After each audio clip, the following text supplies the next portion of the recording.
Come in. Welcome. I'm E.G. Marshall. There's a common belief that in matters of criminal investigation, Scotland Yard stands fingerprint and microscope above the French Sûreté, the Italian Questura, the Russian NKVD, and even our own FBI. I've often felt that we in the USA could match malfeasance, felony, and forensic probing with anyone, anywhere.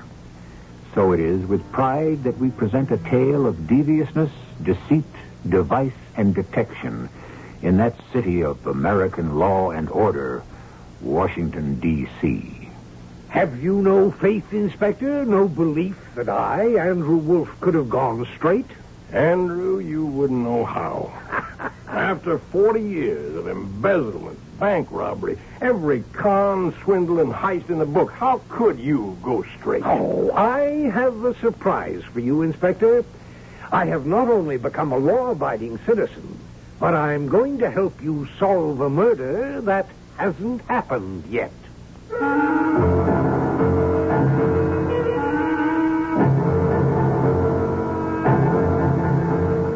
Our mystery drama, The Rivalry, based on one of the first Arsène Lupin adventures, was adapted especially for Mystery Theater by James Agate, Jr. and stars John Beale and Court Benson. It is sponsored in part by Contact, the 12-hour cold capsule. I'll be back shortly with Act One.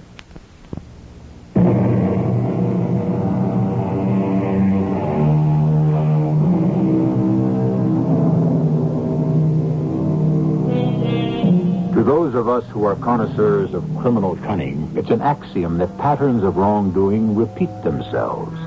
It's as though the malefactors of today have taken example from the masters of past crime, which is why today's detectives must be as scientifically knowledgeable and unrelenting as a Father Brown, a Lord Peter Wimsey, or a Sherlock Holmes. And indeed, such a man is Inspector James. Interesting case, this. Probably the one that gave me the greatest headaches of my career. And certainly the first in which I had the assistance of a retired professional lawbreaker, Andrew Wolfe. It began one sunny afternoon on the 1st of December. Sergeant Holloway and I were sauntering down Connecticut Avenue, returning to police headquarters. Let's walk a little slower, Inspector. See that man half a block ahead of us who keeps turning around? How could I miss him? A raggedy old man wearing a straw hat in the middle of winter? He stopped now. He's bending down, tying his shoelace. I know.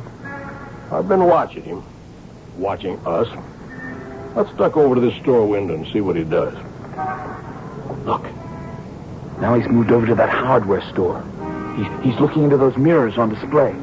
So that he can keep an eye on us back here. Now, where have I seen that crazy straw hat before? He's taking a package out of his coat, Inspector.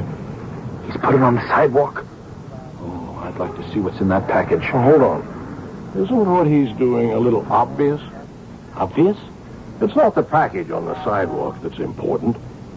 He's trying to attract our attention. So, why don't we take the hint and follow him? Look, there he goes, dropping another package into a trash can. And he knows we're watching. You pick up the packages, Holloway. If they're at all suspicious looking, call the bomb squad. I'll keep an eye on our man.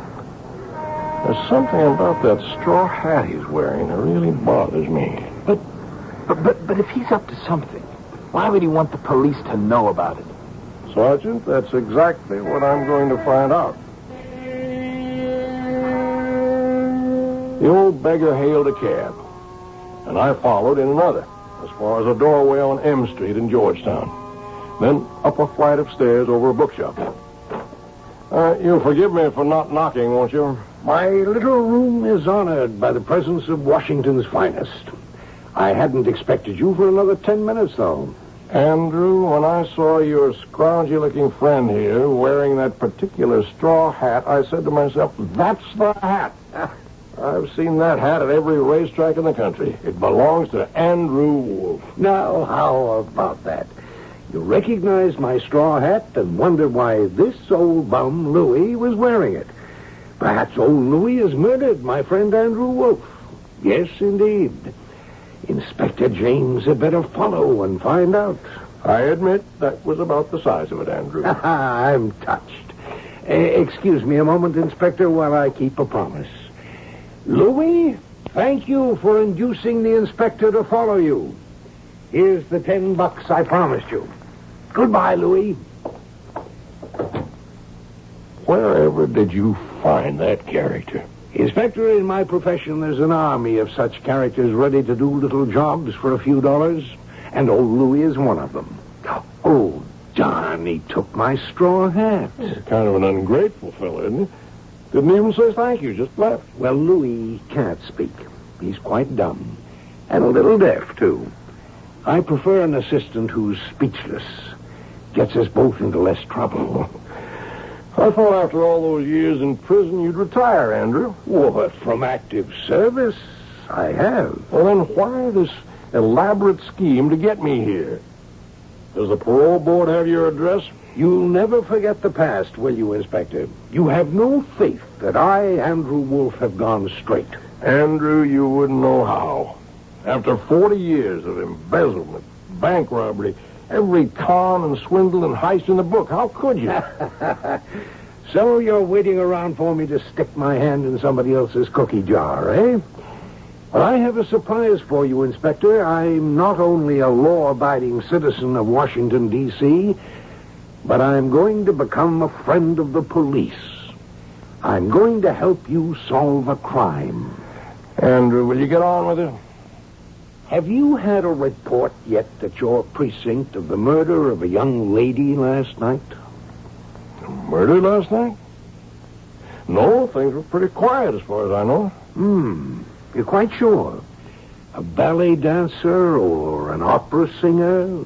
Someone who wears a costume? A young lady? No. Supposing I told you that a murder had been committed, and it's only a matter of hours before you find out. Andrew, will you go ahead with this undiscovered murder of yours? Right. Last night, a friend of mine who has a little private boat business up and down the Potomac was passing under the Arlington Bridge, and a paper bag landed on his deck.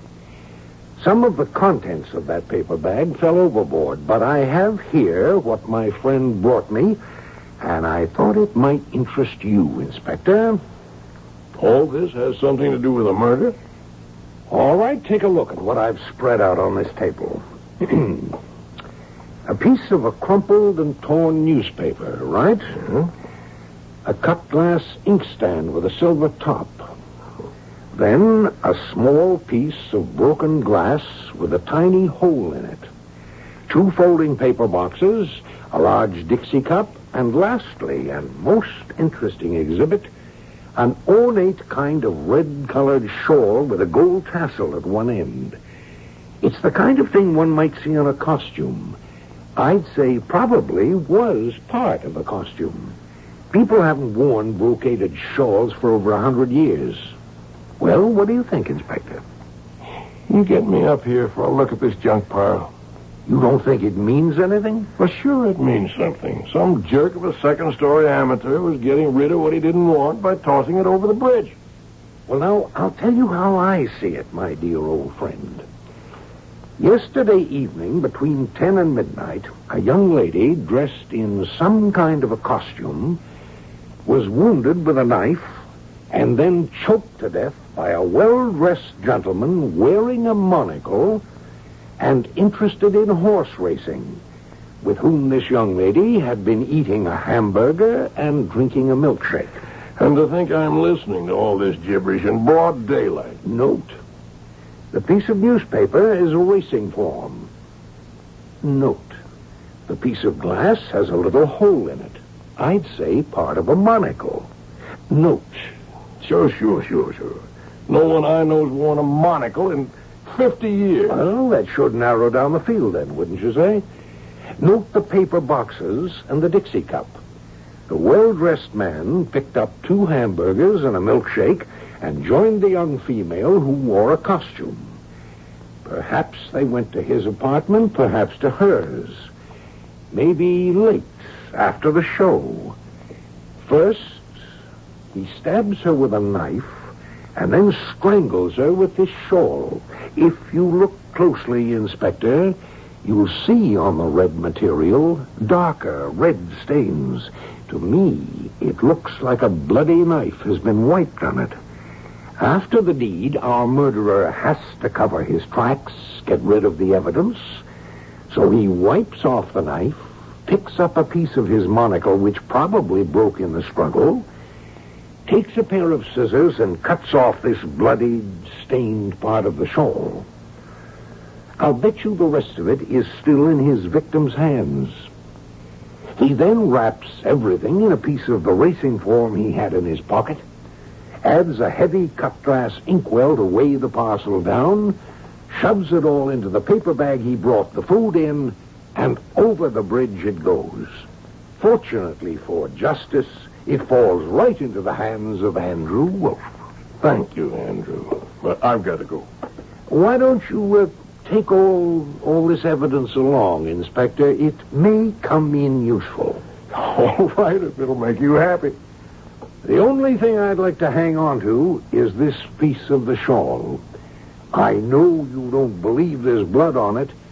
When you've discovered the other end of it, as I say, around the victim's neck, why don't you come back here in, say, 4 weeks, the end of the month?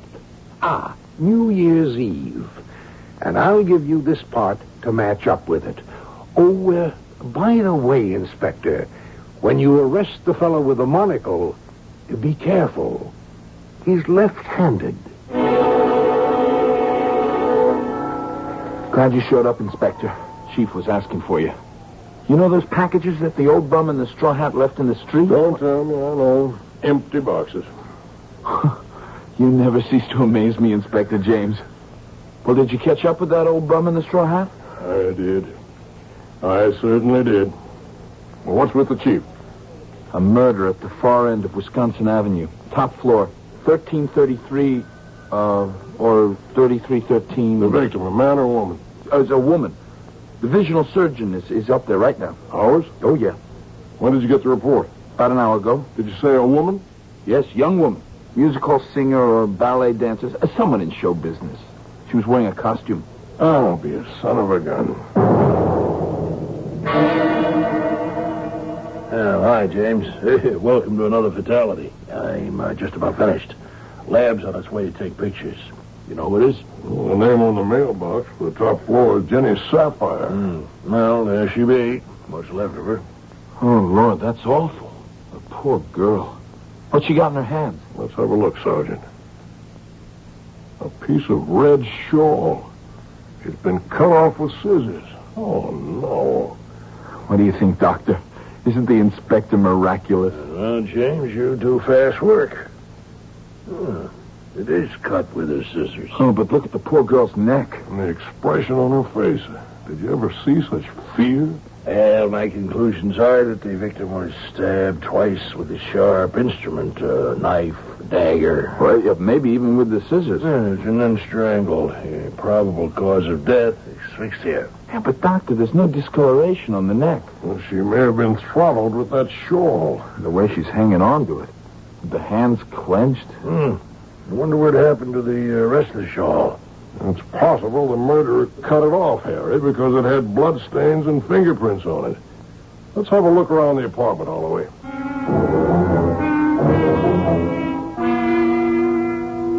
We worked over the case the rest of that week. Everything we came up with matched the conclusions handed me by Andrew Wolf. It burned me up no end to think that no-good thug had flaunted the right answers to a crime he didn't even know was committed. Or did he know? It bugged the blazes out of me that Wolf could have been right all along. And as a result, it put me into a terrible temper. Holloway! Holloway, where the devil is that man? He was here a moment ago, Inspector. Holloway! Yes, Inspector. Coming. Well, it's about time. Now, you go in there and wait at my desk for me to come back. You hear? Yes, Inspector. Oh, boy. What's the matter with him, Harry? It's darned if I know. It's been coming on for days. Coming on? It's here. Every time we get to a new conclusion on the Jenny Sapphire case, the inspector gets angrier. CBS Radio Mystery Theater presents...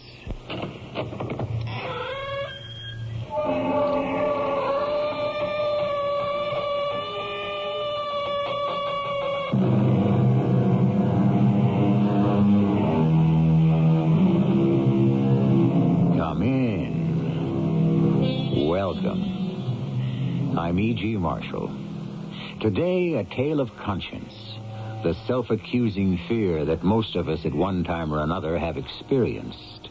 When it's but a twinge of conscience, we can push it from us, shove it away, out of sight, under the rug, dispose of it easily. But when conscience is keenly felt, it can be so all-consuming that there's but one solution, and that is death. All I asked for, Anna, was a loan from your mother to get me started. I'm sorry she said no. Ask her again. What, do you think I like begging? Oh, no, not me. I'm not going to. And as of now, they're going to have to pay their own way. If your mother and father don't shell out and help share the expenses, I'm going to tell them to get out, pack up, and leave. Jack, they're my parents. And it's my roof they're living under, food and rent-free. Well, two can play at this game. I want them out of here.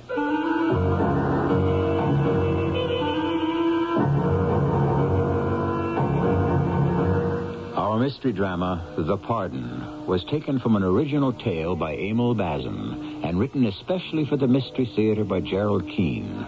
It stars Larry Haynes. I'll be back shortly with Act One.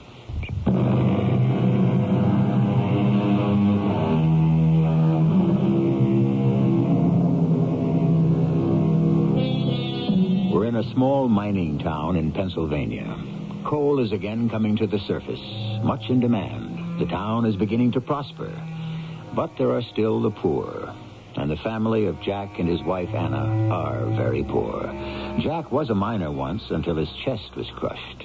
Now the only work he can find is as an odd job man, which pays little. Is poor for the pocket, the spirit, and the disposition. Anna! Anna! Where is everybody? Anna! I don't smell anything on the stove at 6 o'clock. Well, maybe she's next door. I'll take a look outside. Anna, where are you? Evening, Jack. Oh, good evening, Officer Garrity. What's the problem, Jack?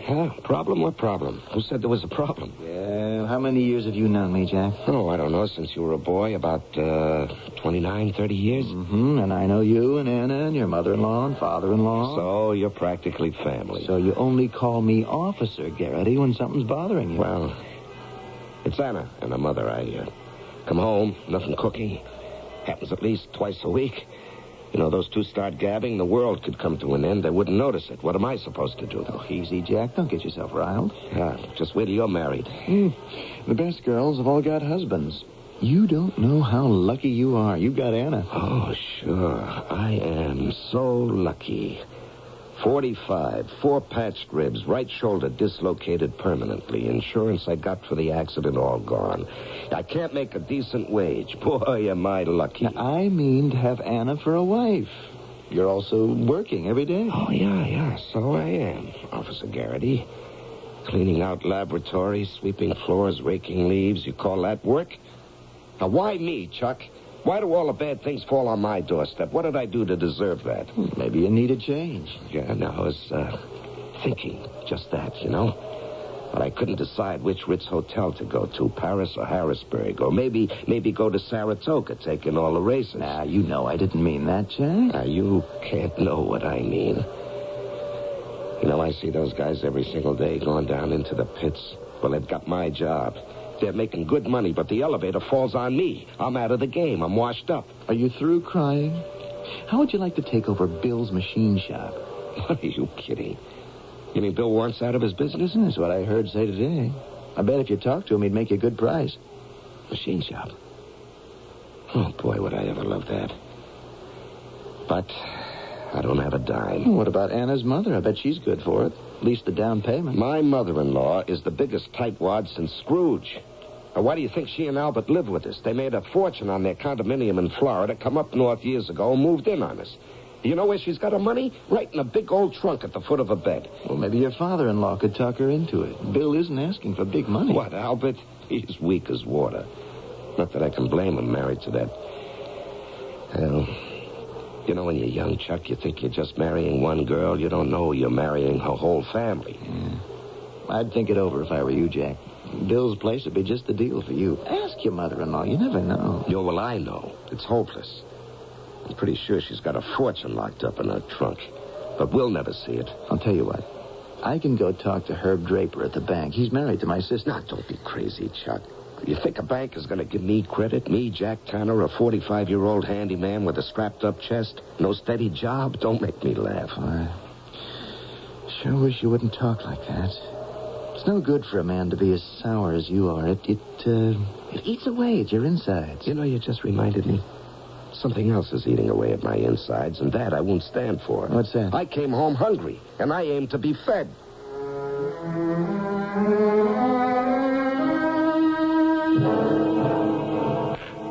And I've had just about enough from your mother. Because of her, I have to wait for 2 hours for my dinner.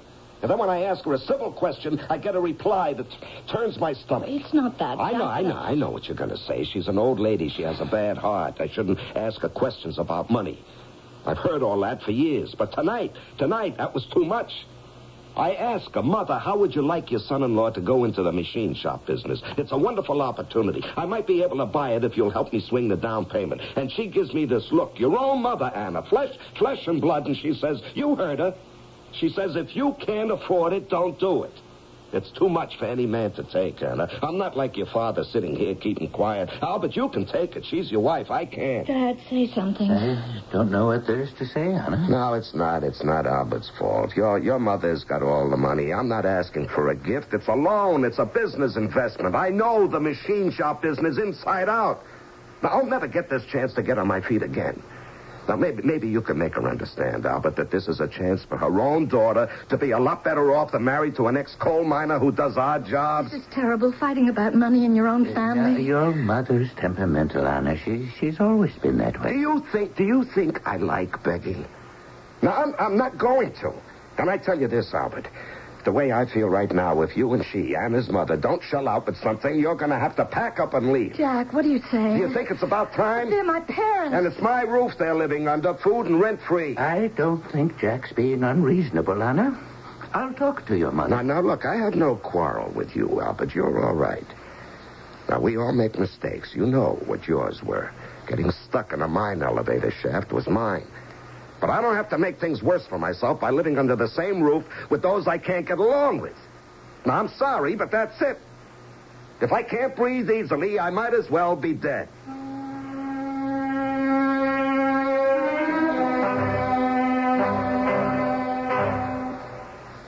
Jack, come to bed.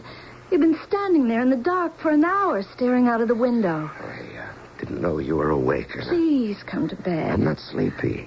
Are you still angry at Mother? Am I crazy, or doesn't she have cash money in that trunk of hers and jewelry? Now, what good is it in a trunk? I've never seen it. But you've heard her talk about it often enough, haven't you?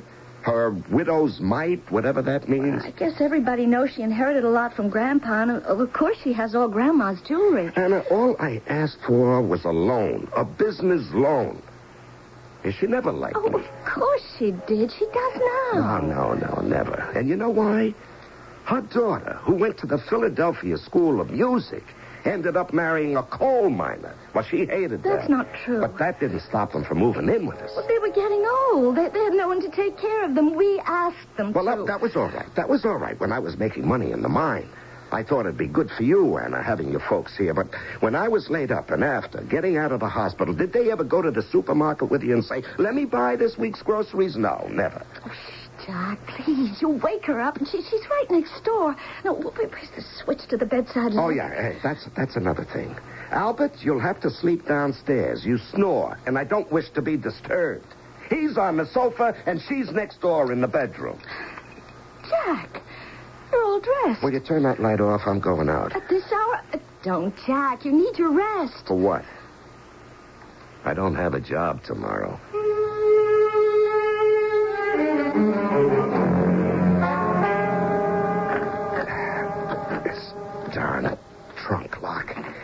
won't give.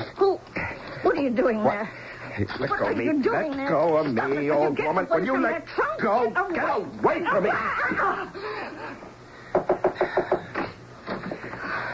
What are you doing, Jack? Jack, get away from that trunk. I'm looking for something. Go back to bed. Jack, will you stop it? Jack, stop it. Jack, you're throwing every... Mother! What is it, Mother? Jack, she's over here. She's lying on the floor. Mother, will you get up? She tried to stop me. She must have fallen down. Mother, will you get up? Jack, help me put her back on the bed. Oh, come on. She's faking. And there's nothing in this trunk but old clothes, hats, shoes. And where's the money? Mother, will you wake up? Nothing but shoes. What is it, Anna? Dad, quick. It's Mother. There's got to be a box somewhere in this trunk. There's a money box. Dad, look at her. She's lying there. Hey, give me a hand, Anna. We'll lift her back up on the bed. What has happened? I think I saw her blink her eyes, Mother. Mother, are you all right? I think she's just fainted. Mother, say something. What happened, Jack? Jack, what are you doing in her trunk? There's nothing, not a darn thing, not a dime. Just a lot of old clothes. She was lying to us the whole time. She must have spent it all. Jack, put down that iron bar. Have you gone crazy? Yes, I've gone crazy. Driven crazy by lies. You're smashing it. Lies. Stupid old trunk. Nothing in it but rags. Anna. What is it, Dad? She's not breathing. Mother's dead. What we have just heard may have been an accident, or it may have been a crime. If it contains a spark of evil, it will light the fires of fear. You remember the saying, the mills of the gods grind slowly, but they grind exceeding fine? Once begun, those wheels of conscience can grind upon the mind of man till he may be crushed. I shall return shortly with Act 2.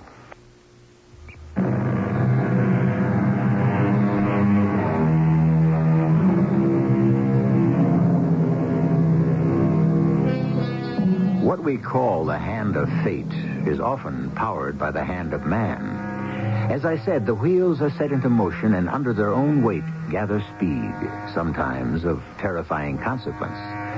The result can be fatal, as it is in that small upstairs room where a woman lies dead, her husband horror-struck, and her daughter trembling with a growing suspicion her mother may have been murdered. Oh, Chuck, I'm so glad you're here. Hello, Anna. You phoned the station house? Some trouble? Please come in, Chuck. Yeah, lucky I just came off duty. My one night, you know. Well, what is it? What happened? Mother's dead. Your mother? Mm-hmm. Where is she? Upstairs, lying on her bed. And where's your dad? He's with her. And Jack? He went out. Oh, did you call a doctor? It wasn't any use. How come? There was nothing a doctor could do. Better have a look. Which way is it? Oh, just up these stairs. Yeah. Well, what happened to Jack? Where'd he go? I don't know. He just ran out. At this time of night in his pajamas? No, he was all dressed. This door? No, that's our bedroom. Jack's and mine. Uh-huh. Dad, he sleeps downstairs. Mother's is the one down here. It's this one. Okay. Oh, Albert, I'm awfully sorry about this. Oh, Dad, just all right, Dad. Don't cry. It'll be all right. Let me have a look. Yeah, no question about it. That's a stroke, maybe. I'll put in a call to the coroner. Please, Dad.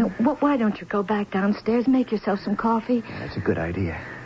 Go ahead, Albert. You can't accomplish anything up here. All these years together. Now she's gone. All right, go on, Dad. Go on downstairs. If I need to ask you some questions, I'll ask you later, sir, okay? I just can't believe it. What happened in this room? Looks like an earthquake struck. The way the trunk's been smashed to pieces. Clothes all over the floor. Person must have been looking for something, that's obvious. Anna, did you catch someone in here? Well, there was no one here but us. What's this here? An iron bar. No, don't touch it. It might have fingerprints. Supposing we go back downstairs, Anna, I'll call the station house. Then maybe you'd better tell me exactly what you know.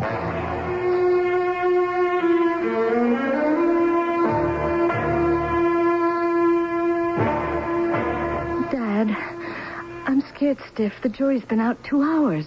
Well, if they feel anything like I do, they won't know how to decide. All the time, Jack's been in jail. No matter how many times I went to see him, he'd just sit there behind that wire fence. I couldn't get him to open his mouth. He's in some other world. I hope they believed him. You know, that it was an accident, that Mother got up and fell and hit her head. Well, of course, that's how it happened. And I could see they didn't like him breaking open that trunk, his fingerprints all over the heavy bar, and him admitting he wanted to take her money.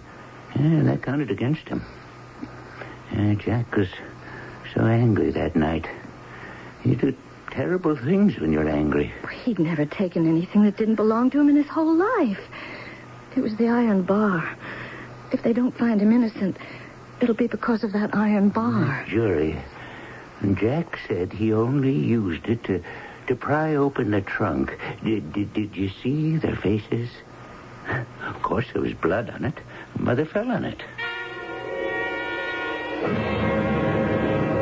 Will the prisoner rise and stand before the bar? Jack Tanner, you have been judged guilty of murder in the second degree by a jury of your peers. Before this court pronounces sentence, do you have anything to say for yourself? I'm not guilty. It's you, all of you, who are guilty. You broke my back. I couldn't get decent work, and now you're going to put me away. Well, as God is my witness, it was an accident. I pushed her away, and she fell. Now, is it my fault she hit her head, the grasping, greedy old liar? What, are you going to stop me from talking, too? You asked me, do I have anything to say? Well, I have. I swear to you all, the day I get out, if I'm 90, I'll see to it that you're all repaid. An eye for an eye. There will be no threats in this courtroom. Are you quite through? Finished? Yeah, I'm finished. I know that. By the authority vested in me by the state of Pennsylvania, I sentence you to 20 years in penal servitude. 20 years? 20 years? You're going to lock me up for 20 years? You will be taken from this place to the state prison where you will serve out the duration of your sentence. What you're doing is evil. Take him away. It's evil. I'll come back, and I'll be revenged. You'll see if I don't.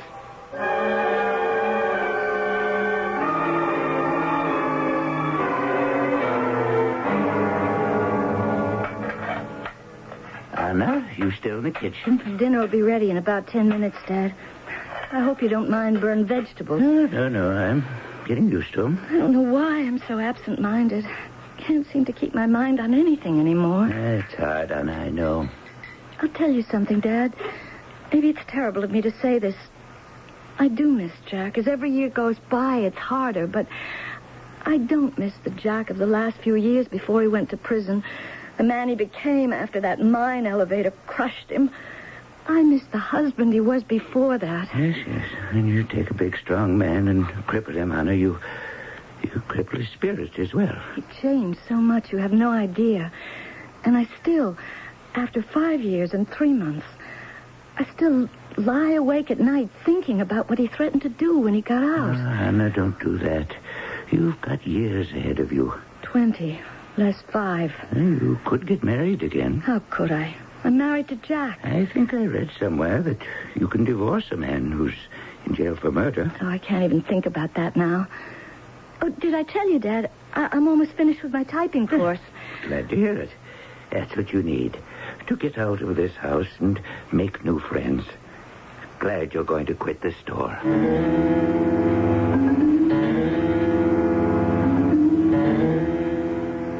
Anna. Who's that? It's me, Jack. Shh. Jack, is that you? Honest? Now, don't turn on the light. But I don't understand. I told them they couldn't keep me in prison. You escaped? Over the wall and into the woods. What are you going to do? I'll just sit myself down at the end of your bed, Anna. What do you want me to do? You remember the trial? The prosecutor. What happened, Mrs. Tanner? Can you tell us in your own words? Was your husband searching for something in your mother's trunk? He'd had a quarrel with her earlier that evening about money. Jack, You mustn't think I gave evidence against you. You saw no one else in your mother's bedroom but your husband, Jack, did you, Mrs. Tanner? I had to tell the truth. Oh, why didn't you tell all of it? That your mother always made us believe that she had money and jewelry, that she was stingy and miserly. Why didn't you tell them that? I wanted Dad to, but they wouldn't call him to the stand. But you're my wife. Why didn't you? Nobody said anything about the years I worked, about how I never took a dime from anybody. They made me out a thieving, ungrateful son-in-law who broke into your mother's trunk and then broke her head open, and you did nothing to change that opinion. Jack, what's that in your hand? What, this? It's that same... It's the iron bar. Yeah. It's a little heavy, isn't it? Where did you get it? I thought the police took it. Oh, I just happened to find it. And one little tap from this. You missed me, Anna? Yes, of course I have. You don't sound convincing. I have. Dear little wife. Dear little Mrs. Judas. So you're interested in this iron bar, are you? Jack, please, Jack, you're not... I'm not what? Just look how easy it is for me to lift it. Yeah, I'm very strong. Stronger than I was when I went to prison. You know, you can build up a lot of muscle in 5 years. Here, you see, I can lift this long, thick iron bar with just 2 fingers. I wish you'd put that down, Jack. Down? How about softly down on your head? After all, if I used it once on your mother, why not use it again? Now, you just lie still. My dear, don't move. Now, watch. I lift the bar high over your head. What's the matter with you? I'm only demonstrating the strength of my arms. Here, see? Look how easily I can lift it up and down over your head. Do you really think you deserve to live, Anna? I'm so terribly sorry for everything, Jack. I really am. Come on, let me look at your face more closely. Ah, yes. Such a sweet, innocent face. Come on, look straight into my eyes, Anna. Ah, yes, the eyes of betrayal. Did I tell you how strong my fingers are? Now, suppose I just show you.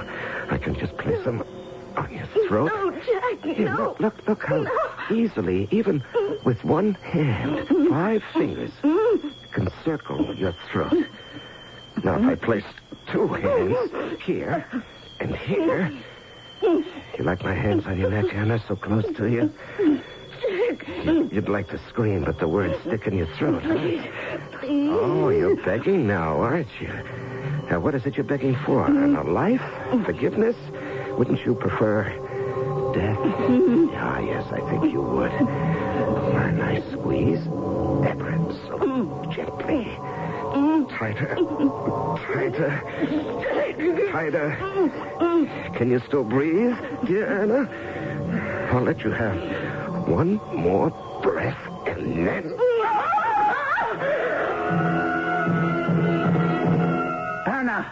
Anna, wake up. I heard you scream.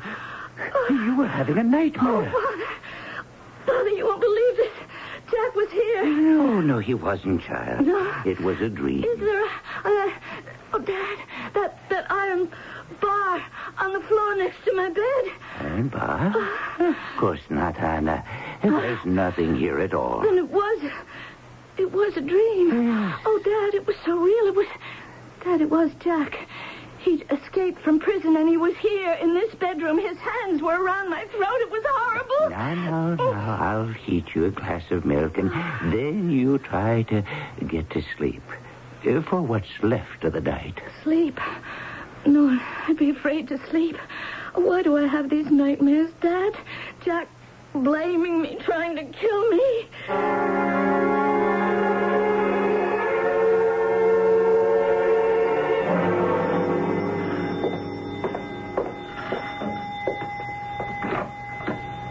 Oh, hello, Chuck. I was just going out. Well, hello, Anna. It's a little early for you, isn't it? Oh, I'm catching a bus to the city. Not working at the store anymore? Not for long, I hope. I'm taking my final exam today at the stenographic school. Oh, then get yourself a good job. Yes. I've let too much time slip by. I always said a woman should learn to be independent, especially a woman alone. Can I come inside a minute? Oh, sure. Come on in. It's not going to take long, is it? I don't want to miss that bus. No, only a minute. I heard on the radio this morning that the governor is planning to pardon a number of prisoners this month, and I talked to the warden in Harrisburg. I hope you don't mind. You talked to the... Where Jack is? Right. Now, I think he's got a good chance. I don't understand. Well, what the warden said was Jack's had a good record of exemplary conduct, he called it, for all these years, and taking into consideration the fact that there was always some doubt as to whether he actually hit your mother. Well, you remember he maintained she had fallen, hit her head? They're going to pardon Jack? Well, it's not a sure thing, but I thought I'd come by and tell you the good news. Jack might be right back here in just a few weeks.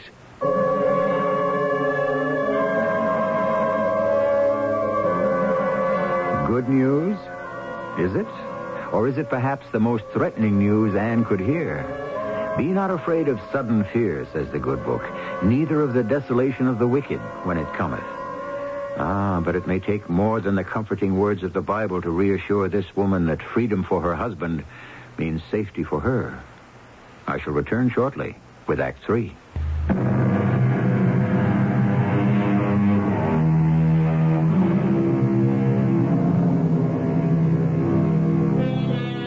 To return for a moment to the Proverbs. Whoso diggeth a pit shall fall therein. It says in the Bible, and he that rolleth a stone, it will return upon him. These very fears plagued the conscience of this young wife. Did she indeed dig a pit of evidence from which her husband could not extricate himself? These apprehensions are driving Mrs. Tanner to distraction. And from there, how far is she from madness? Dad, what am I going to do? Chuck said Jack might be pardoned. How can that be? It's not going to happen, Anna. Now, don't worry yourself about what might be. But he said Dad, he said he'd kill us all. Well, Jack said no such thing. But that's what he meant. I'm so afraid. I just feel sick. I have to get away. That's what I'll do. Where would you go? Anywhere where he can't find me. Dad, you don't know Jack as I do. How can you leave now? When you've just got this good job with Angus McPhalen. Now, jobs aren't growing on trees these days. Oh, Mr. McPhalen, I forgot. Dad, do you think maybe he could help? Oh, but what if he can't? I've suddenly got this terrible chill. I can't stop shivering. I can't.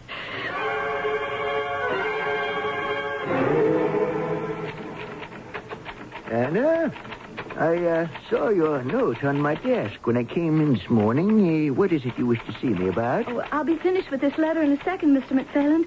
It's got to go out this morning.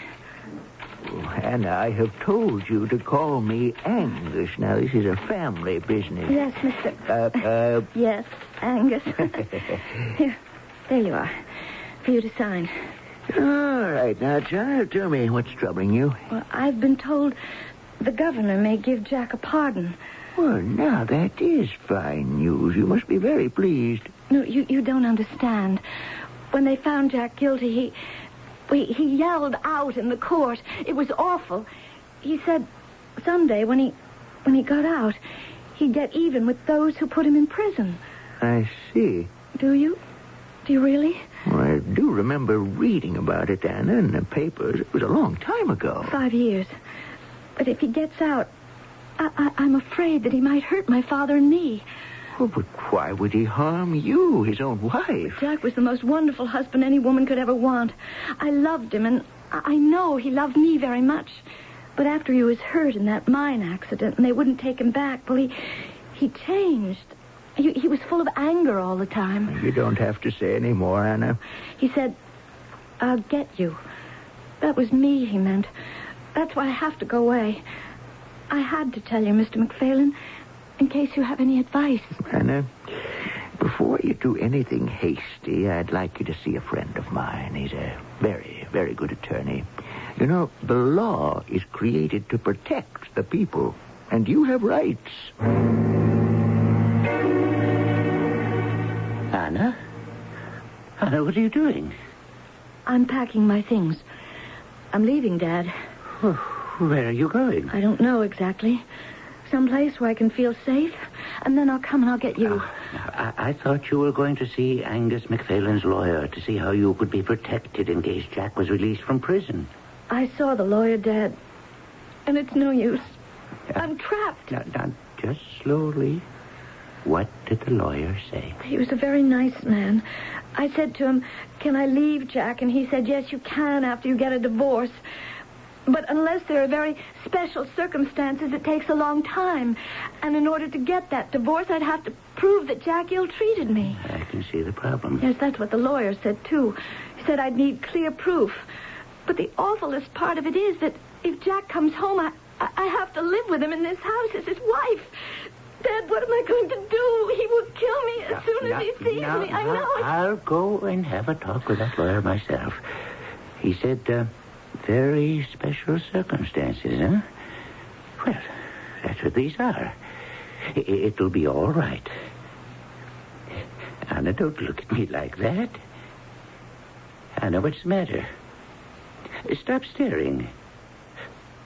Why, your hands are icy cold. Oh, for heaven's sakes, child, what is it?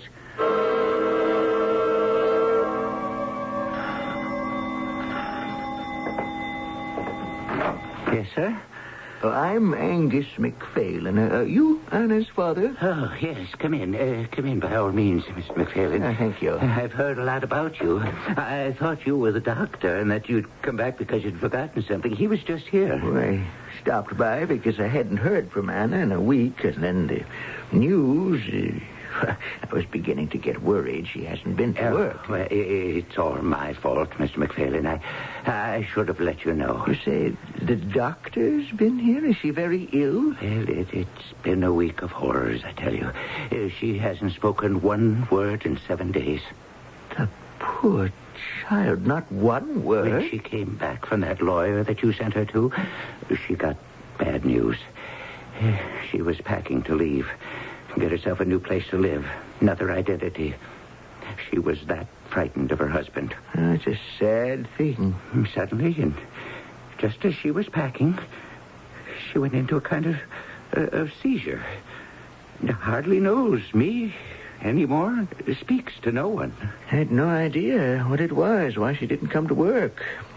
So, as soon as I heard the news tonight, I thought I'd come over and see if she knew. What news?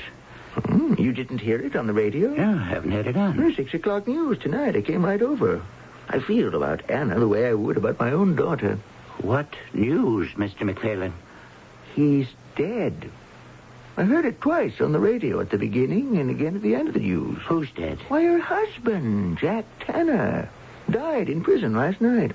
Jack Tanner is dead? What? Is that true? Anna, what are you doing down here? You're supposed to be up in bed. Is that true, Angus? Is that really true? Anna, you found your voice. Dear me, girl, I didn't mean to get you up. Is that true? I'm afraid so. So, now you have nothing to fear, Anna. Your husband died in prison yesterday. What is it? Anna, child. Oh, she's fainted. So wrought up about everything. Here, please help me lift her. We'll carry her back upstairs to bed. And then we have a friend in the police force. I can get him to call the warden just to make sure.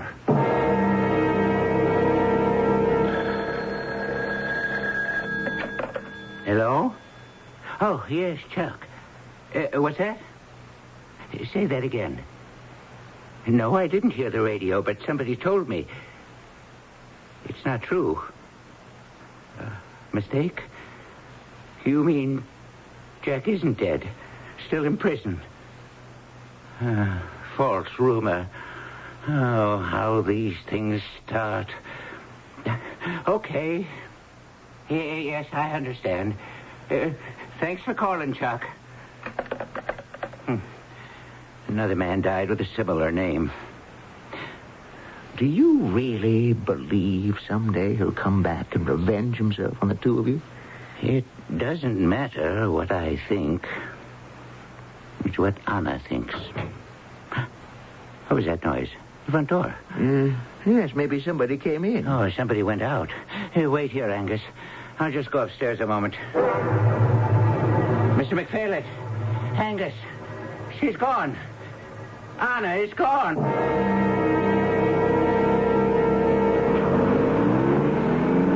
Is this where I buy a bus ticket? Yes, ma'am. Where to? How far will $25 take me? That depends. On what?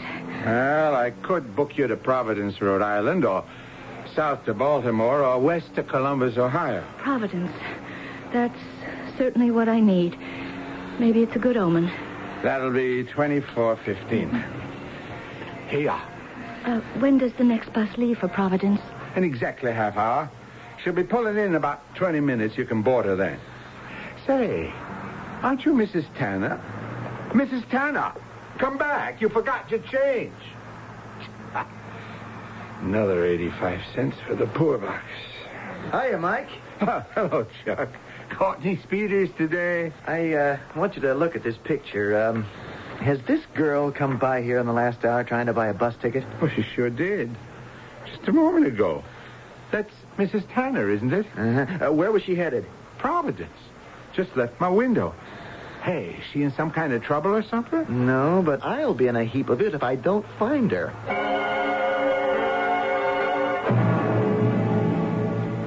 Dad, are you home? I got good news today, Dad. I went to see that lawyer again, and he said Hello, Anna. How are you? Jack, it's you. You're kind of surprised, aren't you? I guess I'm surprised, too. Did you escape? How did you get out? What do you think? I'm crazy? I'm a law-abiding citizen. Didn't you expect me? No. Well, didn't anybody notify you? Nobody told us anything. I was pardoned. Yeah, it's hard to believe they wouldn't tell you. Anna? You all right? I don't know. Maybe they did tell me, and I just put it out of my mind. Is that possible? Aren't you glad to see me? A long time ago, I had this dream about you coming home. You don't suppose this is a dream, too, is it? Oh, no. No, it's real. And I'm real. Yeah, maybe you don't recognize the suit. They gave it to me. And some money I earned. Hey, aren't you going to give me a kiss? No, don't. Okay. Okay, you're the boss. You miss me, Anna? Of course I have. Oh, Lord in heaven. The last time. The dream. Have you missed me? That's what you said. Of course I have. That's what I said. This must be a dream. Anna, you home already? Oh, Jack. Hello, Albert. Is it you? It's me. You know, Anna thinks she's dreaming. Anna, where you going? Probably she's gone up to her room. You mean our room? Now, what's the matter with her? Isn't she glad to see her husband? Jack, I don't know how Anna's going to take your coming back like this all of a sudden. She hasn't been well in all these years. Oh, it seems funny. Instead of welcoming her husband with open arms, she's running away. Like she's scared of me.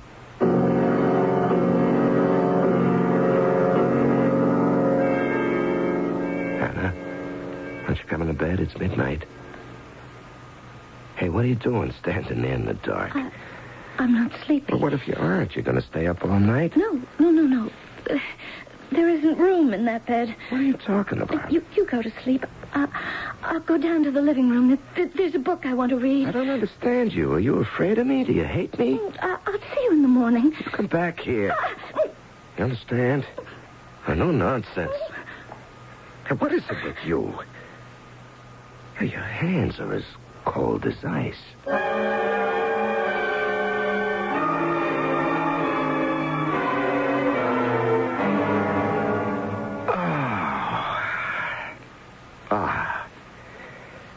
Hey, what do you know? It's morning. I'm home. And I clean forgot this is my own bed. Hey, Anna, wake up. Did I ever sleep great? You know, that's the best night's sleep I've had. Come on, darling, get up. Hey, Anna, it's time for breakfast. Anna?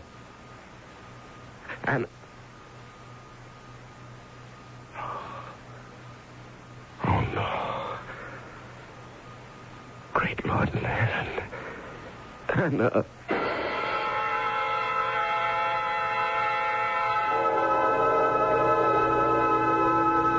It was too short a service. We'll get him one day. He'll be back. I know what you're thinking, Chuck. With the coroner's verdict, 2 doctors. No, there wasn't a mark on her. But a young woman like that to die of a heart attack? I still can't believe it. Nobody can, Chuck. Least of all her husband. I hate that man. It's a good thing he left town. You're wronging him.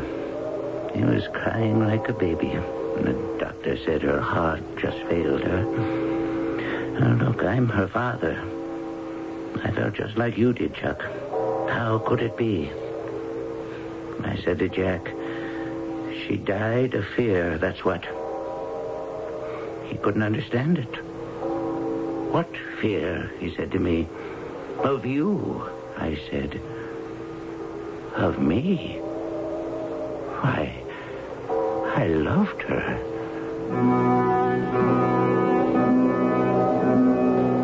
Thus conscience doth make cowards of us all. But can it kill us? Frighten us to death? No, it was not only the self-accusing fear that stopped the heartbeat. It was the past, the present. And for Anna, it was the emptiness of the future. I shall return shortly on a slightly more hopeful note. My children are very thin, and they're very small. And I always feel they gotta eat. Mrs. Ruth Opfelbaum tells how she's always been able to get her family to eat well. Kraft macaroni and cheese through the years. I mean, I know they like it. Even as little babies, I remember I put it on the high chair. And they pick it before they used a fork. And they pick the little noodles up with their fingers. And they just always have liked it. They do like it. Kraft macaroni and cheese dinner. You know they're going to like it. Reynolds Wrap. It's the wrap that makes summer more fun. Reynolds Wrap. Wraps up everything under the sun. Heavy-duty Reynolds Wrap sure comes in handy when we go camping. Like for cooking hamburgers or fish over a campfire. Yes, and for making disposable cups and plates. And how about Reynolds Wrap under sleeping bags? Keeps dampness out. The great outdoors wouldn't be so great without it. Reynolds Wrap. Use heavy-duty Reynolds Wrap. Maxwell House's coffee you can count on. Maxwell House. Good to the last drop.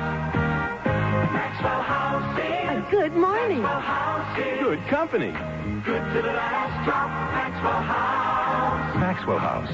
Coffee you can count on. Always smells good. Always tastes good. Always good to the last drop. Maxwell House. Good coffee. Good to the last drop. Maxwell House. Folks, this is Jim Backus and the Lazy Boy Teddy Bear to tell about Lazy Boy's 50th anniversary. Right, Jim. What a celebration. Yes, Lazy Boy dealers everywhere are joining this big event. And now is the time for you to purchase a famous Lazy Boy recliner or swivel rocker. Jim, they can save money, too. Right. And with Father's Day near, a Lazy Boy chair is a perfect gift. What a recliner. And folks, that's the Lazy Boy Bear Facts.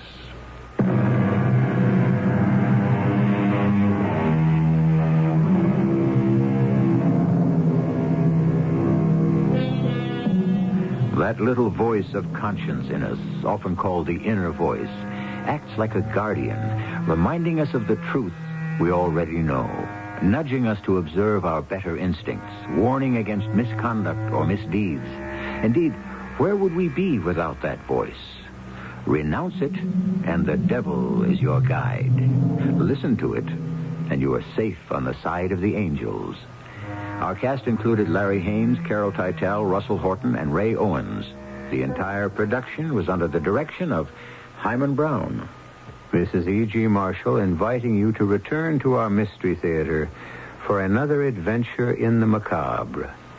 Until next time, pleasant dreams.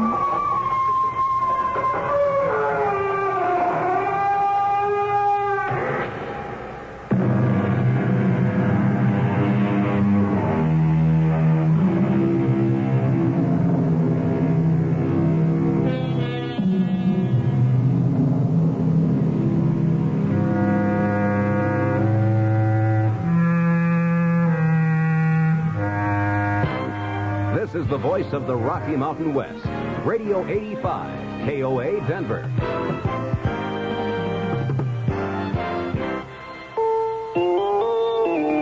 CBS Radio Mystery Theater presents...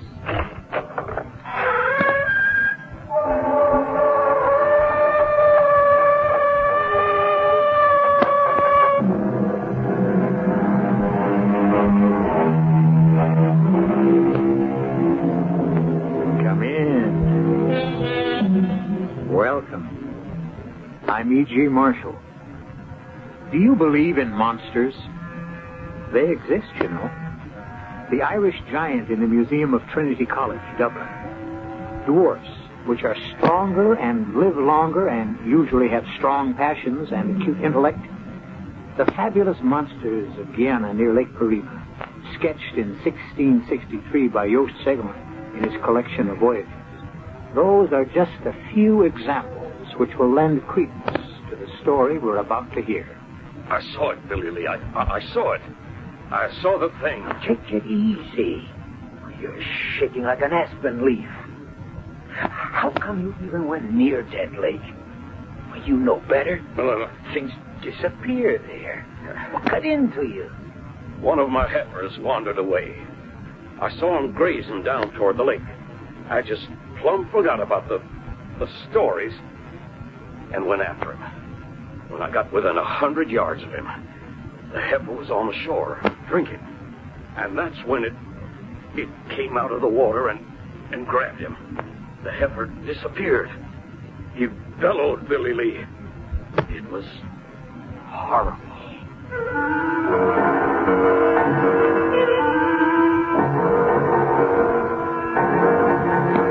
Our mystery drama, The Horror of Dead Lake, was written especially for the Mystery Theater by Roy Windsor and stars William Prince and Gordon Gould. It is sponsored in part by Buick Motor Division and Anheuser-Busch Incorporated, Brewers of Budweiser. I'll be back shortly with Act One.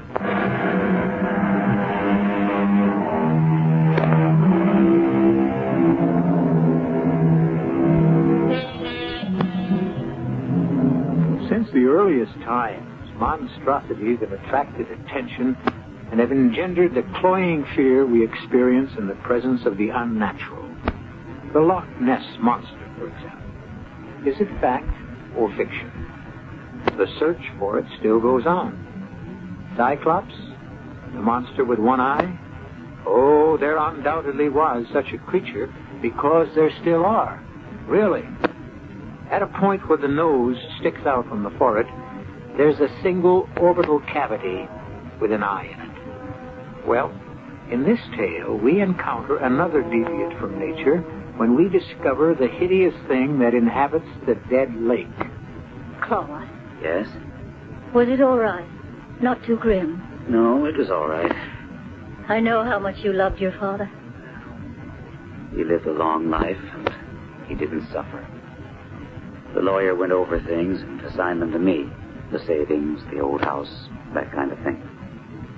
It was sad, come to think of it. But it's over now.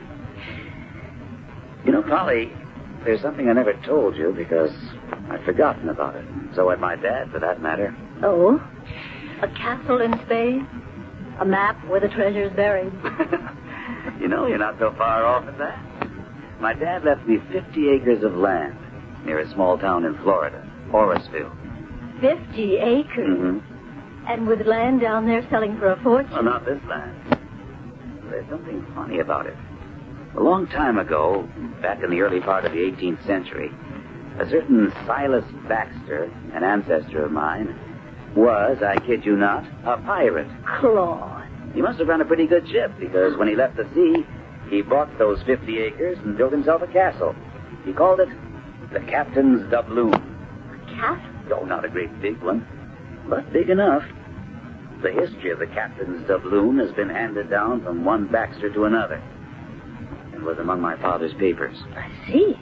What I've been left is the Captain's Doubloon in a state of ruin, the acreage, and something named Dead Lake. Why? Because nothing lives in it. That's creepy. My father never had any interest in the property.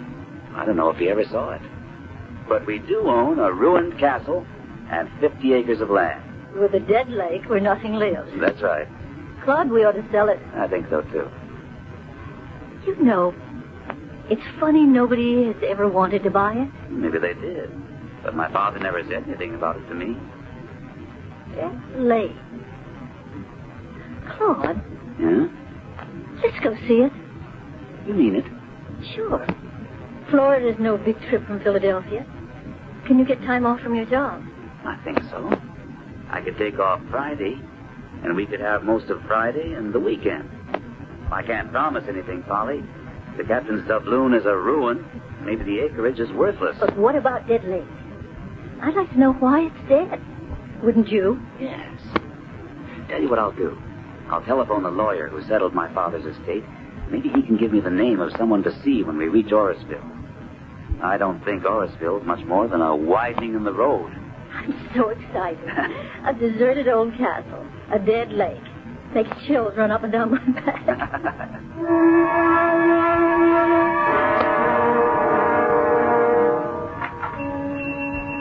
Well, Mr. Micah. And how are you, sir? Quite well, I thank you. Here is my food list. Can you also obtain the chemicals I've written down here? Oh, yes, sir. No problem. I'll have one of the boys drive over to Flat. I gotta pay him, of course. I understand. I will give you these. I have before. Yes, sir, you sure have. Doubloons. My goodness, what pretty coins. Solid gold. Mind if I ask you something, Professor? Johnny Reed was in here yesterday. He's scared white. A heifer of his wandered down to the shore of Dead Lake, and Johnny said some kind of thing. Grabbed it, dragged it under the water. Johnny said it bellowed something terrible. Did you hear it? You know anything about it?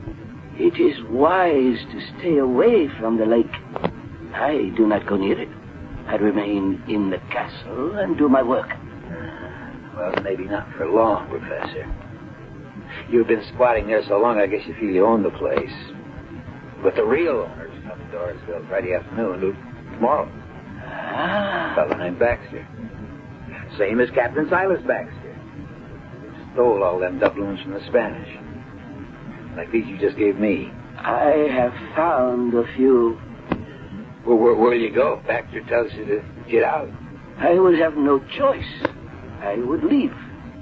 He will discover that the property is worthless. When he goes home, I will return. Maybe.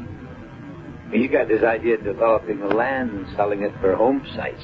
You have tried to do that before, Mr. Billy Lee. I sure did.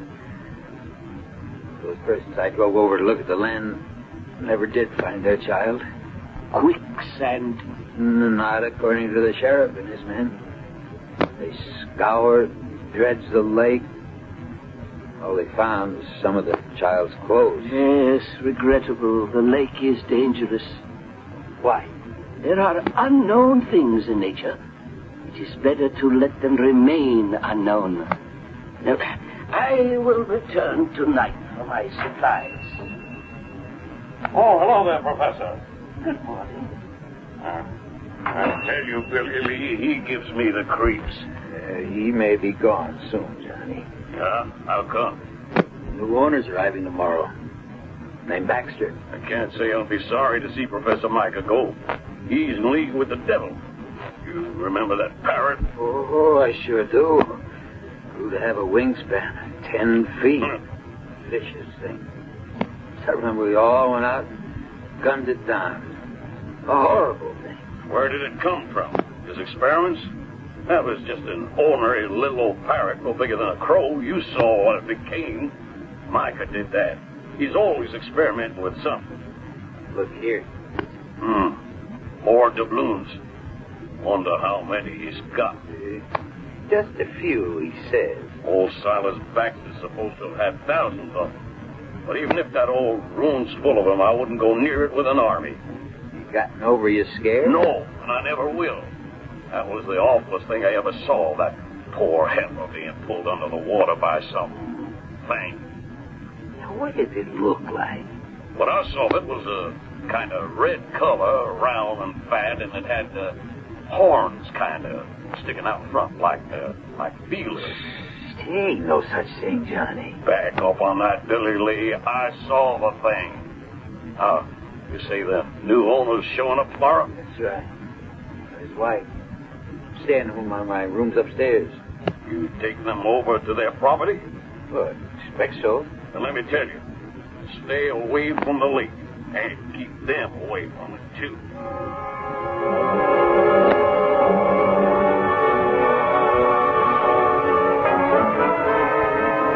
The room's lovely, Mr. Harrison. Oh, Billy Lee. Oh, I'm pleased you like it, Miss Baxter. It's fine. I like your store, too. Oh, it ain't much. Just a general store. Got just about everything in it that folks around here need. Well, it's very nice. Not bad for a one-horse town. Horseville isn't much, but those of us who've been here all our lives, we like it. You want excitement? I'll have to get close by. St. Augustine's only 40 miles away. Nice country. We landed at St. Augustine and drove down. I enjoyed it. There's lots of pine, isn't there? Oh, sure is. Paper pulp. It's big business down there. And cattle. He's a rancher now. Hi, Johnny. Oh. Meet Mr. and Mrs. Baxter. Hello. Johnny Reed. How do you do? Mr. Reed. How are you? You really interested in the captain's doubloon, Mr. Baxter? Well, I don't know. It's my property. I might want to sell it off or interest some developer. I should think it would be worth quite a fair amount of money. You look skeptical, Mr. Harrison. Why are you shaking your head? No, don't go scaring them, Johnny. That's just what I'm going to do. It's not fair to keep them ignorant. Is it Dead Lake? Now, how did you guess that, ma'am? Well, the name. There's something spooky about a lake that's dead. It's dead all right, except for one thing. There's something in it. Something I saw with my own eyes, and it's really something terrible. Oh, come on, Mr. Reed. I don't blame you, Mr. Baxter, for looking at me as if I'm escaped from the mental home.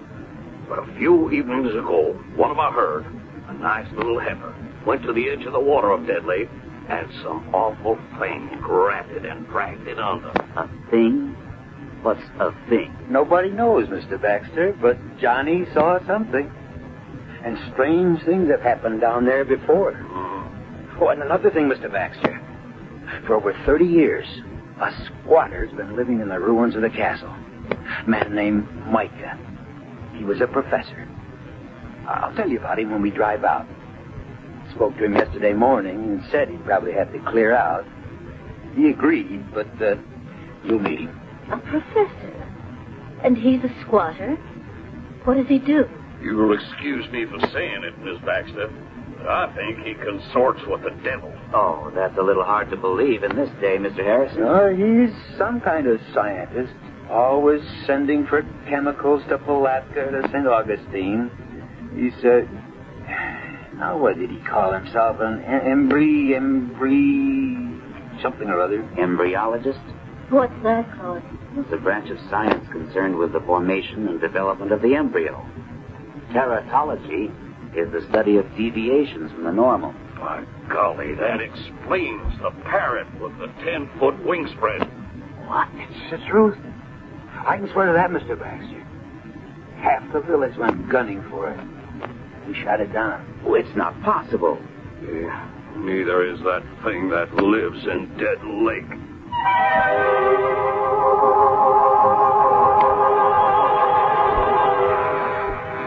What do we know about what exists at the bottom of the oceans? What prehistoric creatures live there concealed from our sight and knowledge? Monsters? Probably. There still are phenomena which we have not fathomed. What is that thing at the bottom of Dead Lake? We will encounter it when I return with Act 2.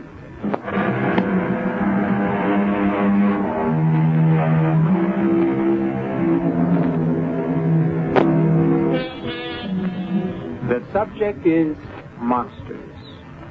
We seldom think about them, if we ever do, but there are monsters all the same. They are, in fact, studied in zoology under a special branch named tetralogy.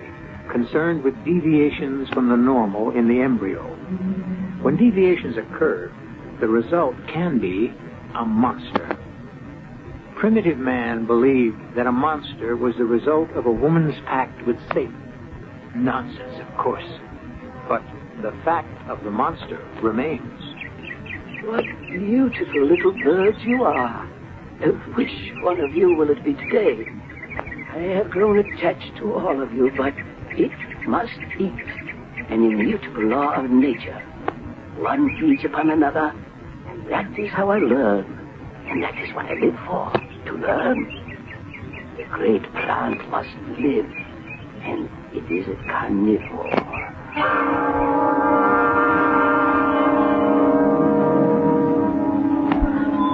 Claude. Ruin is right.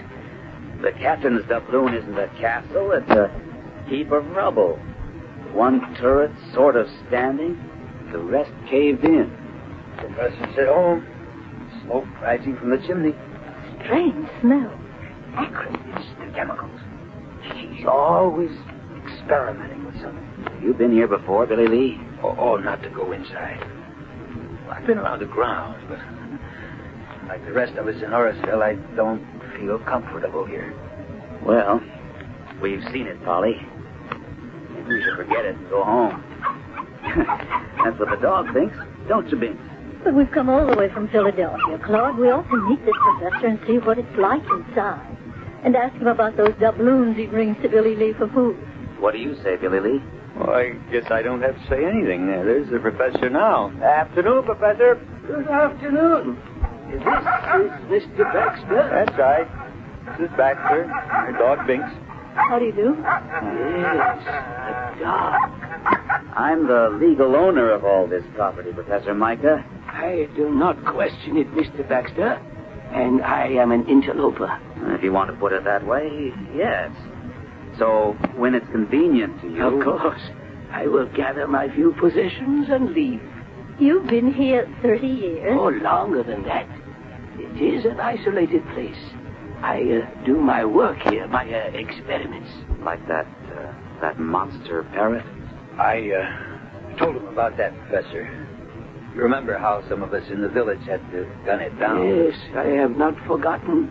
A pity. Well, I don't know about that. I mean, killing sheep and almost dragging off a child. The destruction of a master's scientific achievement, a phenomenon, proof that experiments in tetralogy can produce new breeds of animals that could change the face of the earth. I wonder if we might see the inside of the castle. You are the owner. Well, I don't want to inconvenience you. It is no inconvenience, but I caution you, do not wander away alone. I have experiments in many stages of development. Some of them are dangerous. A Venus flytrap is one of them. So I know about them. They eat flies. Interesting little plants. Carnivorous. Follow me. It would be wise not to bring the dog. I'll take him back to the car, Polly. No, let me. No, come on, Binks. Hey, you folks get your fill of the castle. And I'll be outside. Come on. Come on, Binks.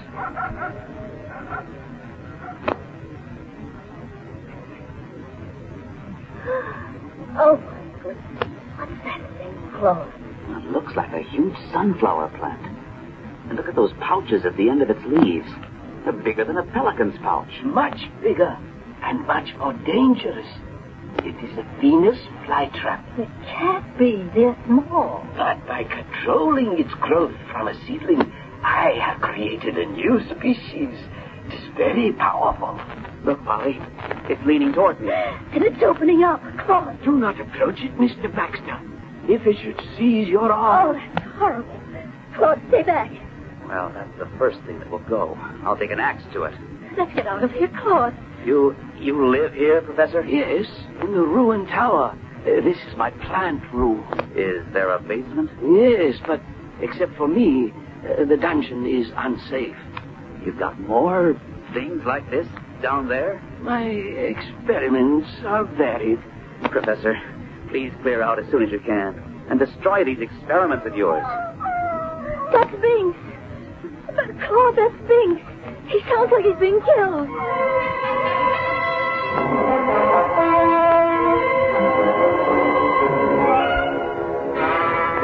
You all right? Yes, Billy Lee. Thank you. Glad you're still open. What happened? I can see by your face. Their dog. What? It wasn't anyone's fault, Billy Lee. Bink slipped his collar. No. And ran loose. Down the dead lake. I ran after him, but not in time. I saw it myself this time, Johnny. It rose up out of the water, a round, huge, slimy thing, and dragged the dog into the lake. What is it? What is the thing? I never saw anything like it in my life. I don't know what it is, but it's probably one of Micah's experiments. We went there this afternoon. My wife and I went into Micah's room in the castle. And, Johnny, it made my hair stand on end. Binks said the dog whined and wouldn't go with us.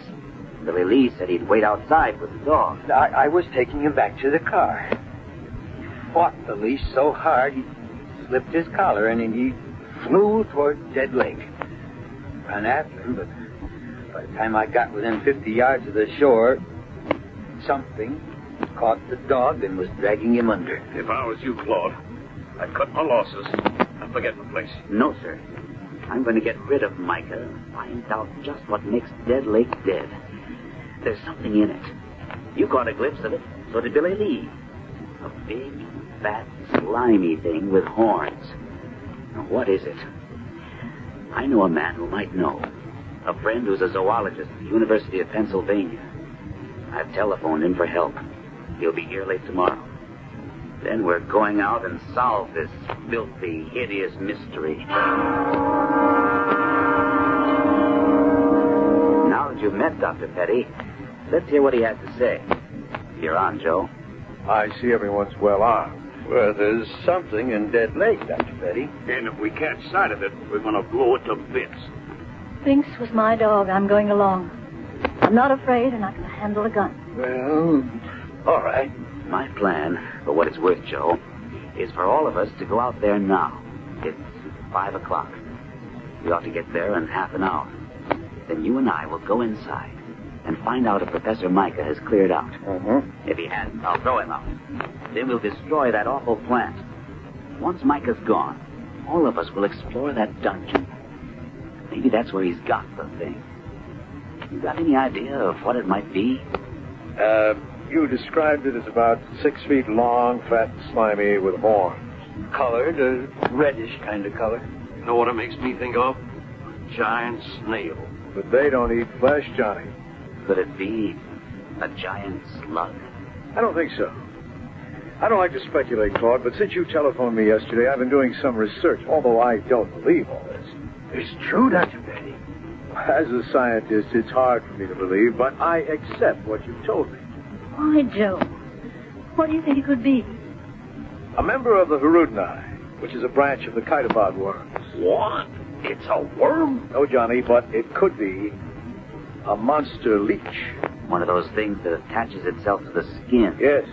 In Egypt and in the Near East, there's an aquatic leech that lives in streams and ponds and does extensive damage to horses and other baggage animals. Leech? Make my skin crawl, Joe. Well, they've been used extensively in medicine.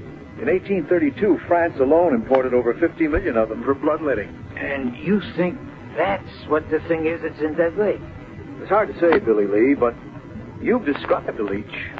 Red-colored body, bloated appearance, slimy look. Of course, the thought of a leech 5 or 6 feet long boggles my mind. I simply can't imagine it. But if that's what the thing is, it could kill anything. Once those enormous suckers have attached themselves to any blood animal, the animal would be dead in minutes. Well, let's get started. We'll take my pickup, Chuck. We've got an arsenal. Hey, dynamite. Dynamite? Sure. If we don't see the leech, maybe we can find where it lives. And that's when I blow off this key. People around here have a score to settle with that monster.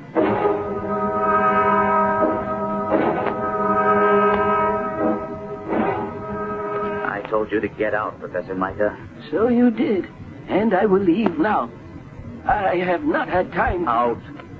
You have a rifle and a shotgun. Why? We think there's a monster leech in Dead Lake, and we intend to destroy it. Fantastic. I want you out of here. I have packed what I can carry. The rest I leave to you in the name of science. Get out, Professor.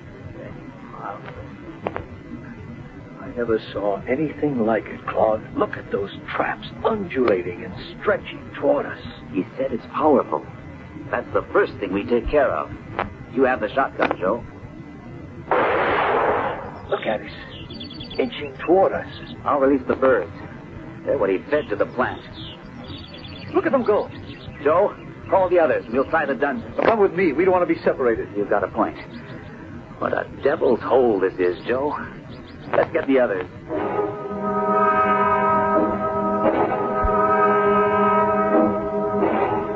Glad I brought the axe. You see that thing try to wind itself around me? Some kind of vine? Strong as wire. It's awful down here. What's that over there, Claude? Shine your light. A huge door. Hinged with a drop lock. Do you think? Don't open it, Claude. Mister, what's that?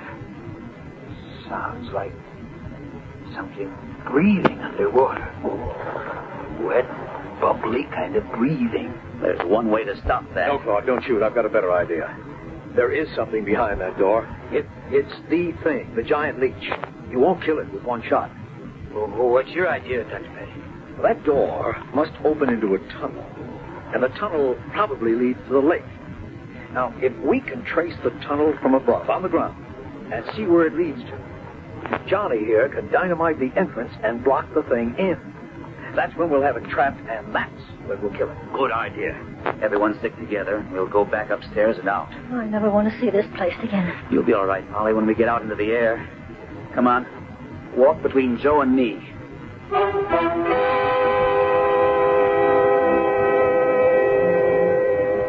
Is it possible? In nature, most things are. And nature, with a prod from an experimental scientist, has created a monster. A giant, predatory, hideous monster leech. I'll be back shortly with Act 3.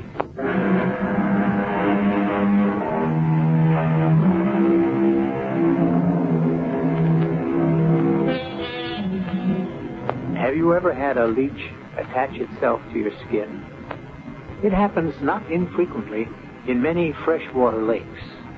They're small and they can be flipped off with a finger, but the experience makes one shudder.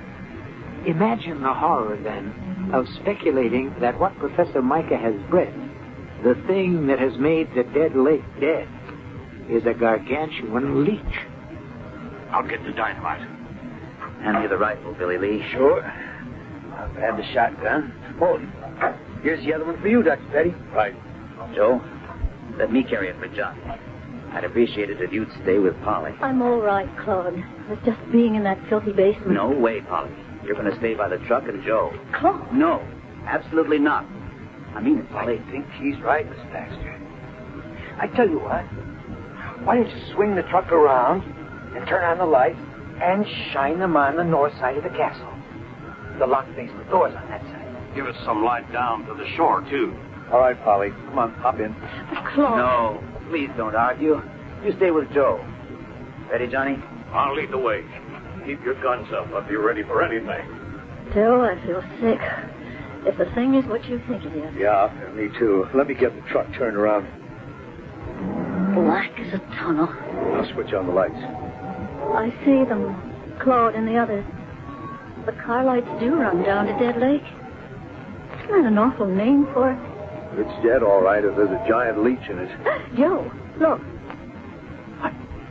Mr. Professor. Now, what the He's devil... returning to the castle, not through the front, but through the north side of it. I wonder what he's up to. He's disappeared now. Must be another entrance to the place.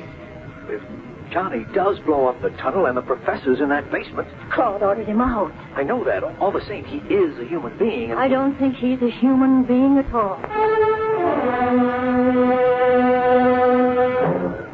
Shine your big torch over the lake, Johnny. Shore cuts through the blackness all the way to the other side. Johnny, look. Something's moving just under the surface of the water. It's moving to the other side. Look, follow it. The torch. Look at it. Just a little of its back is out of the water like a whale. Keep following it. I can hit it from here. No, Claude, no. Let it go. When it returns from the other side of the lake. Oh, no. That's a small deer over there. See? The thing is coming out of the water. We'll fire a shot, Claude. It scared the deer. Look at that thing. It's half out of the water. The deer got away. Johnny, follow where the thing swims. It's coming toward this side of the lake, a few hundred feet north of us. Come on. No, hold it. If it does have a cave or a tunnel to a cave, we don't want to scare it off. Just watch it. It's at the surface. And it's disappeared. Now, let's move.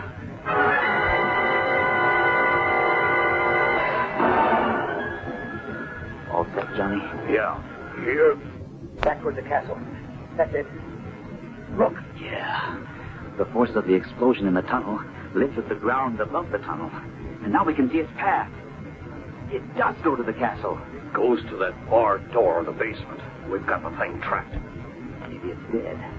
That was a terrific blast. We got to make sure, Claude. There's only one way to do that. We have to open that big barred door.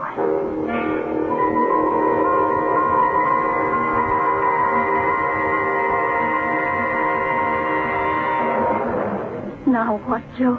I don't know. There was a big charge of dynamite. They must have found the tunnel. What about the thing? Dead, probably. Just the force of the detonation could kill it, but I don't know. Look, they're coming back. Maybe they'll tell us. There, that got their attention. Is it dead? Claude? Is it dead? I don't know. We hope the explosion caved in on the thing and killed it. But we don't know. And there's only one way to find out. We have to go back into the castle. Oh, no. We have to, Polly. You saw it? Enough of it, Joe. It's a leech, all right. A monster leech. How big, Claude? At least 6 feet long, round as a hippo, and reddish in color. When it came out of the water, it writhed like a snake, and its blood-sucking cups, or whatever you want to call them, were bigger than $50. It's the most revolting creature I've ever seen. How in heaven's name did it ever come about? Experimental breeding and crossbreeding.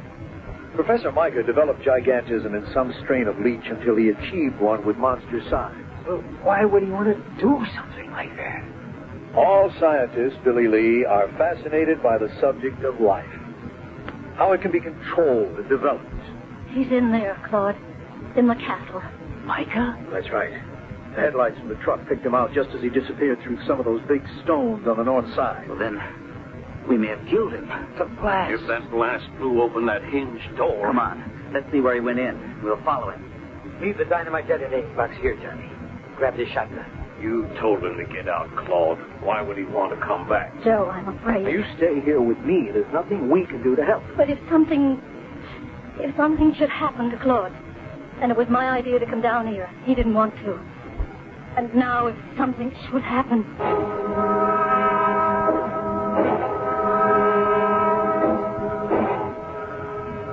That could be it. See where I'm shining the torch? Yeah, it could be.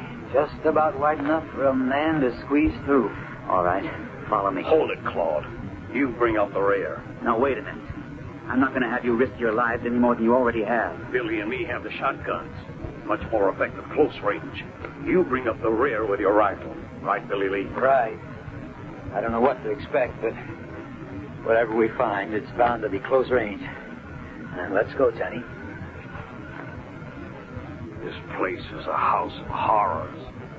Ought to be burned to the ground. It will be, once we know that the monster leech is dead. It's Micah from that big room in the dungeon. Have your gun cocked, Johnny. And go slow. Look. Oh, good Lord. The leech. It's all over him.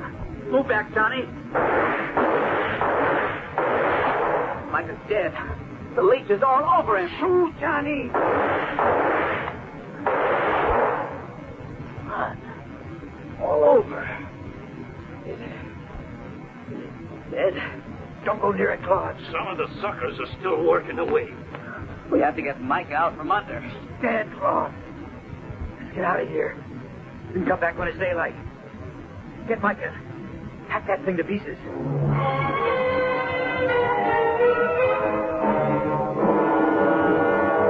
Joe, I can't stand it. Just have to, Polly. We're not leaving this truck. But those gunshots, what if they run into? I can't guess. You can, but you won't. What if that blast of dynamite blew out that hinge door? If the thing wasn't killed in the tunnel? Hold it. They're coming out of the front of the castle. See the flashlights? They're safe. Oh, Joe, they're safe.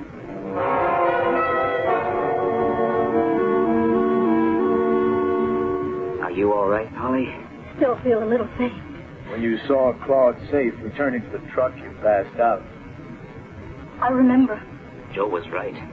Professor Micah had developed a giant leech. It lived in a tunnel which ran from the shore of Dead Lake up to a cave near the castle. When Johnny set off that blast of dynamite, the tremendous repercussion broke the hinges of the door into the cave, and the leech got out. Micah was there in the room. He was probably stunned by the blast. That's when the leech grabbed him. There was nothing we could do to save him. It must have been awful. It was a nightmare, Polly. We're returning there in the morning. So am I. Polly. No, Claude. I got us into this, and I'm going to see what's in that room.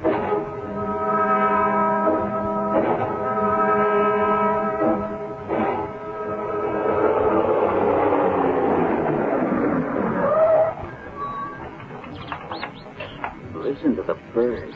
Life has kind of returned to Captain Tabloon. I don't feel much like going down into that basement again. And I'm not sure it's safe for Miss Baxter. Don't you worry about me, Johnny. Now that I know the monster leech is dead, I'm not afraid. All right. But let's go in through the front. Have we got everything? Lights, ropes, And my shotgun, just in case. And camera. Watch your footing, Polly. And when we go down into the dungeon, stay between us. Let me lead, Claude. I've got the gun. There it is. Oh, Claude. Poor old Micah's under that thing. Now, aim that big light right at it, Johnny. It's incredible.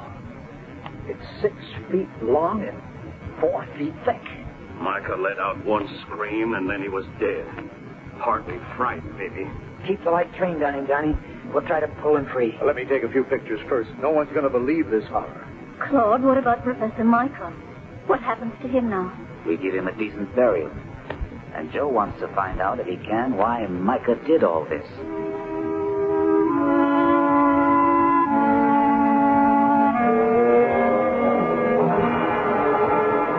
Billy and I searched the castle. The one tower, still partly standing, Micah had a room and his books and a small laboratory. Yeah, there were a lot of papers and chemicals. But the real discovery was this diary. It goes back 40 years, back to 1931, in fact. Under an October date. Listen to what Micah wrote.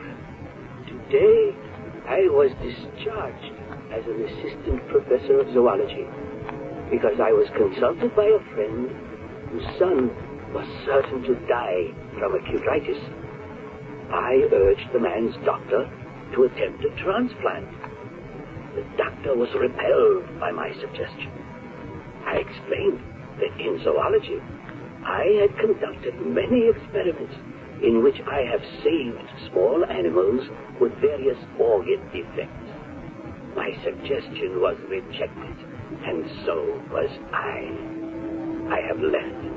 I intend to continue my experiments somehow, somewhere, south probably, but at least I will have the climate in my favor. And one day, I am convinced the name of Micah will be honored for his proof that life can be prolonged and improved. There it is. And a lot more. Poor man. He wasn't really mad. He just felt rejected. And because of his bitterness, his experiments became grotesque.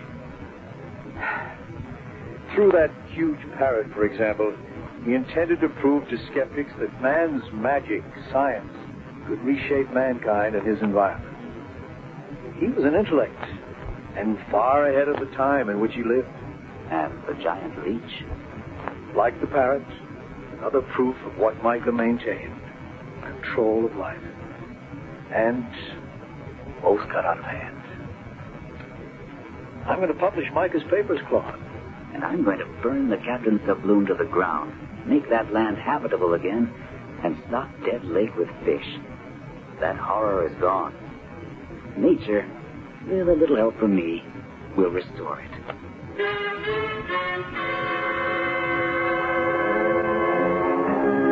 Nightmares are made of such stuff as a dream about a monster leech, because the word makes the skin crawl.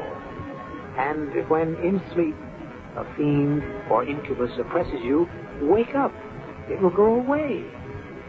But was it real or just a nightmare? I'll be back in a moment.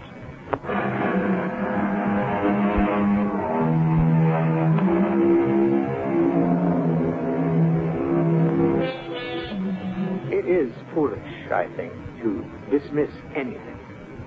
Was it conceivable years back to imagine men walking on the moon? Is the notion of a huge killer shark unimaginable? We know a great deal about Earth, something about the universe, but isn't anything, or almost anything, conceivable? Monsters are, and our story's giant leech was one of them. Our cast included William Prince, Gordon Gould, Ann Shepard, George Petrie, and Gil Mack. The entire production was under the direction of Hyman Brown. And now, a preview of our next tale. Who is it? Till next time, pleasant dreams. CBS Radio Mystery Theater presents...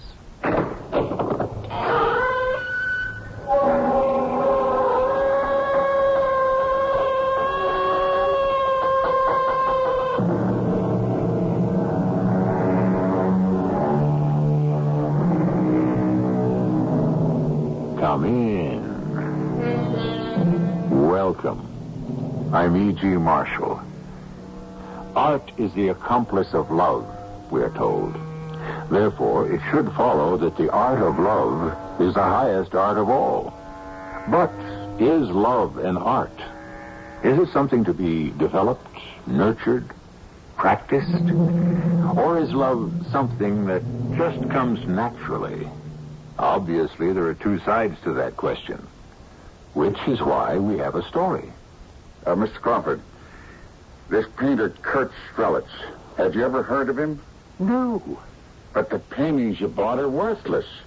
You threw away $250,000. Yeah, I know. It doesn't make any difference how much money I lose or throw away. At the end of the year, I always wind up with more than I started.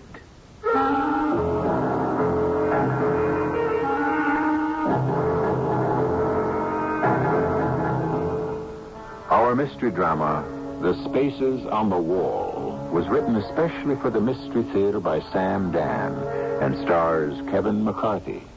It is sponsored in part by Contact, the 12-hour cold capsule. I'll be back shortly with Act One.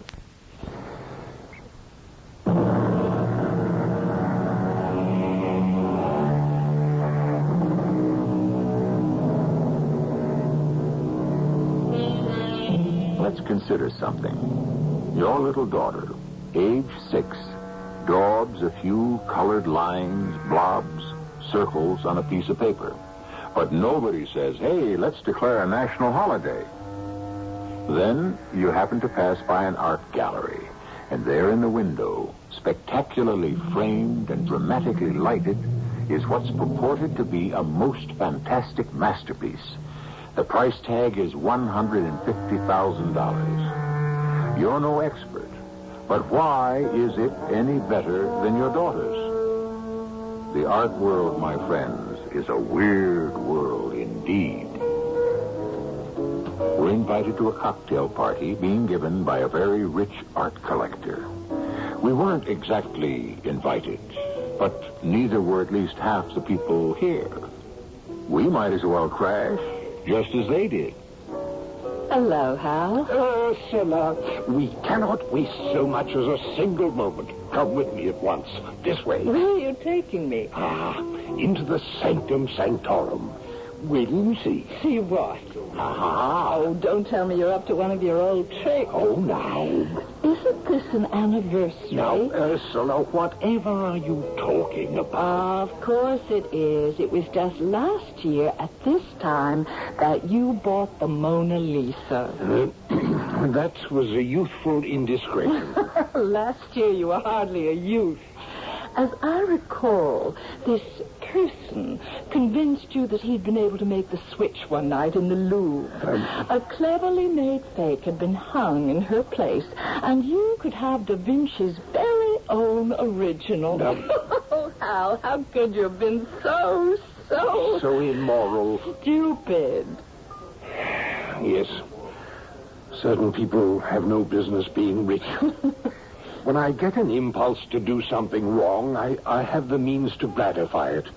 Whereas if I were poor, well, at least I'm not frustrated. That in itself is healthy. Anyhow, I had this irresistible urge to own the Mona Lisa. I understand. Do you really? There are many eccentric people like you who will buy or steal a famous artwork if they can and lock it away somewhere in a secret place where only they can enjoy it. But I only felt that way about the Mona Lisa. To have the eyes, the unfathomable eyes of that most beautiful and mysterious of women looking at me, and no one else but me. And what indiscretion have you committed this time? Ursula, as my advisor, my guide in all manner of things artistic, The problem is, you generally consult me after the fact, at which time it becomes my sorrowful duty to inform you that what you purchased is not a Da Vinci, a Rembrandt. Wait till you see this. All right, follow me.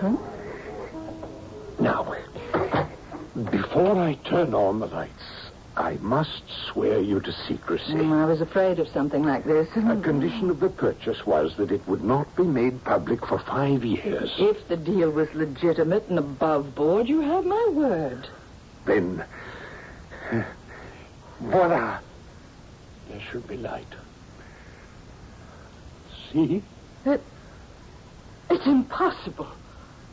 Ursula, my dear, hanging on the wall are 4 genuine... I know what they are.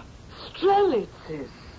Well, then you should also know that these are the only 4 in existence. Where did you get these paintings? I bought them. From whom? The owner. Impossible. Why? Because the owner is Carl Mueller, Carl Christian Mueller.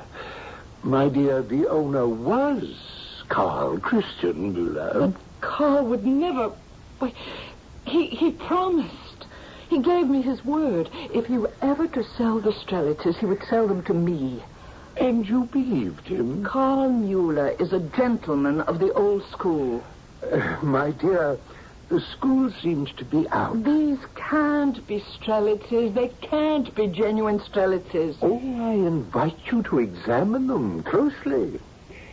In your heart, you know already. You bought these from Mueller? Of course. Mueller personally sold you these 4 paintings? No, the deal was consummated through an agent. Who was the agent? Well, does it matter? I have the bill of sale signed by Mueller himself. I have never known Carl Mueller to break his word. Well, there's a first time for everything. Oh, I suppose you're right, Hal. I suppose you're right.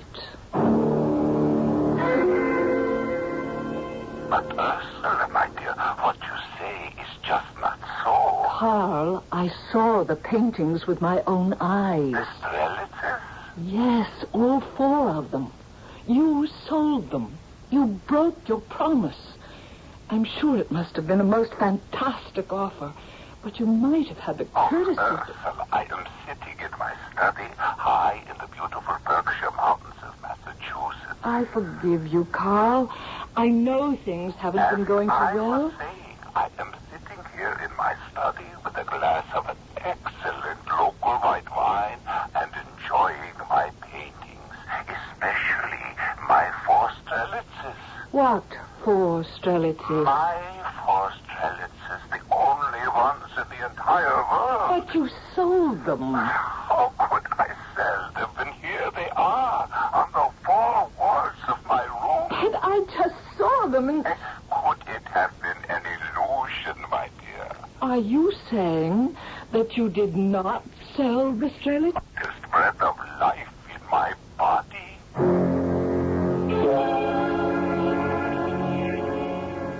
I don't know why you come to me, Mrs. Derringer. I don't know the first thing about art.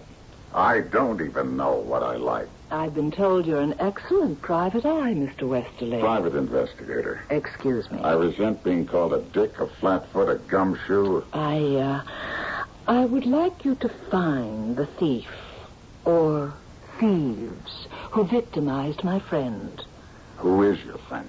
Is it necessary for me to bring him into it? Well, he's in it now. My friend is a very wealthy man. His money is all inherited, of course. A few years ago, he decided to become an art collector. However, he faced a problem. What was that? Just about all the great art had already been collected. Well, still, I imagine for money, just about anything could be Not bought. only has most of it been spoken for, but it already belongs to museums, institutes, and the like. Aren't there any great painters today? Probably. Probably. What kind of an answer is that? An honest answer. There are painters who are all the rage, but how do we know they're not just a fad? You need time to authenticate an artist's true values. All right. Now, anyhow, your friend bought these 4 fakes. For how much? $250,000. That's about $61,000 apiece. Cheap enough if they had been genuine. Mm-hmm. Who was the artist supposed to be? A German painter of the late 20s named Kurt Strelitz. He's still alive? No, he's dead. When did he die? Where and how? It isn't known where he died exactly, or when, or how. Well, then, how do we know he's dead? When the Nazis came to power, thousands of people just disappeared. The police would knock on your door and drag you off to prison. And that's what happened to this Kurt Strelitz? Yes. When had he been taken away? In the late spring of 1939, just before the war. Now, how old was he? He was about 25. And he was already famous? He was established, yes. And these 4 paintings are all he ever did? They're the only ones that survived. The Nazis destroyed all his other work. And you say that the 4 that were bought by your client are fakes. Why? Is it that obvious? Oh, no. Actually, they're excellent. But you, as a connoisseur, you can tell.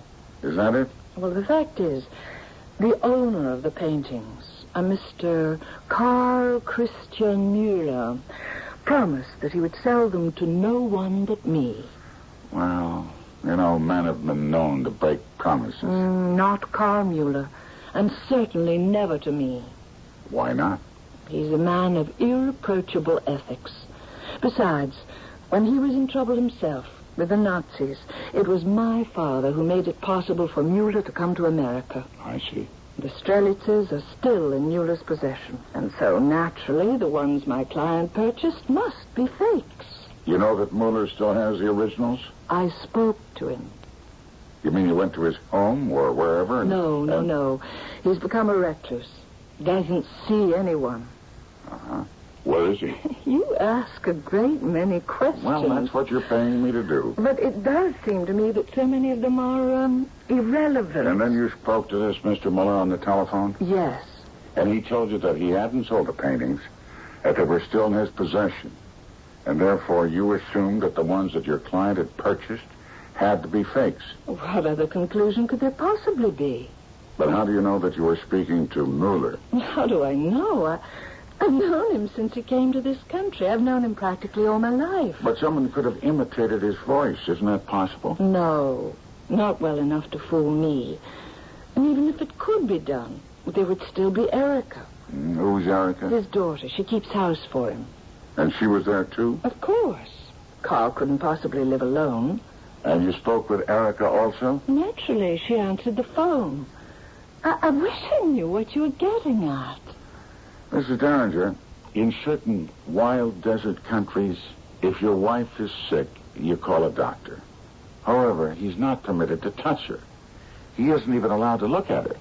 He stays behind a curtain or a screen and tells you what to look for and how to examine her. Well, what does this have to do with... Well, I feel just like such a doctor in this case.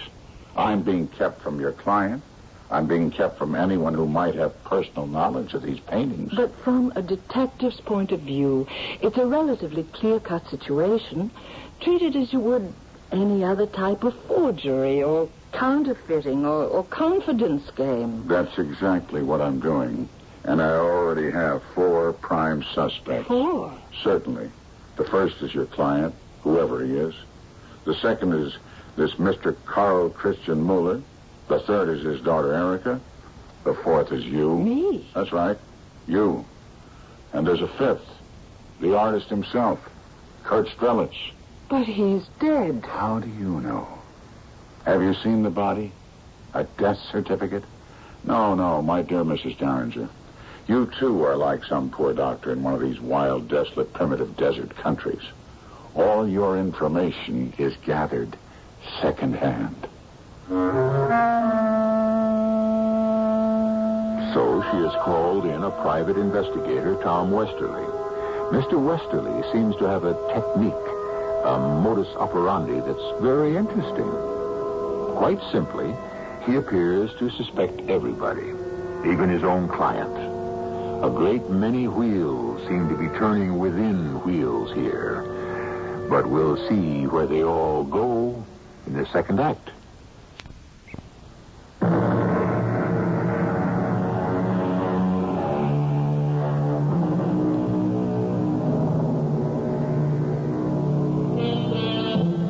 It is said that in some indefinable way, a work of art will resemble the artist.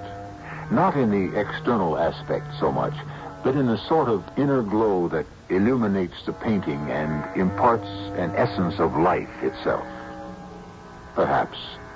And even if a work of art is a forgery, it still was created by an artist. Therefore, it should resemble him, whoever he is. Shouldn't it? Are you actually implying, Mr. Westerly, that Mr. Mueller, his daughter, Erica, I, myself, and even poor Kurt Strelitz, who has been dead for at least 40 years, are somehow part of a plot to defraud my client? I can only go with what I've got. But this is a most outrageous accusation. Mrs. Derringer, do you actually want to apprehend whoever it was that sold the fake pictures to your client? Certainly. What other reason have I for engaging your services? Just window dressing, perhaps? What are you getting at? Well, you're Mrs. Ursula Derringer. You're an art critic and historian. You're 44 years old, divorced. How do you know all this? When you called me yesterday to set up this appointment, I decided to find out about you. Of all the gall. Why? I'm sure you checked on me. From what you've told me about your alleged client, I would infer that you've got a good thing going now. I perform a valuable service. I didn't say no. At any rate, he seems to have been stunned. So, to make him feel better, you told him that you were going to employ a private detective. But he said he didn't want anyone to know he'd been victimized. So you said you'd keep his name out of it. Who told you all this? It's obvious. A man is defrauded out of $250,000. Why doesn't he go to the police? He tries to show me he can make a shrewd deal himself now and then. But it almost always ends badly. Well, you and I both know that on the basis of what you've told me, I'm not going to get anywhere. That isn't so. And since he's obviously very rich and very spoiled, he has a short attention span. He'll forget all about it soon enough. That's the charitable interpretation. Charitable? Mm-hmm. Because it assumes you are innocent of any wrongdoing.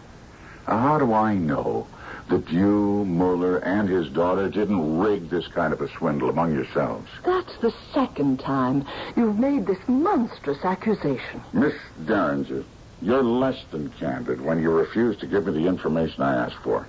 And then you forced me to rely upon my imagination. But I have so very little to tell you. You can tell me the name of your client. You can also set up a meeting. I would like to talk with him alone. I can tell you now, he isn't going to like it.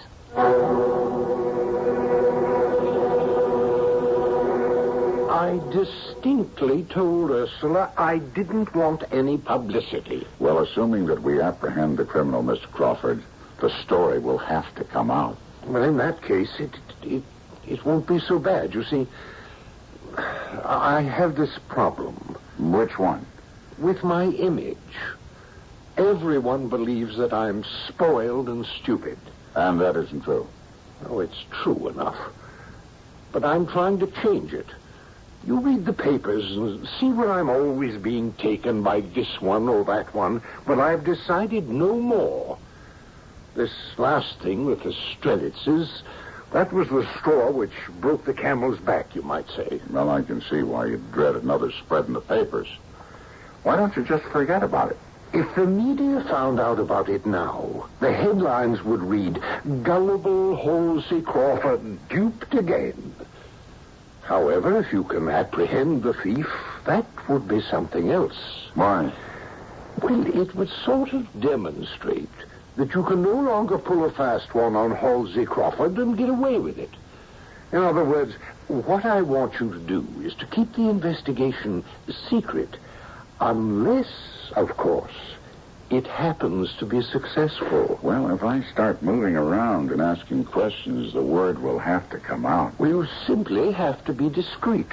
This painter, Kurt Strelitz, why did you want to buy his work in the first place? Ursula, Mrs. Derringer, told me all about him. Had you heard of him before that? No, I don't think so. You paid $250,000 for the works of a man you knew nothing about? Well, you put that much money and more, perhaps, into securities you don't know anything about either. You go by the recommendations of your financial advisor, don't you? I wouldn't know anything about that. Oh. Well, in the same way, Mrs. Derringer is my artistic advisor. But she didn't advise you to buy the Strelitzes. No, she kept insisting they weren't for sale. Well, then why did she even bother to tell you about them? Because it was going to be part of my education. Kurt Strelitz was an important modern German painter. And the fact that you were approached by someone to buy the paintings by Strelitz could be a coincidence. Well, I'm sure of it. What would Ursula have to do with it? The truth is that I've been a natural target for hustlers and confidence operators. All right. You were approached. How? I received a telephone call. From whom? A woman.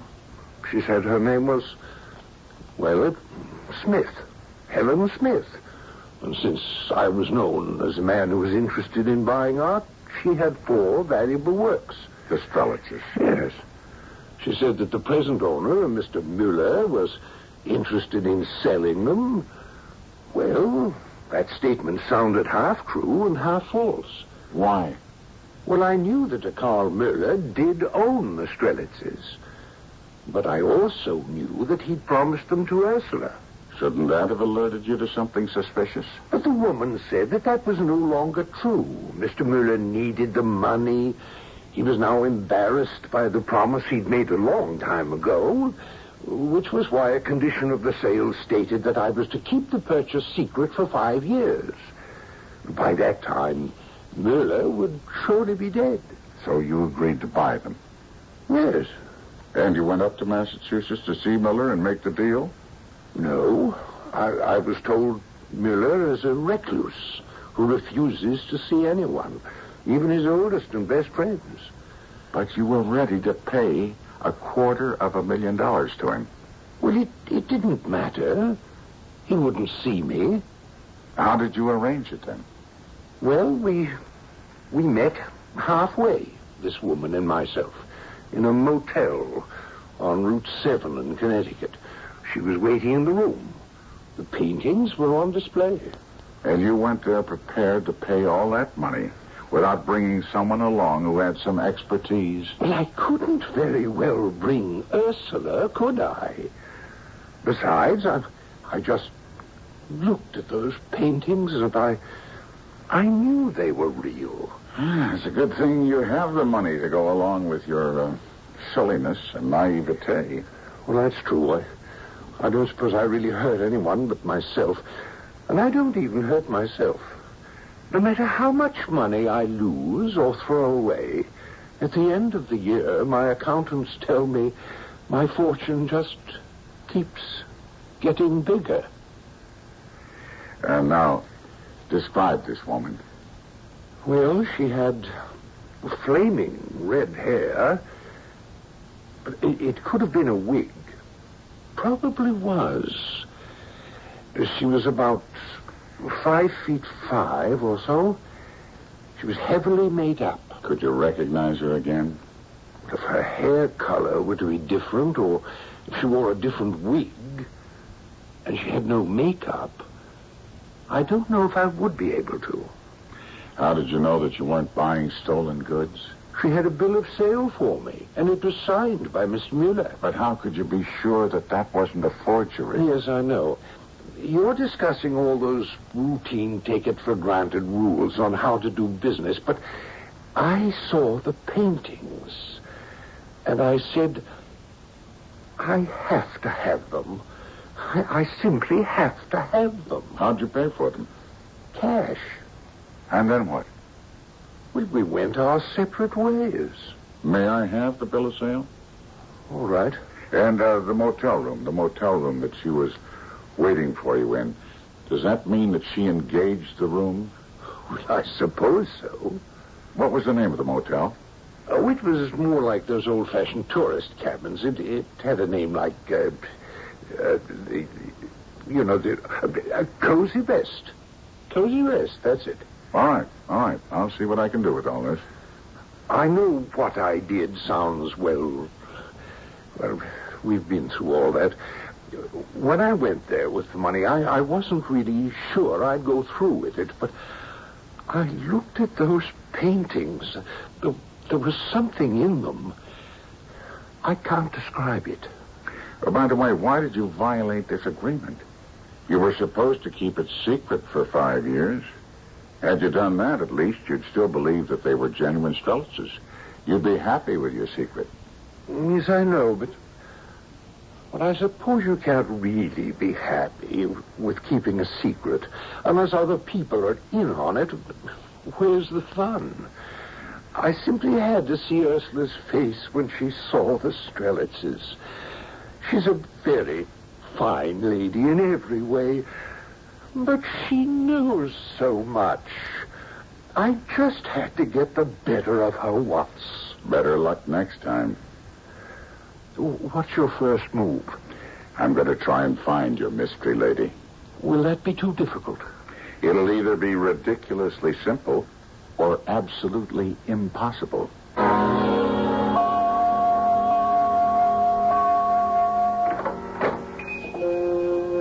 Good afternoon. You're looking for a room? Afraid I can't accommodate you. Won't have a thing till a week from Monday. No, my name's Westerly, Thomas J. Westerly. What can I do for you, Mr. I'm Westerly? a private investigator. Here's my card. Oh? Guess someone's been misbehaving, huh? This would be a week ago, last Tuesday. A woman, medium height, very red hair, checked in here. Would you remember her? Well, we get lots of red-haired women. Seems to be a popular color. This one checked in alone. Mm-hmm. A waiter. That's what we call them. Man or a woman comes in by themselves.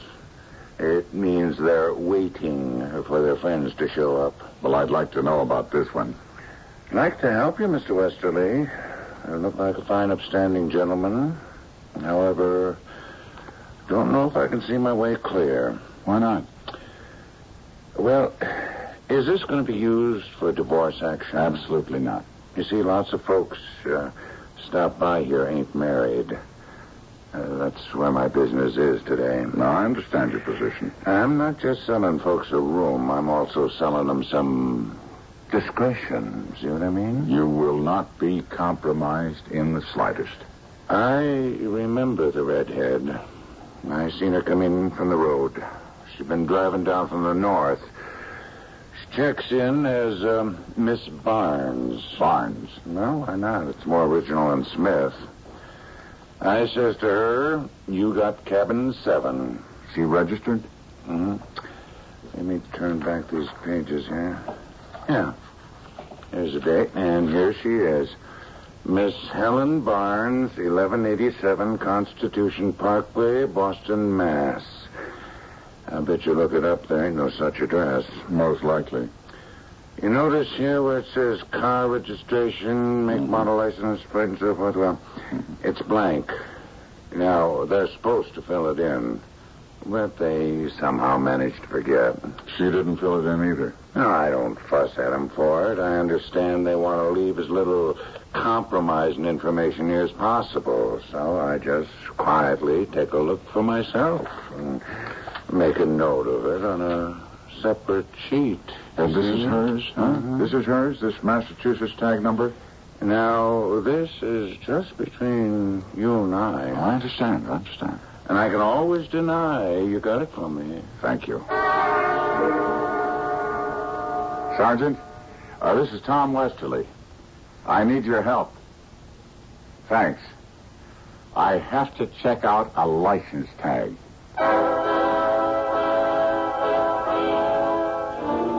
Do you think we'll be surprised by any of the information we get? I'm sure it isn't too difficult to guess who the red-haired woman was.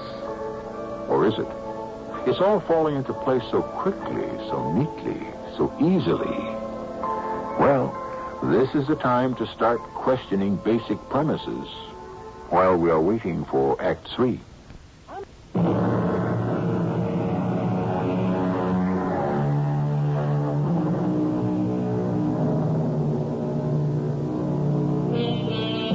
The ancient Sanskrit Upanishads tell us, among other things, that the immortal gods love the obscure and despise the obvious. The only problem here lies in the fact that we can never be sure which is which. Sometimes that which is seemingly obvious is really complex beyond all understanding, and that which is apparently obscure is really crystal clear when we see it in a certain light. Yes, Sergeant. What is that name and address again? The car with that license tag belongs to Miss Erica Muller, Lyonsville, Mass. Thank you, Sergeant. Thank you very much.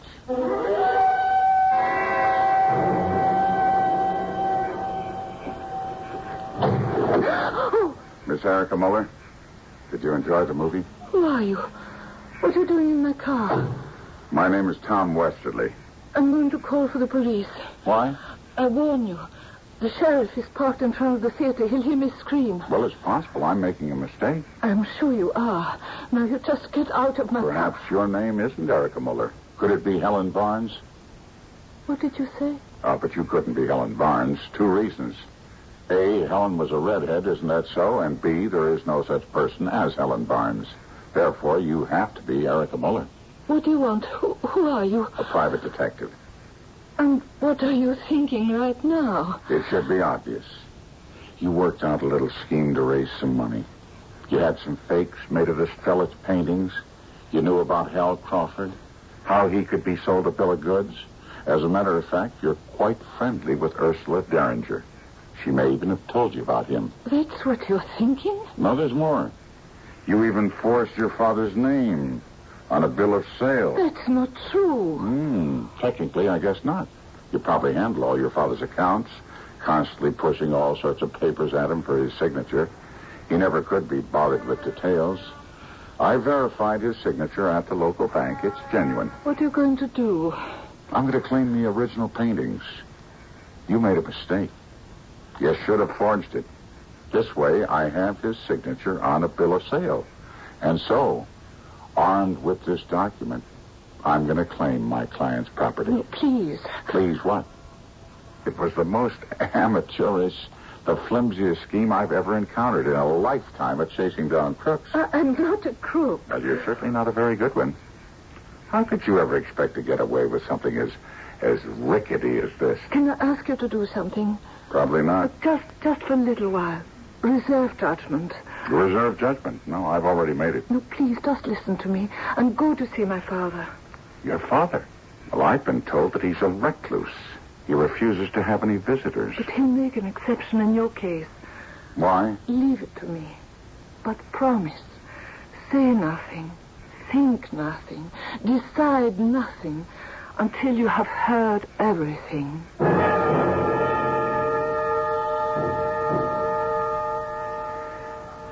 Father's sitting in his study. He won't get up to say hello. His back bothers him. He's a very old man. Now just let him talk. Come. Father? Come, my dearest. Did you enjoy the motion picture? Oh, yes. Father, may I present Mr. Tom Westerly? You see, my car broke down, and he was kind enough to rescue me. Oh, welcome, Mr. Westerly. Pour the gentleman a glass of wine, Erika. Of course. Mr. Westerly is very much interested in art, Father. Splendid. I have a treat for you, then, Mr. Westerly. Have you ever heard of Kurt Strelitz? I believe so. Cut down in his prime by... No, all right, Father, please, you must not get yourself excited. 40 years ago. So much time gone by. I have the only 4 Strelitzes left in the world. They're hanging in the next room. You'll want to see them, I know. Yes. Kurt Strelitz. We were boys together, schoolmates. We both wanted to become artists. But he had the talent, and he died for it. His genius killed him. Ask me how. All right. He lived in the wrong place at the wrong time. You see, his genius made him paint the truth. Those were dangerous days for truth. Fatal days for men of genius who had no choice but to speak and write and paint what they felt. Yeah, I spoke to him. Oh, well, I remember speaking to him. It was 40 years ago. Why do I see it so clearly? Still see him and hear him. As if he is here, in this very room, with me. Carl, I thought you'd never get here. See, the last canvas, the final one of the 4, is finished. Kurt, just in time for the show next week. There isn't going to be a show next week. Well, that's impossible. We've made all the arrangements. Our license has been revoked. What license? A license we need to hold a public exhibition. Your paintings have been proscribed. All of your work that is in my gallery. It's gone. You mean you sold everything? It was all confiscated by the police. What are you saying? They marched in. The lieutenant gave a salute, produced the order, which said words to the effect that these decadent, degenerate canvases were a disgrace to the fatherland and would be removed at once before they would further pollute the true German art. What are they going to do with my paintings? You know what they're going to do. They'll have a big bonfire one night this week and... No! I'm sorry, Kurt. We have to stop them. Stop them? How? Those paintings, they're my work. All the work of my lifetime. All I have left are just these 4. No, we'll have to hide them. Paintings were not made to be hidden. Then we'd better hide you. I won't run away. You must. Maybe we can get you to France somehow. No, I'll stay here and fight. Fight? With what? Oh, we have to face facts, Kurt. It would help if we knew what the facts were. We have to save these remaining paintings. Let me hide them. That's the same as killing them. No, if they have to die, let them die in a fire. Let them be destroyed by the enemies. Not smothered to death by their friends. Where are you going? I'm going to find out where my paintings are. Kurt, come back here. I never saw him again, Mr. Westerly. Where had he gone? To the police station to demand the restoration of his property. I betrayed him. You betrayed him? How? What did you do? I did nothing. Oh. At least I saved the last 4. The best he ever did. Do you agree, Erica? Yes, Father. Oh, poor Erica. She was only a child. She doesn't remember. Now he has arrived. Kurt Strelitz has finally arrived. And how do I know? Because they're actually making forgeries of his work. That proves he is somebody, doesn't it? I would think so. Oh, a very dear friend of mine, a lady named Ursula Derringer, actually told me that a friend of hers had been fooled into buying fake Strelitzes. The last 4. While each can stand alone, together they form a grand design. Brotherhood, charity, wisdom, love. Come, you must see them. Let me help you, Father. No, that's perfectly all right, child. I can... Oh! Father! Here, let me give you a hand. Are you all right, Father? Yeah, I'm fine. Yeah, I think you positioned my chair just a slightly different angle, and so I tripped over my own feet. It's the first time something like this has happened in years, isn't it, Erica? Yes, Father. Yeah. Well, Mr. Westerly, you found me out. You see, I'm blind. Usually I can manage to hide it. I have every root in this house reduced to science. But there's an occasional accident. Oh, no, you don't have to guide me, Erica. I know my way in. Won't you follow me, please? He's blind? Yes. Well, then how can he... Please, don't say anything. Turn on the full lights, Erica. Now, Mr. Westerly, look at my 4 magnificent paintings. I managed to get them out of Germany and safely to America. How could poor Ursula Derringer ever think that I would sell them? Oh, she will have them after I die. That will be my gift to her. But while I live, I come in here every day. Please, don't say anything, Mr. Westerly. And lightly, ever so lightly, I run my hand over the canvas. I feel the texture. It's as if I'm speaking to Kurt Strelitz. You promised Mr. Westerly a glass of wine, Father. Oh, of course. Why don't you and Mr. Westerly go into my study and have some? I just want to stand here for a minute or 2. Yeah, I feel very close to Kurt Strelitz tonight. Yes, Father. Mr. Westerly? Yes.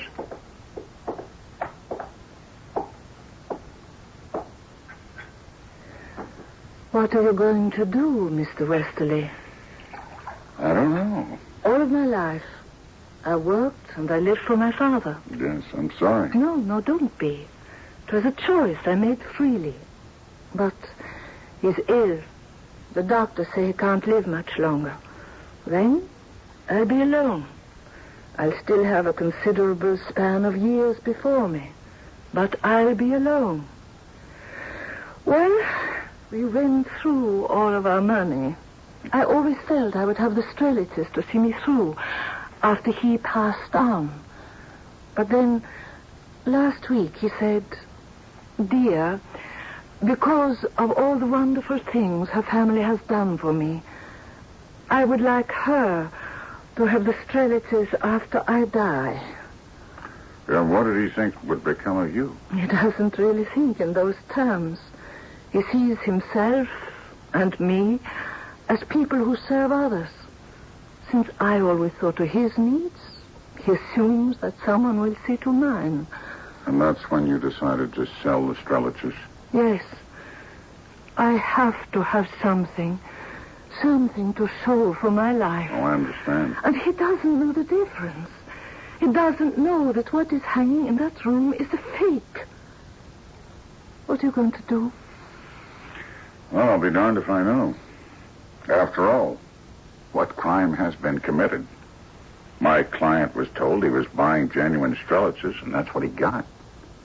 He has a bill of sale to prove it. Of course, Mrs. Derringer's feelings will be hurt. She hired me because it was believed a fraud had been perpetrated upon Mr. Halsey Crawford. But he received the merchandise as stated. He has. So there's really nothing left for me to do here. I want to thank you, Mr. Westerly. Erika, dear, have you poured a glass for me? Yes, Father. Here you are. Danke. You know, Mr. Westerly, a work of art is a living thing. And my 4 Strelitzes, never have I ever felt them to be more alive than they are at this moment. Brotherhood, charity, wisdom, love. Shall we drink to them, Mr. Westerly? Always, Mr. Muller. Always.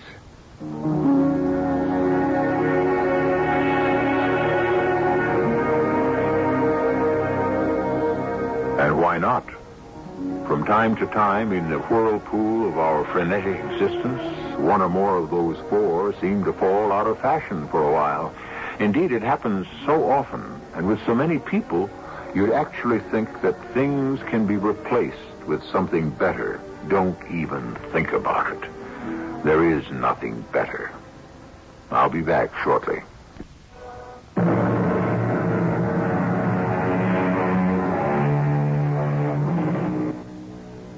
This is WJAX AM in Jacksonville, Florida. We now conclude our broadcast day. WJAX is owned and operated by the City of Jacksonville, with studios and offices at 225 West Coastline Drive in downtown Jacksonville. WJAX AM operates on an assigned frequency of 930 kilohertz with a power of 5,000 watts, is authorized by the Federal Communications Commission in Washington, D.C.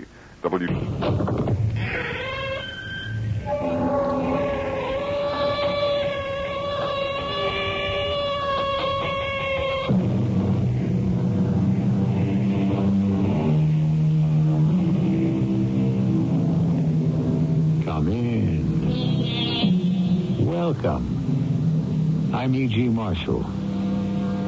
An honest man, we are told, is the noblest work of God, assuredly. And there are times, unfortunately, when it appears as if he is also the rarest. Honesty, sincerity, loyalty. Why do we call them simple virtues? These days they appear to be so complicated. What kind of a job did you have in mind? Well, I'm a first-class confidence operator and an all-around hustler. I can use a gun, but hey, I think that's for suckers. Hold it. I thought you said you wanted to change your way of life. I do. I'm sick of penny ante swindles. I'm looking for something big. That's why I came to you.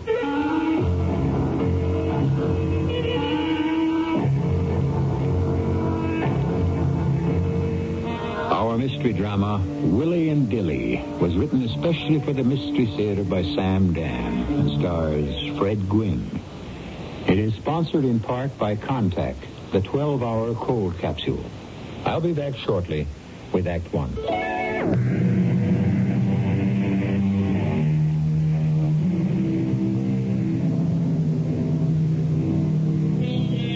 In God we trust. All others pay cash. That's a sign we read in so many commercial establishments. And yet, no matter how cynical, skeptical, or worldly wise we are, the fact is our social order is based on absolute trust. Aren't we constantly placing our lives, our health, our fortunes into the hands of airplane pilots, cab drivers, lawyers, bankers, automobile mechanics? Like it or not, we are destined to be our brother's keeper, just as he is required to be ours. You're going to meet Mr. Harrison Dillard Wentworth. And Mr. Wentworth is every bit as imposing as his name. 55 years old, he is tall, white-haired, and handsome. You feel instinctively that he is just the man to handle your money. Won't you have a chair, Mrs. Zurich? That's pronounced Zurich, as in the Swiss city. Oh, I see. Are you Swiss? No. Zurich was the name of my late husband's stepfather. How may I serve you, Mrs. Zurich? I realize this is a very big firm and that many of your clients are millionaires. Are you also a millionaire, Mrs. Zurich? Or should I say, millionairess? Neither one. I'm afraid I'm not even rich. Yes? I'm a widow. A very recent widow. Oh, my sympathy. I only have a few $1,000. A few? To you, it would be a few. 5, to be exact. Oh? Yes. I know exactly what that O means. Well, Mrs. Zurich... It means, what right do I have to take up the time of Harrison Dillard Wentworth himself? $5,000. That's hardly worth the attention of the smallest fry in the outermost office. Yes, now that I sit here and think about it, I realize how foolish I must seem to you. And how unimportant. Mrs. Zurich, all of our clients are important. But I also need financial advice. To me, $5,000 is a fortune. Of course. And I am an important person to myself. My needs are real and urgent. I want the best. I understand. I wonder if you do. You're a top man in the field. You deal in astronomical figures, I suppose. Now, how could you possibly understand a person like me? Mrs. Zurich, permit me to inform you that I shall personally supervise your account. I can't tell you how wonderful you've made me feel. No. What am I going to do? Cry? Now, Mrs. Zurich. I can't help it. I'm so happy. This is the first nice thing that's happened to me since Ogden died. Ogden? My late husband. I know very little about money, but he knew even less. Poor Ogden Zurich. He was just a sweet, kindly dreamer. I shall prepare a modest, interesting portfolio. And safe. It must be safe. That's why I demanded to see you and no one else. This money is all I have in the world. But I feel it's secure with you. Shall I write a check? There are papers to be drawn up first. Well, please do it. And we should talk about various possibilities. No, don't say that. I'm sorry, did I? No. I'm sorry. Forgive me. I had no right to flare up like that. But all my life I have been involved with men who like to talk. Ineffectual men who used conversation as a distraction for their inability to amount to anything. Here, for the first time, I feel I am in competent, capable hands. I hope to be worthy of your trust. Excuse me. Yes? Oh, that's too bad. I suppose it means our lunch date is off. Call Rosario's and cancel my No. Never mind. Mrs. Zurich. Yes? I hope you're free for lunch. Oh, you don't have to feel that you... But I do. I always take my important clients to lunch. Besides, we're about to begin an extremely intimate, that is, confidential relationship. Oh. I must know all about you, what your goals are, and so forth, if I am to invest your money prudently. Prudently? I like the sound of that. I never knew a man before who actually thought in those terms. Do you believe in fate? But doesn't everyone? Well, you see, I had a lunch date scheduled with a Mr. Jonathan Simpkins, a very wealthy gentleman. He's every bit of 60, yet he wears what's left of his hair down to his shoulders, dresses in jeans, and rides a motorcycle. Oh, good for him. He'll be in the hospital for at least a month. Oh. It was ordained. He was destined to run into that truck so that you and I could have lunch today. Oh, I'm sorry to be the cause of Mr. Simpkins' accident. Are you? I'm not. Oh,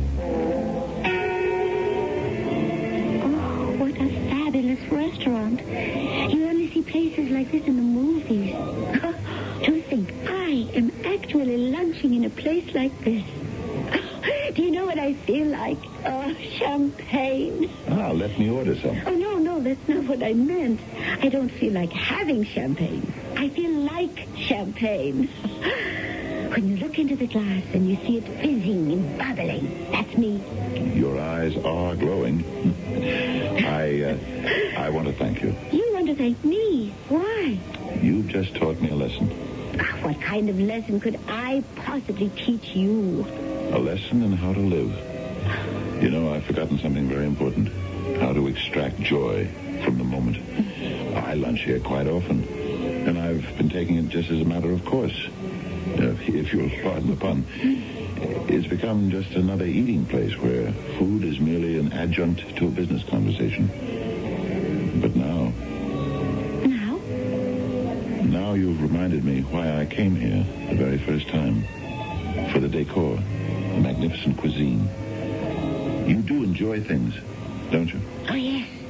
When I get the chance. Somehow I feel you didn't get too many chances in your lifetime, Mrs. Zurich. Mrs. Zurich, I don't even know your first name. Oh, Wilhelmina. But my friends call me Willie. Oh, no. No? This is rapidly becoming a day of the most fantastic surprises. Do you know what my friends call me? I can't imagine. Dilly. Oh, I don't believe it. It's true. Dilly? A man of your stature and dignity? Who would dare? My name is Harrison Dillard Wentworth. But for some reason, no one ever wanted to call me Harrison. Or even Harry. Everyone preferred the name Dillard, which soon became Dilly. Dilly. Now that I say it again, it does seem to suit you somehow. And so here we are. Willie and Dilly. Really now, this has to be fate.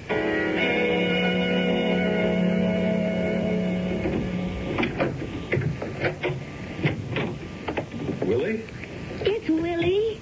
Unless you gave some other dame a key to the apartment. Oh, tell me, how did it go? How did it go? I'm back in school, and I come home to the sorority house from a date. How does it happen you can never give a person a straight answer? How did it go? The answer to that question is, I made him. I knew it. I had him the minute I walked into his office. Oh, I figured you would. Hey, did you use the widow angle? Well, if I read the signs.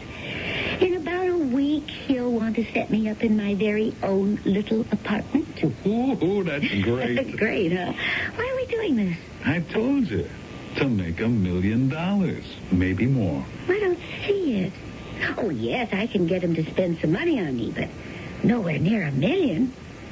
And where do you come in? Don't worry about a thing. Blackmail? You think he'd come up with $1 million just to keep his wife from finding out? I don't. I told you. Don't worry about it. Or do you think the scandal would ruin him with his old-time conservative blue-chip customers? You're not even warm, Willie. Oh, yes, I am. I'm warm, vibrant, vital, alive. I am quoting Mr. Harrison Dillard Wentworth, also known as Dilly. Yeah, will you just keep heating up, Mr. Harrison Dillard Wentworth? And I'll let you know when to take him out of the oven. Oh, why can't you tell me what the angle is? Isn't it better this way? All you have to do is concentrate on the job at hand.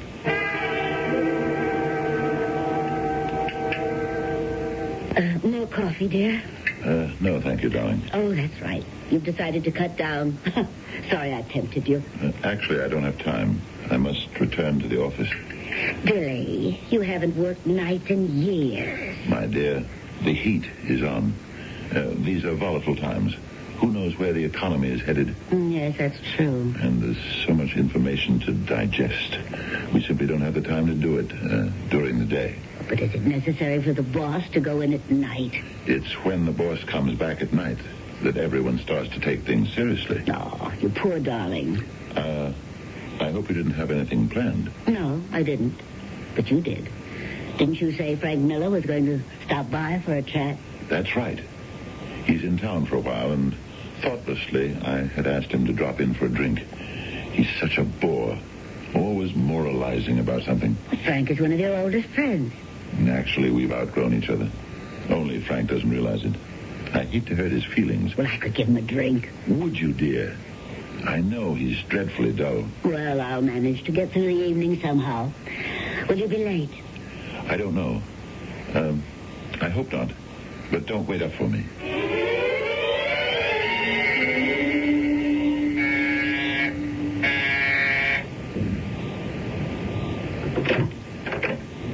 Frank. Good evening, Louisa. Won't you come in? Yes, thank you. Dilly isn't home. He's been so busy lately. He had to go down to the office. Oh? I can offer you a drink. Well, the reason I stopped by was because I wanted some advice. Why don't you call him? No. I don't want to bother him. It shouldn't be a bother. No, it can wait till tomorrow. Now, how about that drink?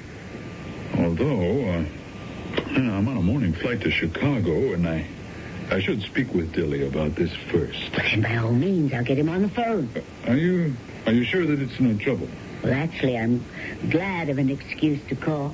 Why? Do you want to check up on him? What an idea. Dilly? He has no time for other women. Why, he hardly has enough time for me. Poor dear. He does put in long hours. But you know what he always says. The first part of your life, you work hard to make your money. The second part, you work even harder to keep it. Even so, this working late is a bad habit that should be nipped in the bud. Now, that's odd. What is? Well, I wonder, did I dial the right number? Oh, I'm sure I did. Well, did he tell you definitely he was going to the office? Well, now that you mention it, what he said was he might stop by at the office. Oh. Yes, he's probably out with a client. Well, yes, I'm sure of it. He's probably on his way home right now. Oh, of course. What am I going to do? Whatever it is she's going to do, she isn't going to do it until the second act. So far, it has been our purpose to introduce a roster of characters, mix them and watch them, and see what fireworks we can ignite. You must admit we have some highly combustible materials. I'll be back shortly with Act 2.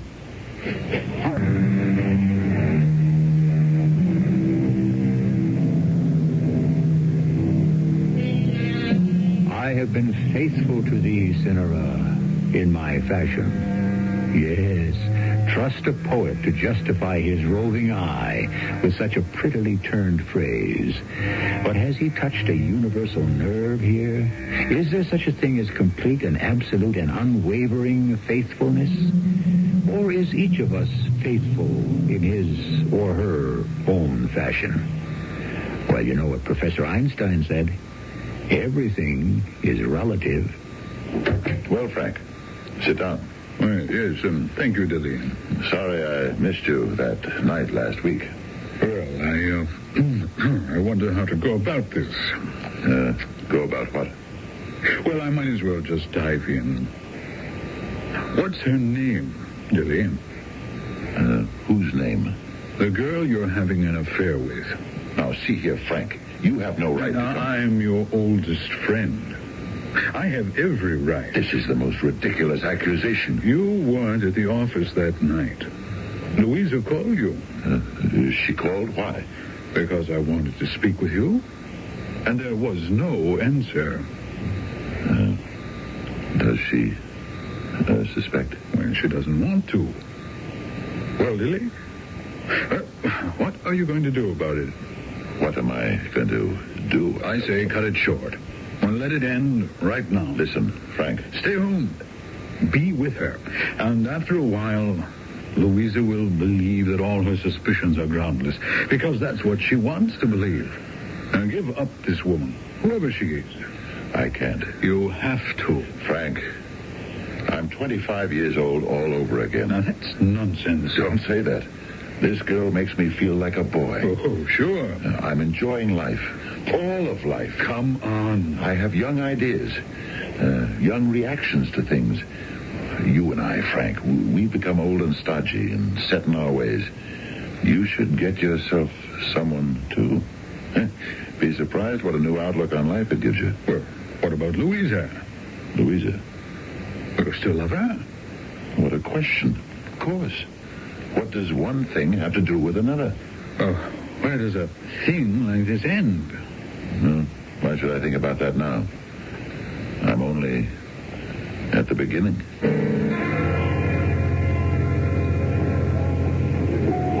Hi, baby. You're late? Well, I had some loose ends to tie up. Such as? Hey, you'll know everything in due time. I think due time has arrived. It's close, Willie, honey, close. Well, I hope so. Because Mr. Harrison Dillard Wentworth is beginning to bore me. Norman, what is it we stand to make out of him? And don't tell me $1 million, because I heard that one before. Yeah, but it's true. How? We're going to help him steal. Steal? He's going to steal? Right. Well, whatever you want to say about Dilly Wentworth, he is not a crook. You are wrong. Norman, this man has a reputation as ethical as any... I say he's a crook. Well, everybody thinks he's absolutely on the level. Everybody's wrong. Oh, I see. Everybody's wrong but you. Harrison Dillard Wentworth is a man who can't be trusted. And where's your proof? You are my proof. Me? Tell me, can Harrison Dillard Wentworth's wife trust him?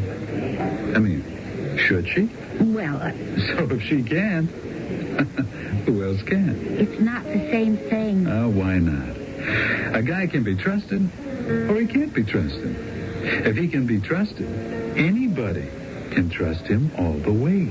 If not, it's just a question of the right girl, the right deal. But there's never been a hint of him ever cheating on any of his clients. To me, that means he's never been caught. And what do you think you can get him to steal? Oh, some securities. Negotiable securities. At least $1 million worth. Okay, Normie. Let's say you're right. He's a crook, and he would steal the securities. And why does he need us? Why doesn't he just steal them himself?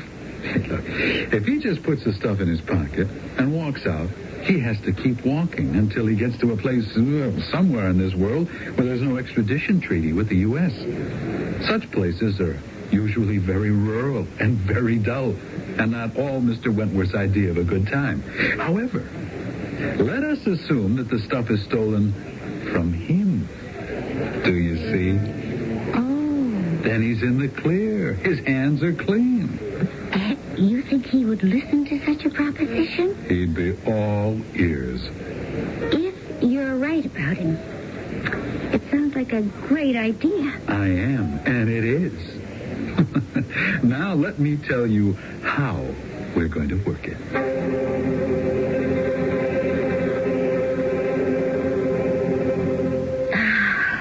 It's a lovely day, isn't it, dear? What is so rare as a day in June? How does the rest of it go? I'm not sure. But this is a rare Saturday. I have you home with me. Unless, of course, something happens to come up. Darling, I've been neglecting you shamefully lately, haven't I? I'm not complaining. No. You're too good a sport for that. I realize that what you're doing is absolutely necessary. I may be overdoing it. After all, I'm not getting any younger. You don't look very much older. Did you have anything planned for today? No, not really. Do you mind if we don't go anywhere? Of course not. I'm just a bit tired. I'd just sort of like to sit around and relax. Uh-oh. I'll make short work of it. Hello? Billy, darling. Ah, yes. I love you. Oh, Yes. I'm so lonesome. Yes, I can understand that. I could die. I want to see you. I don't think so. I have to see you. I don't see how. These are the usual story. I'm not sure I can. Oh, it's such a lovely day. You know what I want to do? I want to go to the track. That's rather difficult. I want you to take me. I understand. We could have such fun. And afterwards... Maybe we could arrange it for another time. You mean you'll let me go by myself? Tom, I really appreciate this, and I won't let you down. Where are you now?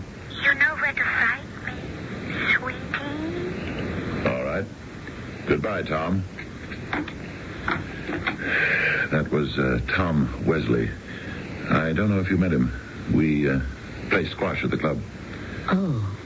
He's been trying to get me together with a fellow from England who's got all sorts of money to invest. Man's going back tonight, and Tom thought it would be a good idea if he met me first. Well, I suppose it's important. Yes, it is. I really don't want to go. I'll cut it as short as I can.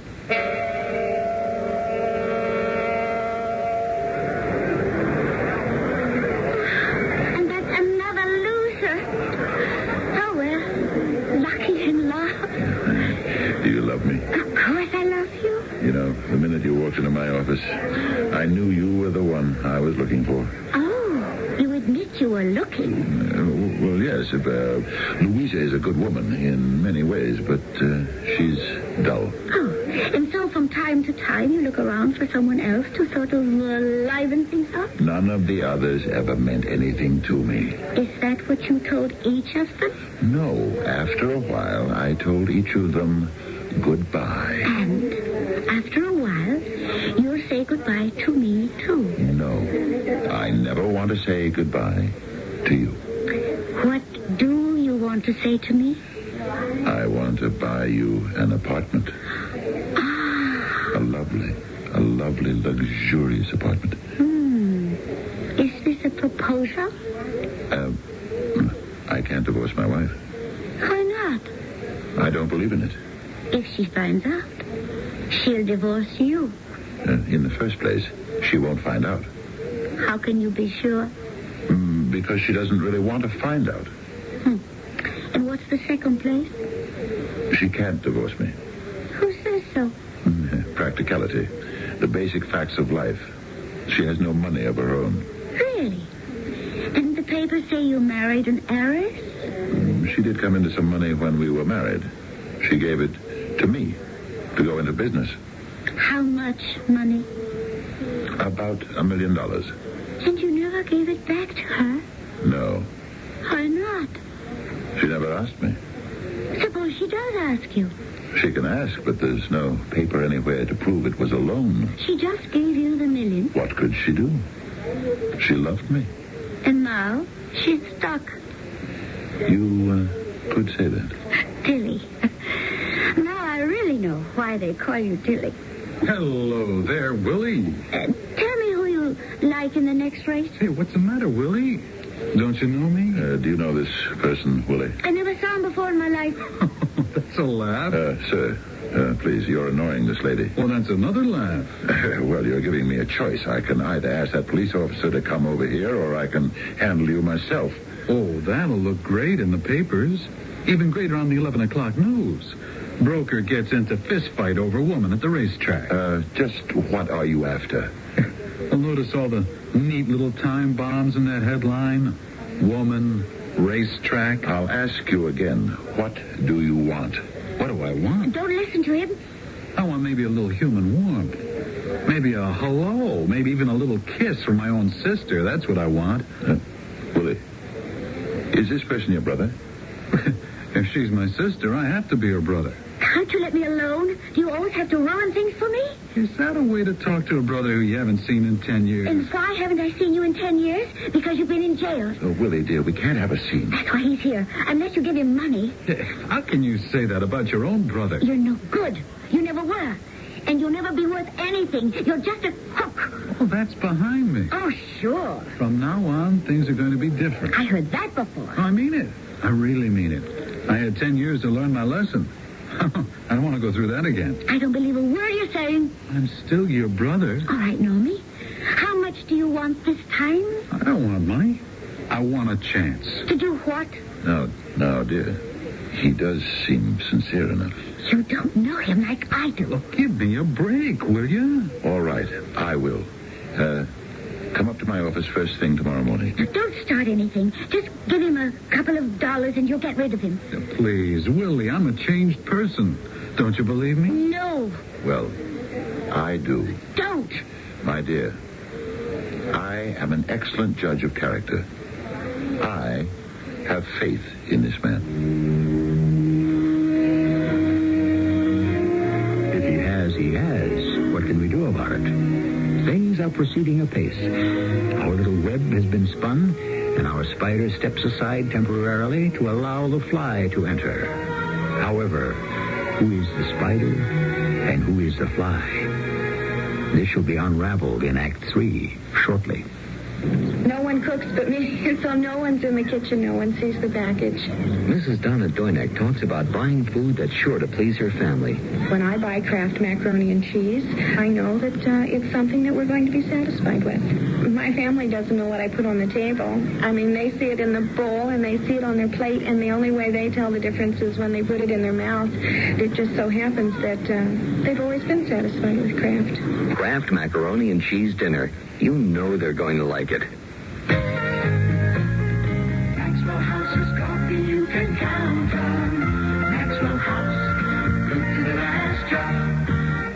Maxwell House is... Good morning. Maxwell House is... Good company. Good to the last drop. Maxwell House. Maxwell House. Coffee you can count on. Always smells good. Always tastes good. Always good to the last drop. Maxwell House is... Good coffee. Good to the last drop. Maxwell House. New York, Chicago, St. Louis, Miami, Seattle. Our biggest cities are sending out cries for more VISTA volunteers. VISTA means Volunteers in Service to America. VISTA volunteers work with groups of inner-city residents to tackle the many urban problems that can't be solved alone.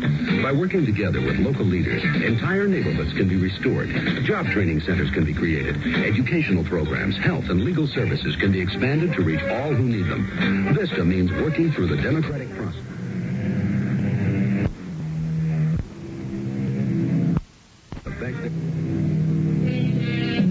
Keep your eye on the ball. This is the advice that can be followed with profit by both athletes and roulette players.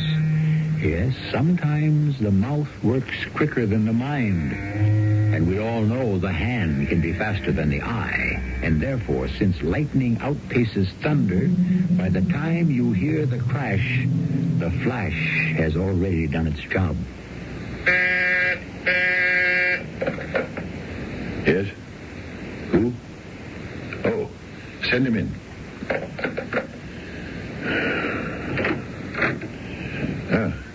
Well, Norman, sit down. Now then, I understand you're looking for something to do. Yes, that's right. For obvious reasons, I can't give you a job in my office. Oh, that's all right, I understand. But I do know people. Tell me, what can you do? I'm a first-class confidence operator. I beg your pardon? I'm a good hustler. I know how to work a scheme. Under certain highly specialized conditions, I'll use a gun. Now, just a minute. Is that the kind of job you're looking for? Well, that's the only kind of jobs I'm qualified for. One or both of us must be laboring under a misapprehension. Well, it isn't me. Norman, I distinctly heard you tell your sister you're a changed person. Well, that's true. You said you had reformed. Oh, no, I didn't. Oh, I distinctly remember. I said I was all through with the stupid stuff. And from now on, things are going to be different. But you seem to have no intention of changing your ways. Oh, I do. From now on, the stupid stuff is out. I've been in and out of jail most of my life. And do you know for what? Peanuts. Coffee and cake. You know what I learned? Obviously, not very much. No. I learned a very basic lesson. If a man steals a whole country, he goes down in history as a hero. If he steals $10 from somebody's wallet, he becomes a common thief and a jailbird. I do not see the relevance of... When it comes to stealing, the bigger the prize, the better the chance of getting away with it. If this is your attitude, I don't know what there is for us to talk about. Personally, I'd like to steal $1 million. $1 million? That's a nice round sum. I'm a busy man. You must excuse me. Wouldn't you like to steal $1 million? I, sir, am not a thief. Why do you say that? I don't know why I sit here and prolong this nonsense. No. Just tell me why you think you're not a thief. Putting it as plainly as I know how, I can be trusted with other people's money. Oh, I don't think so. Your opinion is of no consequence. Now, sir, if you will please... The reason I say that is because you can't be trusted with other people's affections. Your wife's, for example. If you don't leave my office at once, immediately, I'm going to have you thrown out. Well, now just think this over. You have a couple of branch offices. You're always sending cash and securities from here to there. Some of them can amount to a lot of money. You could tip me off when a shipment is on the way. And who the messenger is, and I could relieve him of his burden. And we would split. How dare you? Dare? What's there to dare? You're in or you're out. Get out of here. Well, you know where to reach me. I said, get out. On second thought, cash could be traced. And besides, $1 million in cash might need an armored car. Did you hear what I just said? Negotiable bonds. You know, bearer bonds.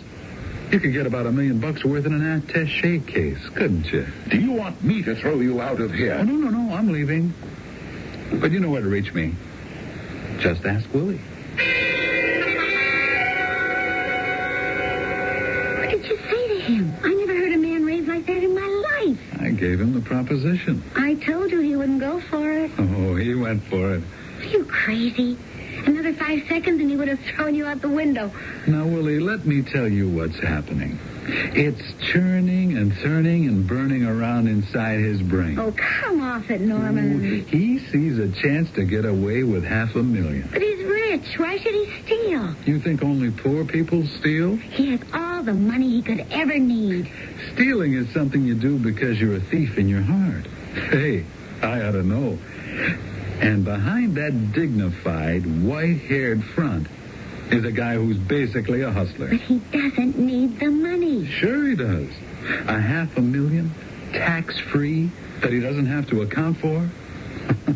And by this time, he's anxious to do it. He can taste it. That's your boy now. Answer it. Hello? Willie. Hi. I'm not here. Listen, darling. Is your brother around? Give him the virtuous bit. Look, the less you have to do with that no-good brother of mine, the better I'll like it.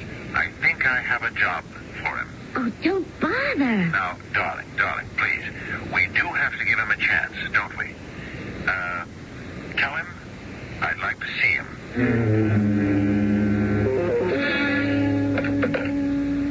Miss Dayton, no calls. I don't want to be interrupted for the next half hour. We don't need a half hour, Mr. Windward. How soon can we put this plan into operation? I knew you'd like it. We don't have to discuss anything other than the operational facts. Well, when can you have something worthwhile? I have about $800,000 worth of highly negotiable bonds that I can send to my downtown branch. Uh-huh. And how do you do it? One of my employees here is my confidential messenger. And he just takes the stuff? That's right. How come nobody ever jumped him? Because nobody has any reason to suspect what he carries. Only my downtown associate and I are aware of the transfer. Tell me, how does he go? By taxicab. Okay. Tip me off exactly when he's due to leave, and I'll have a friend of mine in a hack in front of the building. We'll do the rest. Sounds good. What can go wrong? A 50-50 split for you? Sounds like a great deal. Well, I'm taking all the risk, right? The thing goes sour, and you're still in the clear. Where do we meet to settle our accounts? Willie's apartment. When is the best time for the activity? 10 o'clock. 10 o'clock tomorrow morning. By that time, the morning traffic jam is over. The streets will be clear. I'll point the man out to you. You'll be carrying a black leather attaché case. With $800,000 in bonds. Right. Okay, partner.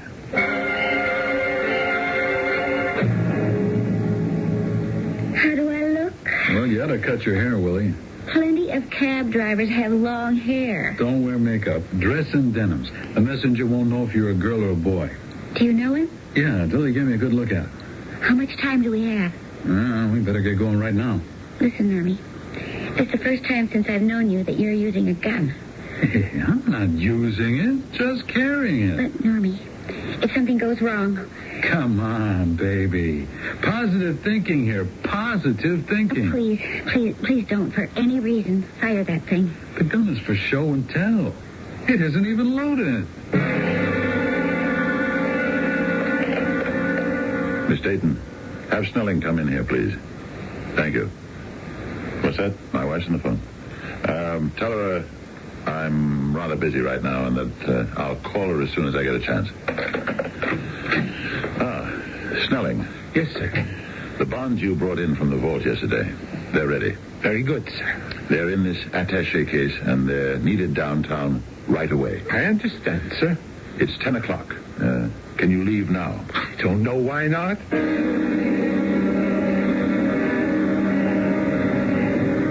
Taxi? Oh, I didn't know you had someone in the cab here. Hop in, pal. We're waiting for you. What's the idea? You know what the idea is. Now just come in. Quietly, and you won't get hurt. Look, you can't get away with... Don't be nervous. This gun isn't going to go off unless you make it.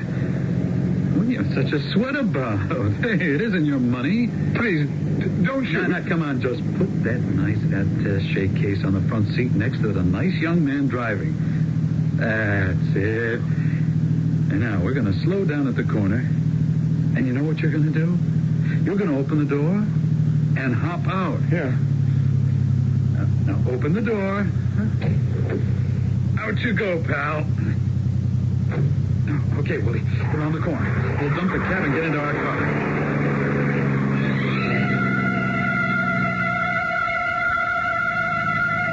Okay, relax. Keep it down, Willie. We're in the clear. Let's not get picked up for speeding. Go on, turn on the radio. Head for the thruway. The thruway? Are we going to the apartment? What for? Well, are we supposed to meet Wentworth there and give him his cut? What for? Yes, now that you mention it, what for indeed? 800,000 in lovely negotiable bonds, and it's all ours. Ladies and gentlemen, we interrupt for a news bulletin. There has been a spectacular holdup. A messenger for the brokerage firm of Wentworth & Company has just been robbed of a black attaché case with $1 million in bonds inside. More details as soon as we get them. $1 million? Either they exaggerate, or we did better than expected. Let's open this thing up and count it. And let's see. Hey, Willie. Willie. What is it? Inside the attaché case, there are no bonds here. What? You look out! It's paper, just sheets of paper. Wait a minute, something's written down here.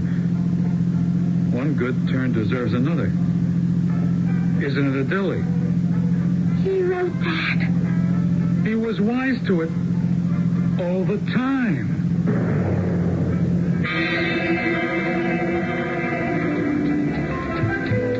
Hey, Louisa. Hello, Frank. May I order you a drink? Well, I flew down as soon as I got your cable. What are you doing here in Brazil? I mean, South America. Enjoying the beautiful scenery, the comfort. Isn't it lush? Well, Dilly is tearing his hair out. He never thought you'd ever run out on him. Dilly takes things for granted sometimes. For a moment, I was afraid you'd run out on me, too. Oh, darling, never. But you told me you were broke. How can you afford... I have plenty of money now. Oh, where did you get it? I found it. You found it? Do you remember the day Dilly's messenger was held up? Oh, yes. That morning, I found a black attaché case on the desk in Dilly's room. I'd never seen it before, so I called Dilly at the office to ask him about it. But I couldn't get through. The next thing I heard was a news bulletin on the radio announcing a holdup. It said something about a black attaché case filled with bearer bonds. I don't know what possessed me. I just opened the attaché case, and there they were. The bonds. Oh, how did they get there? I really don't know. Although... No, I shouldn't say this. Well, why not? It's entirely possible that Billy staged the holdup. What are you saying? He arranged to have someone take the attaché case from poor Snelling at gunpoint. What if the case was stolen from Snelling? How could it be in the house? That puzzled me. Then I figured there might be two cases. Billy had filled one with the bonds the night before and brought it home. Then he gave an empty one to Snelling. And so the robbers got nothing for their pains. But you really believe Dilly could be a thief? Why not? He stole my affection. Why shouldn't he steal money? But, darling, you stole the money from him. Precious. It was my money. He borrowed almost $1 million from me when we were married. I was only getting some of my own back.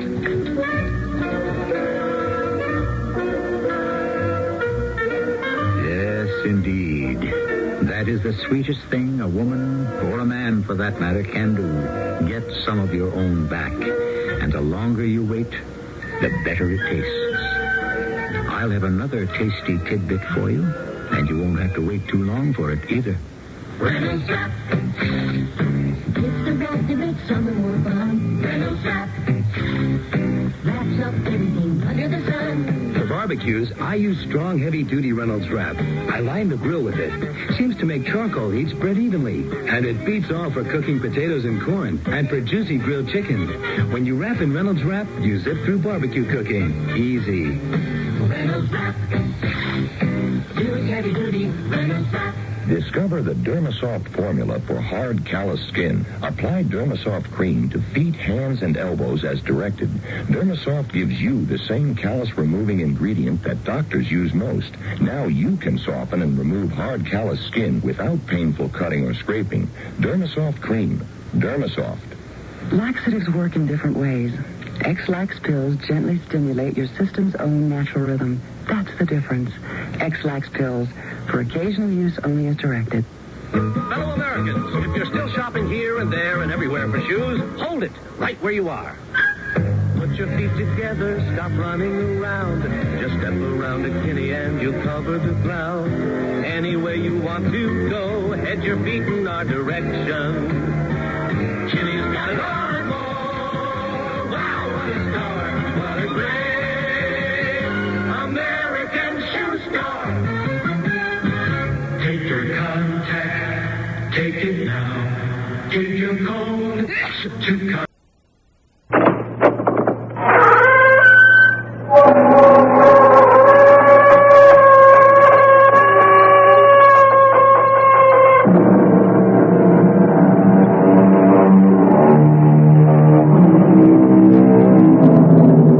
Come in. Welcome. I'm E.G. Marshall. A good deal has been made these days of the power of the ancients over life and death. Since no one has ever returned to tell us, we have no idea whether any one belief in any one deity guarantees life after death. Does Charon run his ferry across the Styx in both directions? Will Anubis guide any other nationality than ancient Egyptians to judgment? Will Vishnu appear to the Hindus or to all of us to punish the wicked? Though we have no positive answer, today's mystery tale is worth checking out. Frank, where have you been? I've been going crazy trying to reach you. I've been to Boston for a 3-day seminar. What's the matter? Can you please come over right now? You're my husband's best friend. I've nobody else to turn to. He just sits there in front of that statue like a zombie. And I'm scared. Please, Frank, hurry. Hurry.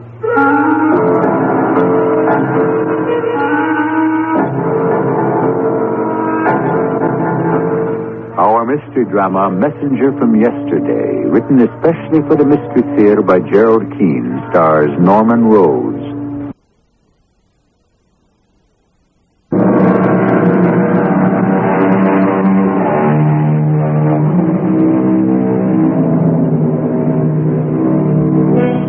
Perhaps it would never have happened if the college had not been named Imhotep.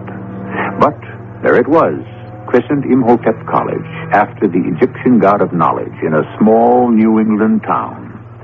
Except for a department of Egyptology, this college carried a pretty complete curriculum from accounting basics to writing art of effective. So, why did it happen there? That man driving a 1969 station wagon into a driveway. That's where our story begins. Gloria! Hey, Gloria, I'm home. I know you are. There's one in the house. Gloria, can you come outside a moment? Darling, I'm in the middle of frosting my own birthday cake, if you want to know. I know it's your birthday, honey. That's why I want you to come out to the car. I can't come now, Ramsey. You'll be sorry, Gloria. Oh, all right. Oh, men, you are all alike. I have to stop what I'm doing because King Tut here, my famous professor of Egyptian history, has given an order. All right, now, well, what is it? I don't see anything. Look in the back. Ramsey. What is that? Are you crazy? Happy birthday, darling. A life-size statue of an Egyptian pharaoh? I don't know whether to laugh or cry. Do you think it looks all right in that corner? I don't know, Gloria. You see the way its right arm is sort of bent at the elbow? Mm-hmm. Well, I was thinking if we could sort of, prop it up against the mantelpiece, how would it look there? Ramsey, you are really too much. You bring me a life-size reproduction of a standing pharaoh, and you want to put it in the middle of the room? Oh, it'll look like it's leaning with its elbow on the mantelpiece. Come on, how about it? A contemporary sculpture. Oh, I can imagine what our friends will say when they come to visit. Gloria, who's your friend? Or, Gloria, there's a man by the mantelpiece. I was kidding. I think it looks great in the corner. Can you think of any other place? It is the only place. I certainly don't want it in the kitchen, and I don't see it in the bedroom. All kidding aside, sweetie. You like it? How can I not like it? It's beautiful. All that gilt. Must have cost a fortune, but I'm afraid to ask. Gloria, look at it. Am I crazy? But wasn't one arm bent a moment ago? What? Bent? I'm not crazy because I do remember. Mr. Ray of the junk teak shop where I got it, I remember we were carrying it out to the station wagon, and that right arm was bent. Mr. Ray said it probably had been, holding something like a spear. How could it have been bent? That's what I want to know. Because right now, that pharaoh has got both his arms straight down at his sides. Am I forgiven, Gloria? Oh, I don't know. I'll think about it. Dinner will be ready soon.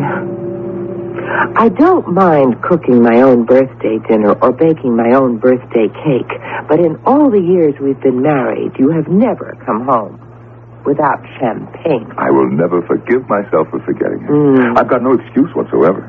Classes were over early, too, because my students had a test today, so I didn't even have to do any teaching. Well, I guess it was all the excitement of finding this full-size standing pharaoh in that crazy place. It just threw me. I can't believe he let you have it for so little. Are you telling me the truth, Ramsey? Well, it's a reproduction. The dealer said that this was a test statue. You know how they do it. They make a mold of the original and then cast copies from that. I guess this one was imperfect, so they chucked it. Oh, not so anyone could tell. Well, all right, Professor West, if you can tear your eyes away from my golden pharaoh for an hour, dinner is on the table.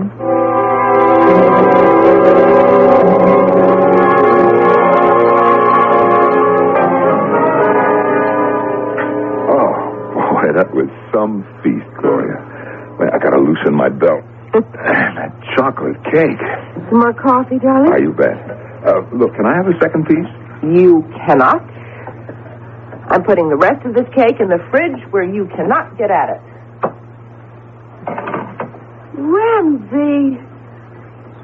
Ramsey West, you old faker, you bought it after all and snuck it into the ice box. What did I do? This bottle of champagne. And I was beginning to feel sorry for myself. Hey, where did that come from? Oh, Mr. Innocent. Gee, Gloria, I forgot. I got so excited finding this Egyptian statue in a junk shop, I clean forgot. Look, honey, this bottle of champagne, I never saw it before, believe me. You are the sweetest absent-minded professor I ever married. Go on, open it. I love surprises. But, Gloria, honest. Will you stop it? Now, the next thing you're going to say is that the Pharaoh put the champagne in the icebox.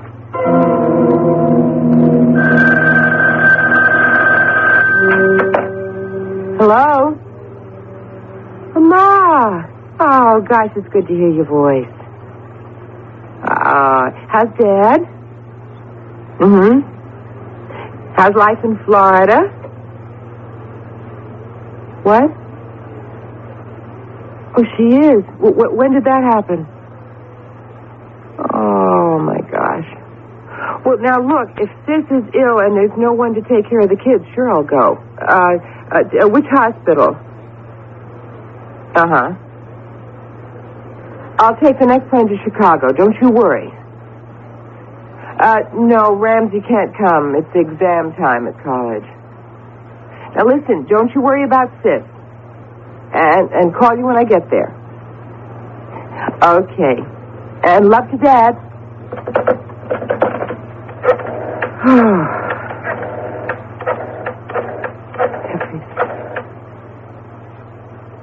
Can I speak to Professor West?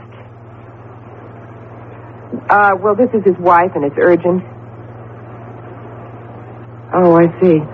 Well, then, can I leave a message for him?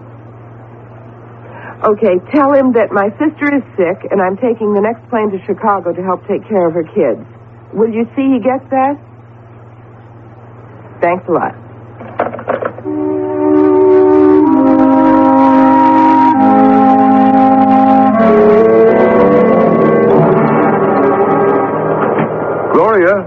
Gloria, I thought you'd gone to your sister's. Oh, great Scott. The Pharaoh's vacuuming the living room. I am making this house ready for the long journey. I must be going crazy. Seeing things, hearing things. This just doesn't happen. A statue that moves, that talks. I better get Frank on the phone fast. He'll know what to do. Hello. Hello, Frank. Hiya, Ramsey. What's on your mind? Frank, are you busy? No, I was just going across the street to a diner for a little supper. They got Greek rice pudding. Look, Frank, would you mind coming over here? When? Now. What's the problem? You sound kind of funny, Ramsey. What's the matter? Well, I don't know. I think I'm suffering from some kind of delusions. What's that noise I hear? Well, someone is vacuuming. Well, I thought Gloria was out of town. Look, Frank, don't ask so many questions. Just get yourself over here as fast as you can. And even when I pulled the vacuum cleaner plug out of the wall, the machine kept right on going, and the Pharaoh kept moving it across the rug. Oh, come on, Ramsey. What is this? That statue over there in the corner was doing your house cleaning? Oh, what can I tell you? Gloria will love you if you're your little Egyptian homemaker when she gets back. No minimum wage or Social Security to cough up. Frank, I tell you, that figure standing there against the wall was vacuuming. All right. Let's be scientific about it. First, let's examine it. Now, see. Oh, it's really a beauty. I haven't seen anything like this outside a museum. Is it on loan from someone? Well, it's Gloria's birthday present. I picked it up at Mr. Ray's junk teak for next to nothing. You were always lucky. Look at the workmanship.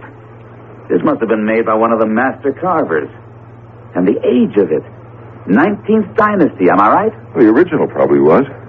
This 5'5" statue is a copy? Yeah, from the Edwards collection. Oh, even copies aren't cheap. I don't know what to tell you, Ramsey. It's a physical impossibility for this statue to move. You must have imagined it. I didn't. I tell you, it's physically impossible. Now tap all the way around to the back. See? Solid, through and through. It's not on casters. Now, how could the legs have been walking? Search me, but they were. I'd say, on the basis of what you tell me, you need a rest from teaching Egyptology. You've probably become so immersed in your subject, how can I put it, the ancient Egyptians have become so real to you that your mind has brought this statue to life. Frank, will you take a look at the handle of this vacuum cleaner? Do you see those specks? I'll be a son of a gun. Mm-hmm. Would you say that on this handle there are traces of gilt and gold paint? Oh, boy. Mm-hmm. Do you still think that I was seeing things? No. But I'm beginning to wonder about me. Ramsey, how many drinks have we had? Go on, tell me more. It said, I am making this house ready for the long journey? Right, as clearly as you're saying it now. Tell you what I think. And I'm not a professor of psychology without pretty much knowing that field. Especially aberrations. Aberrations? The human mind is a funny thing. There comes a time when it acts as though it had a mind of its own. You've just had a signal, that's what. A warning. Your mind is saying, Ramsey, you've been overworking. I'm going to give you a sign that'll scare the daylights out of you. So you had better take a rest. That's what my mind is saying to me. Mm-hmm, more or less. Well, I guess you're right. It's been my experience that if those signals are disregarded, the subject could be heading for a nervous breakdown. That's a little free advice. Now, got any food in the kitchen? I'm starving. Wait till you see Gloria's creamy chocolate cake. She's got it tucked away in the icebox.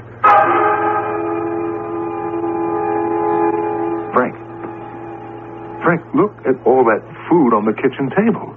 Hey, you're a heck of a cook. And lit candles, and my favorite little fat steaks. And chocolate cake on the side, and coffee on the burner. Hey, I ought to come over here more often. Frank, I didn't prepare that meal. What are you talking about? I tell you, I had nothing to do with cooking this dinner, or setting the table, or lighting the candles. Well, whatever magic you practiced, it turned out great. It sure beats the diner. I'm sitting down and digging in. Wonderful. Cooked to a T. I hope the nourishment was prepared as you wish. What did you say? Frank, turn around. Look who's standing in the door. Jumping Jehoshaphat. The Pharaoh.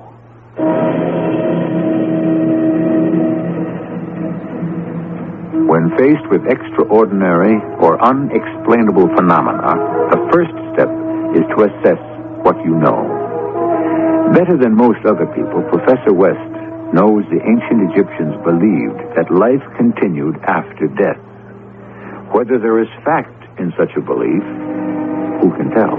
But certainly, the power of movement, recognition, and speech had been given to this plaster effigy of a man who lived 2,500 years ago. I shall return shortly with Act Two.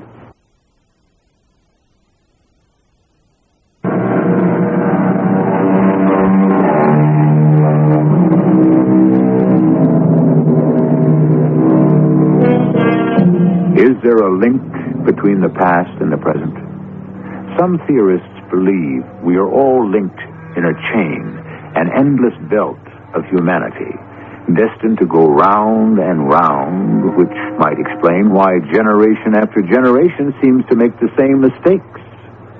Or is there linear time, as others have said, that we are but travelers on a river of time, passing the shores of events? Whatever the theory, the fact remains that in the house of a college professor, a statue has moved and spoken. It was the darndest thing. I've made a lifetime study of philosophies and psychologies, And the only explanation I could comfort myself with was mass mesmerism. Hypnotists use it, faith healers use it, and somehow Ramsey and I had fallen for it. I swear to you, Frank, I had nothing to do with preparing that dinner. Now, don't keep saying that. It's too much for me to handle right now. Let me just add up what I do know. And here I am in your living room. It's 10 o'clock at night. I've eaten.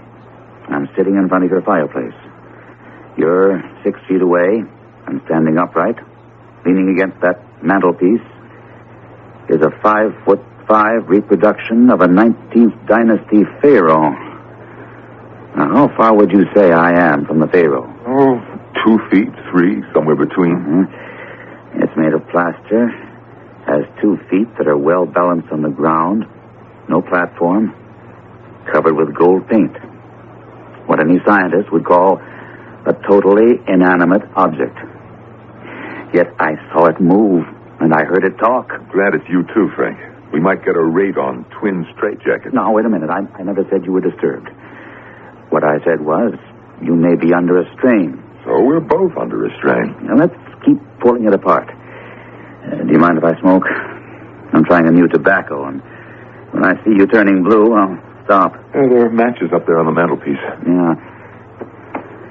Now, where's that tobacco? Did you say there were matches up here? Oh, my heavens. Will you look at him? He's lit a match for you to light your pipe with. Thank you, Pharaoh. Thank you. I've got it. There was a slip-up when these copies were being manufactured, and you got yourself a robot. A robot? Well, how's that possible? Anything is possible. No, that's not what I mean, Frank.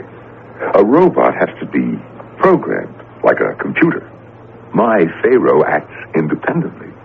He sees a problem. He solves a problem. He deduces we're hungry. He makes a meal. The room needs cleaning. He does it. I'm not denying that you haven't got yourself a very special kind of robot. Oh, I've got an idea.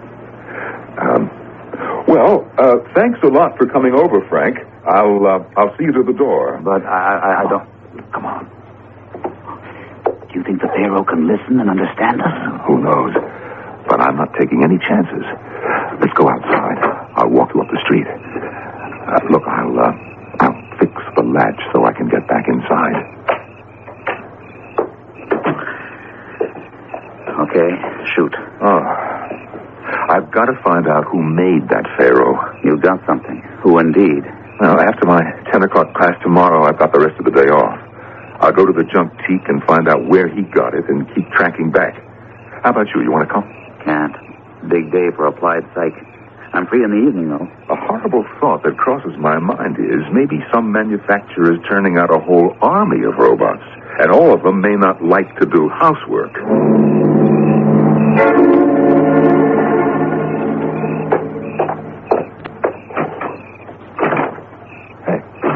Hey, what is this? I'm locked out. I know I put this door on the latch. Hey, let me in. Pharaoh, stop kidding around. Let me in. About an hour later, I was home reading in bed, and Ramsey called. Told me he'd been locked out. Had to break a window to let himself in. Said the Pharaoh was just where we left him, standing in the living room. The only thing different was all the ashtrays had been emptied and the glasses washed and put away. I told him he'd got a good thing there. He didn't think that was very funny. Hello. Is this Museum Masterpieces Incorporated? Right. Oh, this is Ramsey West. I recently acquired a reproduction of a standing pharaoh, Seti the First, I think. It appears that way. Yeah, that's right. But you do make all those plaster cast copies from the Edwards collection, don't you? Well, yes, I do. Well, of course you can. I was going to come over and see you. Right, I'm at 14 Elmhurst Drive. I'll be here the rest of the day. Oh, I didn't catch that name. Ludlow. And how will I know you? Some red hair, okay. Say, you aren't... He hung up.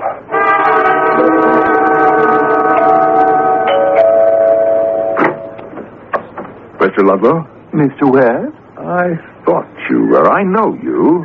Your face looks familiar, too. You're Red Ludlow, class of 61. And you're... Ramsey West. I teach Egyptology at Imhotep College. Well, good for you. Oh, you're with Museum Masterpieces, huh? Professor, I am Museum Masterpieces.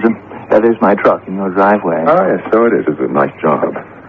Oh, come on in, Red. Well, actually, nobody calls me Red anymore. I've got so little of it left. Where's the Pharaoh? In the living room. Through here. There he be. The reason I wanted to come over and talk to you, I wanted to know how many of these have you made? Oh, just 100. If more orders come in, we'll cast another batch. Do you think you could move him forward away from the wall? I want to look at something at the back. You see, oh, my goodness. Was I imagining that? I thought he stepped forward. Well, I'm spending too much time in the shop. Those fumes must be getting to me. What are you looking for in back? Serial numbers. You don't think the Egyptians put serial numbers on the statues of their pharaohs? No, but we do on the copies. I was afraid of this. What's the problem? Professor, can you keep what I'm going to say completely confidential? Well, sure, but what's wrong? Well, of course, it goes without saying. Museum Masterpieces will reimburse you for what you paid for the statue. Well, I don't know that I wish to part with it. Oh, I'm afraid you'll have to. No question about that. I'd say there's quite a big question about that. I gave this one to my wife as a birthday present. Oh, in that case, does it matter to you if we give you a duplicate reproduction instead of this one? It certainly would. You see, I've become rather attached to this particular copy. I'm afraid that's just the point, Professor. This is not the copy of the standing pharaoh Seti I. This is the original. And I'm afraid I shall have to remove it from this house.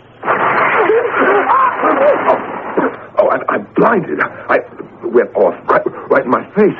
All this smoke. A fuse must have blown somewhere. Mr. Ludlow, where are... Mr. Ludlow? Red? Where are you? My son, he who stays the hand of Osiris must perish. Pharaoh, did you make Red Ludlow disappear? That wasn't very nice of you. He is at peace with his ancestors. He is? Ramsey? Darling? I'm back. Oh, I'm so glad to be home. Honey, what's the matter with you? You look terrible. Oh, yes. Well, it's just the shock of seeing you. How's your sister? Shock? Well, that's a nice thing to say, I don't think. Oh, I tell you, it's good to be home. And there's that beautiful Pharaoh. How are you, Pharaoh? Did you take good care of Ramsey while I was away? Don't talk to him. Don't say anything. Well, why shouldn't I? He's my pet Pharaoh, my birthday present. You never know. What would you do if he answered you?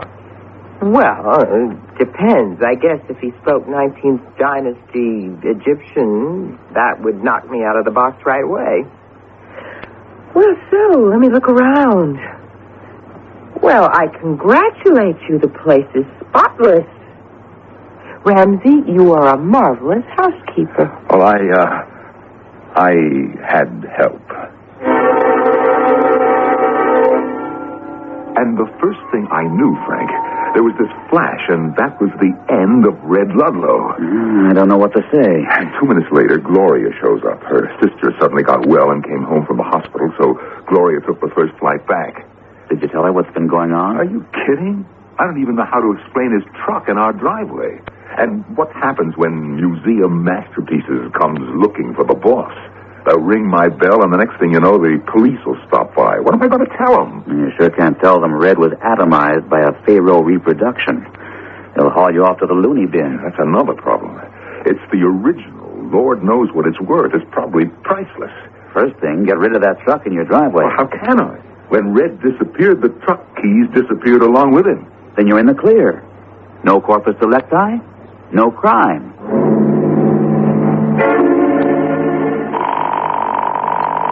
Oh, I hope he's there. I just hope he's there. Hello? Oh, thank heavens, Frank, it's you. Yes, who's this? Gloria? Frank, please, could you come over right now? I know it's late, but I am so worried, and you're his best friend. I don't have anybody else to turn to. Frank, it's just terrible. He hasn't been to his classes all week. It's like I'm married to a zombie. He just sits there and... Frank, just hurry up and come over, will you please?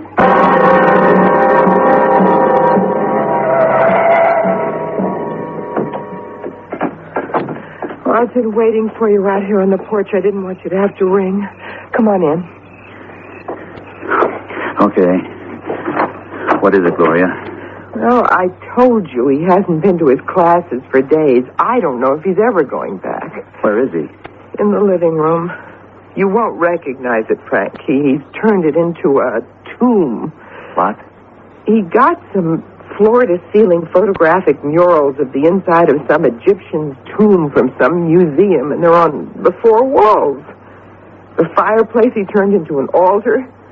And then, you know that exhibit of Egyptian artifacts in the front hall of the college? He brought everything here.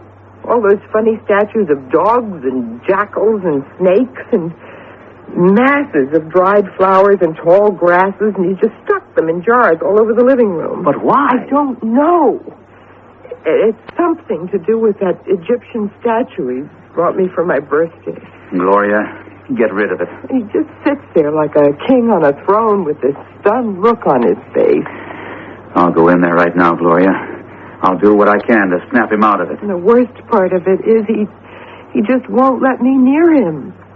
He makes his own meals. I don't know where he gets the food. Just comes out of thin air, I guess. He sleeps right in that room in that old army cot. I don't know what to do. And he won't let you go in there? When I go marketing, I have to go out the back door.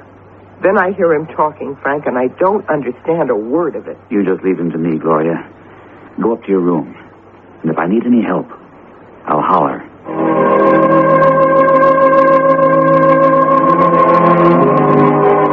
Is there a link between a statue thousands of years old and a teacher of today? Are there powers retained in carved wood and gilt that can transcend the ages? Was a spell woven by the ancients that can still hypnotize? If I were you, I'd just make sure your lucky charm is handy when you listen with me as I return shortly with Act 3.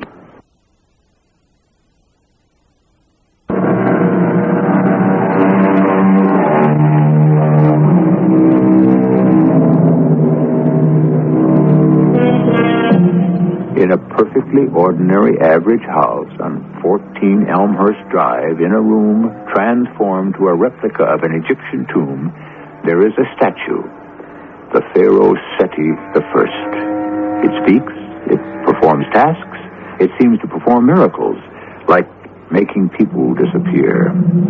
Is there a scientist alive today who could create a robot of such powers? Or are these powers manifest beyond anything we can imagine? I'm not going to pretend I know the answers. All I knew was Ramsey West, professor of Egyptology at Imhotep College, had gotten himself much deeper into ancient death rites than he should have. And as his best friend, I would do anything to help him and protect him. Hiya, Ramsey. How are you, old boy? Who is it? It's me, Frank. Say, you really made this into quite a museum, didn't you? What are you doing sitting on that... Where did you get that chair? A lot of nice designs you painted on that. Made it look like a throne. You may advance. Oh, hey, Ramsey. It's me, Frank. Kneel, slave. What, are you kidding? You have been ordered to kneel. Oh, hiya, Pharaoh. I didn't see you standing there. Kneel, slave. Sure. Okay, I was going to kneel anyway. What is your message, slave? I just stopped by to see how you were, Ramsey. I see you got the Pharaoh still. So I guess nobody came around for him. Yeah, say, can I get up off my knees? Rise.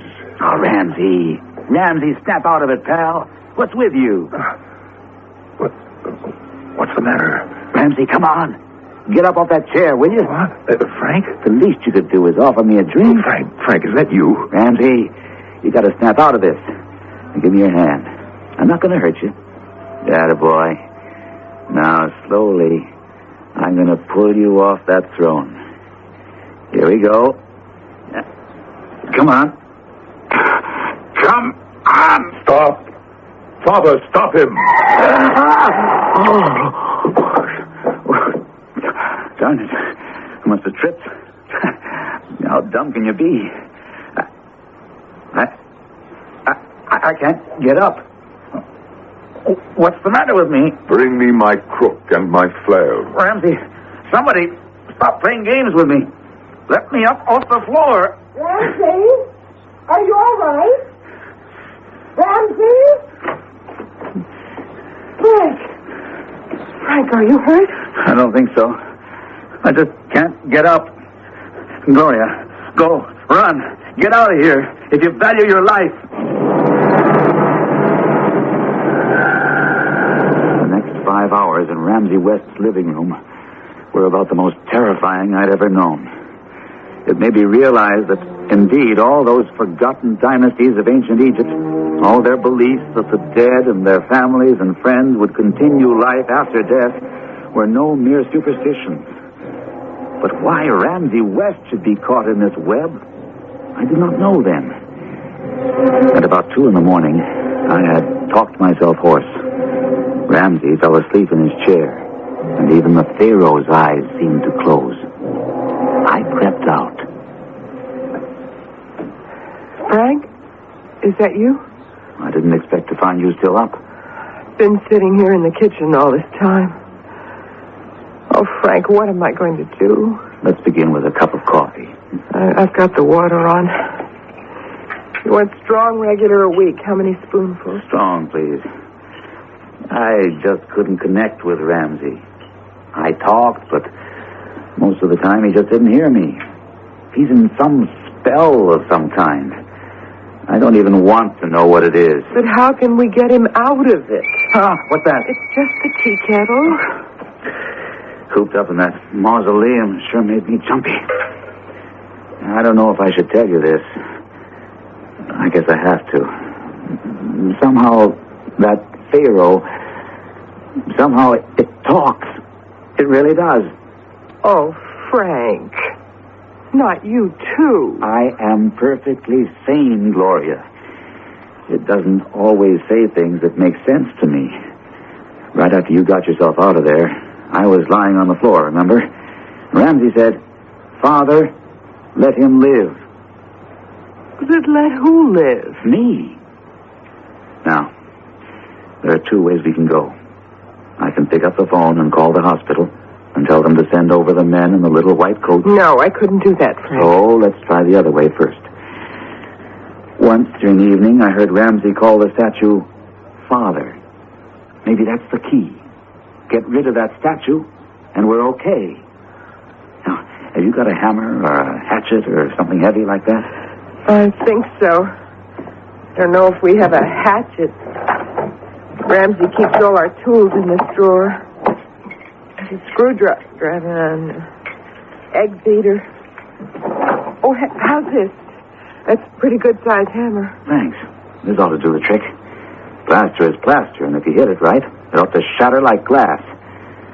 Gloria, I may make an awful mess of your living room, but it's the only way. What are you going to do?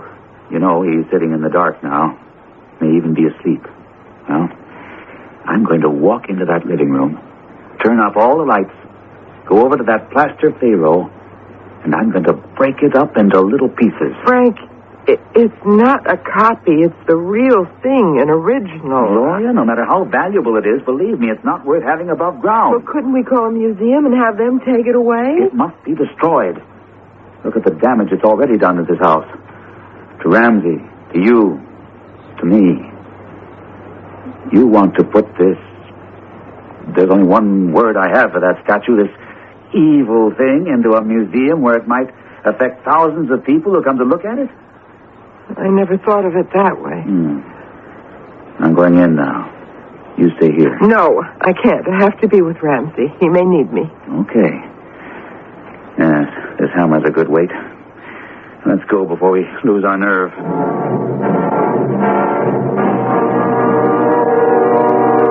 Who's there? Don't sit in the dark, Ramsey. Isn't that better? Lots of light now. My crook and my flail. Bring them here. I'm here, Ramsey. So is Gloria. I don't know who you think will bring you a crook and flail, but I have my symbol of power, a hammer. I'm sorry, Ramsey, but we have to do it. There is evil intent in the air. You bet there is. Ramsey, stay there. Just stay out of my way. Don't strike the statue. I must. Frank, what happened? Why did you drop the hammer? What? The hammer. What was I doing with the hammer? The Pharaoh. Yes. So? You were going to smash it. I don't see anything that needs fixing. I can't remember now why I brought it in here. You don't remember? Gloria, forgive me. I've had a long day. A conference that lasted till 2 in the morning. And some of those abnormal psych papers my students handed in were a little too abnormal. Well, folks, it's been a nice evening. Thanks for the coffee, Gloria. Frank, where are you going and why? Ramses has commanded me to leave this presence. I'm excused, so I obey. Frank, what's with you? You don't talk like that. So on. See you. Frank, for heaven's sake, come back. Don't leave me here. Please don't. Frank, stop. Stop. Frank, what happened? Oh, hi, Gloria. What are you doing out here? Frank, don't you remember? I don't know. Was there something I forgot? About Ramsey and that pharaoh. Oh, yes. Nice-looking statue. Of course, only someone who's into Egyptology would give it house room. Frank, you don't remember about 9:30 my phoning you, asking you to come over? Well, I guess I do. We had coffee in the kitchen, right? Do you remember why we did? What we talked about? Do you remember anything strange about our living room, the way it looks? Like an underground Egyptian tomb? And Ramsey sitting on a big wooden chair staring at that statue? You remember any of that? You were in there for 2 or 3 hours, you said. Vaguely. You don't remember we decided to smash that pharaoh with a hammer? Gloria, you're going to think I'm an awful dunce. And I don't know why it's all like some dream that starts to disappear the moment you wake up and you can't hold on to it. Now, why would I want to take a hammer to break up that pharaoh? It means an awful lot to Ramsey. Are you sure you didn't misunderstand me? Frank, do you remember saying, Ramses has commanded me to leave his presence, and so I must go? Come on, Gloria. It's late. We're standing in the middle of the street, and you're telling me jokes. I'm getting an awful headache. So if you don't mind, I'll be on my way home. Tell Ramsey I'll call. I can't even remember what day it is. I'll see you, Gloria. I hope so. Gloria, is that you? Yes, it's me. Oh, Ramsey, why do you have to sit there? I wish you wouldn't. I wish you were you. My father has something to say to you. O glorious Seti, speak to thy handmaiden. My daughter, are you prepared for the journey? What journey, great Seti? You and my son, Ramses II, have been rescued from reincarnation to return to the proud kingdom. This life you enjoyed in this century is not yours to keep. Return to join your ancient ancestors. The gods await you.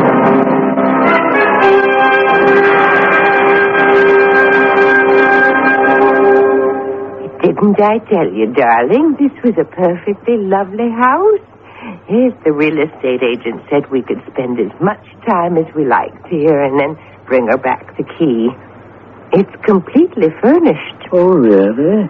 Who does it belong to? Well, that's the funny part about it. The people who used to live here, a professor and his wife, one day they just left town, disappeared.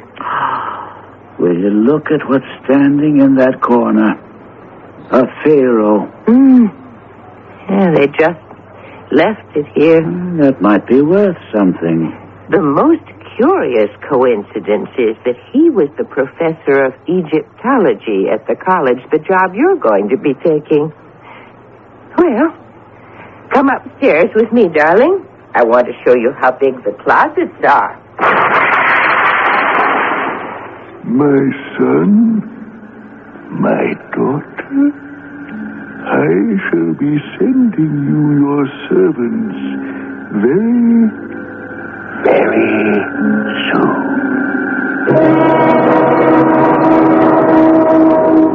I've been looking through old textbooks on ancient Egypt to try to make sense of what happened.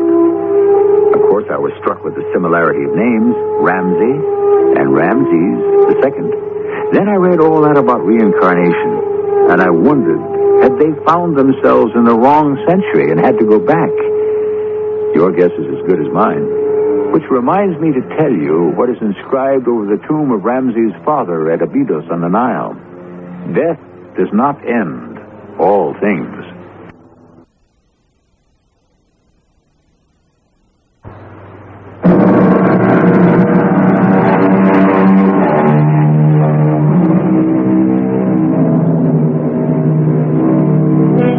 An ancient king returns to Earth to reclaim his son. Possible? Believable? The pharaohs placed their faith in scarabs, amulets, and colored stones, and buried themselves so they might live forever. Is that any more primitive than current beliefs that opals are unlucky, jade wards off heart disease, copper wristbands cure arthritis? And as for the luck of rabbit's feet, numerology, astrology, let's just say the ancients had no corner on superstitions. Our cast included Norman Rose, Terry Keane, Gordon Gould, and Russell Horton. The entire production was under the direction of Hyman Brown.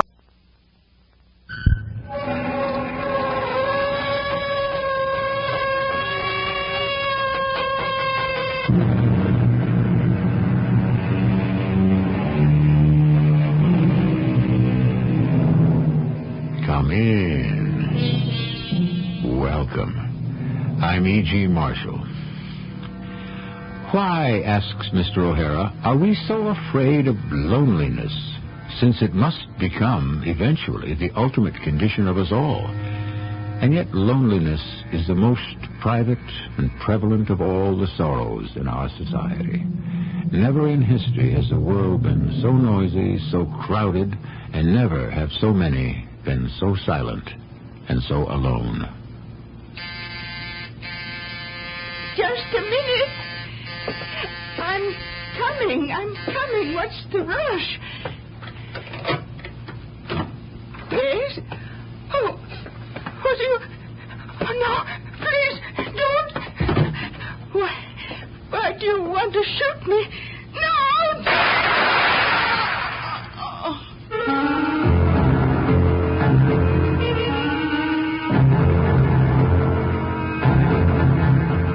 Our mystery drama, Help Wanted, was written especially for the Mystery Theater by Sam Dan and stars Tony Roberts and Carol Teitel. 1075 Bank Street.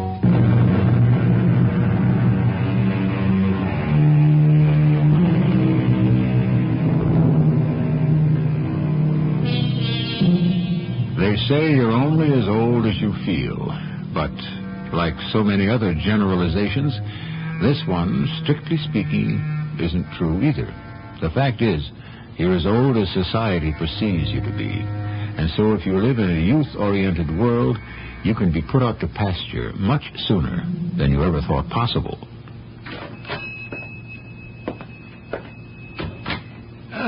Good morning, Miss Colfax. Oh, good morning, Mr. Diaz. What is there I can perform for you this morning, Miss Colfax? Oh, I can wait till you're finished with this lady. Oh, no, that is all right.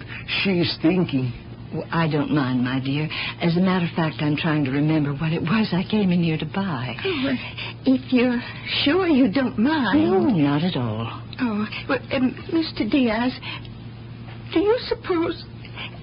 That is, I wonder if I might return this turkey. There is something wrong with the turkey? Oh, no, it's really quite a splendid bird. Well, then, why do you wish to bring him back? If it's too much trouble... Oh, no. No, if something is wrong, you must tell me. Well, Oh, you must not be afraid.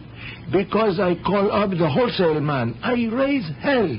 I say to him, what are you pulling? Hey, if you think you can sell Juan Martin Diaz bad turkeys, then, my friend, you are yourself the turkey. Come, we'll look him over. Oh, but really, there's nothing wrong with the turkey. It's the finest, the most beautiful, the most plump, and I'm sure the most tender turkey I could ever hope to buy. Hey, if he is all these things, then maybe I did not charge you enough for him, huh? Oh, it's not the turkey's fault. Miss Colfax, ¿qué pasa? What's the matter? Oh, Mr. Diaz, they're not coming. Not coming? Who is not coming? Robert. My son, Robert, and his wife, and the children. Oh. This year, he said they would come for sure. So I... Hey, you know what you want, Miss Colfax. You want a little cup of coffee? I plan to make a dinner. No, you come. You try the coffee, huh? Hey, nice and hot. All his favorite dishes. Especially turkey. Here. Now, you drink some, huh? He promised this year, positively. No, you drink, and soon you'll feel so good. But just this morning, he called, and he said... Now, Miss Colfax, you just take it easy, you know. He said there was a last-minute change in plans. Well, what can you do? And he wouldn't be able to get away. Yes, I know these things happen. You gave me that turkey. I put him back in the freezer, and we say no more about it, huh? Yes? And I owe you $11.47. Here you are. Oh, thank you, Mr. Diaz. The children today, they forget. I knew you'd understand. Once they don't need you no more, they don't want you no more. You work hard. You send the boy to school. He gets a good job. Now he has his own family. And what does he do? Huh? He forgets his mama. No, that isn't true. You mustn't say that. Once a year, he can't even find a Sunday to come home to see his mama. You don't understand. Robert's busy. He's very busy. Nobody is too busy for the Bible. You know what it says in the Bible. Honor your father and your mother. You don't understand. Robert has a very responsible position. Without him, everything in the company comes to a standstill. Something extremely serious must have come up. Oh, yeah, sure. After all, he just can't leave everything and take a 300-mile trip. He's too busy. Too busy to see his mama? Don't you say another word about my son. Don't you dare. Oh, sure. Okay, sure. I don't say anything. Who do you think you are, you stupid foreigner? I'll never set foot in this place again. Some people... I don't think she meant that, Mr. Diaz. Yes, I do. She's really an old and tormented human being. Sure, yes. You look at her face, into her eyes, and you see, you know she can never be happy again. That is too bad. I would like to help her. You would? Yes, I really would.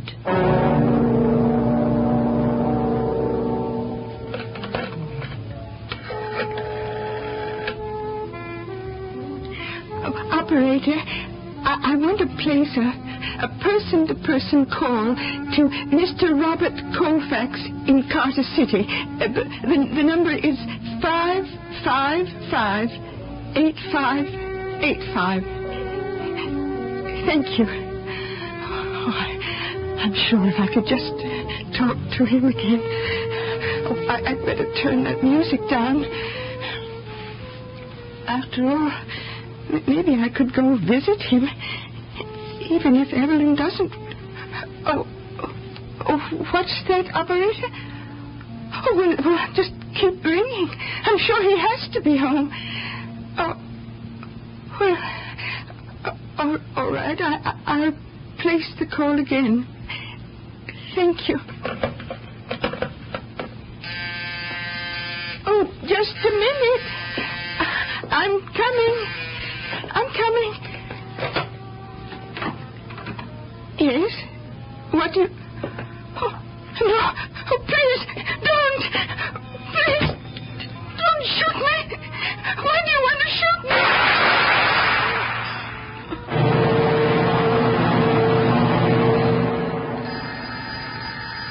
Just a minute. Coming. Artie.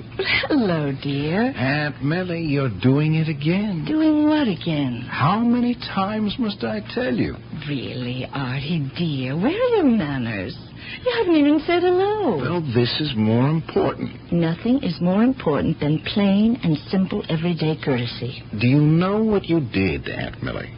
You turned the handle and opened the door. It wasn't even locked. Oh, dear, I simply forgot. Well, you just can't afford to forget. And now, after you close it, turn the lock. Make it an automatic thing. Mm-hmm.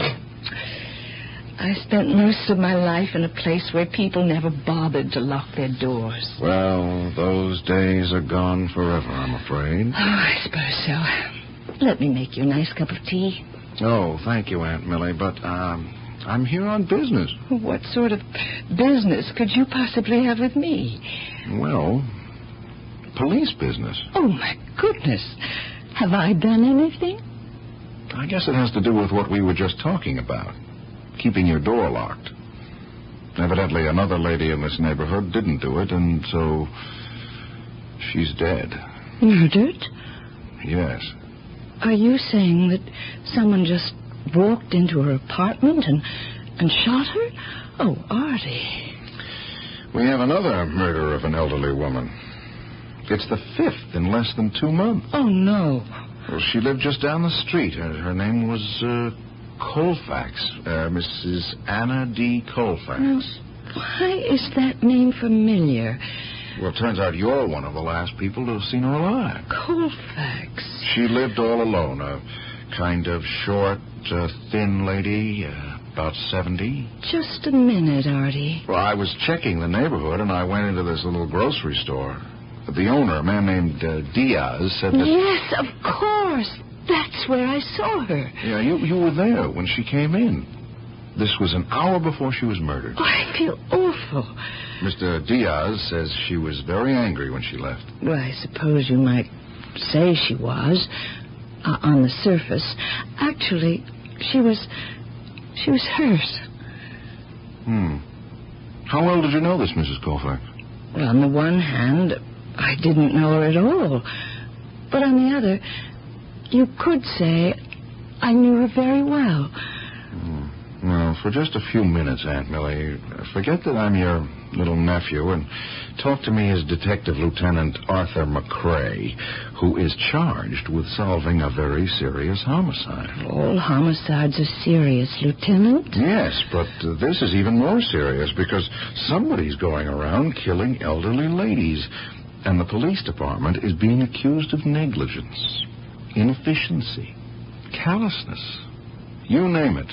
Therefore, somebody in the police department is going to be at fault, and you're looking at him. Oh, Artie, that isn't fair. Well, so, Aunt Millie, do not, I beg you, give me answers that consist of, on the one hand, we have this, but on the other hand, we have that. It's true. I didn't know her until I met her just for a few minutes in Mr. Diaz's store. And then I realized that I knew her very well. All right, now, what do you know that could help me as a cop? She was lonely. Yeah, we know she lived alone. No, that's not the same thing. I live alone, but I'm not lonely. She was disillusioned with the world. She felt exploited, ill-used. She was bitter, angry, frustrated. Well, those were all good reasons why she might want to kill somebody. The question is, why would somebody want to kill her? For those very same reasons. I think you just lost me. Do you remember your equations in mathematics and chemistry, physics? The basic principles that hold for all of them?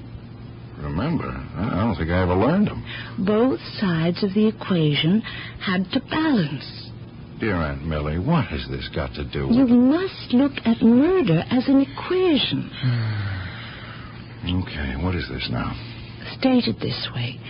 Killer plus motive equals victim. Of course. Therefore, victim equals motive plus killer. So, where am I? Everywhere or nowhere. It all depends. That's what I like about you, Aunt Millie. The tea is ready. And don't say you have no time. All right. I know you like yours with lemon. Aunt Millie, I really have another reason for being here. Oh, of course. All motives are complex. Nothing is ever simple. You shouldn't be living alone. I mean, certainly not down here. Oh, now, dear, I have to live alone because I'm alone in the world. That isn't true. Janie and I would love to have you stay with us. Oh, dear Artie. I mean it. Of course you do. But you see how you said it? You said, stay with us, as if I would be a guest. Oh, look, however I may have said it, Janie and I are sincere about it. Certainly. But there's no room for me in your lives. Aunt Millie. No, not on a daily basis, no. People need their privacy. And that's why I have to live alone.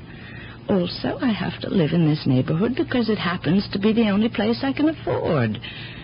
We worry about you. Really, dear, I'm very, very careful. Oh, true, I may forget to lock my door from time to time, but on the whole, I exercise the greatest caution, honestly. Will you have dinner with us on Sunday? Of course. Please, promise me to keep your door locked.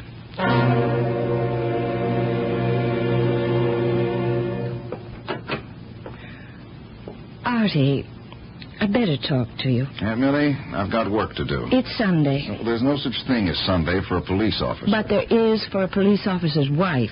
Yeah, I'm aware of that. I realized I could do one of two things. I could help Janie with the dishes, or I could come in here and talk to you. I have to nail this killer. It's very hard on Janie. She knew what it would be like married to a cop. Not really.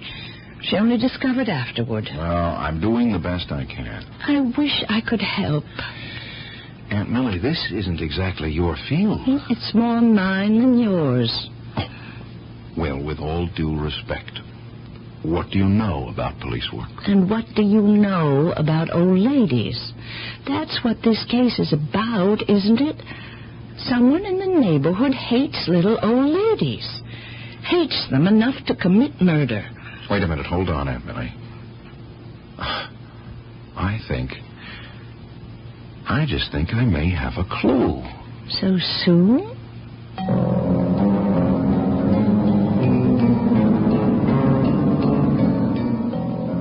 How long does it take? After all, the name of the game is insight. The native ability to suddenly see the gold in the dross, the wheat in the chaff. Some people's insight works more quickly than others. Already, Artie thinks he sees something. Do you? We'll check it out in the second act.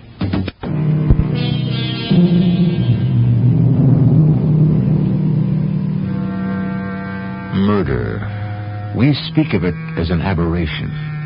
Yet it is one of the oldest of all human activities. It is, as we have learned, the final solution. The ultimate argument. To all people of goodwill, it is abhorrent, yet fascinating.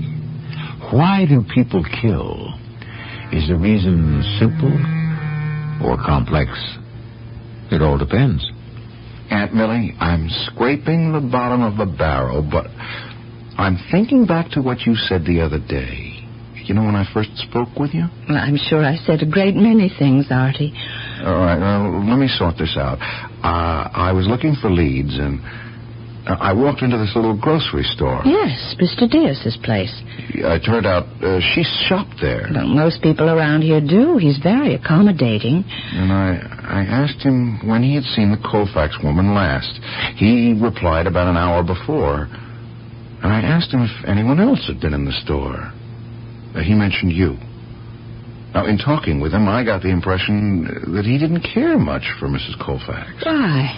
Oh, it's a subjective thing. I just got the feeling that he didn't like her. But I could be wrong. He's really a very nice person. I remember telling you that. Yeah, he can still be a nice person and not like her at the same time. What are you trying to say, Artie? Why didn't Mr. Diaz like her? Well, I didn't exactly say he disliked her. Well, I suppose he did have some justification. Justification? That's a good word. It's the first time I've encountered anything even remotely like it on this case. Oh, now, don't build this up. Look, why don't you just try telling me? Well, she insulted him. How? Well, she said something very stupid. What? Well, it was something very unfeeling, unfair, and untrue, and certainly uncalled for. Yes? Are you going to force me to repeat it? I'm afraid I have to. She said he was a stupid foreigner. Oh. Well, but of course she was almost hysterical. Why? Well, it happens quite often. They're under terrible stress. And so you bare your soul to someone. After you've done it, you feel that you really had no business doing it. So you hate the person you unburdened yourself to. The fact is, she did insult Mr. Diaz. Oh, I'm sure Mr. Diaz is too much the gentleman to hold that against her. You never know how deeply an insult can cut. You know, how much it can burn. Surely you're not implying that Mr. Diaz could be the... Oh, no. I won't even say it. No, I won't say it either. But at least I have a motive. Well, would he kill her just because she said something? I'm not saying he would or he wouldn't. I'm only saying that finally I've got something. And maybe it's a way to go. All right, Artie, what do you got? Inspector, I'm not sure. Well, now, the media is roasting us alive. I think I have a focal point. And what does that mean? A place where everything can come together. Oh, and where is that? A little grocery store in the neighborhood. It's owned and operated by a man named Juan Diaz. Oh, and what does that give us? All 5 dead ladies shopped there. Now, all 5 dead ladies could have shopped in at least 50 other stores in the neighborhood also, you know. I know for a fact that Mr. Diaz did not like Mrs. Colfax. Well, does that make him the killer? No, but, well, it could be a start. At least we have somebody. Oh, what can we do with them? I'm not sure yet. But, well, I want to use some manpower to concentrate on him. Artie, we've got to get some results, and fast, or everybody around here could be back in uniform. Now, the mayor is up for re-election. He'll throw us to the wolves. You got something on this Diaz angle? Run it all the way down. Maybe it'll save us.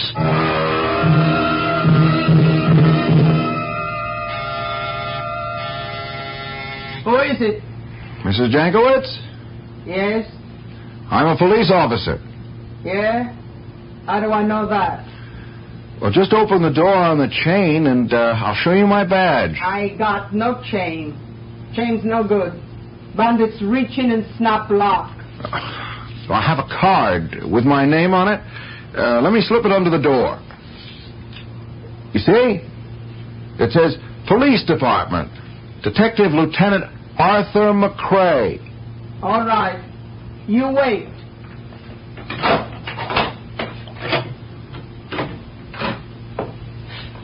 Come in. Thank you, Mrs. Jankowitz. What do you want? Well, 5 women have been killed by someone in this neighborhood. I don't want to talk about it. Well, unless we get people to talk about it, we'll never get the murderer. And what's to talk about? I never seen him. I don't know him. Did you know a Mrs. Anna Colfax? No. A Mrs. Ernestine Simpson? Yes. She was killed. Yes. She was one of the 5. How well did you know her? Ernestine? Pretty good. She had a bad time, that one. Yes? In what way? She was always crying. Nobody liked her. So I'd say to her, Ernestine, I like you. People did dislike her? No. It was all up here, in the head, you know. She was old, all alone. She felt she had nothing to live for. Who were some of her other friends? She was not the kind who'd have friends.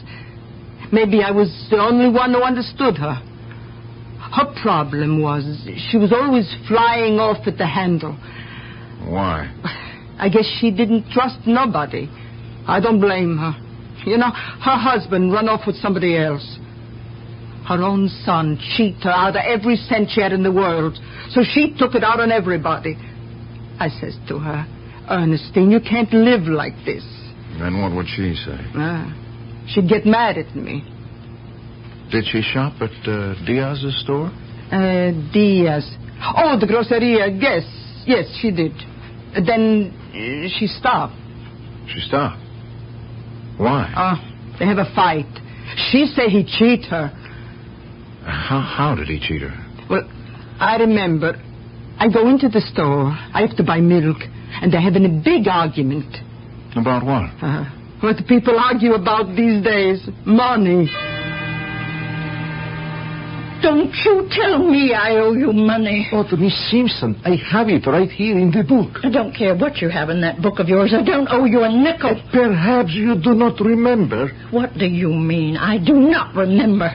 Are you getting at what I think you're getting at? No, please, Miss Simpson. What you're saying is that I don't remember because I'm an old lady. That's what you're saying. Oh, no, I am only saying that's what your little racket here is, isn't it? You deal with old people, so you think they're stupid. No, Mrs. Simpson, please, forget it. Yeah, and do us both a favor. Take your business someplace else, yes? You're throwing me out of here, huh? Who do you think you are? Listen, I've been thrown out of better dumps than this one. Please, Mrs. Simpson, we do not need a scene like... My husband threw me out, my kids threw me out, and now some cheating storekeeper with his thumb on the scale throws me out too. Mrs. Simpson, I must ask you to leave. Where do you want me to go? Do you want me to quit living? You have no right to insult me in front of customers, to accuse me of being a thief. Don't you worry. You'll never see me in here again. And how long ago was this, Mrs. Jankowitz? Let me see. She dies 3 weeks ago. Yeah, it was Sunday. This happened on a Saturday, the day before. Tell me, Mrs. Jankowitz, do you think that Mr. Diaz cheated her? Oh, not him. It's just, you know, she was old. She forgot herself. He was mad at her. Very mad? Well, people in the store and all. How did it look? Yes. Oh, thank you, Mrs. Jankowitz. You gonna catch the killer? I hope so.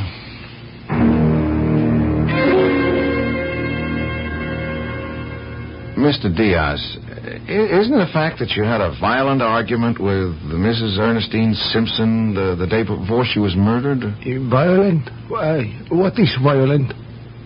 Very strong. We had an argument, yes. She insulted you?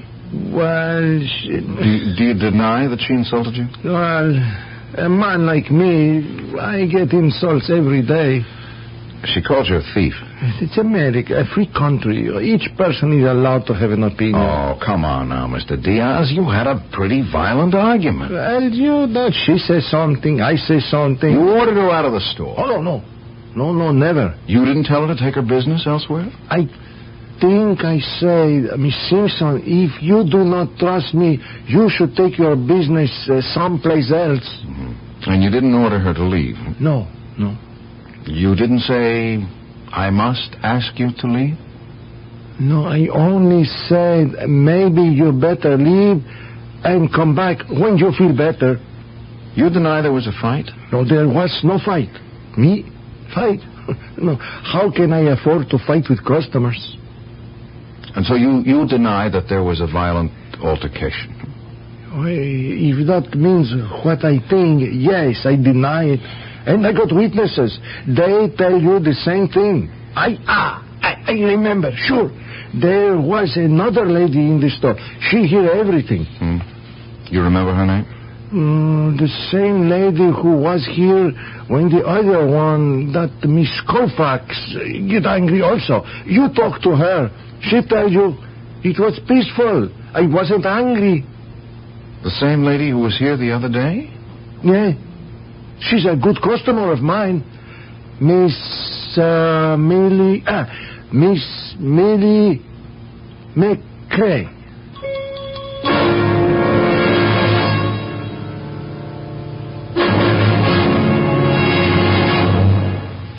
Aunt Millie. One thing you have to say about our Aunt Millie, she sure does get around.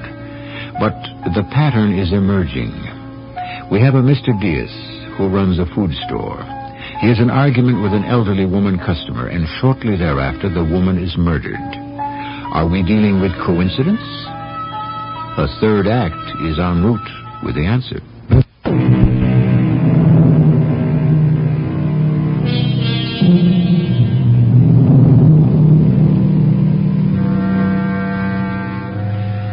You have a string of murders, all for what appear to be trivial motives, if indeed they can be considered motives at all. So you might say they are the work of a madman. But the problem with madness is usually that it has a logic of its own, an extremely convincing logic that makes excellent sense. That is, on its own terms. Miss Millie McCray was here when this fight took place? No, but it wasn't a fight. Mrs. Simpson wasn't angry? Oh, Mrs. Simpson, she was angry, yes. But I was not angry. At any rate, you knew Mrs. Simpson. You knew Mrs. Colfax. The other three ladies, Mrs. Hernandez, Mrs. Pinson, and Mrs. Weiss, you knew them too? Oh, yeah. They were customers of mine. Lieutenant, what are you trying to say to me? Did you have arguments with any of those three also? No, please, Lieutenant. I don't ever have real arguments with anybody.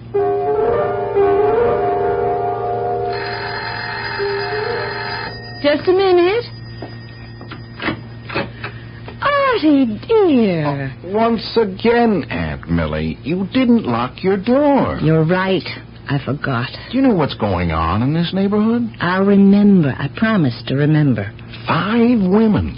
Come in, Artie. Come in anyhow. Oh, no. It is nice of you to drop in. How about some lunch? Aunt Millie, I understand you witnessed another scene between Mr. Diaz and one of his irate customers. I did? Yes, another of the ladies who were killed. Mrs. Ernestine Simpson? Oh, yes. Then why didn't you tell me? Why should I have told you? It's another case of where a woman gets killed after an argument with Mr. Diaz. Artie. Oh, sure, you don't suspect Mr. Diaz. Well, Mr. Diaz, rightly or wrongly, is the only suspect we're even remotely close to at this time. Oh, but he's such a nice man. Well, every now and then, nice people, well, something comes over them and they commit murder. Oh, but Mr. Diaz... Look, that argument some weeks ago with Mrs. Simpson, do you remember? Well, let me think. She accused him of having cheated her. Oh, yes. Yes, I seem to remember. Mr. Diaz carries many people on credit.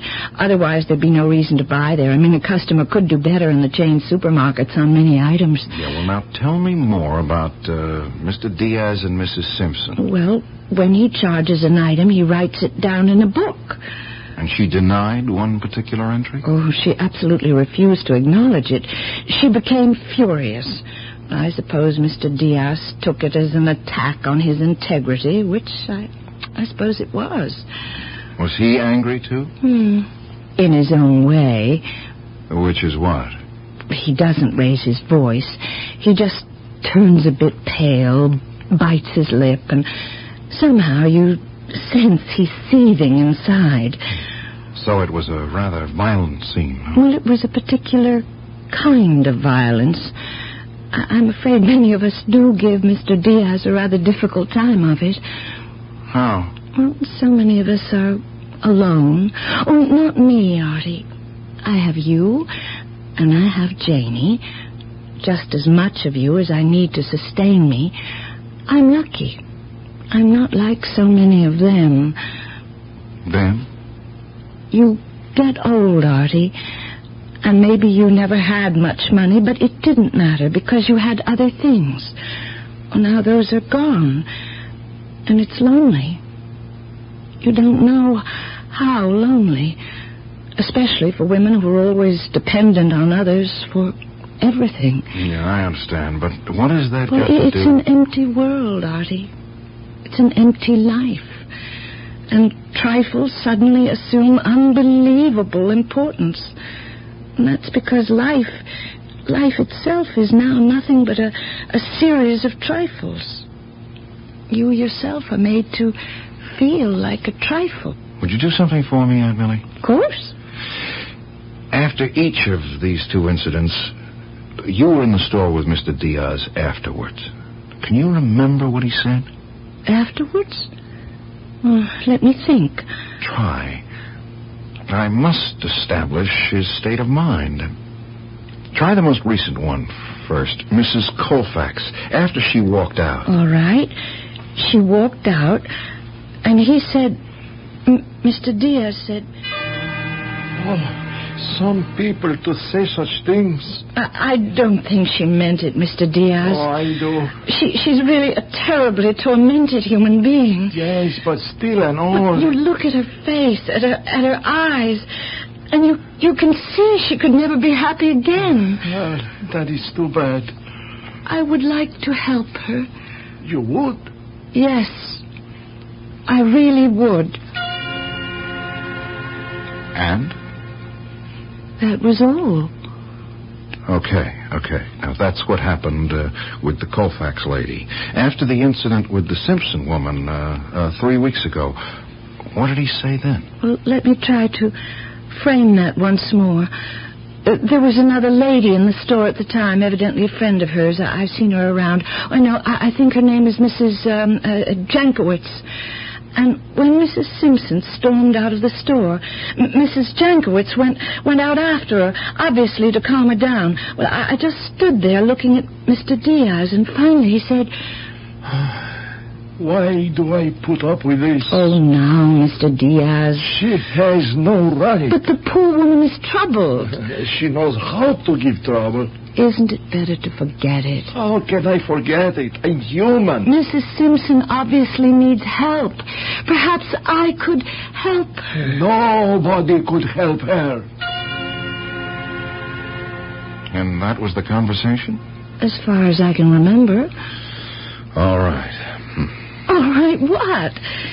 Surely you don't believe he was angry enough to commit murder? Well, anger is a relative state. Who knows how much is enough?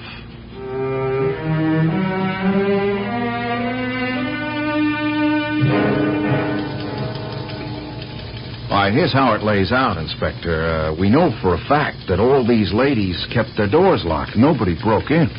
Which means they knew who it was. Yeah, right. They willingly opened the door because they knew who was ringing the bell. These were all highly suspicious ladies. They certainly had good cause. At least two of them that we can account for had arguments, episodes. whatever, with Mr. Diaz. What you're trying to build here is a case against Diaz? No, Inspector. I'm trying to lay out the materials and then see if it builds itself. Now, after the incident in his store, Diaz goes to see these ladies, whichever one at the time. He rings the bell. They ask who's there. He says, Mr. Diaz. They recognize the voice. They let him in. Why? They didn't exactly part friends. Diaz may say, I come to apologize. And maybe he tells them also he's got a little gift. Logical? It sure sounds logical to me. But the DA is going to need an awful lot more before he'll want to take it to court.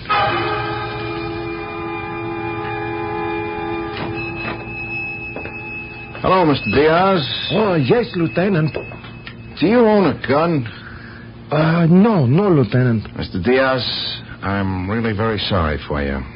Sorry? Why? Oh, I guess you were pushed beyond that point. I do not follow you, Lieutenant. Oh, well, I think you'd be found guilty, but through reasons of insanity. What are you trying to do to me? All right, let me tell you a story, Mr. Diaz. There's a man named Juan Martin Diaz. And if you know something, there's no record of him anywhere in this country. There's no fingerprints, no birth certificate, no social security. Do you know why? He's an illegal alien. No, I'm not. I'm sorry, Mr. Diaz. Listen, I work hard. Oh, how hard you will never know. Day and night. I know, and it'll be in your favor. First, hear me out. Illegal immigrant Diaz opens a business and does well. He's a credit to the community, but he has to take a great deal of irritation, insult. I swallow my pride. Well, you tried to, but it's too much. We checked with the police in Mexico. You were in jail several times for assault. I was young. I stupid. I had a terrible temper. That is why I left. I had a criminal record. But I changed. So, when some of these angry and troubled old ladies gave you a hard time, I guess it was the last straw, huh? That is not so, Lieutenant. You do not understand. Well, you'll have your day in court.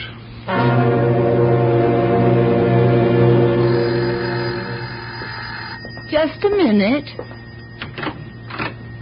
Aunt Millie. Artie, darling, please don't scold me. I know I left the door unlocked again. But it doesn't matter. They've got the murderer. Have they? You arrested him. I know. And we can build a pretty good case. It's so logical for Mr. Diaz to be the killer. Everybody's so willing to accept it. After all, he's an illegal alien with a record. But as I think about it, I'm just not sure. Well, if Mr. Diaz is not the killer, who is? Do you want to tell me, Aunt Millie? Artie. You kept saying all the time you were going to help those poor ladies. Suddenly I asked myself, is that what she meant? I have to ask her. I'm asking, Aunt Millie. Is that what you meant? Artie. You really can't allow Mr. Diaz to pay for crimes he didn't commit, can you? No. Why, Aunt Millie? Why? Oh, Artie. These poor, wretched people. What was left for them in their life? You didn't see them every day as I did. On the streets. Aimless, rootless, helpless, hopeless. No one cares, Artie. No one cares, really. Or maybe there are just too many of them and not enough ways to help or whatever. But there they are, and it just broke my heart. That's how you helped? Well, what should I have done? Let them suffer through another year or 2 or 3 of being bewildered and brutalized by life? I wanted to be kind. I only wanted to be kind. Yes, I understand. It would seem to me that they were looking at me, their eyes begging, pleading, help me, help me. Well, what other way did I have? What other help could I give them? But, Aunt Millie, it's wrong to commit murder. Oh, it wasn't murder. They were dead already. I'm sorry, Aunt Millie. I know. What I did was wrong, and I shall pay for it. But remember, Artie, not all the blame should rest on my shoulders.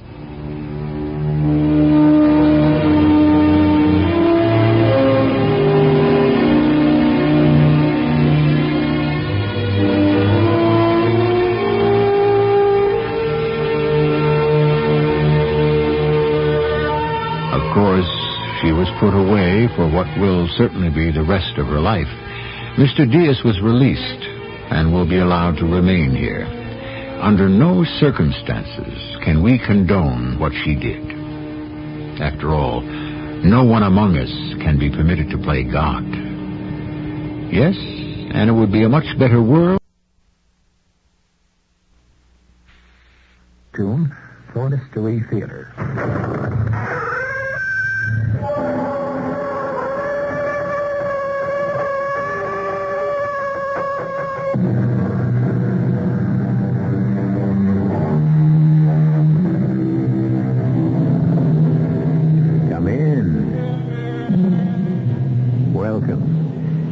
I'm E.G. Marshall, verger of this congregation which celebrates the mysterious and the macabre. Chance, as a learned man once said, may very well be the pseudonym of God when he did not wish to sign his name. And then again, chance may very well be what it appears to be, a random accidental event. And it comes down to the old argument. Can our fate be foretold? Is our destiny signed, sealed, and delivered? Or do we have some room to maneuver? Our mystery drama, First Prize Death, was written especially for the Mystery Theater by Sam Dan and stars Norman Rose. It is sponsored in part by all state insurance companies and Contact, the 12-hour cold capsule. I'll be back shortly with Act One.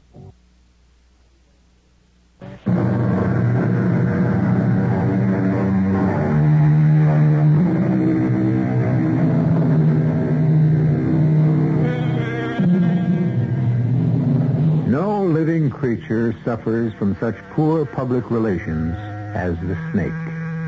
Oh, lately the shark is hated and feared, perhaps even more, but the shark at least deserves his reputation. Of course, things fell apart for the snake when he did the devil's job in the Garden of Eden. It's a pity to hear him constantly maligned, to have his name used to describe traitors, liars, and other scoundrels, especially those who insinuate their way into the victim's confidence. Well, we unfortunately cannot cure the ills of the world. We can only point out those which apply to our story. The snake of discontent has already begun to gnaw at the vitals of John Harrison Desmond, although John is about to deny it stoutly. Good morning, Eloise. Good morning. It's a lovely morning. Mm-hmm. Breakfast. What shall I have for breakfast? You may have anything you like. Mm-hmm. What has Millicent prepared? Nothing. She awaits your pleasure. She awaits my pleasure. This almost sounds as if I'm a feudal lord about to exercise my droit de seigneur. How about ham and eggs? You know what that means, don't you, Eloise? Oh, bacon? The lord of the castle had free reign as far as all the women who lived on his estate were concerned. Oh, pancakes. I suppose a captain of industry today, who is, you might say, the equivalent in power to a feudal lord, could actually demand and, for the most part, receive... John, I just don't know how you can be so cheerful this morning. Tell me, if you will, how this morning differs from all other mornings. Sure. Breakfast. Why don't I have a slice of ham, a rasher of bacon, and a single sausage, and 1 egg poached. There. Oh, John. Shall you communicate this intelligence to Millicent, or shall I? Oh, John, it's a shame. It's a crime. It's unfair. It's wrong. Darling, is something the matter? Oh, John, how could they give the prize? The Parkhurst Award. Oh, is that what's bothering you? Well, it has to bother somebody.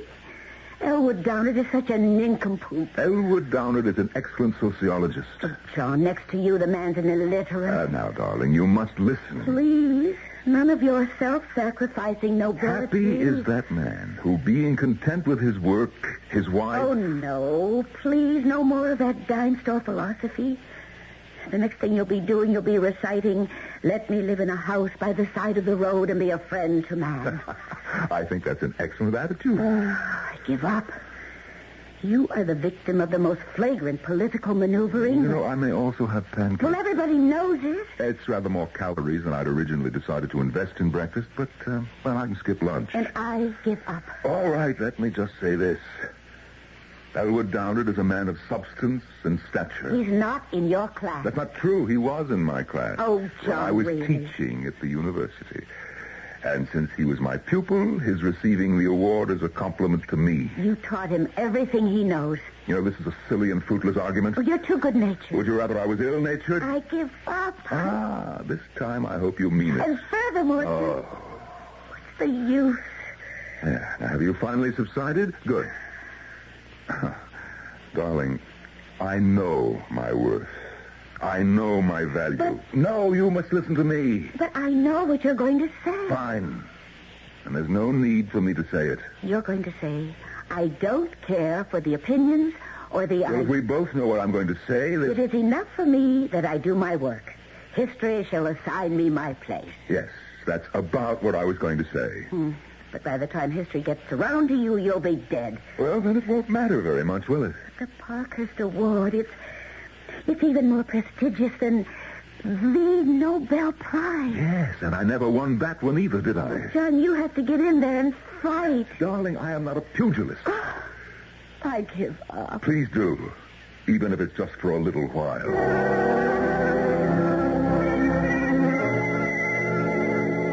Busy, John? Spence, come on in. Well, we fed it all into the computer. The data looks pretty good. Now, how far away are we from the report? Well, no more than 6 weeks. But we know the conclusions. It's obvious. We're going to advise the Emir that the basic economic effort of his country should now be devoted toward developing the fisheries. I must say you've marshaled some brilliant arguments. Brilliant. Spence, tell me something. Sure. What? Never mind. Something bothering you, John? Well, it's just... Well, you know the old saying, if you're so smart, why ain't you rich? Well, look how smart I am. Why ain't I rich? Our Sociological Advisory Institute isn't doing all that badly. No, that's not the kind of rich I mean. I don't follow you. Rich in honors. Oh. Yes. Oh.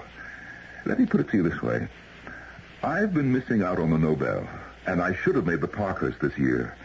What do you want me to tell you? Well, after all, I wrote the definitive work on... John, what can I say?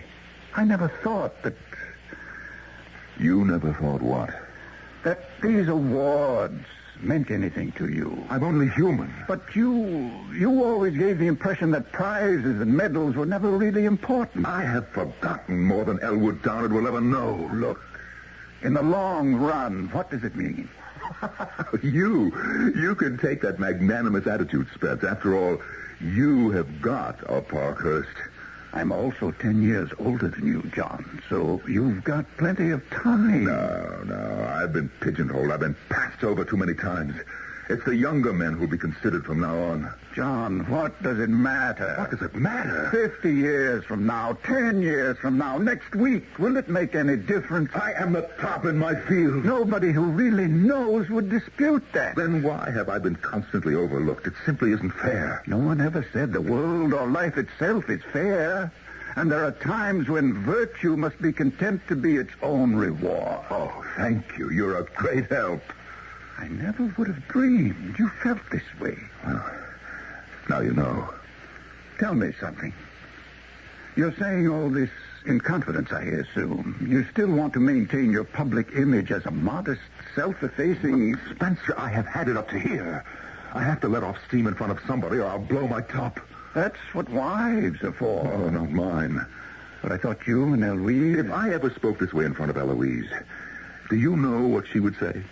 She'd say, I told you so. And then do you know what I'd do? I would strangle her with my own two hands.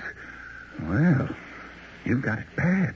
What are you supposed to do in this world? How do you get recognition? But, John, you've got recognition. Oh, you know the kind I mean. I don't know.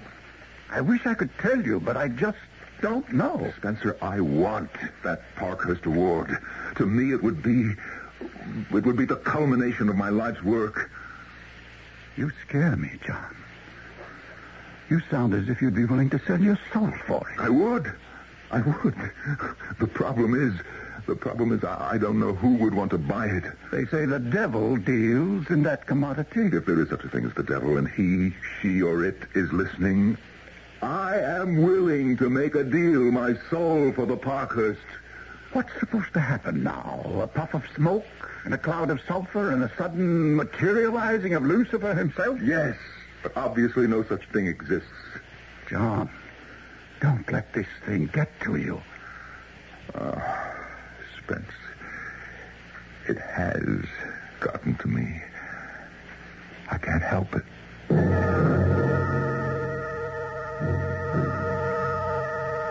Mr. Strickland, we have two names for you. Dr. Peter Spencer and Dr. John Desmond. And who are these gentlemen, Mrs. Poole? Well, they run an organization called the Sociological Advisory Institute. Mm-hmm. Yes, it's one of these extremely prestigious research centers and think tanks. They will make the recommendation that will decide the future direction of the economy of this small country that seems to be of such interest to you. And do you have any ideas to the direction of the thinking? Oh, yes. We have an agent in their data retrieval section. Yes, it seems clear at this point that they will advise the Emir to develop a fishing industry. Oh, that's exactly what we were afraid of. That's what you paid me to find out, and now you know. We must find a way to convince the Institute to arrive at a different conclusion. My associates and I would like to know which member of the Institute will be instrumental in making the decision. In order that you may do what? In order that we may get him to change it. I am familiar with your methods, Mr. Strickland. I don't think violence can serve your purpose. Neither do I. Oh, bribery? Well, I am not sure you could buy either Dr. Spencer or Dr. Desmond with money. Again, neither do I, but surely, Mrs. Poole, you, of all people, should be aware there are many ways to buy a man, and usually money is the least important. What are you talking about? John, be reasonable. I hate his guts. That's not your image. I hate my image. It's the one you've had all your life. It's too late to change now. I refuse to go to a party that will honor Edward Downham. You'll not only go, you'll give it. You'll be the host. Oh, that'll be the day. The day. The day will be a week from next Wednesday. If you think that He's your old student, and you're happy for him, and so you're holding this reception. No, never. Then count on this. You'll never get the Parkhurst.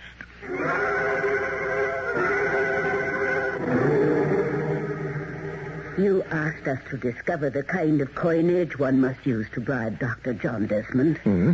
Well, as you can hear, we have inserted a recording machine in his office. Here, listen to this. Then count on this. You'll never get the Parkhurst. How will a cocktail party win me the Parkhurst? It's politics. It's mingling. It's being seen. It's being gracious. Oh, come on, John. You want the Parkhurst. You want it more than anything in the world. Well, Have you heard enough, Mr. Strickland? Parkhurst. The Parkhurst Award. It's actually as simple as that. Excuse me, Mr. Strickland. Are you saying that it is simple for your organization to obtain a Parkhurst Award? I'm saying, Mrs. Poole, it's simple to promise.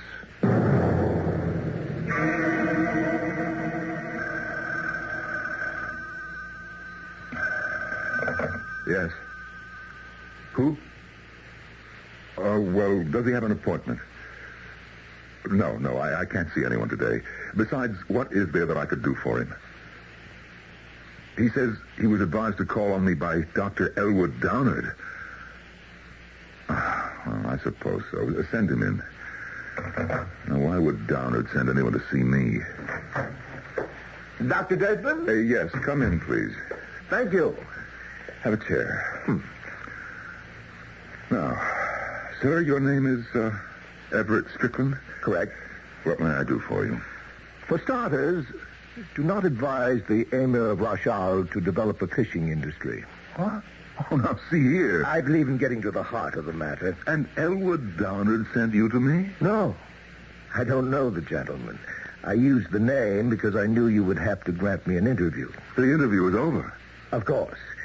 Only one thing remains to be said, and then we may adjourn, so that you will be able to meditate. Get out before I throw you out. We could have led up to this gradually over days or weeks or even months, but I believe in placing all the cards on the table immediately. If you care to go along, we're prepared to pay you handsomely. Now, you listen to me. I don't know who you are or what your game is, but if you think you can bribe me to betray a client... I don't think I can bribe you. I know I can. There isn't enough money in the world. I wouldn't give you a single penny. I'd give you what you want more than anything else. Will you be good enough to get out? I offer you the Parkhurst Award. Now, do you still want me to get out? A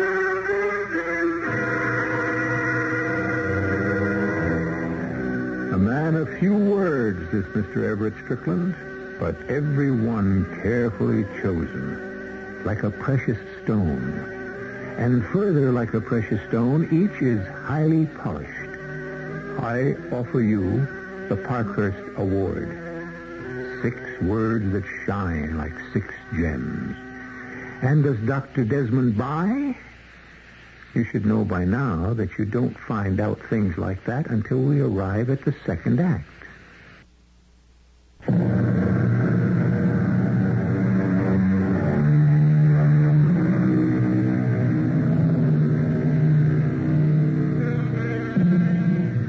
And what are the basic motivating forces in human beings? One great authority says sex. Another says hunger. A third says territory. Well, from all this, we are assured of one thing. There are different forces for different folks. At this time and in this place, what motivates John Desmond is what Shakespeare would call the bauble reputation. Mr. Strickland, I don't know what your game is. I'm willing to give in order to get. Why should you be concerned with our dealings with the Emirate of Rashal? I represent a group that has worldwide interests, Dr. Desmond. What we are talking about is completely out of the question. Why? I have my reputation to consider. Your reputation is very much the subject of this discussion. It would certainly be enhanced by a Parkhurst Award. I have heard enough, more than enough. That's absolutely true. You have heard enough for one day. Now you must sleep on it. Mr. Strickland, if you do not leave my office immediately, I shall have one of our security people toss you out. Oh, that won't be necessary. I'm going. You need time now. Time to digest what I've told you. Oh, spare me any further pathetic attempts to talk me into it. No need for me to do that. In the end, you'll talk yourself into it.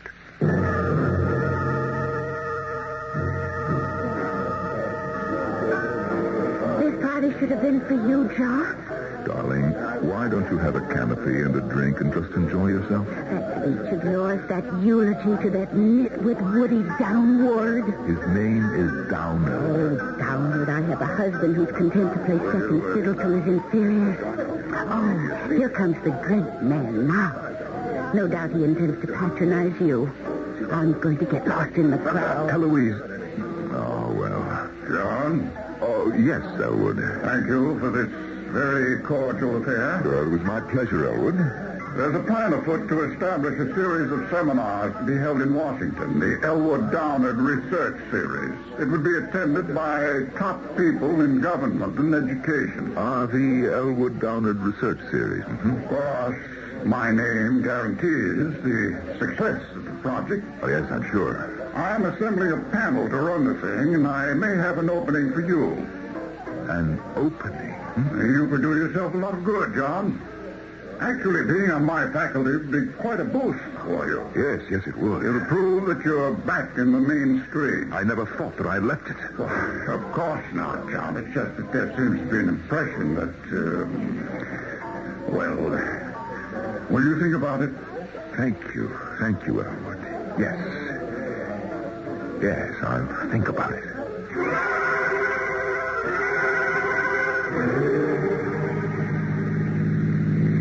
What was I thinking of the whole evening?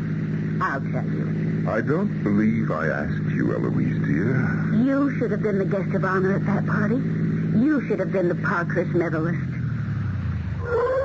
Why are we stopping here? Because I have something vital to tell you. What's that? Shut up.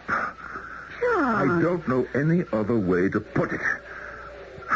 I don't want to hear another word about Elwood Downard or Parkhurst prizes. But John, darling, I'm only trying. I know.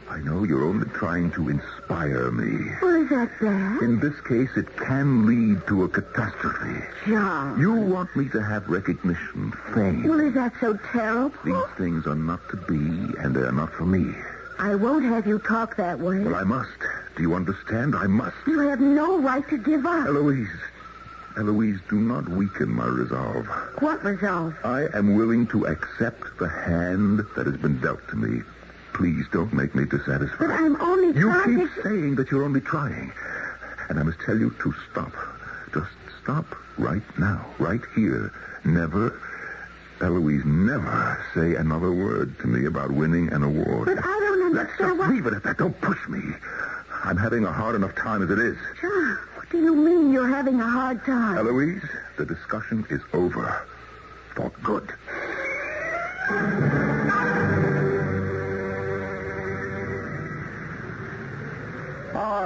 Good morning, Dr. Desmond. What are you doing here? Well, this is a public bar. If you'll excuse me. I thought we might walk a little ways together, Dr. Desmond. There is nothing that you and I can do together, Mr. Strickland. So, you're thinking it over. Thinking what over? My little proposition. That's why you've come out here, to commune with nature, to get away from it all, to clarify your thoughts. Mm-hmm. Tell me, why do you wish to change our recommendation? Because it makes a great deal of sense. Well, in that case, I would think that the government... You see, we want the present government to fall. Why? So that friends of ours might take power. Who are these friends? Is that important? All that matters is the Parkhurst Award. And the committee is even now considering next year's medalist. I see. Well, assuming, for the sake of argument... Yes? What is it that I could suggest in all practicality? Why, the practical solution is the obvious one. A program of agriculture. Cultivation of wheat. Well, it may be obvious, but in the long run, it cannot solve the problems of self-sufficiency. Your solution, to use the offshore waters and the inland lakes, is an inspiration, but it's premature. Oh, it's the only real hope for the salvation of the country. Would you like to win the Parkhurst? Oh, I would never consider such a bargain. Never. But, well, listen. I mean, assuming for the sake of argument, just suppose. How could you guarantee that? There are 5 members of the selection committee. We control 3 of them. The majority. What do you mean, control? Or let us say we are aware of certain intimate details in their lives which could cause each of them no end of embarrassment. Ah, you could blackmail them. In a word, yes. Oh, well, I could never consent to such a thing. You need that award, Dr. Desmond. Unless, of course, you want to be patronized by Elwood Downard for the rest of your life. It's a rather cruel world. Ability simply isn't enough. The lily has to be gilded. Well, it's your decision. Well, now, listen, not that I could even consider such a thing, but how could I be sure? An extremely important question. We will deposit the sum of $1 million into your account at the bank of your choosing. If we are unable to deliver the prize, the money becomes yours. Now, surely we don't intend to lose that kind of money. And you can guarantee that prize? We know for a fact that Silas Halverson, one of the committee members, had an unfortunate encounter with a young lady during his youth. That Professor Emery Winston... No, please, I don't want to know about it. Well, Doctor, what is your answer?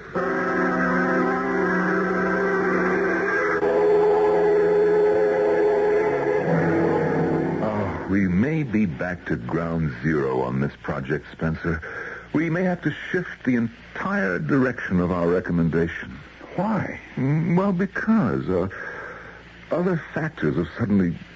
Well, I don't believe that we can... What are you trying to tell me? You know, we'd better go the agriculture route. It's a safer recommendation. We weren't engaged to look for safety, but for a viable economic system. We have no assurance that we can successfully stock those waters with fish. But fisheries not only solves the employment problem, it also assures the people of a protein diet. Yes, such a program cannot be implemented for many years. Why? Well, because there's a worldwide pollution problem. Until an international effort is made to clean up the seas... But agriculture... John, so much of their land is desert. Yes. Well, we'll propose an irrigation system. I'll have the top agricultural authority set to divide... No. What do you mean, no? This is exactly where we were a year ago. You were the one who came up with a plan that completely demolished the entire agricultural concept. I have had a chance to allow it to simmer. It's the real way to go. Let agriculture develop slowly, but let the major expenditure of money go toward the creation of a fishing industry. It won't work. You're serious? Of course. Okay. Now tell me the truth. What's behind this change of heart? A reevaluation of all the pertinent data. My foot. Who got to you, John? Now, look, I'm afraid I don't know what you're talking about. And I'm afraid you do. I won't even dignify that accusation with an answer. I'm aware of the political cross-currents in that country. I am completely above the political implications. The oil is disappearing. The Emir has to invest in a new kind of economy. There are those who insist on agriculture. And they happen to be right. That's not true, and you know it. Now, why would I be influenced by anything other than my professional judgment? I don't know. You tell me. Spence, I thought it over, and I honestly believe that... Do you? Well, I prefer your original solution, your daring, innovative solution. But it's And as the senior partner here, I have final say. Even if I'm convinced... John, we owe our client the truth. And the report we will ultimately deliver is the one that is concerned with the truth. You cannot pull rank on me, Spencer. Don't force my hand, John. I'll submit an independent set of conclusions to the Emir. Then in that case, I'll pull more than rank. I'll pull prestige. I'll flaunt my Parkhurst Award. You don't have one, remember? And I'll tell you what else I'll do. I'll hire Elwood Downard to put his name on the report. Another Parkhurst medalist. You couldn't do a thing like that. Don't force me.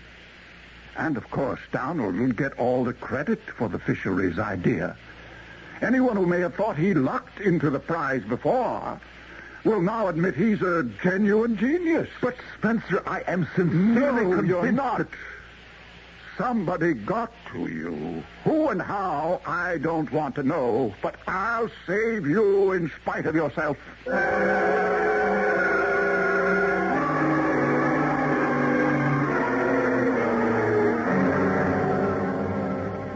I thought we had a deal. Yes, so did I. So what's the problem? It's not a what. It's a who. Yes? Tell me about him. My associate. Yes? Well, he won't change the report. Why not? He likes the original concept better. Well, can't you convince him? No. You're sure? Dr. Spencer is a very stubborn man. When he makes up his mind, nothing can change it. So, I'm afraid our deal is off. Oh, never say die. You never tell what can happen tomorrow. Where Dr. Spencer's concerned, I can. I think I'd like to have a little talk with him. Oh, no. You don't know Dr. Spencer. And you don't know how I talk.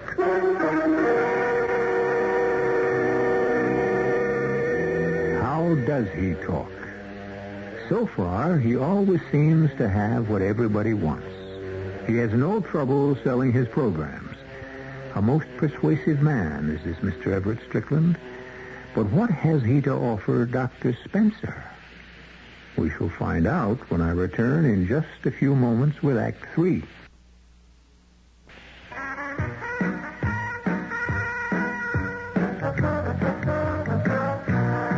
New York in the 1890s.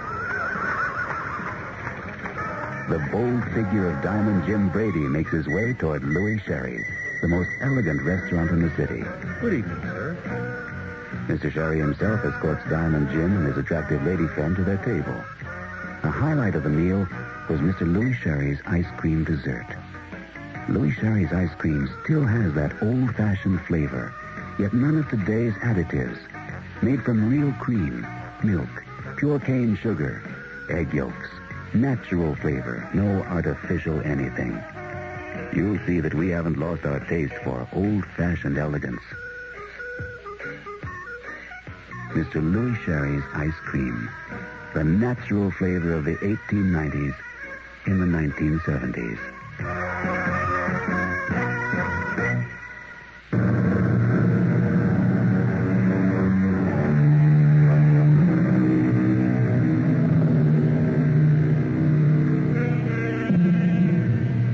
Every man, they say, has his price.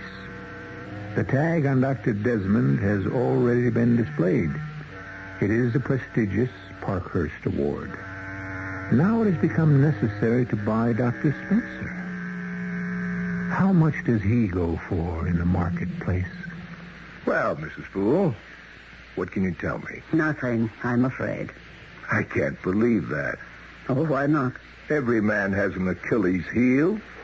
He has to be vulnerable somewhere. Ordinarily, I would agree. But Dr. Spencer is evidently the exception to prove the rule. What does he want? He's satisfied with what he has. What does he want to keep hidden? I tell you, he has absolutely no vulnerability. Then perhaps another method of handling the doctor is indicated. I'm sure of it. I shall return your guarantee, Mr. Strickland. Why? Because I cannot keep my part of the bargain. Why not? Dr. Spencer's mind is made up. That's true. He has me effectively blocked from presenting a different report. That's true, too. Well, then, what are you saying? I'm saying that we shall endeavor to unblock the good doctor. How? How do you think? Well, I haven't the faintest idea. Oh, yes, you do. You foresaw this moment from the split second you decided to accept my offer. Oh, which moment? The moment in which you would know that Spencer has to be killed. Oh, no. Did you actually think Spencer would allow a 180-degree turnaround? I had every confidence in my ability to convince him. Play with the truth if you will, Dr. Desmond. Lie to yourself if you must. Do whatever is necessary to placate your conscience. But please, respect my intelligence. Well, I won't stand for murder. You will eventually. The deal is definitely off. You'll talk yourself into it. Eventually. Oh, no, never. You may have lost your freedom of operation. I don't understand. You may have to kill Spencer. I may have to kill him. Are you mad? In self-defense. I can't believe that I'm having this conversation. Spencer isn't threatening my life. In a very real sense, he is. Listen to this tape. What's behind this change of heart? Well, that's Spencer. Where did you... It's a tape of the conversation you held with Dr. Spencer in your office. How did you ever get that? We have your entire conversation. But listen to this very illuminating line. Somebody got to you, John. Who and how, I do not wish to know. But I'll save you in spite of yourself. Now, consider the implications of that statement. Dr. Spencer questions your integrity. He's convinced you've been bought off. He's convinced of no such thing. If you like to whistle in the dark, go ahead. But the partnership of Spencer and Desmond is coming to an end. And you know it. And soon everyone will know that Spencer threw you out. That's not true.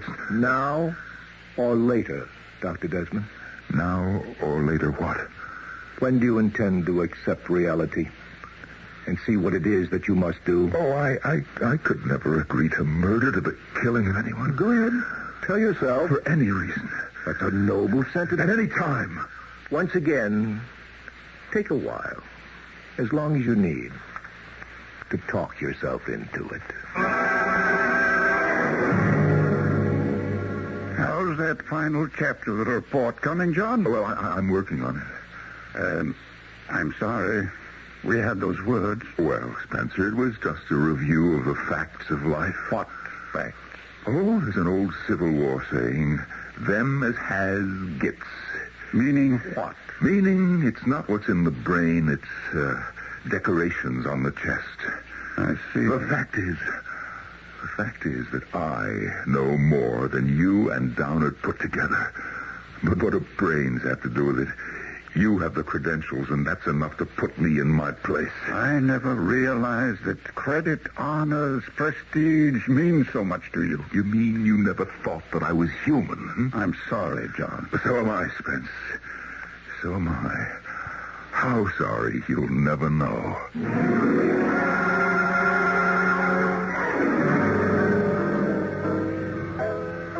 Well, Dr. Desmond? Mr. Strickland, Yes. Well, you see, I've decided to go ahead. See how simple it is? The first decision is always the toughest. After that, everything just falls into place. Oh, yes. I mean, I suppose if you want to get anywhere, you've got to bite and claw and kick. Well, there's absolutely no doubt about it. And Spence is an old man anyway. So he goes a few years earlier. And this way, his departure can do you some real good. His departure? We've been studying Dr. Spencer's habits. He likes to spend his weekends in his cabin up in the mountains. The cabin? Yes. He likes to detach himself from the world and meditate and just be his own man for a few days. Oh, but why do I tell you these things? Well, what are you going to do? Well, nothing involved, nothing complicated. Our amateurs attempt highly complex plans, which then fall apart from their own weight. But I mean, what are you going to do? A freelance agent will be dispatched to the location. He will shoot Spencer. Oh, well, that's quite all right.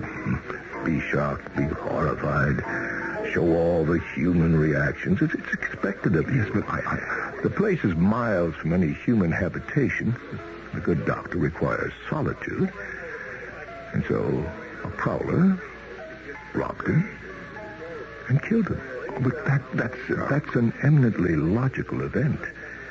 The police will accept it without question. And then control of the Institute passes into your hands, and we have no more problems. Mr. Strickland, how will this operative be sure that it's Spencer? He'll be sent to the cabin with orders to shoot the occupant. Has there ever been another occupant? Oh, no. And the event is scheduled for Saturday evening at 7, immediately before twilight. Oh, no, listen, I'm... Yes. Nothing.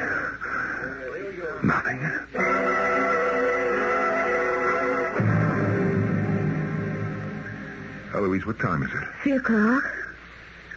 John, what's the trouble? Nothing. I don't know why you just want to sit indoors on such a glorious Saturday afternoon. Well, I just feel like sitting indoors. Is there a law against it? Oh, excuse me. What time is it? I just told you. Well, tell me again. It's almost a minute after 3. John, please tell me what's wrong. Darling, something is wrong. No, it'll wear off after a while. What will? Oh, forget it. Well, this is no way to have an intelligent conversation. Who says we have to have an intelligent conversation? Who says we have to have any kind of a conversation? Well, excuse me. What time is it? 1.5 minutes after 3. Do you want some coffee, tea, a drink? John, I'm afraid I'll have to break a confidence. Eloise, I don't feel like a conversation just now. And I'm going to do it because I know what's eating away at you. You do? Yes. The lack of recognition. Oh, please, I just don't have the heart. And I'm going to tell you something. But look, honey, next Saturday you must pretend to be surprised. They'll be here. And it'll be a kind of a testimonial. Eloise, I don't feel Spencer and Elwood Downard. Elwood Downard here? Why? Your friends all got together. They felt the rest of the world should know what was no secret among your colleagues, that you are really the trailblazer, the pathfinder. What are you talking about? So, releases have already been prepared for the press, and everybody will recount how much he owes you. In other words, to put it this way, they will all admit you are Big Daddy. Oh, I don't believe that. For some reason, you've been overlooked. And that bothers people like Downard and Dr. Spencer, and they want to set the record straight. That's what next Saturday night's affair is going to be all about. That isn't so. You know how Elwood patronized me at the dinner we gave for him. Well, he called me later. He apologized. He said he didn't realize it could be interpreted that way. All he wanted to do was help call attention to it. Oh, good Lord. What time is it? It's now 5 after 3. Spencer, did he leave for the cabin yet? John, I don't understand. What are you doing? Who are you calling? He has got to be home. He just has got to be home. Oh, Spencer. Answer it, Spence. Please be home. John. Answer it. John, you're not well. I know it. He isn't home. Of course he isn't home. You know perfectly well he's never home on Saturday afternoon. I have to talk to him. We'll call him in the country. How can I call him in the country? He has no telephone. John, if you spill the beans about next Saturday night, I'll never forgive you as long as I live. Now, listen, I'll have to go up there. I'll just have to go up there. Where? It's the only thing that I can do now. I can't do anything else. John, where are you going? John!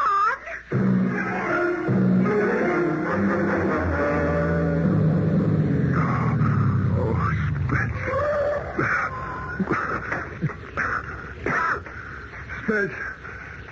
Spence. Spence, are you in there? Spence! Oh, good Lord, am I too late? Spence! Oh, thank the Lord. I'm in time. He's not here yet. Now, what I better do is go back along the road and stop him from coming up here. Turn around, Dr. Spencer. Oh, no, wait. I'm not Dr. Spencer. Quit thinking, pal. You see the gun in my hand, so naturally you're going to deny you're old Doc Spencer, but it's no good. I was told you'd be up here. Now, look, I can explain. Nobody has to explain nothing. No. You know what I am? I'm an assassin. But you're making a mistake. I could have shot you in the back just before. Look, try to understand what I'm saying. Ask me why I didn't shoot you in the back. I'll tell you.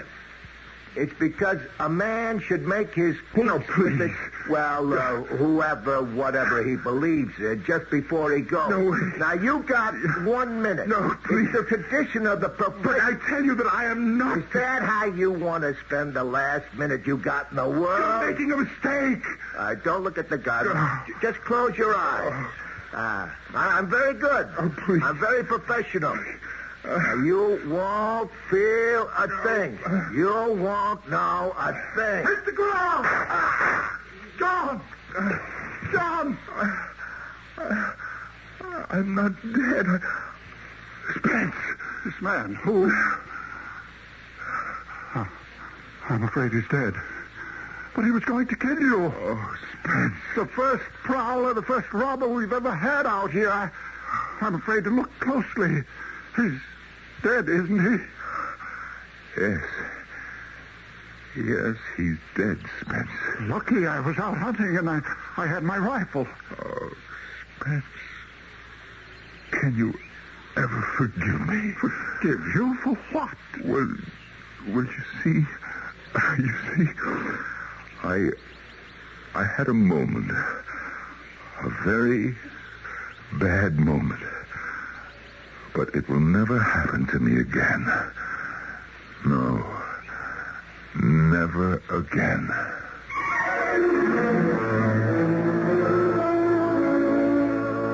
He did, and it didn't.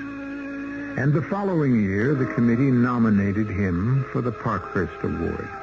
And when he accepted it, he made a brilliant speech to the effect that the world's greatest honors are the ones a man receives from his colleagues. I shall return shortly.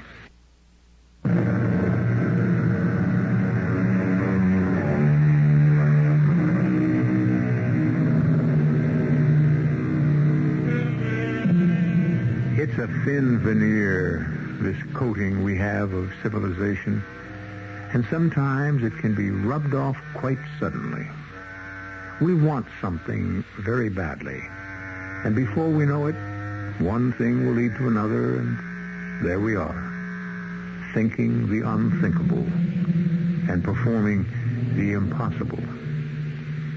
Well, those are two good words to describe our doings here 7 times each week.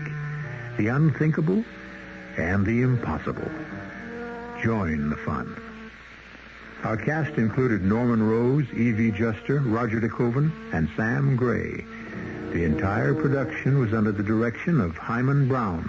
Radio Mystery Theater was sponsored in part by Buick Motor Division and Anheuser-Busch Incorporated, brewers of Budweiser. This is E.G. Marshall inviting you to return to our Mystery Theater for another adventure in the macabre. Until next time, pleasant dreams.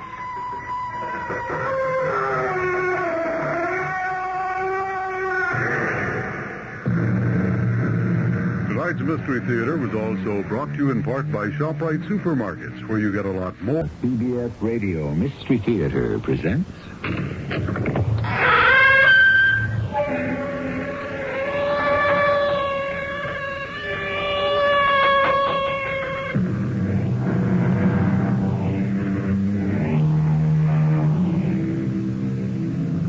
Come in. Welcome. I'm E.G. Marshall. Has it occurred to you that if anyone lives long enough with someone else, eventually both personalities begin to merge? A man begins to look like his dog. A cat takes on the traits of his mistress. A man and wife find out unexpectedly how much the thinking of each has affected the other. Of course, in the beginning, the effect is unconscious or subconscious. The partner affected may not realize what is happening, if indeed anything is happening at all.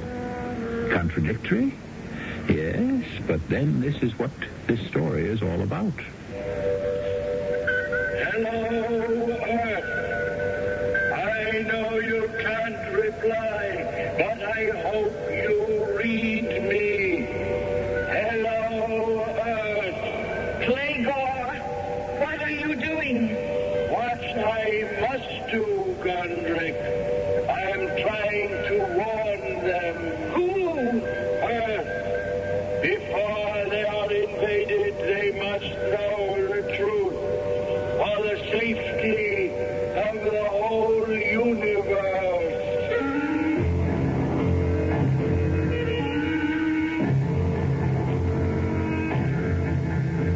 Our mystery drama, Look Who's Coming, was written especially for the Mystery Theater by Ian Martin and stars Terry Keane and Joe Silver.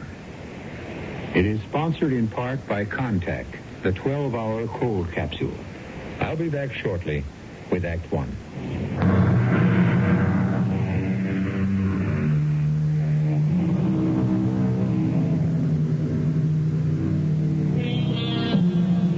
and Flo Betts have been married for 23 years.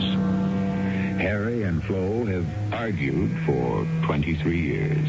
Oh, mostly the normal bickering that may go on between any married couple, but the most regular argument is about their taste in TV shows. Flo is addicted to the soap opera.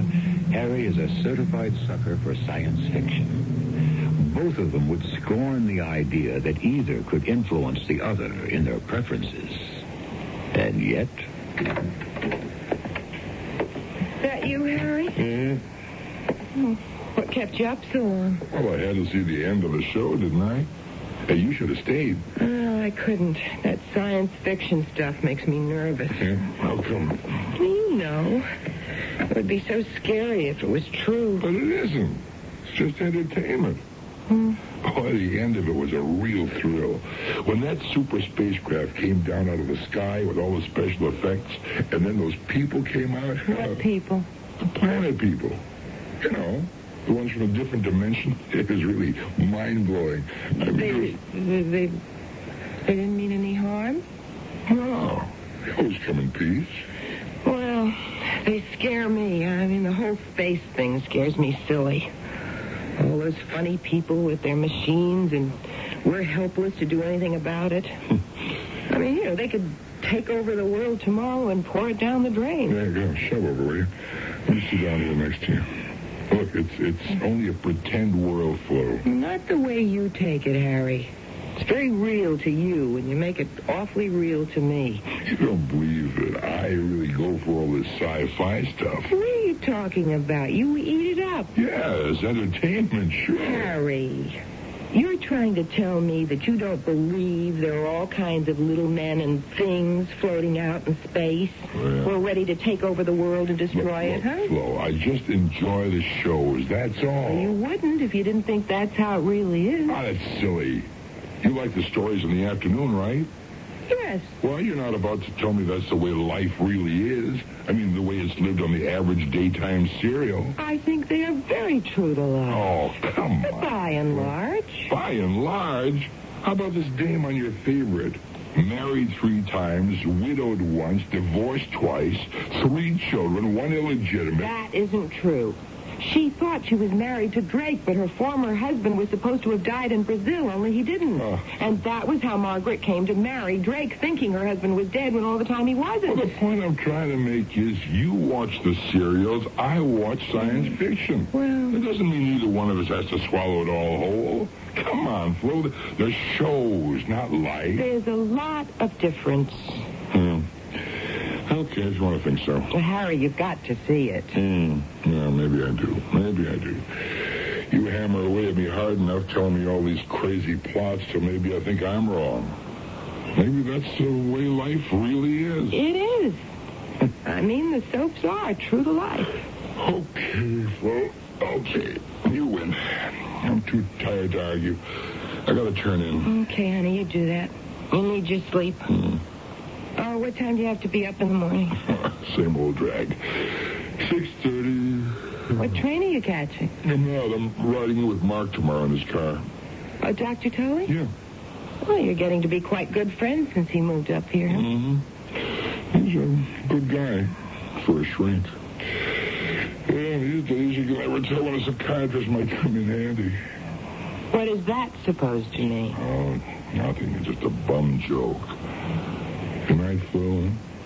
Can we catch some shut-eye? All right, Harry. Shall I turn out the light? Oh, please. Night.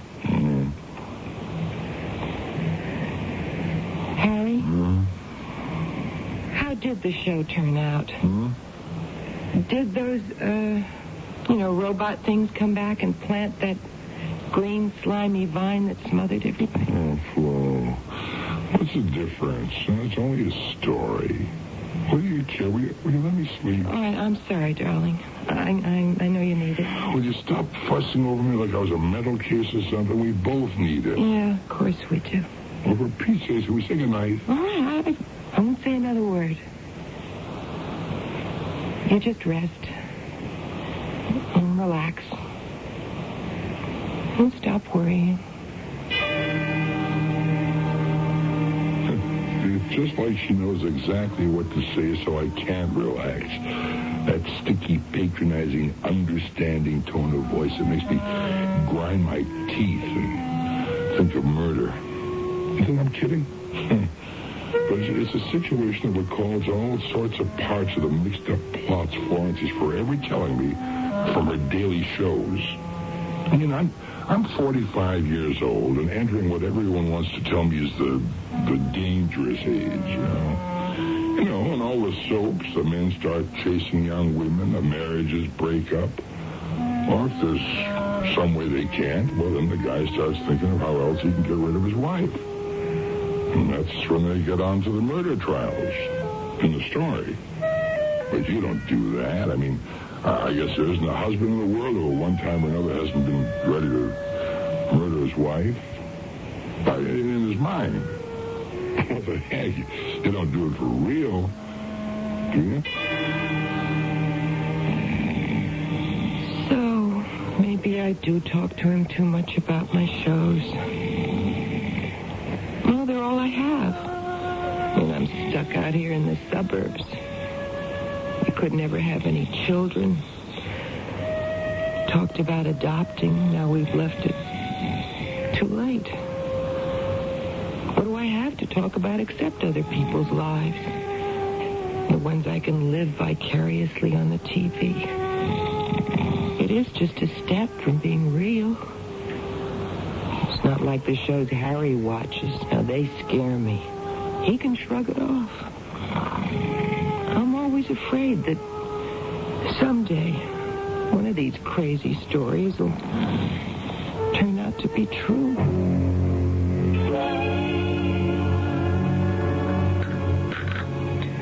More coffee, Harry? No.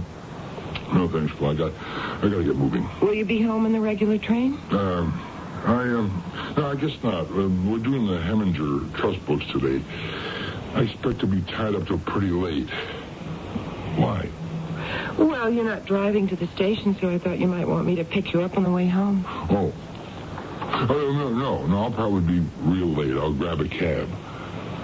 What's your day like? Oh, I don't know. I'll call Grace Tully, I guess, see if she wants to watch the shows with me. It's a big day. What is? The daytime serials. Friday. Murder and mayhem, huh? Some. Others are more intellectual. Yeah. Like Audrey Gray is having the brain operation, and poor little Mary still hasn't been told that Sam is dead. Oh, boy. But Five in the Family is the most important. Yeah? How's that? Well, today is the day Drake finds out Margaret and he aren't really married and that his son is born out of wedlock. Oh, boy, that ought to rock him. Listen, with his New England background, he'll never understand, and he has such a violent temper. Spare me the details. Dr. Tully just drove up. Harry? Yeah? Aren't you going to kiss me goodbye? Oh, yeah, sure. What did you do for dinner? I don't know, maybe I'll have it over at Tully's with Grace. Or maybe I'll just have it alone. Alone? Who else would I have it with? Yeah. Who else? Oh, look, let's make it definite. I won't be home till around midnight, so you're on your own.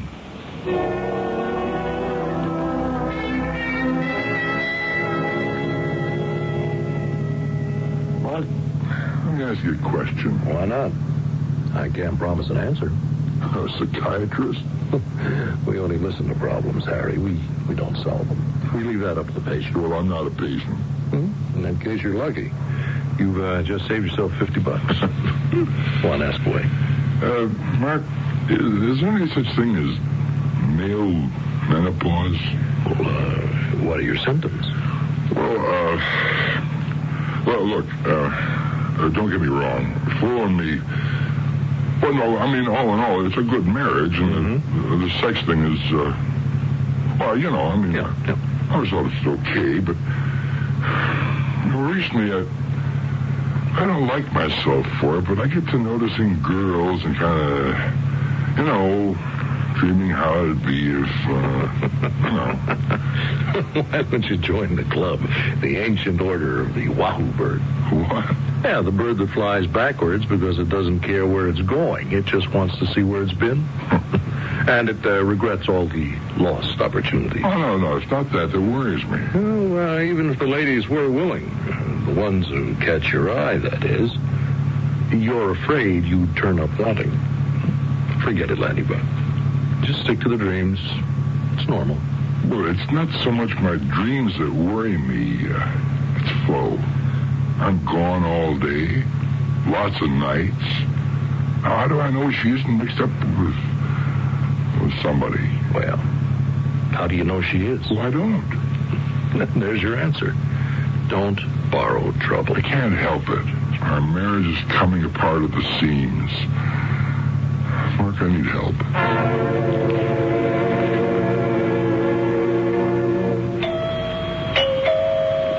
Coming.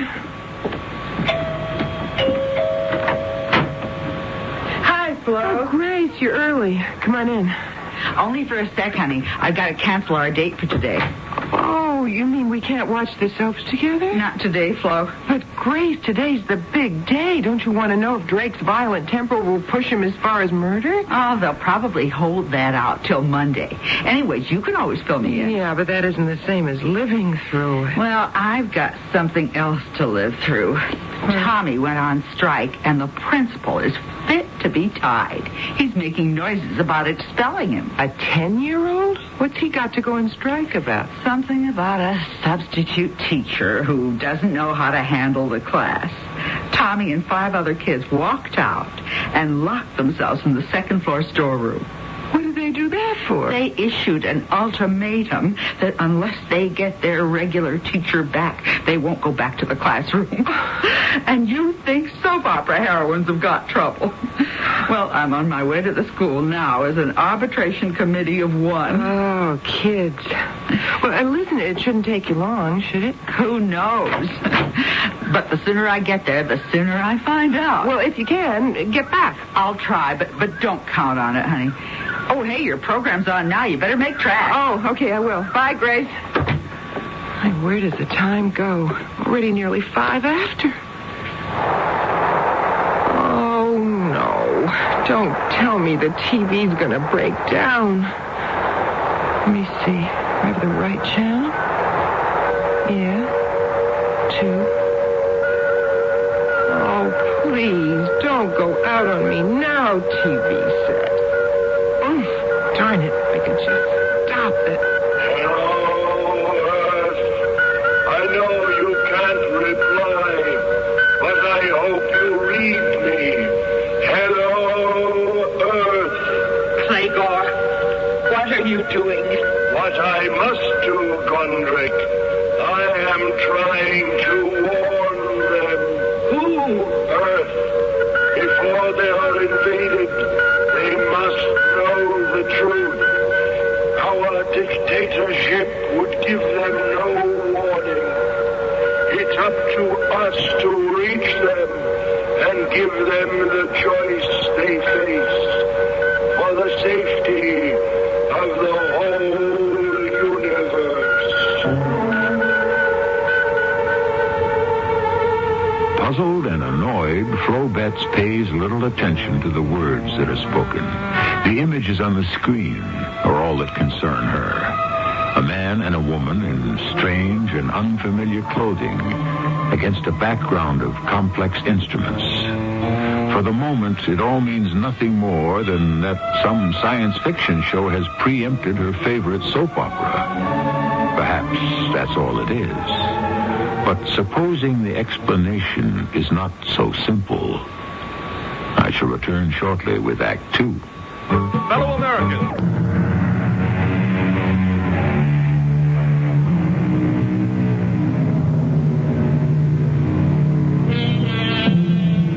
We left Flo Betts tuned in to her favorite soap opera, staring at 2 unfamiliar figures. Not human, but humanoid. One a female by the sound of her voice, the other a male. They are clothed in indeterminate garments of gray, and they seem to be in some sort of laboratory or electronic workshop. Flo might be listening in fascination to what they have to say, except that she is annoyed at being deprived of the show she wanted to see. Her first reaction has been to call the offending network station. Yes, operator, I am still waiting. Thank you. Hello? Yes, that's right. I sure do wish to make a complaint. Oh, they told you what it is. Well, what is the explanation? Well, that's impossible. I'm looking at what you're broadcasting right now, and it certainly isn't Five in the Family. It's some sort of science fiction show. Yes, there are two people, a man and a woman, I guess. I don't know, you can't tell from the way they're dressed, and then they're in some sort of laboratory.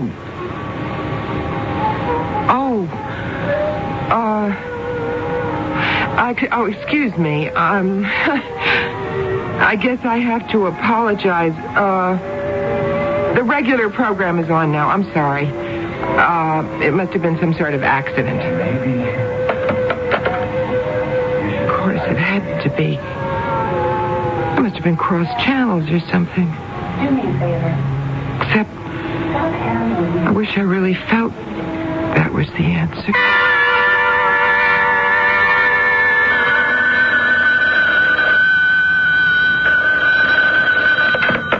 Hello? Grace, it's Flo. Oh, hi, Flo. You just caught me coming in. Yeah, everything all right at school? All is tranquil. Big peace pipe has been smoked. Tommy's not going to be expelled. No, the axe has been lifted. He's on sort of probation for the moment. Everything's hunky-dory now. Till the next crisis. Well, I'm so glad. Why didn't you come back here? Oh, it was kind of late, hon. I figured I'd blown most of the shows. Yeah, well, I just wish you had, because, I want to talk to you about one of them. Talk to me now. I'm free and easy. Not over the phone, Grace. So, call your spot. My place or your place? Would you mind coming here? I'm sort of monitoring the set, just in case. I didn't get that. Well, no way you could till I tell you. Grace, a little bit earlier today, I just had the strangest experience. Well, save it all till I get there, Flo.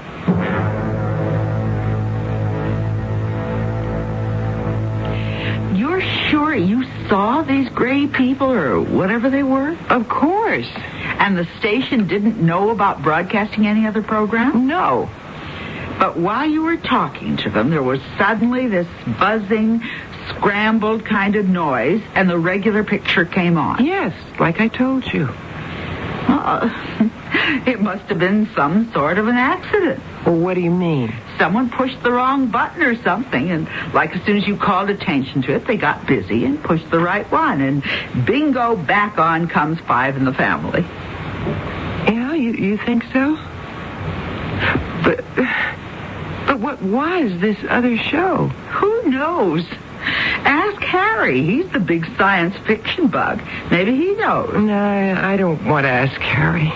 Why not? Oh, Grace, Harry and me, I don't know, all of a sudden everything's like, it's just like crumbling. We're like two people who don't know each other anymore. I don't know where we're going. Oh, no. Oh, come on, Flo. Don't let it get to you. That kind of thing happens now and then. Everyone quarrels. No, it isn't a quarrel. Oh, Grace, I don't know. I guess I just haven't anything to hang on to like you and Mark. I mean, there are no children. The only reason for Harry and me is us. And we're not right anymore. Everything about us is just going wrong. And now this warning or whatever it is from outer space. Oh, Grace, why would I see or imagine those two strange people? Well, Flo, you know how Harry is about sci-fi. He's a nut on the subject. Maybe he's just got you so uptight about it that I was dopey enough to imagine I saw something that never happened. Well, I didn't mean that exactly. But if I did that, I really would be heading for the bend, wouldn't I? Nothing like that's going to happen to you, Flo. Listen, Grace, promise me you'll watch the show with me for a few days. Maybe the other show will cross it again, and then I won't feel too bad. But if it doesn't... If it doesn't, that'll prove you were just overtired or all revved up and had some kind of daydream. No, it will prove one of two things. Either I am taking a trip down Funny Street, or else... Or else what? Or else... there actually is someone out there who's trying to get in touch. And for some reason or other, they've selected me.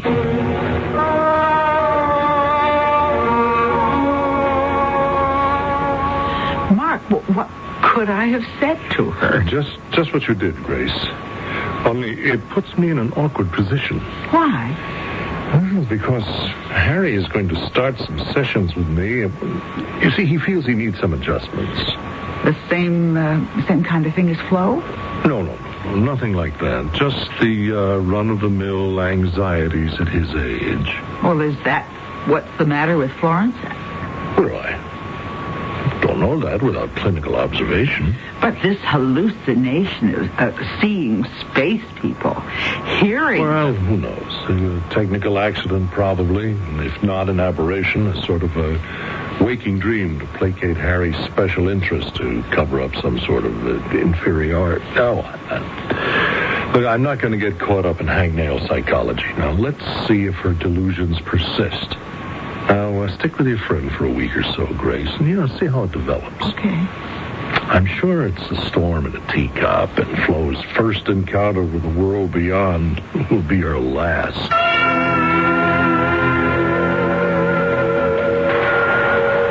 Undred, what are you doing here? You're still trying to reach them, Clayco? Of course. You know what you're risking. Suspended animation at best, or probably total disintegration. Why, Clayco, why? You know as well as I do, Gundrick. The threat of attack from Betelgeuse cluster. We must engage a minor little planet like Earth to protect our flank. Why do you risk your life for a tiny planet like Earth? Because they are innocent in this, and they should be warned.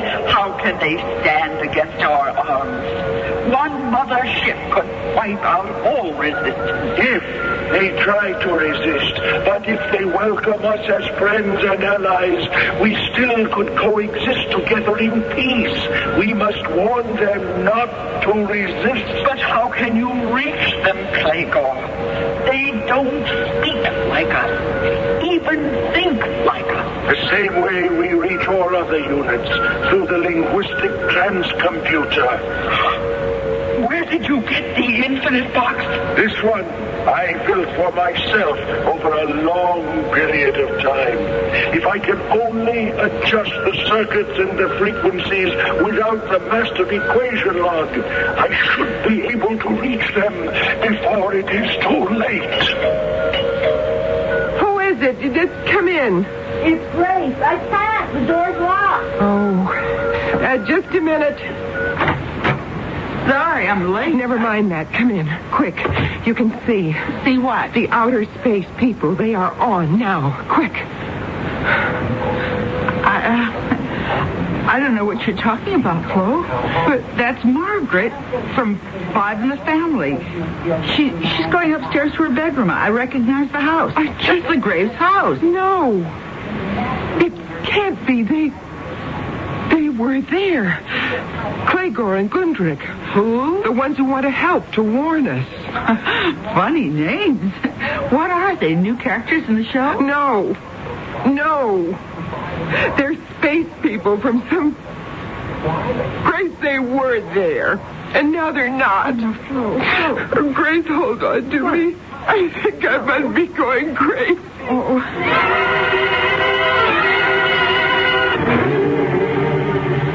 Come in, Harry. Come in. Come on. I've been waiting for you. Why, am I late, Mark? No, you're right on the dot. Listen, I called you down at the office, but you'd already left. Sit down, would you? Well, don't I get the full treatment? No couch? Well, I'm afraid it isn't you who's going to be my patient, Harry. What do you mean? I don't want to alarm you, but has your wife ever spoken to you about hallucinating? Hallucinate? About what? About anything. Has she ever mentioned having delusions? No. Why? Oh. Well, I just had a call from my wife. She's with Florence now. Oh, Flo's all right, Harry. She's all right. Now, Grace persuaded her to take a couple of tranquilizers at my suggestion. What's the matter with Flo? She says she saw, or thought she saw, some people from another planet on the TV screen. Flo? Watching a sci-fi show? That's a new one. She's always been scared to death of them. Well, apparently they interrupted one of the regular daytime serials she watches, and, well, it isn't the first time it's happened. Wait, look, Mark, I don't get all this. So what? Somebody put the wrong tape on or something?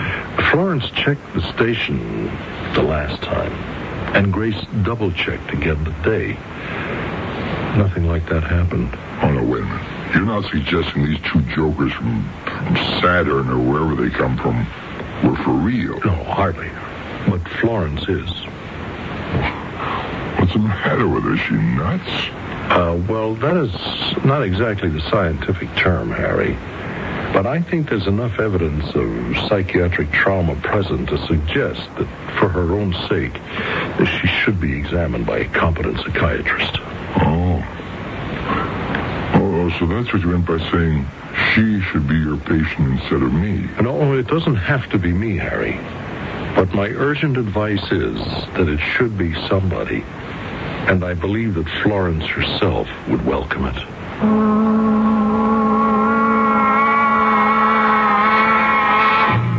There you have it. To paraphrase that classic psychiatric case, Hamlet, Prince of Denmark, to see or not to see, that is the question. Obviously, Florence Betts sincerely thinks she sees two people who can only be imaginary. Or could they actually be real? I'll return shortly with Act 3. Reynolds Trap.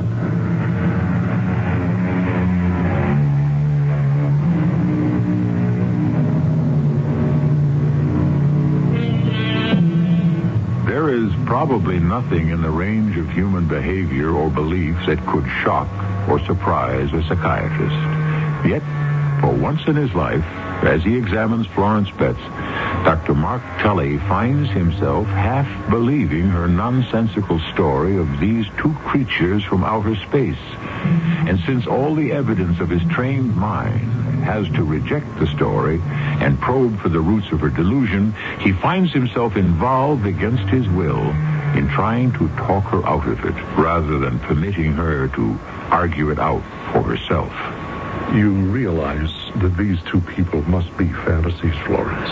I realize no such thing, Dr. Tully. They are very real to me. Yes, but most fantasies are. These are not fantasies. All right, Florence, all right. Prove it to me. I can't, and you know I can't. Well, why do they appear to you alone? Why doesn't anybody else see them? I don't know. They appear to you on a medium that millions of people watch, Florence. Now, does it make any sense that you are the only one that they reveal themselves to? Well, of course it doesn't. Helen, can we face the fact together that they are some sort of delusion? No. Well, why not? If you want to be so darn reasonable, why? I beg your pardon? Why would I conjure up something like this? I mean, watching my favorite show, concentrating on characters that I know are not really real, but that seems that way to me. Why would I dream up two people so foreign and so alien to anything in my own experience? Well, perhaps they're not so alien after all. And what does that mean? Well, perhaps they're an unconscious or a subconscious reaching for someone who is the antithesis of them. but someone from whom you become estranged. Someone you want to call back to you. Well, I don't follow all that. Well, think it through with me, Florence. Now, how long have you and Harry been married? Ask me straight out like that, and I have to think. 22 years. No children? No. Why? I don't want to talk about that. Why? It's something that hurts. Why? Because it's my fault. There are physical reasons I can't. Then why not adopt? We talked about it so many times, but it wasn't all that important to Harry. He was happy the way it was. And you? Oh, I would have liked... Since it wasn't possible... I don't know. I suppose it was all right with me, too. Well, then why the guilt? What guilt? Well, you seem to feel you let Harry down. Well, I guess I let him down in a lot of ways. Is that why you dreamed up this Gundrick and this Clegor? I did not dream them up. They seem to be here. Why would I dream them up? Well, it's Harry's hobby, isn't it? Science fiction? Something else you couldn't share? Well, it's not that I don't want to. I'm just scared of it. Why? It seems too real to me. I mean, Harry can take it or leave it alone. Somehow with me, it's just too real. Well, I wonder why. I don't know. Could it be maybe because it's an area where you can create a sort of children, a family of your own? You know, just like the serials, the soap operas? Well, now, isn't that silly? Why would I dream up something like that? Well, maybe to get your husband's attention. If I want to get my husband's attention, I can think of a lot more direct ways to get it. Now, face the fact, Florence, it isn't that way at all. Haven't you been having some marital problems lately? That is really none of your business. Well, it is if it has any bearing on these hallucinations you've been having recently. I keep telling you, it's not a hallucination. Florence, two people from outer space interfering with the daily soap opera. Now, does that make any rational sense? Maybe not, but I know that if you're not fantasizing, then what other explanation is there? The truth. What none of you will admit to, what none of you will listen to. That they are there. That they're real. That they exist.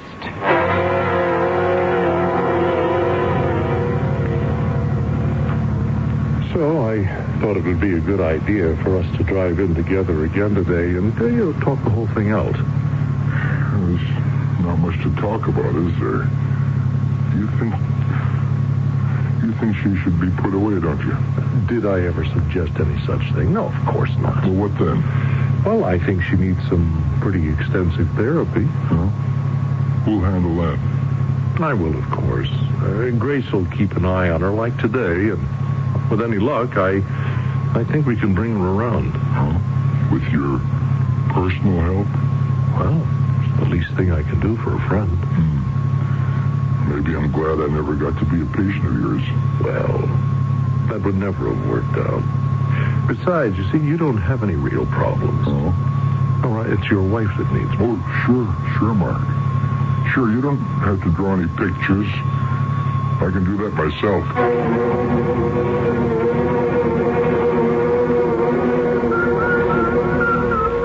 Clegor, I beg you. It's too dangerous for you. Give it up. I can't. Not now. Now that I found her. Found who? My control.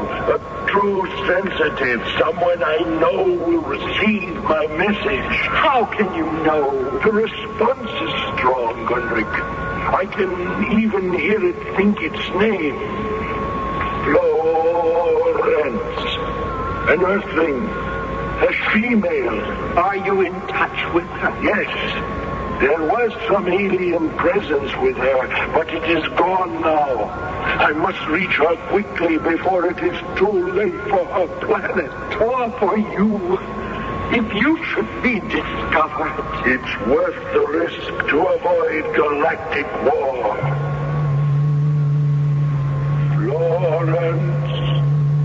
Florence, can you hear me? Yes, I hear you. I am Gregor from the planet Argus. I bring you an urgent message. One of our mother spaceships is about to violate your airspace. Do not treat it as an enemy, or you will start galactic Armageddon.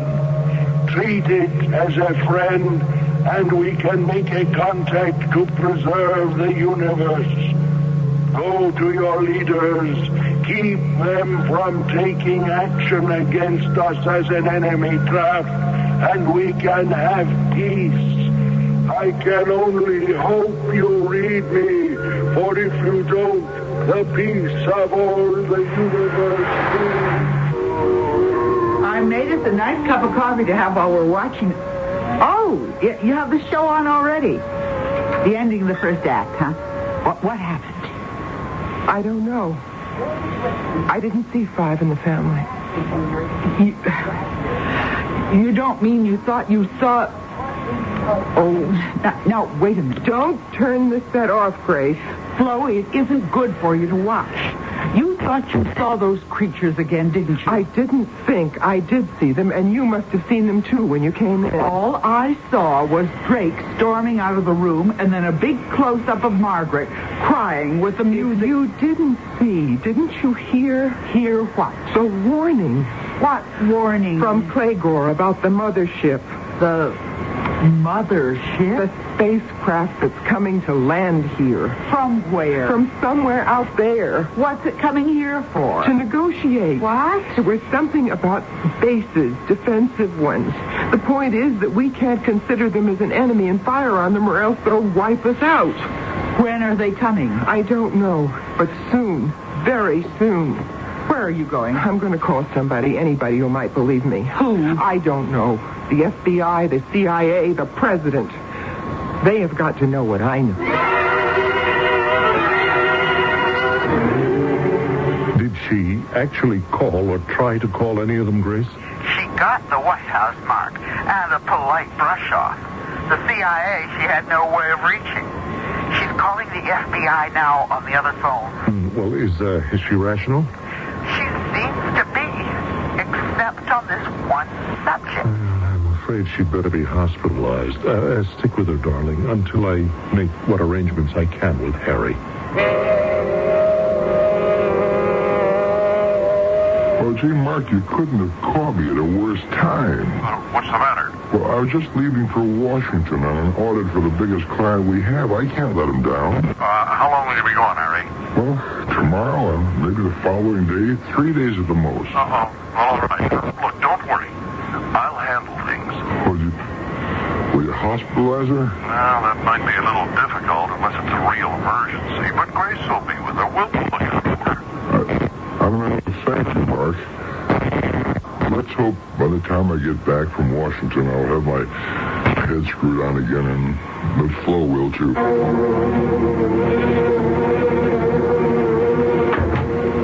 Hello, Grace.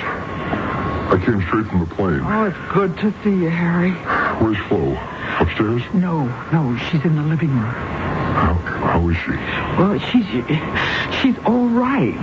Everything's fine, really, except her complete absorption in this strange delusion. She's still having that? Not for 2 days. I've managed to keep her away from the TV. Has it helped? I wish I could say yes. I honestly don't think so. Nor does Mark. She's fretting about it. Okay, I'll handle it from here on in. It may be more than you can. Just call Mark, if it is. He asked me to tell you that, Harry. I will. Grace, how can I thank you? No thanks necessary. What are friends for? Good luck, Harry, and Yes? take it easy with her. Whatever it is that's bothering her, it isn't small. She's been through a ringer. I'll remember. I'll do my best. Thanks again, Grace.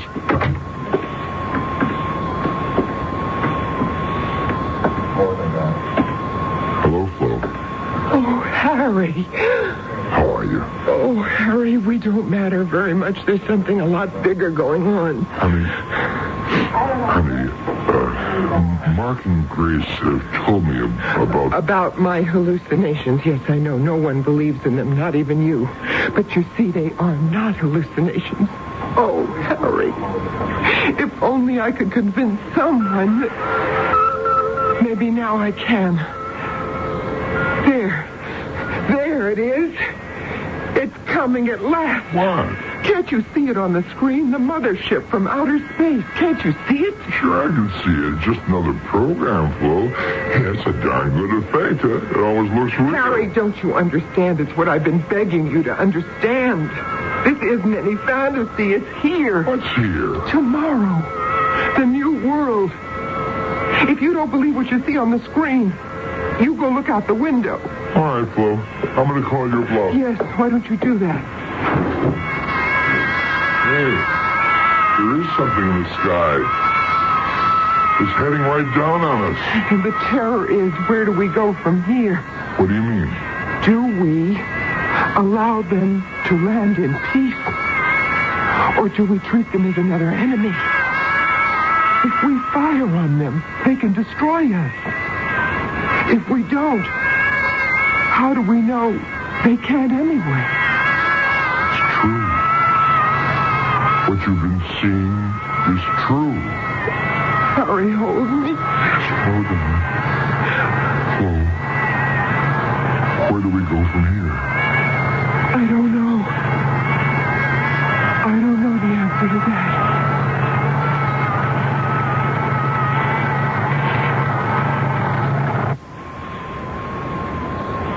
Mystery Theater is a theater of the imagination. Could this happen in your lifetime, or in mine, or ever? I don't suppose it matters. We only hope to bend the mind, not shape it. But never forget how far we stretch it. That the tantalizing possibility in every story we bring you is always there. It may not have occurred yet, but the possibility never fails to exist that it could. I'll be back shortly. Take your contact, take it now. Give your cold to contact. Can your cold medicine fight the congestion, shrink the swollen membranes, help relieve the runny, sneezy, cloggy misery caused by every known cold virus? Are you sure? Contact can. Today's Contact does all that up to 12 hours, all day, all night, no matter what cold virus attacks. That's the wonder of Contact. Give your cold to contact. Take orders directed. Air conditioning, AM/FM radio, cruise control. It's the Great Scout Rebate. Make your best deal with your Scout dealer. Then take delivery of any 1979 four-wheel drive Scout between May 14th and June 15th. And International Harvester will send you a 10% rebate on all factory-installed options. It's that simple. The only tough part is deciding which Scout you want. Interior, towing package, high-back bucket seats. International Scout. Anything less is just a car.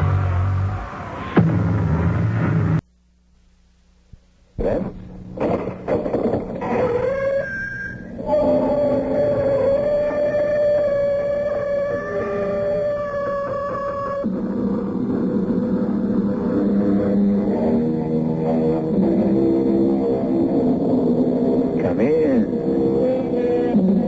Welcome. I'm E.G. Marshall. Our tale is about spies.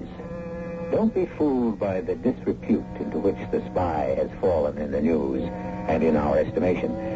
The spy has always been with us.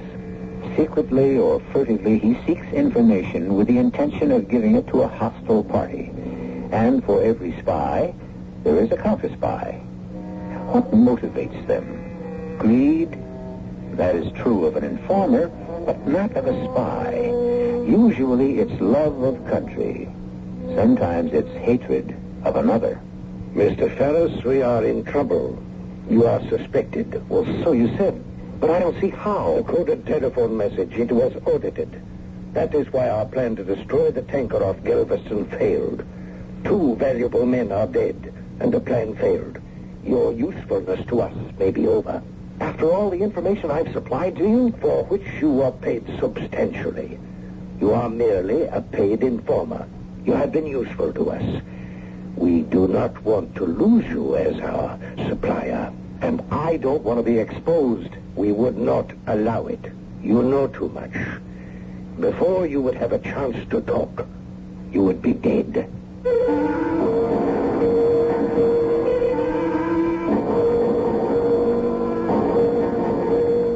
Our mystery drama, The Ferret, was written especially for the Mystery Theater by Roy Windsor and stars Elliott Reed. It is sponsored in part by Buick Motor Division and True Value Hardware Stores. I'll be back shortly with Act 1.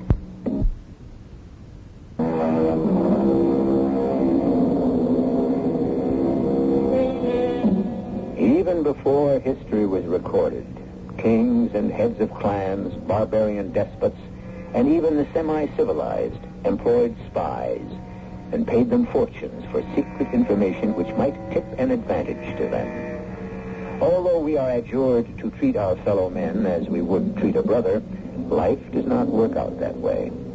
We want what another has, and sometimes we achieve it by subterfuge. And the instrument of subterfuge is the spy. Cocktail, Monk?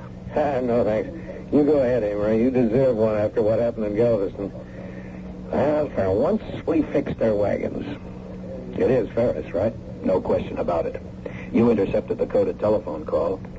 I have no doubt that it was phoned in by Ferris. Yeah.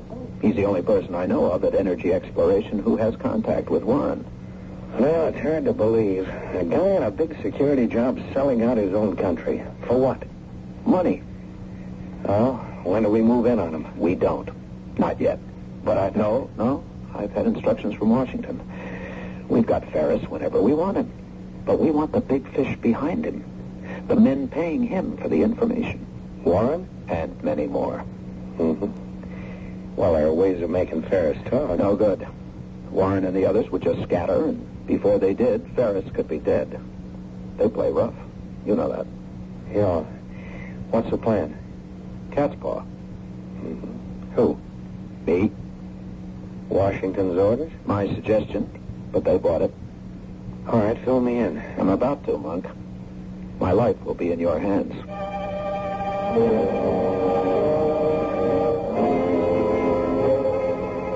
You must be feeling pretty good, darling. I am. Had a pleasant day, Laurie? Better than usual. I visited Penny's teacher. Our 12-year-old has been put into advanced study. Well, that's good news. I didn't know she was an overachiever, except at tuning in the television set. Well, that pleased me, of course. But the reason I said you must be feeling good is the article in tonight's paper. Oh? I read a contract on the train, so I didn't buy a paper. What article? It's by some columnist waving the flag about somebody's quick work in Galveston. The oil tanker.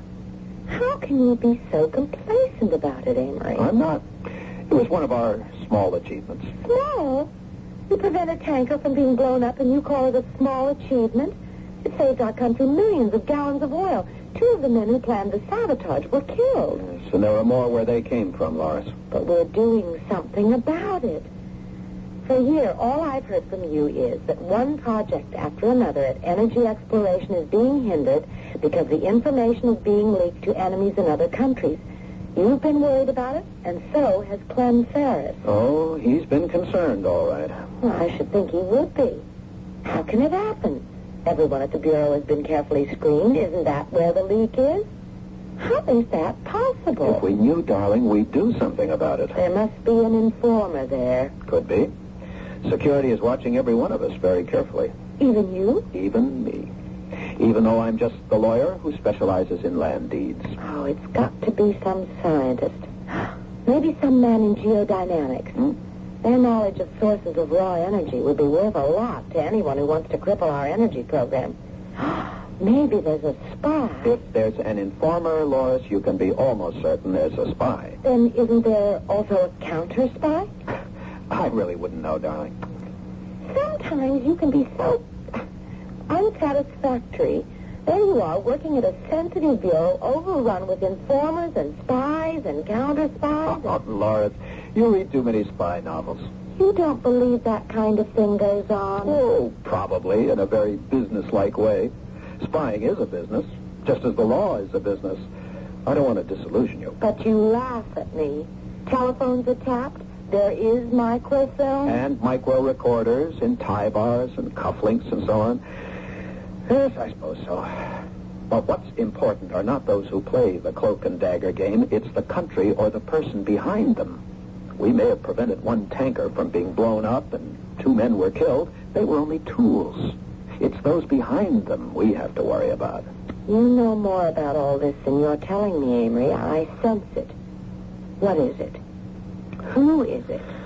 I don't even dare to tell myself. What? I mean it, Lois. Speculation could be an invitation to a trip to the morgue. Good evening, Mr. Ferris. Evening. You would like something? A cocktail, perhaps? No, thanks. Let's get this over with, Warren. My nerves are a little ragged. Understandable. To some, life is precious. You do not want to lose yours. You might say that. It depends on the plan we have worked out. Perhaps it will succeed, but we are dealing with a very dangerous person. The ferret. A counter-spy. We assume it is a man. The ferret? Who the devil is the ferret? We would give a great deal to know. It is a person without a shadow. You think perhaps this ferret works for energy explorations? How else to explain the suspicions now directed at you? The intercepted coded telephone message. Yeah. Well, you said you had a plan. Does it involve me? Yes, critically. I pointed out that their counterintelligence wants more than just you. It wants to net those behind you, those I represent. So they wait. We cannot afford to wait. If we destroy the ferret, the evidence against you is destroyed. All right.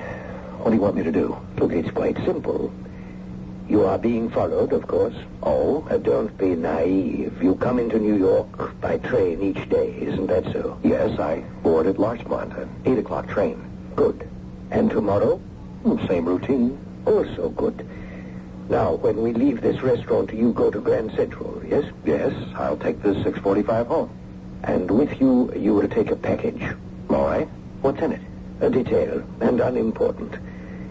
Now, tomorrow morning, when you take the train from Larchmont, you will have the package with you. All right. And you will lose it. You will leave it on the rack overhead on the train. And that is all.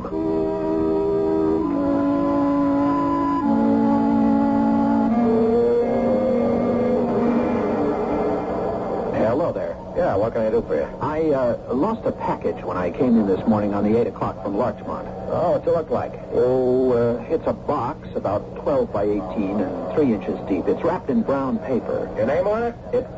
It might be Ferris. Clem Ferris. Okay, let's take a look. Yeah, I got it. This it? Yes, that's it. Okay, sign here. There you are. And thank you. That's okay. Goodbye. Well, it worked, Amory. How do you feel? Nervous. Did you see the kid with the camera? No. Pretty smooth. 18 or so. I talked to him. He was taking pictures, he said, for some school project. Down in Lost and Found? Oh, sure. He said he'd been all over Grand Central. He likes them light beams that filter down into the upper level. Swell. And he got a picture of me? That's right. Just when you turned away from the guy in Lost and Found. Well, you're it now, Amory. Operation Cat's Paw. Yeah. Now what? We have lunch across the street, and then I have a surprise in store for Mr. Ferris. I'd like to see his face when you walk in on him. I'll be just my pleasant, simple self.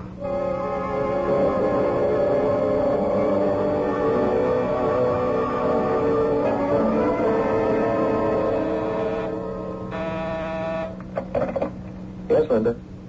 Amory Mills? Certainly. Send him in. Hi, Clem. Look what I found. My package. Where did you get my package? Lost and found. Grand Central. Oh, for heaven's sakes. How the devil did... Don't I deserve a thank you? Of course. I'm just mystified. How did you know I'd lost it? I left it on the train this morning, and I was going to pick it up tonight. I really don't understand. Oh, it's quite simple, Clem. A friend of mine, Ted Palmer, rides the same 8 o'clock you take into town from Larchmont. He's always the last off the train. He saw the package and turned it into Lost and Found. But how did you find out about it? I'm just curious. Well, Ted and I played squash and had lunch. He told me about picking up a lost package. I asked him more about it, and he suddenly remembered your name and that I work here with you. So I strolled over to Lost and Found, picked it up, and saved you a trip. I see. Well, that's something. Thanks, Amory. I appreciate it. Oh, that's all right. I've done my good deed for the day. Linda, try to reach Mr. Warren at his office. Leave a message. I must see him at 5:30 at Gino's on 53rd. Tell him it's important. His face dropped a foot, Monk. What about this Ted Palmer? Don't worry about Ted. I can trust him. I gave him the story we agreed on. Well, didn't he ask any questions? Sure. I told Ted to say he'd found a package left on the train. Then we played squash, and over lunch he remembered the name Ferris. Told me, and I picked up the package to save Ferris the bother. Uh-huh. Wasn't your friend curious? Certainly. But Ted's a good guy, and he'll stick to the story. I told him he'd read all about it one of these days in the papers. Well, he's got to know you're mixed up in something funny, Amory. Like, how come you go out of your way to pick up the package at Lost and Found? Unless he's a dope, he'd have to wonder. He's no dope, and he did wonder. I told him I'd explain later. Oh, listen, stop worrying about Ted. Okay. Well, now I got something for you. Did you know that Ferris is meeting Warren at Gino's? No. Neither did I. I've carved off Ferris's tail, so who except Ferris would know he's meeting Warren? I had no idea. How'd you find out? Phone call? Man or woman? Hard to tell. I'll be darned. Wheels within wheels. It's a big operation, Amory. Do you think the ferret could be involved in it? Maybe. This cat spa idea sounds like one of his. Or hers.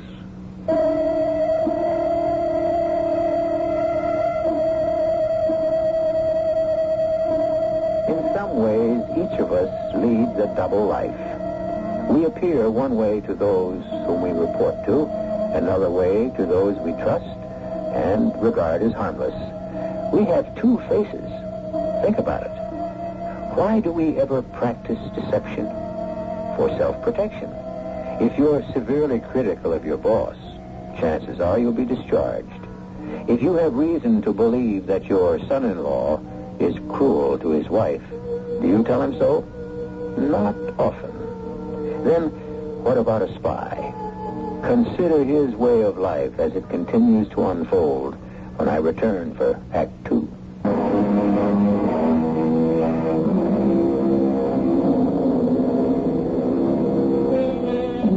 The ferret is a spy, a counter-spy. He wears a number of faces, one for his wife, one for his employer, another for his friends, to whom he appears to be just an ordinary person, and still another as he goes about his dangerous business. And it is dangerous. His death would go unmarked. Even though we know who Amory Mills really is, we're about to discover what a counter-spy does. The stake is high. It's his life. You are impetuous, Mr. Ferris. You are suspected. We should not be seen together in the public restaurant. I had to see you. The package was picked up at Lost and Found and returned to me. Ah, the plan worked. Wait, you say it was returned to you? That I did not anticipate. We expected the package to be cleaned and examined, but returned to you? That's right. It's odd. We have a picture of the man who claimed it. Here. See this? That's Amory Mills. He's a lawyer for us. What do you make of it? What did he say? A friend of his named Ted Palmer picked up the package. He turned it in.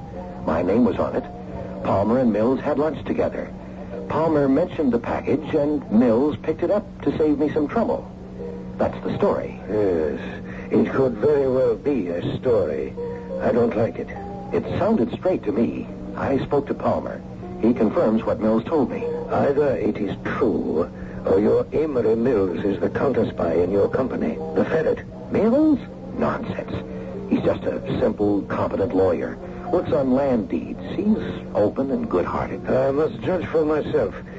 Can we arrange that? I suppose so. Tonight I will accompany you home, if it is not too much of an inconvenience for Mrs. Ferris.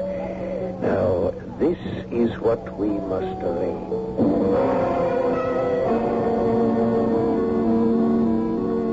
Hey, you're on time. Sure. The train made it for once. Well, wash up. We're going out. Oh? Lucille Ferris telephoned and insisted we come over for cocktails. Her husband's bringing home some big shot from some export-import company, Mr. Warren. Maybe you know him. Warren? No, I don't know that name, Loris. Oh, honey, do we really have to go? I thought I'd watch television with Penny. Oh, good heavens, Amory. This is Mr. Ferris, your boss. We can't turn them down. Now go on, wash up, and change. Darling, don't bug Ferris about your concerns. If I'm concerned, he must be a lot more concerned. Information must be leaking out of there to our enemies. Oh, enemies. Darling, the world isn't like that. The newspapers said that... Well, sure, there's spying going on, but there's counter-spying, too. I just can't believe there's a spy in every closet. Then you explain why, time after time, there's an attempt made to destroy a new offshore oil rig, or there's a mysterious explosion in a natural gas field, or a tanker sinks without explanation. Explain those, Amory. And you don't think there are enemies at work? And right in your company, which is a very sensitive one. Energy exploration is almost like a government agency. Someone in there is stealing confidential information. Mr. Ferris knows that. I want to ask him what he's doing about it. He won't tell you much. Why should he tip his hand? Well, maybe not. I just want to hear from him that something is being done about it. Just because you're complacent doesn't mean I am. Now, go on. Clean up. Who'd you say the guest was? The import-export big shot? Warren. Mr. Warren.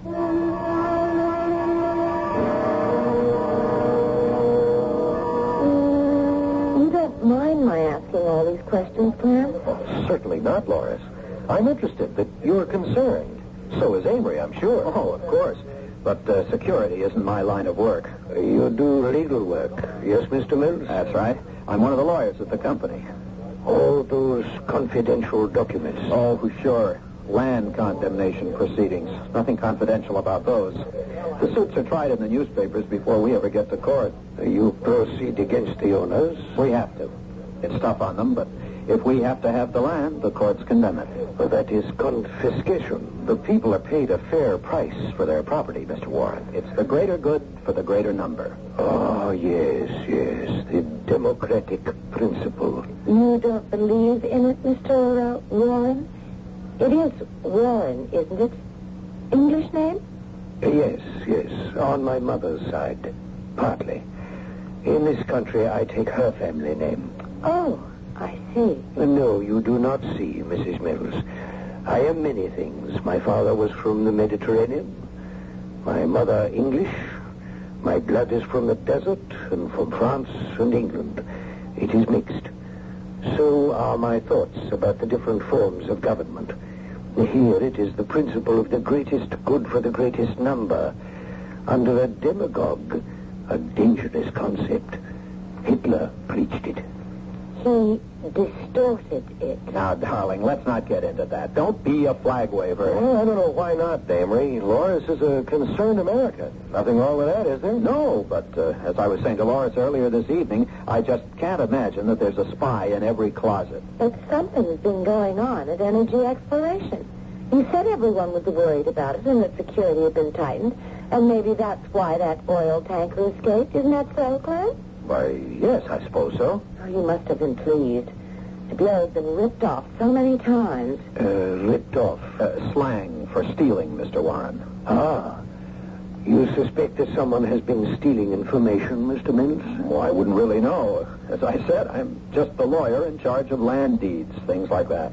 Well, it's obvious to me. Darling, you have got spies on the mind. You read too much fiction. Well, there's a lot in them, and they're not all that much fiction. Well, I'll join the ladies. And don't be too long, Amory. We have to get the babysitter home. All right, dear. Good night, Clem. Mr. Warren. Good night. Nice party, Clem. Glad you enjoyed it. I wanted you to meet Mr. Warren here. He's an old friend of mine from the time I was an embassy clerk in the Middle East. I told him about the adventures of my missing package. A delightful story. It is like fiction. No, just fact. My friend Ted Palmer found it and mentioned it to me at lunch.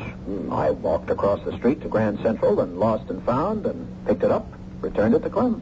Very considerate. Well, Clem carries important papers from time to time. We don't want them to slip into the wrong hands. Meaning? Morris does get worked up about the Bureau and the series of accidents we've had in the field, but she may have a point.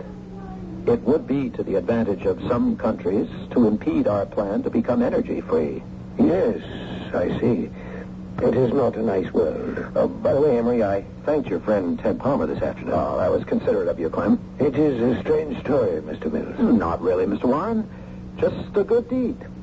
Now, if you'll excuse me. Of course. We do have a babysitter to get home. Good night, Mr. Warren. Good night. Don't bother to see me out, Clem. I'll say good night to Lucille, and I'll see you in the office tomorrow. That is where he is wrong. What do you mean? He is the man. Amory Mills, the ferret? Oh, he's just a simple going along. You're wrong. He is a very dangerous counter-spy. We think he is tricked into reclaiming that package. He plays into our hands, only to return the package to you with a story so preposterous you believe it.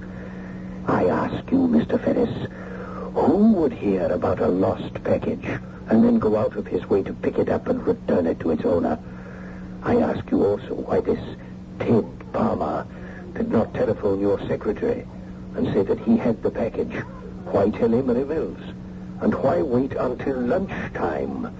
Did Palmer speak to your secretary? She didn't mention it. I'll ask her in the morning. Too late. Tomorrow we dispose of Emery Mills. Oh, come on, I don't want murder on my hands. You prefer your own death, Mr. Ferris? This is what you will do. On some pretext, you will have Mr. Mills leave New York.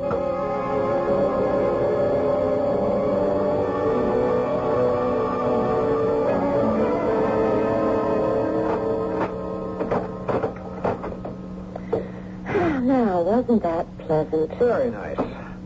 I'll keep the babysitter until we have some supper. Scrambled eggs and bacon, okay? Sure. I'm stuffed from all those hors d'oeuvres. Come on out in the kitchen and keep me company. Oh, okay. I didn't like that Mr. Warren. I wonder what his real name is. Alibaba, the rug dealer. I don't know. He's a villain. You're funny. Go ahead, laugh. I have an intuition about people. Something's wrong with him. Oh, darling. That's just as dumb as saying persons with eyes close together are criminals. Okay. Anything I can do? Stir the eggs slowly. I'm going in to check in with the babysitter. Stir slowly. Slowly, she says. Mr. Warren is a villain. Oh, what a word. If we could bottle her energy, we wouldn't have a problem. Amory? Yes? You sound upset. What is it?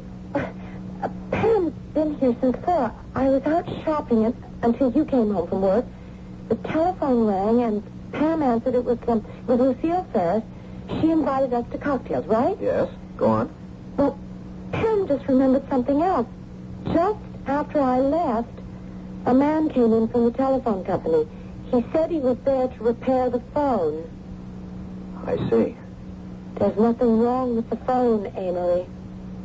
Now there is. Well, what do you mean by that? You frightened me. I'll check the phones. They've been tampered with. Bugged.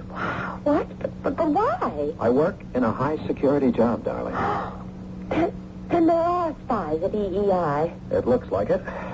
If I'm right, I won't remove the bugs, but remember this. No matter who telephones our number, say nothing significant. Talk nonsense. Pretend that we've been taken in. The phone tap goes somewhere. I want to find it. And don't, under any circumstances, open the door to a stranger.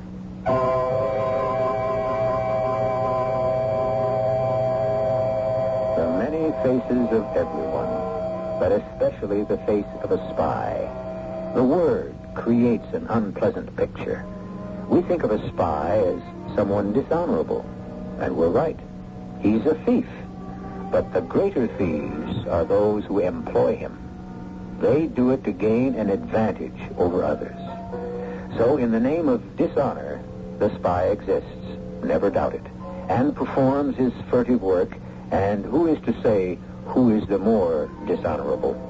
The spy or those who avail themselves of his services? I will return shortly with Act 3.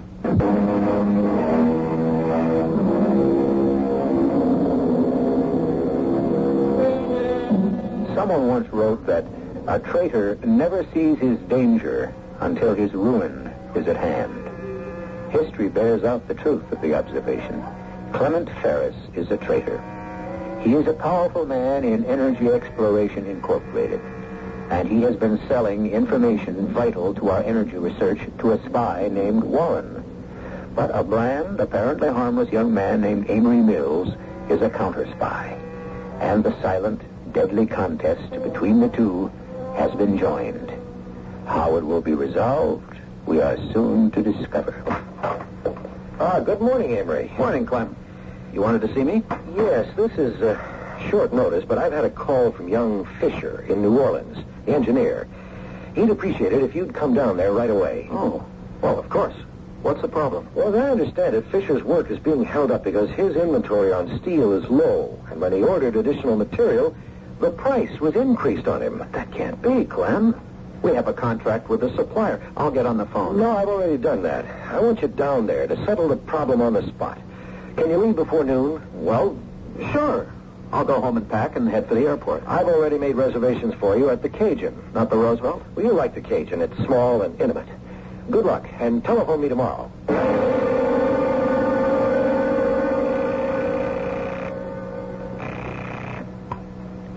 Operations lost and found? You've got the public payphone in Grand Central at the bottom of the stairs on the lower level. This is the anchorite. Good. Now listen carefully, Monk. I'm leaving at 3 for New Orleans on business, but it's not business. Ferris, or more likely his friend, a Mr. Warren, 5'6", thin, black eyes and swarthy skin, has become suspicious. I'm being sent on a one-way trip. I know what to do. Where are you staying? The Cajun. I see. Bourbon Street. All right. I'll handle it. Anything else? If I don't make it, you also know what to do. Yeah. Ferris is the guy. And Warren's the paymaster. I hope to see you, Monk. You will.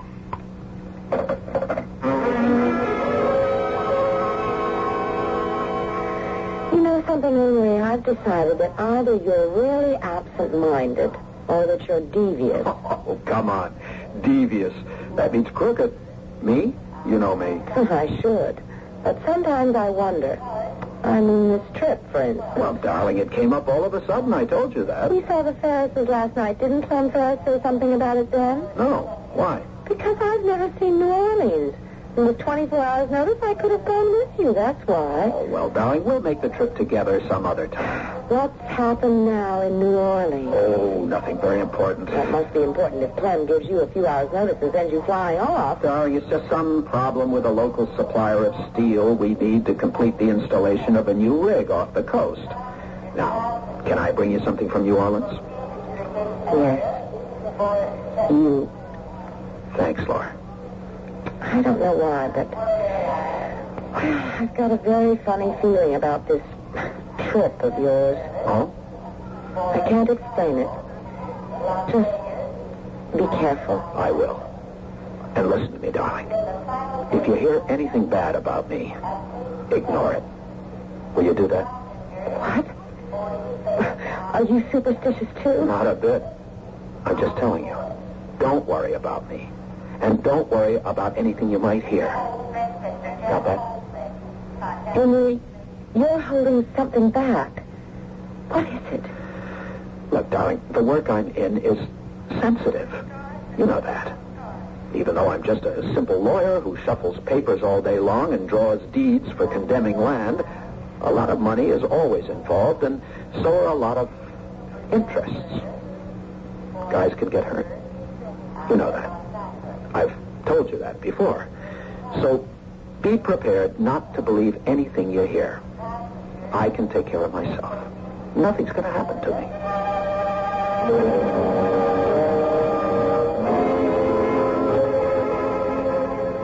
Not bad. I wonder how long I'll have to wait. Who is it? Lost and found. Compliments to the Cajun, Mr. Mills. Oh, how nice. A basket of fruit. May I put it on the table? Sure. May I suggest you don't touch it? All right. Until later. Whatever you say. Management also wanted me to check the fire escape. Go right ahead. But why would I need to use a fire escape? Is there danger of fire? I never can tell, Mr. Mills. Fire escape's useful if there's a fire or just for slipping away without being seen. I'm not going to try to skip out if that's what you're afraid of. At least not willingly. That's the point. Excuse me.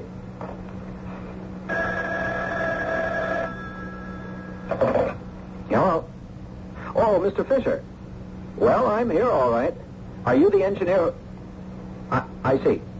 Yes, the sooner the better. Come right up. I'm in 211.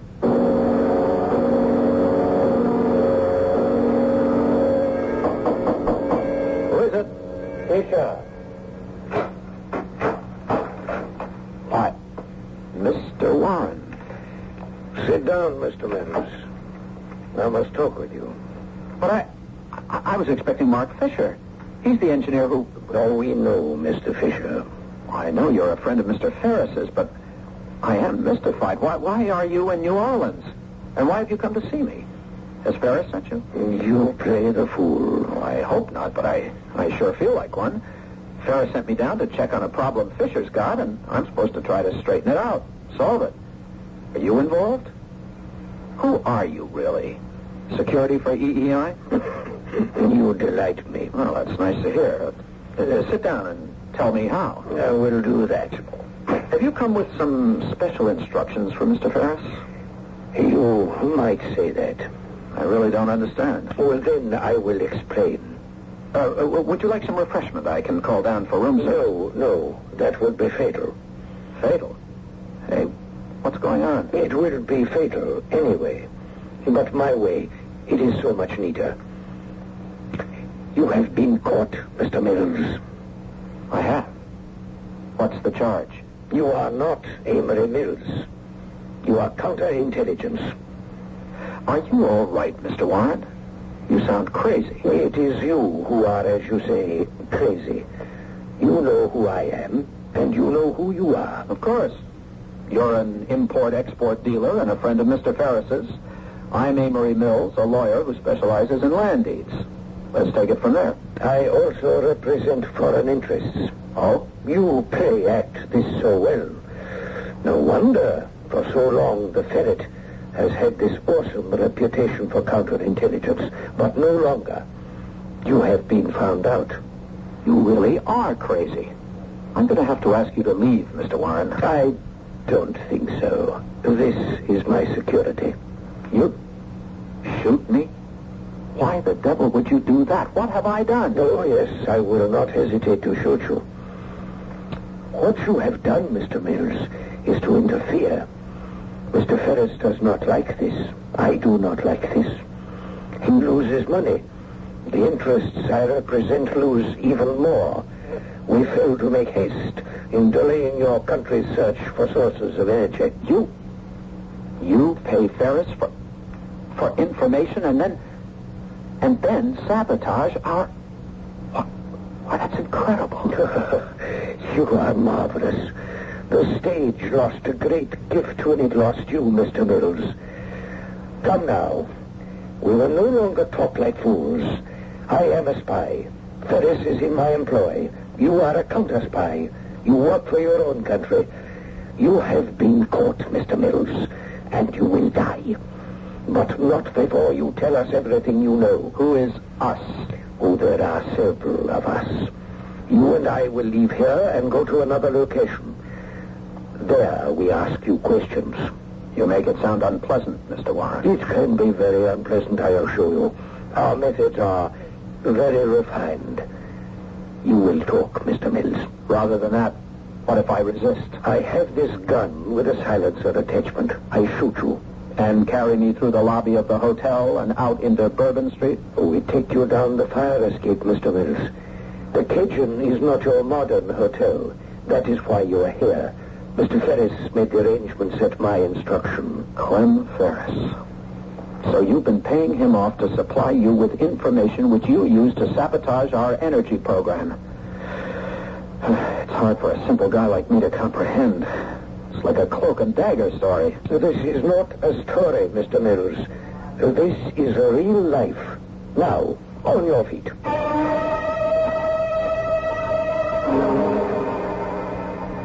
What? Oh, Clem. It's true, Loris. I don't know what else to tell you. His body was found in the river. The police identified him from the papers in his wallet. Whoever waylaid him beat him until he was horribly disfigured. Oh, Amory. Amory's dead. But why? Loris, everyone in this company is a potential target for our enemies. Perhaps Amory had been snooping around. Oh, Clem, I don't know what else to say, Loris. I'll see to the arrangements. And don't worry about money. Amory was killed in the line of duty. You'll be well provided for. But without Amory, I don't want to live.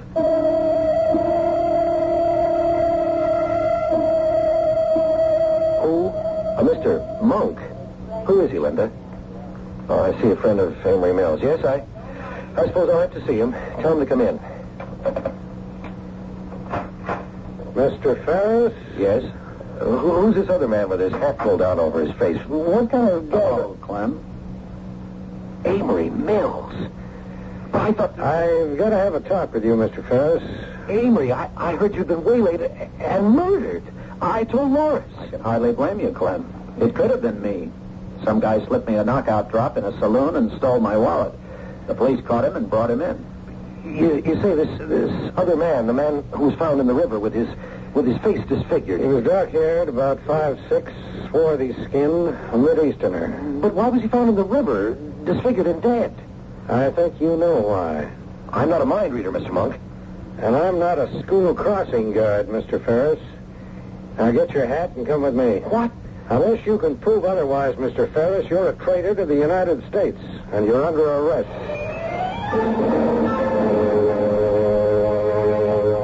Your wife okay? Yes, thank you.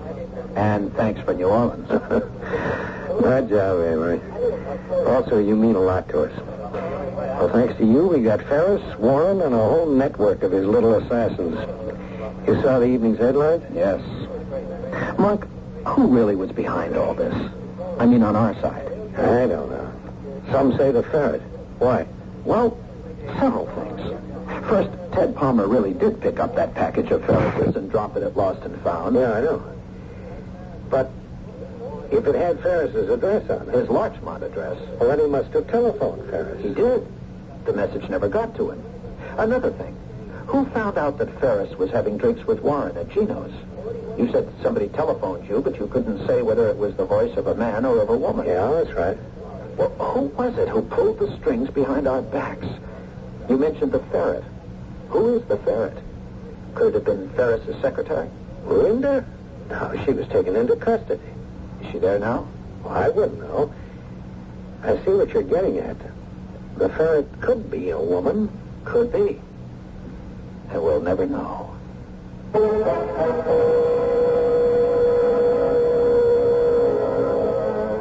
There's an old German proverb, if my aunt had wheels, she'd be an omnibus. And if each of us was honest, if each of us refused to reach for what others have and we do not, what a moral world it would be. Utopian? It is indeed. And that is why we have spies, and why those spied upon have their counter-spies. A final observation when I return shortly.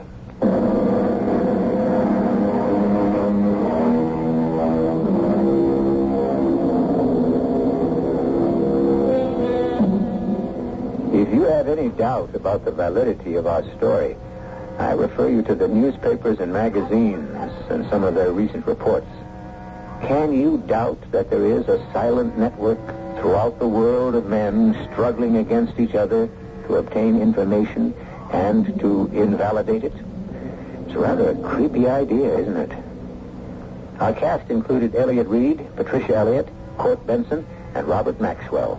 The entire production was under the direction of Hyman Brown.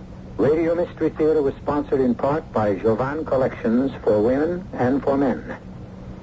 This is E.G. Marshall inviting you to return to our Mystery Theater for another adventure in the macabre. Until next time, pleasant dreams.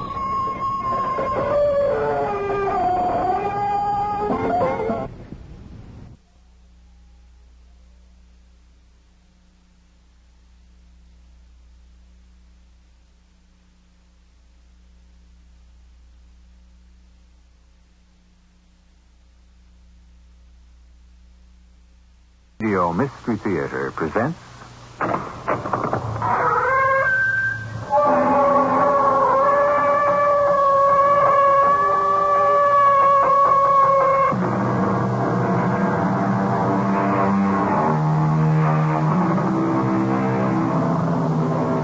Come in. Welcome. I'm E.G. Marshall. To some men, challenge is a way of life. They can't exist without it. It can be a simple macho thing. The need to prove themselves at least better, if not best. It can be a drive to smother inadequacy or to conquer fear. Or in rare instances, it can be a duel to the death. A matter of evening up the score. This is the story of such a man and his adversary, the great white shark. And of the revenge which Gunner Trent finally exacted against his enemy. He's no good sailing, boss. What, Jimmy? The woman's on ship is bad medicine. No bring luck. You might be right about this one. I have read message in sun. Then I had dream through the Kunabiti. I see written death. Death? For who? For one aboard this boat.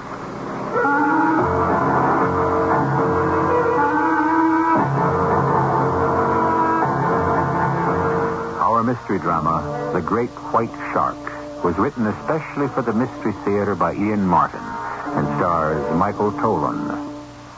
It is sponsored in part by Contact, the 12-hour cold capsule, and True Value hardware stores. I'll be back shortly with Act One.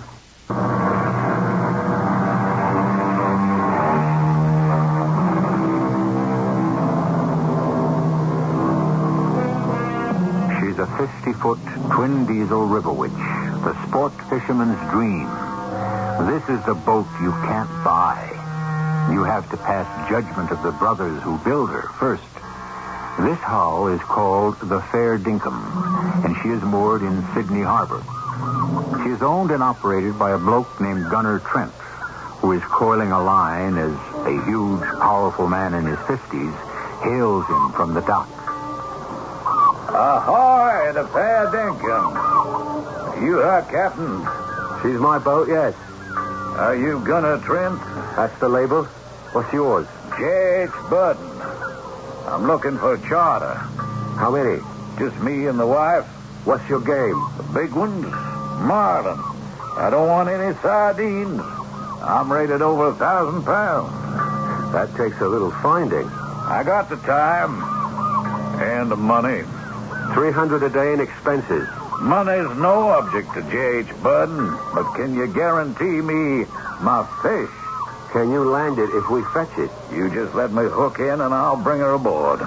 It may take a week or so. I got the time. Within reason. We have to cruise the Great Barrier Reef. You could fly there, pick up a charter on the spot a lot earlier. Cheaper. They say you can smell the big ones with your rudder. That's Jimmy, my Aborigine bloke. He's got the 7 cents. He's my crew and helmsman. I don't know what I'd do without him. Now, look, Trent, you don't have to sell yourself short. I got your reputation. And you still want to sail with me? It's what I want. And when J.H. Burden wants something, he gets it. I'll pay you $350 a day over expenses, and we leave tomorrow morning on the tide. Money talks, huh? All I want is your answer. Fine with me. You want to check the accommodations? I know what they are on a boat like this. We'll figure 2 weeks. You get me my fish on a line, and everything's hunky-dory. And if I don't? You better, boy. I'm not worried. G.H. from Texas only backs winners. We'll board you by 9 a.m. The Fair Dinkum will be ship-shape and ready to pull out.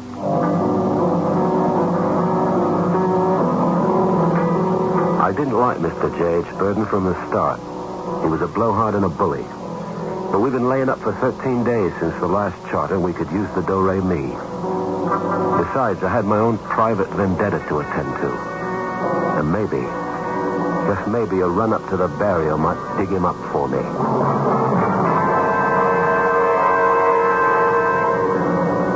They were right on time the next morning. I have to grant that. Not that Jimmy and me weren't ready. We always are. What I wasn't ready for was Mr. J.H. Burden's lady. She was a breath taker, and less than half his age. I had a sudden feeling I never should have taken this charter. I could see a rough go ahead. Morning, Gunner. Morning, J.H. I'd like you to meet the ball and chain, Eve. This is Gunner Trent. I'm very glad, Mrs. Burden. Hi, Gunner. Can you possibly live up to all I've heard about you? Oh, I suppose that would depend on what you've heard. Your reputation. That for big game fish, nobody sniffs them out like you. The #1 captain on the whole east coast of Australia. That's only because of Jimmy, my special Yamidji. Jimmy, say hello to Mr. and Mrs. Burden. Yes, boss. Jimmy will say hello. Welcome aboard. You know where to stow the baggage, Jimmy? Yes, boss. Do our new friends bring us good luck? We will have empty days, but big fish run free. By and by, we cross their path, Maluka. That's a good omen. For you see, Jimmy is a clever man. How is that? Among the Aborigines, there are men of high degree who are psychic. Jimmy is one of those. Before this voyage is over, I'm sure you'll recognize his value.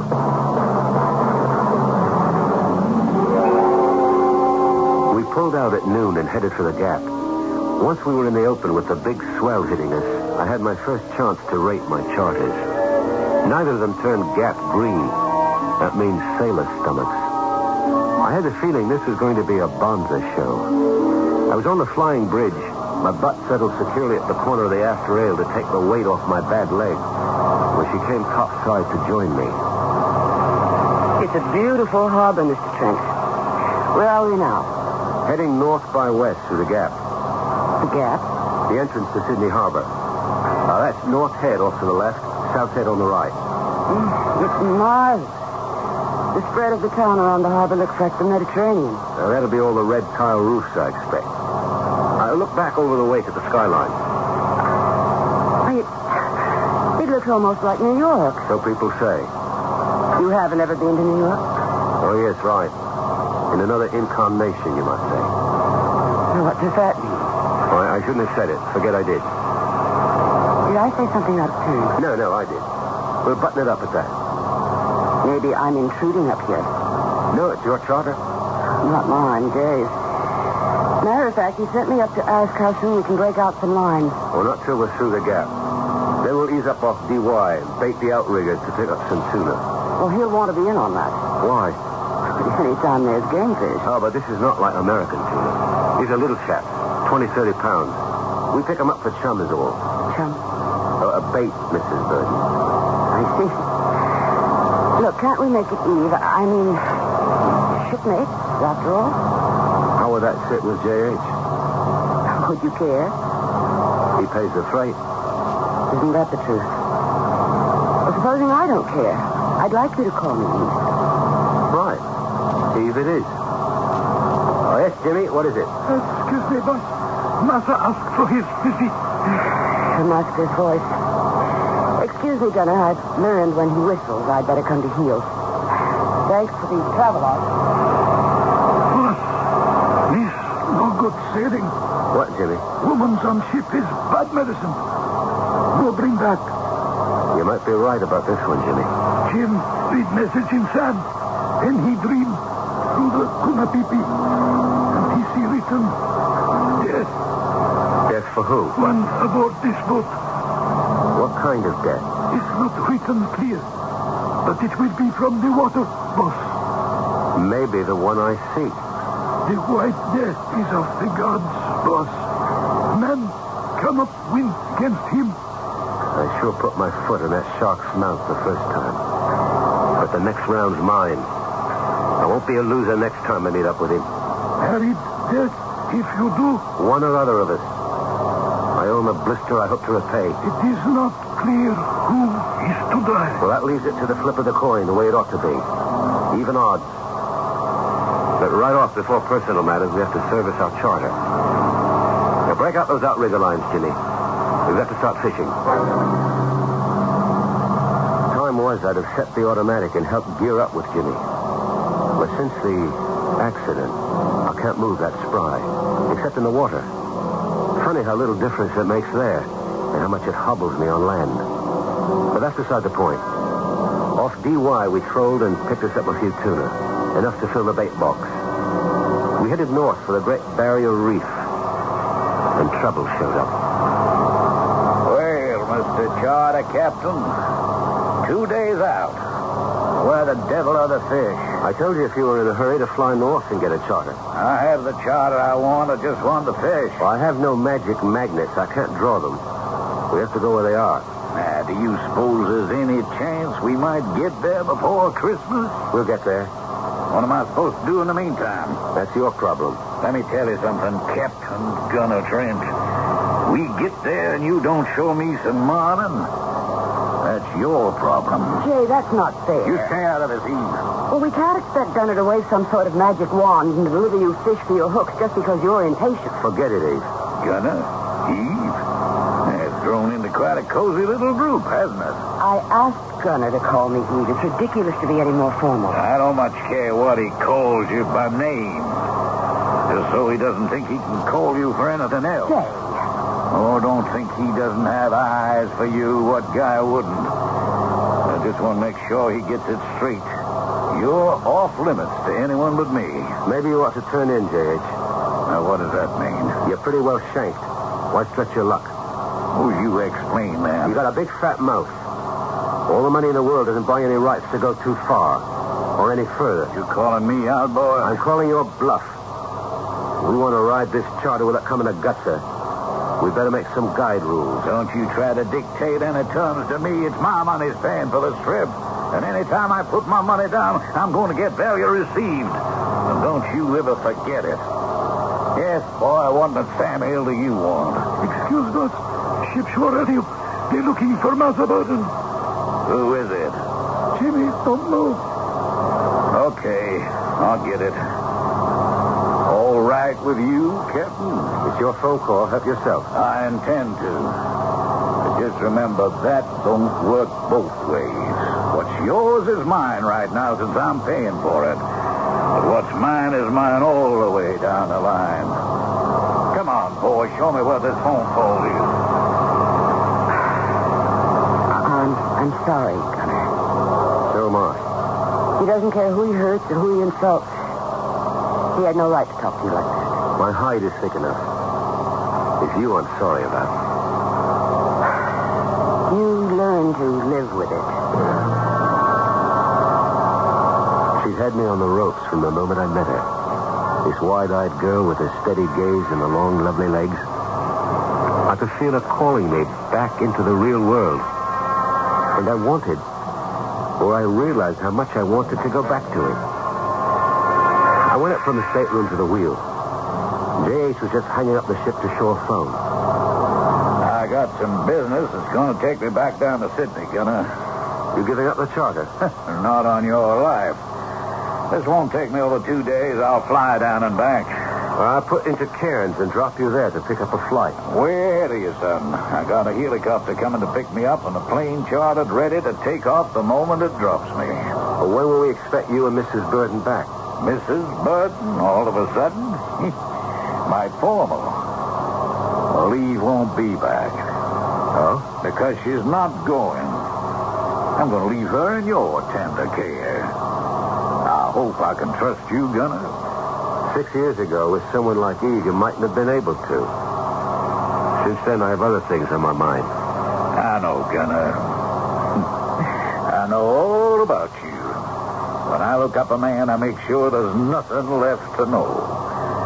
I wondered why you dropped out of the automobile business. Then you know I have no time for anything but to make a living while I continue my search.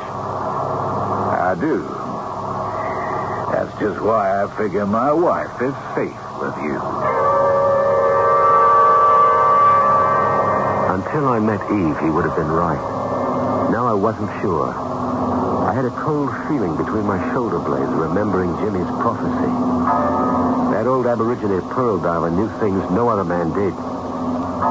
If he smelled death, it was coming. I could almost taste the stale odor of it in my nostrils.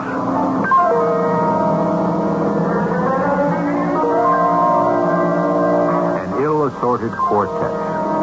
A beautiful and desirable woman, far too young to be the wife of the coarse man who has money enough to buy anything. A tall, lean man with a face like a mask, only his eyes revealing the pain of some buried tragedy. A wrinkled, dark brown Aborigine with eyes as bright as buttons, bristling with intelligence and a knowledge beyond the normal. And the uninvited guest, death. I'll continue the story of this charter when I return with Act 2.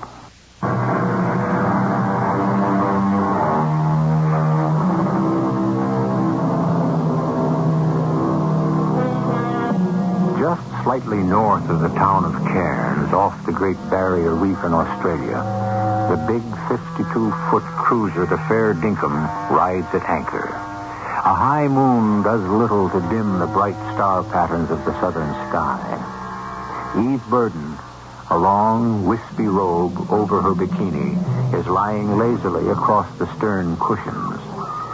Jimmy is busy splicing some lines forward and putting the fishing gear in top shape. Gunner, swinging down off the port ladder from the tuna tower, doesn't notice Eve's big handbag and suddenly stumbles helplessly. Oh, Gunner. What happened? Are you all right? I'm all right. No damage. Except to my pride. Here, let me help you out. No. I managed by myself. Was it my bag you tripped over? I reckon it was. I'm so sorry. No need. It would take a clumsy fool like me to trip over it. You're not clumsy. That depends on whether I put my best foot forward or not. Your best foot? Or I should say my only one. I don't understand you. Confession. I mean, as long as we're going to be alone together, I thought you might as well know all my worst faults. We're not exactly alone. Too right. Old Jimmy there. If he wasn't, I wouldn't be here either. Some things are better not answered. Your ankle, do you want me to have a look at it? You'd have a hard time finding it. Why? Because it isn't there. From halfway below the knee down, there isn't any more of me on that side. Just a damn prosthesis, which does very well most of the time. I'm sorry. I had no idea. Why should you? I don't go around advertising my shortcomings. No more than I do. I shouldn't think you had many. You might be surprised. You know what, Eve? What? I think what you and me need is a little more company. 2 isn't enough? 2 when it's you and me is altogether too much. I'm going to kick her over and head for Cairns. You like to dance? Yes, but you... Don't worry. Just so long as I know where I'm putting my foot, everything is Bosker. Hey, Jimmy. Yes, boss. We're going to up anchor and take her into Cairns. You bring her in while I have a shower and shave.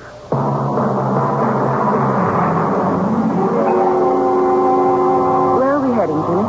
Cairns, Missy. Well, how long till we get there? Oh, by. Maybe 1/2 hour. You've known Gunner Trent a long time? Much time. 8, 9 years. How did you meet him? In Noumea, New Hebrides. I was pearl diver. Gunner was looking for pearls? Oh, no, he comes sail, look for the big fish. But also he dive with tank and round window over his. Scuba diving? Right. I find giant clam. Get careless. Clam close on my leg. You mean you were caught underwater by a giant clam? Yeah, shell close. No breathing left. Then come boss. He take knife, cut, so shell open, and Jimmy can go to surface and breathe again. He saved your life. Jimmy life belong all same to boss. How did he lose his foot? That he is taken by the White Death. The White Death? The great white shark.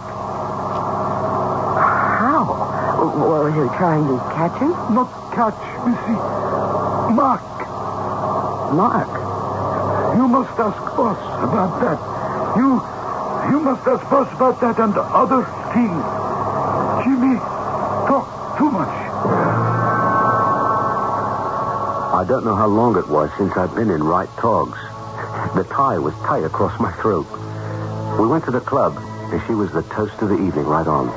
And we danced. Even with the lame foot, I didn't make out too bad. It was a great evening. Later, after Jimmy had fetched us out by tender to the Fair Dinkum, we sat together in the stern having a brandy. Well, Gunner. Well, Eve. Where do we go from here? Nowhere. Are you afraid of him? J.H. Who else? No. Then what is it you're afraid of? Me first. Maybe last and always. How? Hasn't Jimmy told you about me? In his own way. I don't know all of it. You want to? More than anything I can think of in my life. All right. You asked for it. I was 25 years old and golden boy. Everything I touched came up gleaming. I cornered the market here in domestically produced automobiles and was off to my first billion. But I also had some conscience. And I felt I had to plow back some of the luck I'd had. So I used to do some jobs for the CSRIO. What's the CSRIO? Oh, Lord knows. Some government alphabet soup. Commonwealth search, and I don't know. All I know is my job was sharks. Sharks? Marking them, do you see? No, I don't. They're a big problem for Australia. You can't swim on any protected beaches without a shark net. Can't go up beyond the surf without a sharp eye. So we try to control them, follow their migrations, keep the number down. We can watch them and use them commercially. But mostly we like to mark the killers. Now, what do you mean, mark them? Go oversized with a marker and pin it to the dorsal fin. Sometimes even with a beeper if he's a real predator. You did that? Why not? Well, wasn't it dangerous? Oh, not so much. Hammerheads, wobegongs are very friendly. You gotta look out for the gray nurses and the tigers. But even they're fair enough dinkum if they're used to you. My mistake was to tangle with a great white. He sounds enormous, was he? Not all that much. They can go to 40 feet. My boy wouldn't have been more than 24, 25. And you actually swam close enough to him to put a marker on his dorsal fin? That's the size of it. I didn't think he'd mind. He was friendly enough until I split away. And then? And then? He turned on me and took my foot away. Why? That's a question I'll be asking him when I finally catch up with him. And taking it out on him in revenge. Well, what could you do to a fish in his own element? Well, first off, your shark is not a fish. He's a mammal, just like you and me. And second, plenty. With my scuba tanks, given I could meet him in a reasonably confined space, I could gouge his eyes out with my thumbs, cripple him as he did me. And then I could take my time to destroy him with a knife. And what would that prove?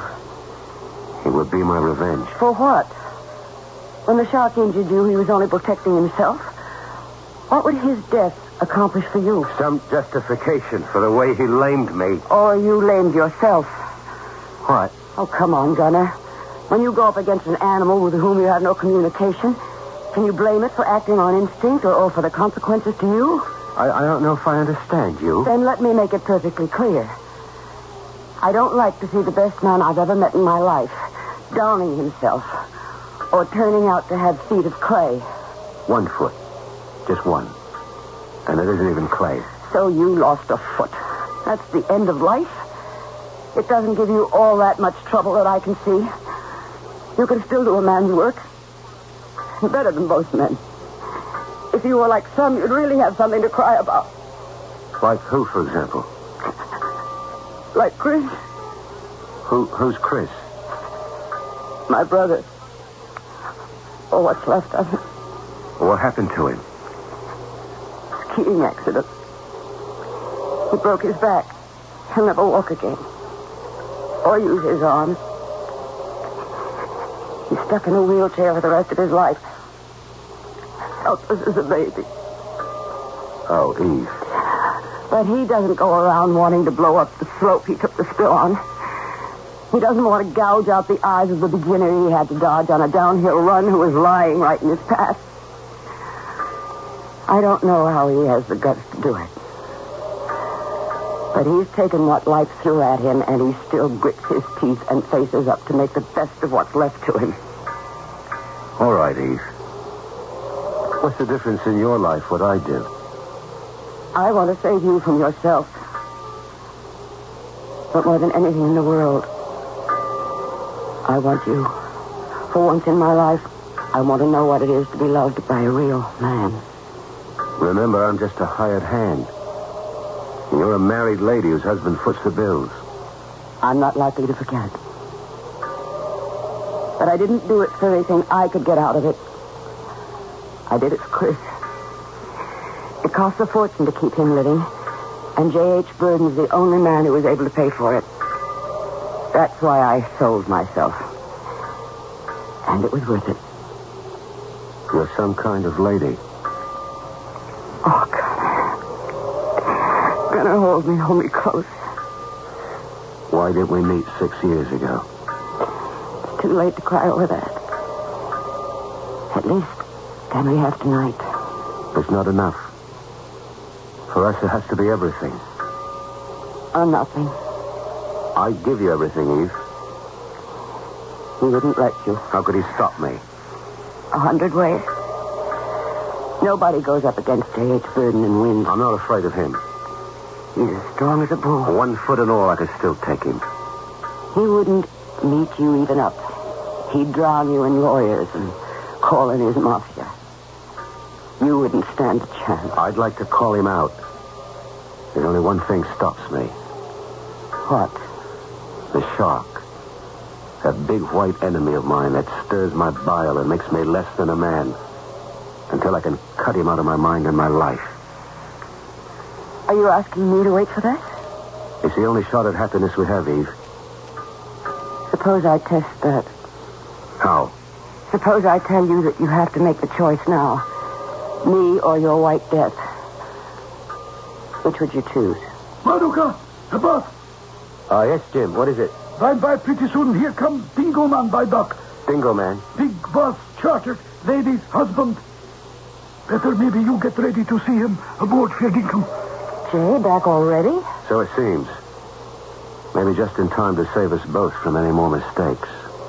One thing is no mistake. I want you to know it, Gunner. How, why, is it so fast? I don't know.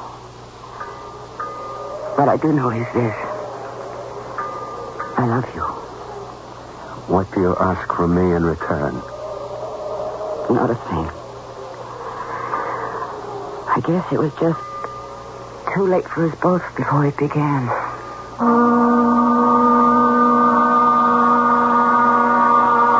But the obverse side of the coin is that many ends are only beginnings. Aboard the Fair Dinkum, once again, are three people, each of whom, in his own way, is a time bomb, and a mystical psychic aborigine who has predicted death on this voyage. But whose death? A human being, or the great white shark who haunts gunners' dreams? I shall return shortly with Act 3.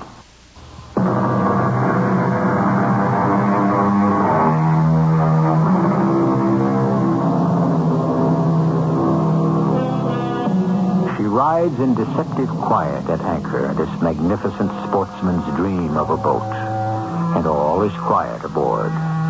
The calm before the storm. Only J.H. Burden sleeps noisily but deeply, lulled by his usual quart of spirits. In her bunk beside him, Eve lies with open, dead eyes, chained to her servitude.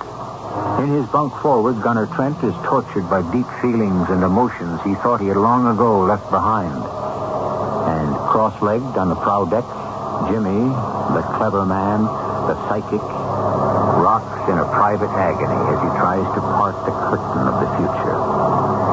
Then at long last, the sun is risen, and they are underway toward the barrier reef. You want coffee, boss? I could use it, Chug. Thanks, mate. Anyone stirring below decks? Not yet, boss. By now we should give up charter. Go back. Our place. Home. You still getting bad vibes? What? I mean, the spirits tell you bad things. One bad thing. What? It's not written clear. But tell me what you see, Jimmy. Here is star. 5 places at point. Jimmy, boss, woman, charterman. What's the 5th point? The white dead. So, what do you read in these sands, Jimmy? One died. Only one. Which? It is not said. What happens to the others? The spirits say that depends who die. Not good omen. Better we turn back. I don't think we could, even if we wanted to. We're all charted on collision course. Everyone riding his own private route to disaster. We might as well play the game out. Man cannot fight the great spirit. He say who die. No way make change. Okay, whatever you say, Jimmy. Just the same, I still think I can take care of myself with everything. Except... Right. Dead. Too right. That's between the shark and me. If I ever track him down. It was well on into the day before either of our charter friends stirred up.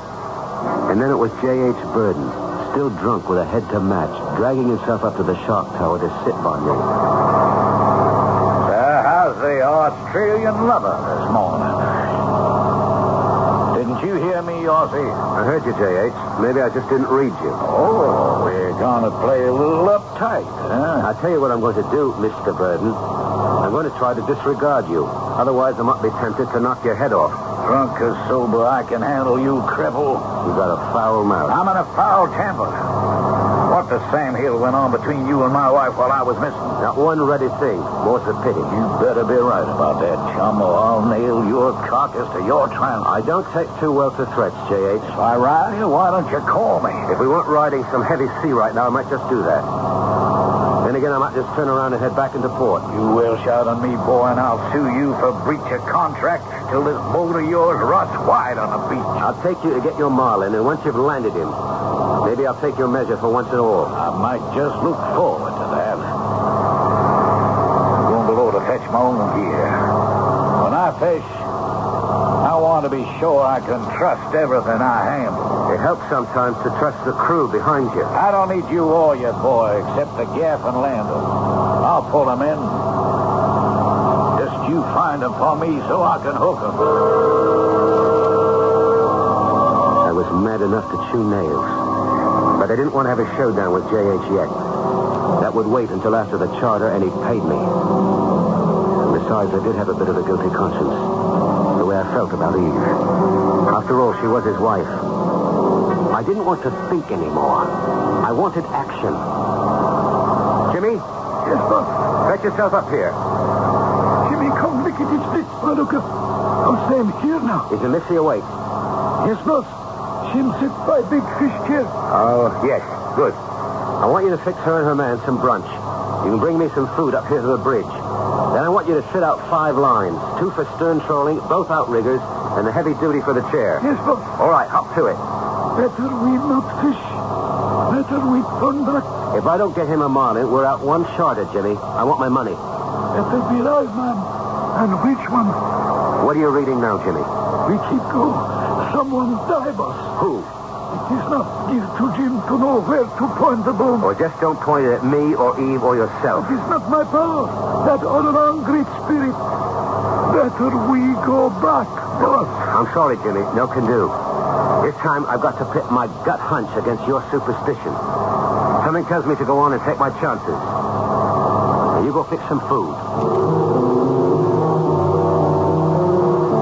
We were running a pretty heavy quartering sea, and I had my hands full for a moment. I did glance down and saw Jimmy talking to Eve. But then my attention was on handling the boat till we fought through the chop. And it was a surprise to realize suddenly that Eve had joined me topside. Morning, Gunner. Morning, Eve. Jimmy tells me we're going to do some fishing this afternoon. That's the plan. Seems like a right idea, since that's what the charter is all about. Jimmy doesn't seem to think so. Jimmy should belt up. He's been filling you full of his superstitions. He doesn't have to scare me about this trip. They never should have started. Maybe the old fear of a woman being aboard ship bringing trouble is more than superstition. I look at it differently. I think it's all fate. I'm scared of what that could mean, Gunner. Why? You don't know Jay. He'll never believe there wasn't anything between us. But there was. And is. That isn't what I'm talking about. And anyway, in the hard light of day, it's something to forget. Perhaps not. Once we feed your pig his big fish. I have to think of Chris. Anytime I want to go back to the market, I can make all the money that's needed for your brother. You do that for me. What about the great white shark? A man can trade one dream for another. Maybe the old Cacharodon doesn't loom so large anymore. You'd never be sure. Well, let me decide that. And Jay will never give me up. He'd kill you first, or have you killed. We'll cross those bridges when we come to them. First, I'll let him find his fish. I gave my word on that. The next 3 days, I left it all to business. We pulled in a grab bag of smaller shark, some marlin we cut off the hook, and 1 800-pounder we towed in and landed on the reef. But we were still hunting the big game, and J.H. was getting dicier and dicier about it. After weighing out the 800-pounder, we were walking back toward the dock. You don't want to record him? Hell, that's just bait, old J.H. boy. I'm looking for what you promised me. Something from 12 to 1,500. I don't remember promising you that. Just by being who you are, it's what you led me to expect. But time is winding up, boy. I only got maybe a couple more days. You going to deliver? I don't know how I'd answer that, J.H., except for something Jimmy told me. Oh, what do I care what some old fool has to say? Jimmy is my friend. All right. So what did Jimmy tell you? That this last trip we will catch the big fish. How does he know? He divined it, sensed it. And you believe him? I believe it. But that's not all he divined. What else? With the fish comes death. For whom? He doesn't know. You want to risk it. Dumb superstition by an old man? You gotta be kidding. Come on, Gunner, we got lots to do. First we catch my fish. Then we settle some scores. We put out to sea again. But it looked as if we were in a run of bad luck. J.H. was drinking again, and just about to throw a willy, when on the second day, we made the strike. It came on the main line out of the chair. and it hit like a ton of bricks, bucketing off to nowhere at the speed of an express train. Man, oh man, maybe you didn't con me after all, boy. I've hit the big one. Let him run before you take the strain on that line. Don't tell me how to fish. Now, hard aport, Jimmy. Don't let him foul the stays. He's looping back. Can you handle him? Don't you worry about me. Just don't let him get under the boat and carry away my line. Watch him, Jimmy. I see blood. Jimmy, don't let him fall. What is it, Gunner? The big marlin. It looks as if... It can't be. What? Give me a hand, quick. I've got to get into my tanks and scuba gear. What for? Don't ask questions. Just help me. Can you hold him, J.H.? Don't you worry about me, Gunner. Old J.H. ain't letting this big boy get away. What is it, Gunner? Give me that strap. What is it? What I've been waiting for 6 years to come up against. Not the shark. Right there, where it's breaking water. You see that fin? And the marker on it. If I had time to put the sonar on it, you'd hear the bleeping. What are you planning to do? Hey, that's no marlin. Some kind of shark. That's right. Not your fish, but mine. What in the Sam Hill you mean, not my fish? I'm out here on charter and I'm paying for it. This is my fish. No one's taking it away from me. That's where you're wrong. What are you doing with that knife? Now I'm suited up, I'm going to cut your line. And then it's just between me and White Death there. Cutting my line? This is my fish. Hey, don't be a damn fool. For me, you've been spoiling for this. Give me that knife. Jay, look out for the line. He's pulling my foot. He's pulling me into work. Stand out of the way, Eve. Let me cut the line. What are you going to do? I'm going into the water after him.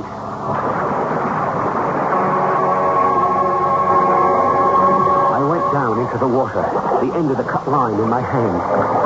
The tension was suddenly gone, which meant the shark was circling, striking back at J.H., trapped by the line coiled around his ankle. That's when we came, face to face. The shark, all 24 feet of him, sliding by, the bloody hook fixed firmly in his jaw, my red marker clamped to his fin. The enemy I'd stalked for 6 years. Was he within my reach to rip out his vitals and exact my revenge? Or did something hold me back? Some feeling of territorial imperative. That these were his waters and I was the invader. That he was wronged and I the wronger. I don't know. I only know that my chance was gone. And it was up to me to decide if this was the end of the hunt or if a new one should begin.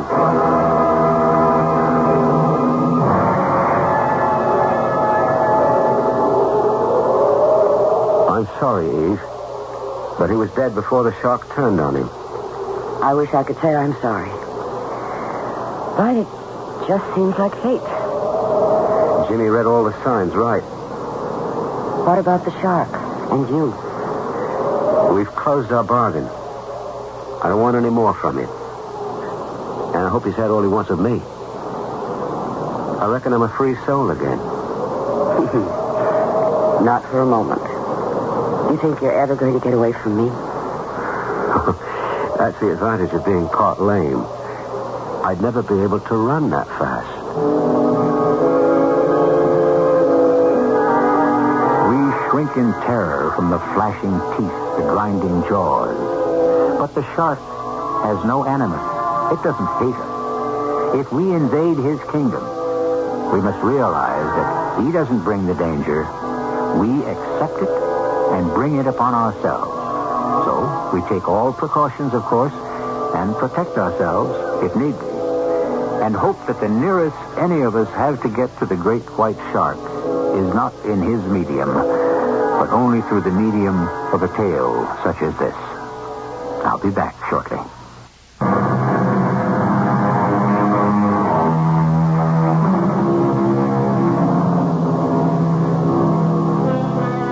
It was Francis Bacon, the famous philosopher, who said, "Revenge is a kind of wild justice, which the more man's nature runs to, the more the law ought to weed it out. Certainly it is a bitter settlement if exacted, and twists the man who does." Gunner Trent was fortunate that instead of finding it, he found love instead. He was one of God's fools, which means he was the luckiest of men. Our cast included Michael Tolan, Ian Martin, and Joan Lovejoy.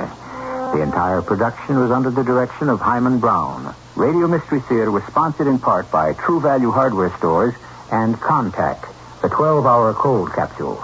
This is E.G. Marshall inviting you to return to our Mystery Theater for another adventure in the macabre.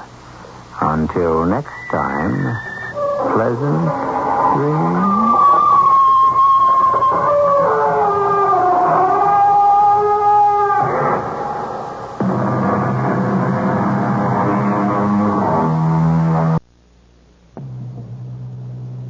The CBS Radio Mystery Theater presents... Come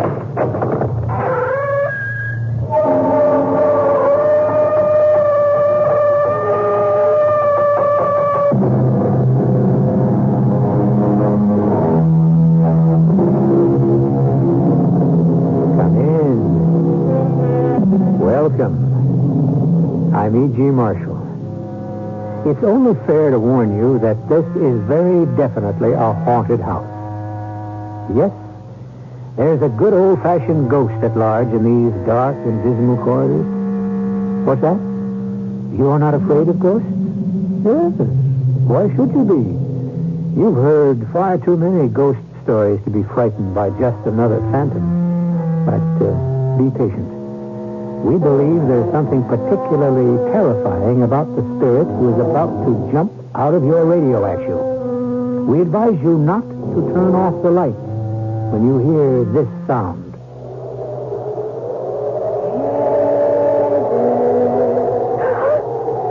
Grandmother, can you hear it?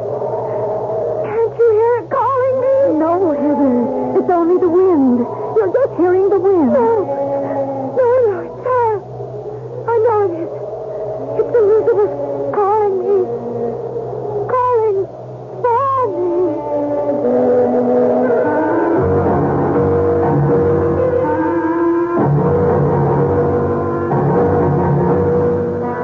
Our mystery drama, You Owe Me a Death, was written especially for the Mystery Theater by Henry Slessor and stars Patricia Elliott. It is sponsored in part by True Value Hardware Stores and General Electric. I'll be back shortly with Act One.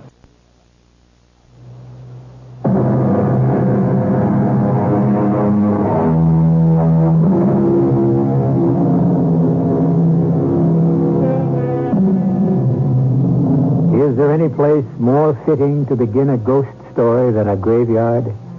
But no, the Avondale Gardens would never use such a stark and grisly term, for this is the finest and most elegant cemetery in the Midwest, according to their brochures. And only the finest, and may I add, richest families bring their dear departed to these peaceful grounds and manicured lawns. No swirling mist envelops the funeral procession which is now taking place. The sun shines brightly on the mourners, and yet something in the face of Irene and Daniel Weston would chill the blood of any passerby as they stand at the newly dug grave and solemnly stare at the white headstone. Elizabeth Weston, beloved daughter of Irene and Daniel Weston, born 1954, died 1976. Daniel, please. It's time to go. 22 years old, Irene. I know she was 22 years old, and I know she's dead. And that's enough to know. Is it, Irene? Is it? The car is waiting. Cooper's been waiting for an hour. If you want to go home, go home. And leave you here? How would that look? Your friends are all waiting for you, Irene, wearing their best mourning clothes. Go home. See them. Not without you. They can't wait to cry all over you, Irene. To show you how sad they can look. Don't spoil their fun. Oh, dear God, how can you talk to me like that? Now, in this place. Oh, I'm sorry. I didn't mean to. I don't know what I'm saying. All I can think about is her. There's no point in thinking about her. Elizabeth is gone. No, I don't mean Elizabeth. I mean her sister. We've already decided. There's no point in asking Heather to come home. You decided that, Irene. I still say she'd want to be here now. Oh, Daniel, it's over. There's nothing Heather could do here except what you're doing, wallowing in your own melancholy. Yes, I know. That's how you feel. It's getting windy. I'm cold. Go home, I said. Take the car. I'll manage. All right. I'll tell you what. I'll write to Heather this evening. I'll tell her what happened. She can light a candle for Elizabeth in Rome. The city is filled with churches. Let Heather mourn her there. And you think that would take care of it? Yes, I do. You're wrong. Heather would want to be here. She was Elizabeth's twin. She loved her sister. How could she love a sister she never saw? No. All right, Daniel. If you want to struggle home by yourself, I'm leaving. Goodbye. Irene, Yes? you're afraid to have Heather home, aren't you? What? You're afraid of her questions. Goodbye, Daniel.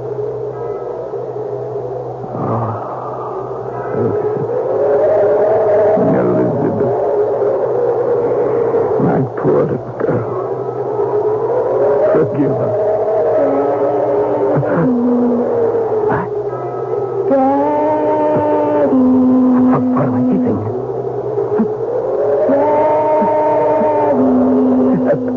Elizabeth.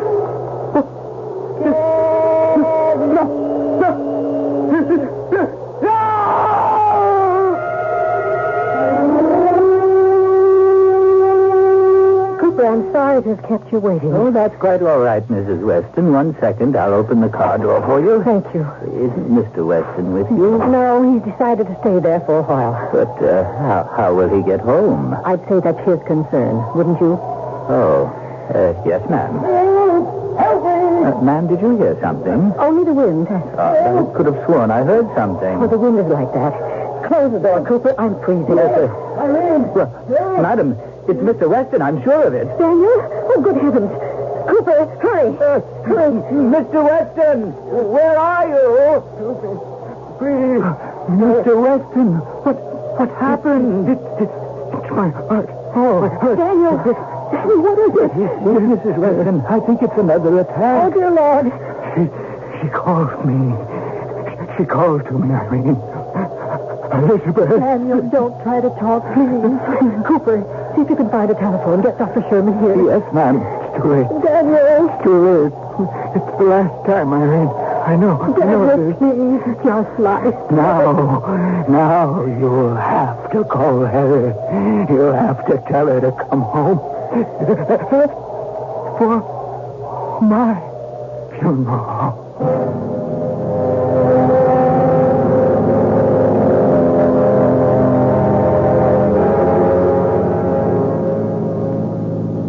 No, I've never been to Europe myself, Miss Weston, but my wife says as soon as the youngest gets herself married, who knows? They've widened this road, haven't they? Oh, yes, 3-4 years ago. You've been away that long? Longer, Cooper. My. You must talk real good Italian by now. Well, there's the house. Oh, and there's your mother, right out front. Heather! Oh, Mother. How wonderful it is to see you. It's been so terribly long. Oh, it's wonderful to be home, Mother. But for such a horrible reason. Oh, darling, come into the house. You must be exhausted. Oh, I'm all right. Oh, thank you for sending Cooper to the airport. It made things much easier. Oh, my darling, you look marvelous. So pretty. Oh, Mother. Heather, you got prettier in Italy. It's the way the men make you feel. Oh, Mother. Tell me all about Elizabeth. Darling, it can wait. No, please, tell me now. I know how Father died. I know about his bad heart, but why, Elizabeth? She just took sick, Heather. We brought her back from that place. They couldn't keep her any longer. Yes, you wrote me about that. And she was home only for a few days, and she developed this fever, this terribly high fever, you see. And then she died. Oh, why didn't you tell me that? Why didn't you let me come home so I could at least have seen my sister just once before she died? My own twin. Oh, Heather, come inside. I've got a fire going. Well, hello there. Oh, I didn't know you had company, Mother. Heather, I'd like you to meet Martin Henley, our new neighbor. Well, not really so new, Irene.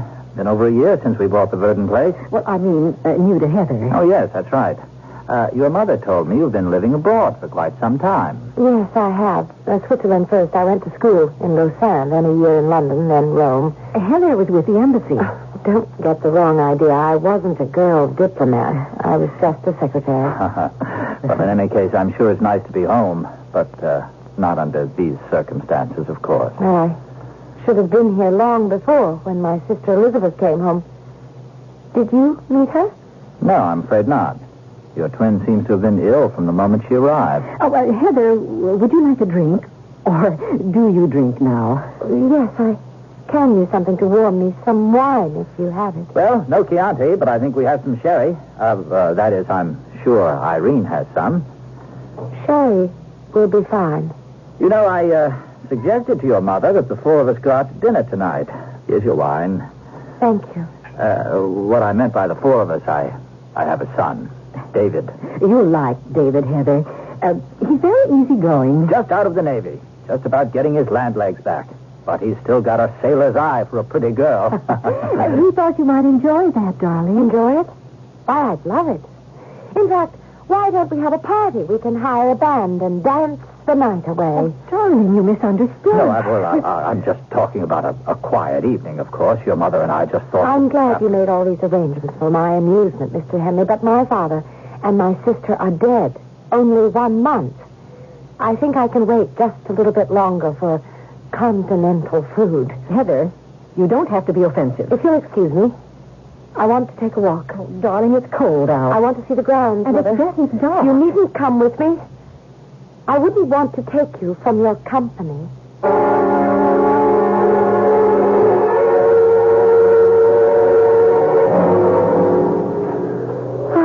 The old stone bench. I haven't sat in this bench for ages.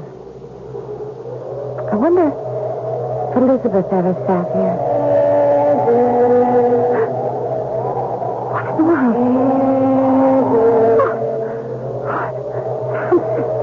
Someone's calling.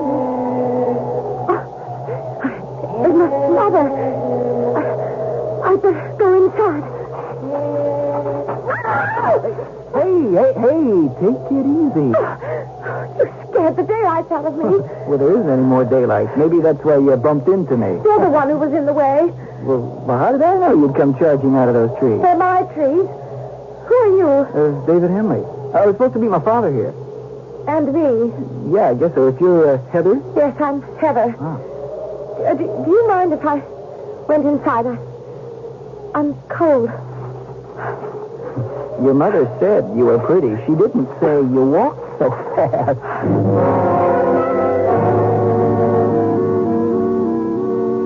You want the truth? I'm glad that Dad and your mother went to the Red Barn by themselves. I hate the food there. Too, continental. For my taste. Give me a hamburger anytime.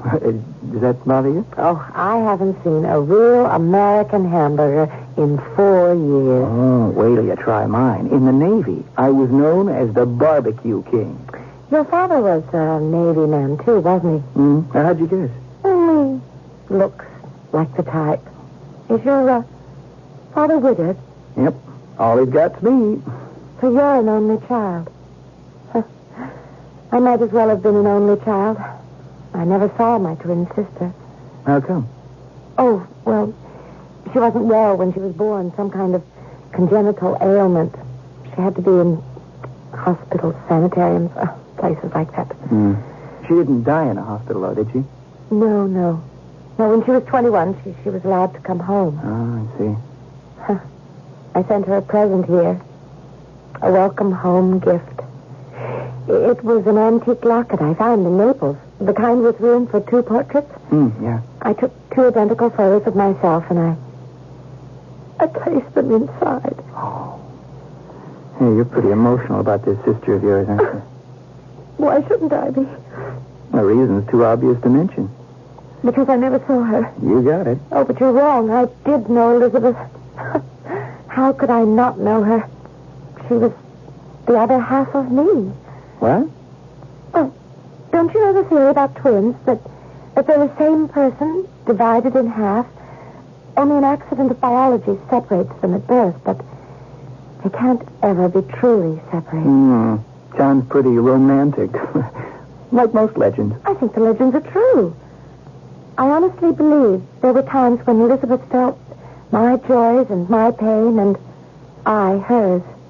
I think your hamburger's ready. What do you want on your hamburger? Oh, well, everything you got.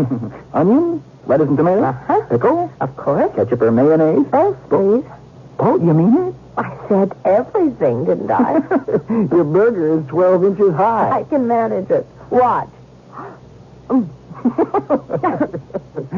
you see what I mean? I told you I would starve for a real American hamburger. You've got ketchup all over your mouth. Do I? Oh, where's the mirror? It's over here. Oh, that's not the only thing with the way I look. Why didn't you say something about my hair? Look at it. Oh, it's just a little wind blowing. Oh, that was the strangest wind out there this evening. That's why I was running. The wind and something else. What else? I don't know. Oh, forget it. You know, every time I look in a mirror, well, I don't know if I'm seeing myself or Elizabeth. Well, now that my hair's combed, I guess I can finish my hamburger. Yeah, you... Good Lord. Well, what's the matter? The mirror. What about it? Oh, it must be the light or my eyes or something. What do you mean? Well, I could swear that when you walked away from that mirror, your face was still there.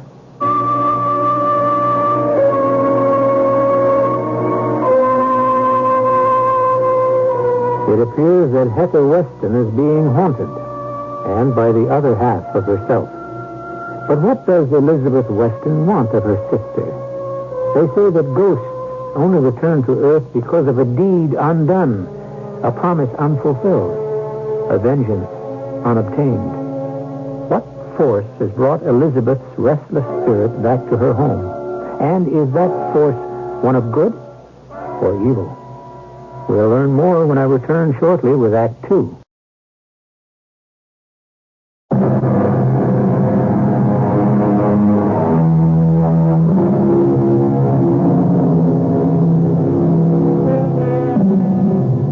Heather Weston has come home.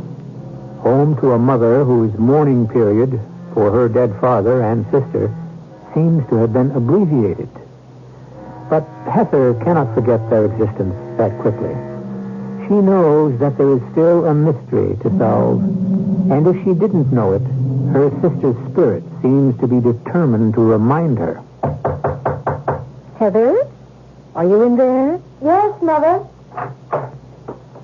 What on earth are you doing in here? Oh, just looking around. Didn't you say that Elizabeth used this bedroom? We did have her in here for a few days, but she seemed so unhappy that we moved her to the middle bedroom, your old room. Oh, well then maybe that explains it. Explains what, dear? Why, I can't find anything. Not the slightest thing that belonged to her. Why on earth do you want to? I just do, that's all. Did you store Elizabeth's things somewhere? No, I haven't stored anything. Excuse me. Where are you going? To look in the other bedroom. Heather, wait. Heather, what's the point of all this? You won't find anything belonging to Elizabeth. I won't if I won't look.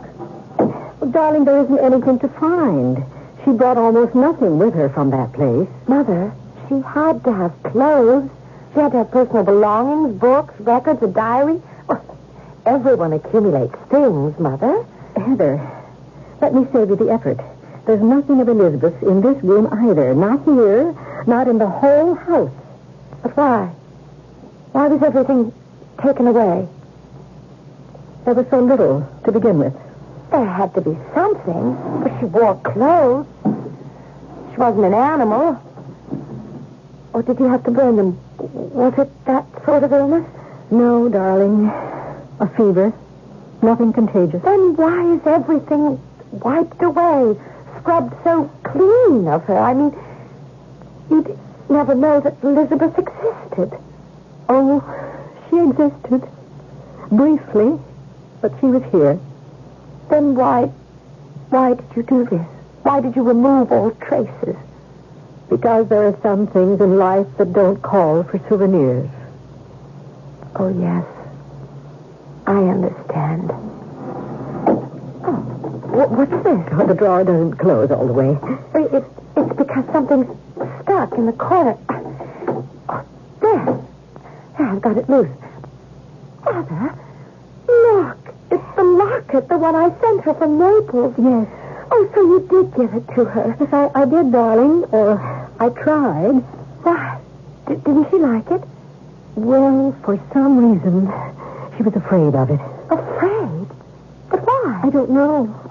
I told you that Elizabeth was strange sometimes. Do you suppose it was the identical portraits? Well, perhaps. Oh, Mother. That was it, wasn't it?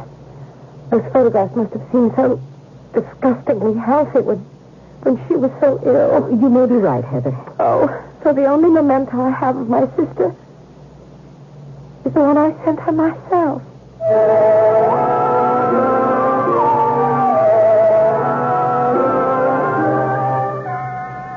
Heather, you're sure you want to sleep in this room? Oh, yes, Mother. Of course, it used to be my room. I mean, because of her. Don't be silly. It doesn't bother me that my sister used this room. Why shouldn't she? Well, all right.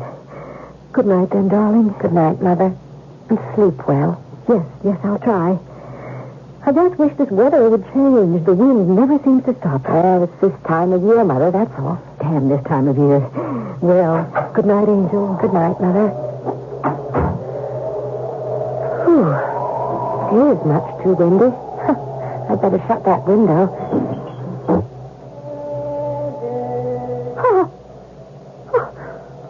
There it is again. I do hear it. I do. There's someone out there. Calling my name. Oh! Maybe someone else can hear it too. I've got to find out. Oh, the door is shut. Why doesn't the door open? It's locked. Good Lord, the door is locked. I can't open it. Why would Mother want to lock me in? Mother! Mother! Can you hear me? Mother, please, open the door. I can't get out of my room. Mother! I'm frightened. Oh, it's going. Thank heaven the voice is going away. The door. Oh, that light. That light behind it. It's blinding. It's her. I know it's her. She wants to come in here. Oh, Elizabeth, no, I'm too frightened. Elizabeth, I'm your sister. I'm Heather. Oh, why doesn't somebody else hear it? Why doesn't somebody help me? No, Elizabeth. Don't. I'm your sister. Look, I can prove it. The locket. Look at it. See, I have the locket.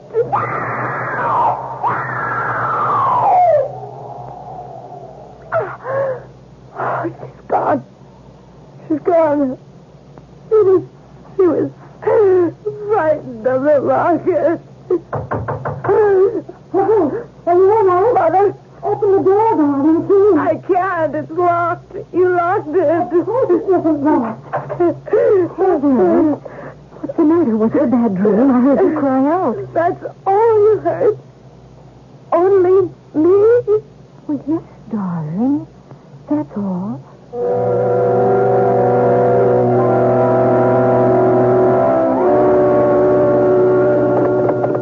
Did you do much riding in Rome? Not enough, I guess. Oh, why do you say that? Because I'm saddle sore.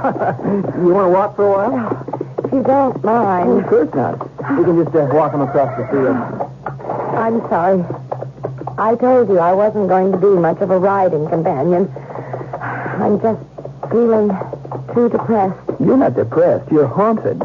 Am I right? You don't believe me. I know. Neither would my mother if I told her. Told her what? That my sister has come back from the dead. Ooh, wow. I don't know why. But Elizabeth is trying to reach me. She tried the moment I came home. Is that what you were running from when you bumped into me? Maybe I shouldn't run. Maybe I should let her reach me. So you could talk things over with your better half? I didn't say she was my better half, just the other half of me. You know something? I think this twin theory of yours is dripping wet. It was the locket that drove her away. Huh? Oh, the locket I sent from Naples. Oh, yeah, you told me about that. Mother says she wouldn't accept the gift. She was frightened of it. Frightened her away last night, too, when she tried to get into my room. Well, they drive vampires away with crucifixes or a string of garlic. I'm not going to do anything at all to drive Elizabeth away. I'm going to let her come to me. That idea doesn't scare you? She's my sister. No. Can I ask you something? Yes? If you're not scared, then how come you're wearing that locket?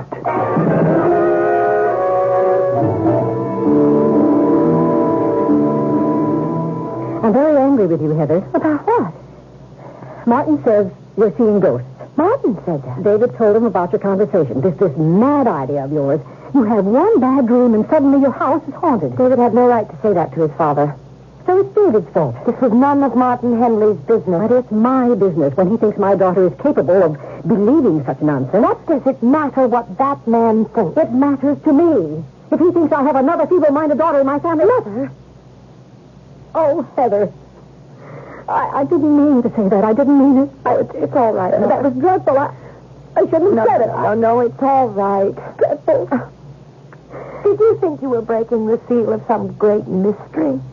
You weren't. Yes, but you couldn't know. Don't you think I guessed long ago what was really wrong with my twin sister? That it wasn't a congenital ailment that put her into all those institutions? Yes, I guess that you knew. We went through all of those years fooling each other, and neither of us being fooled. I knew there was something wrong with her brain, but do you think it made me love my twin sister less? Didn't it? No, Mother. And I know you didn't love her less either. She was always a baby to me, Heather. The child inside her was never lost to me. Until the day she died. She called me Mommy.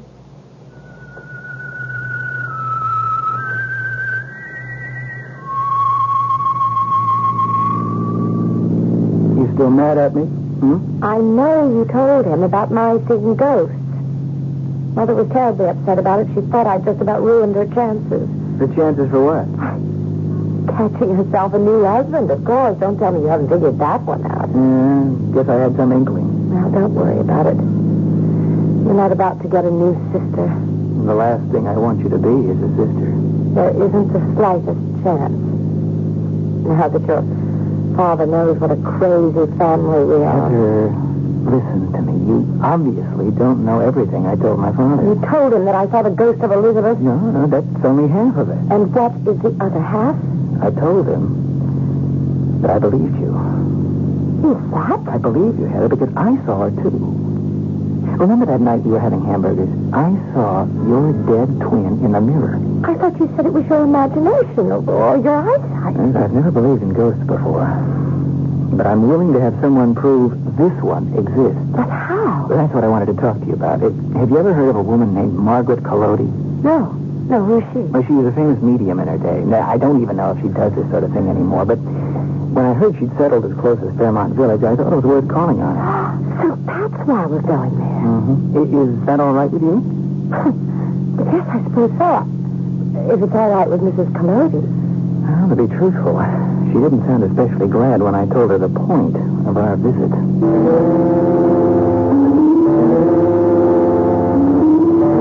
No, I'm sorry. I haven't conducted a seance in 15 years. Things happened the last time I tried, things I had no control over. Mrs. Collodi, we're willing to pay you for any service you can give us. It's been years, I'm telling you. My gift may be gone. Won't you listen to the problem, Mrs. Collodi? Miss Weston's sister was a twin. An identical twin. She's come back. I know she has, and I have to know why. I have to know what it is that she wants of me. A twin. Yes, of course. I know about such things. Twins are strange ones, you know. Strange and wonderful all their lives, and sometimes beyond their lives. What do you mean? Twins are single souls, my child. Single souls that cannot be parted on this side of the curtain or the next. Wait a minute. That sounds pretty silly to me. What you have seen, what you have heard, this happened before to other twins. My child, your sister wants to be united with you again. United as one. But she's dead. Yes. She can no longer share your life with you. She can only share your death.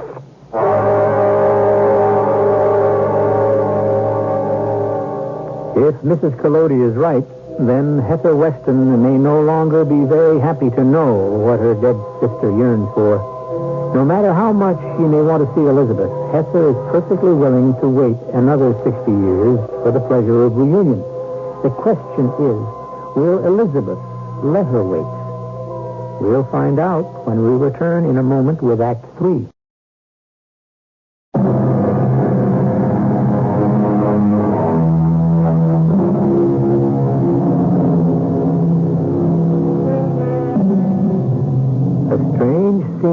Taking place in the Weston house this evening.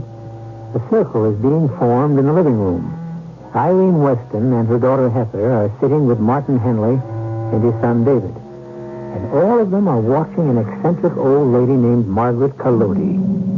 But they're not here for purposes of ordinary conversation. This little group has gathered in the hope of talking to the dead.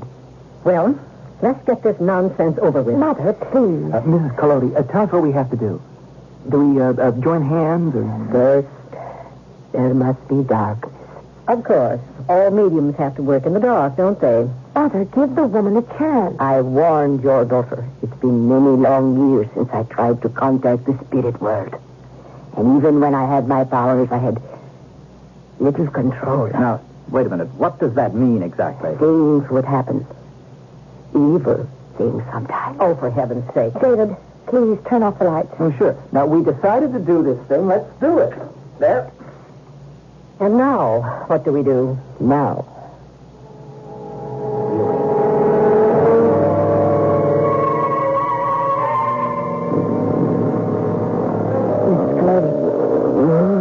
Mrs. Collodi, are you all right? Oh, this is ridiculous. How long do we have to sit here like this? What's wrong with the woman? I think she's in a trance. That's what she wants you to think. Looks so strange. I could almost swear that there's a light around her head. It's a trick, of course. You see? She said she was going to play. Mother, shut up. It's true. There is a light over her head. I could almost swear. It's a face. I've had enough of this. There is a face. It must be her. It must be Elizabeth. No, it looks more like the face of a man. Good Lord. It is a man, Heather. Oh, David. It's my father. He's calling your name. Stop it. Stop it. Stop it. Stop it. I can't stand it. My daughter. Stop it. I can't, Irene. This seems so. I can't. Stop it for the love of God. Turn on the water. David, do as she says. Mrs. Collodi. Oh, David, she's fainted. Never mind her. Take care of your mother. Mother, are you all right, Mother? Please. Please, Mother, look at me, please. Yes, I'm all right. It was my father.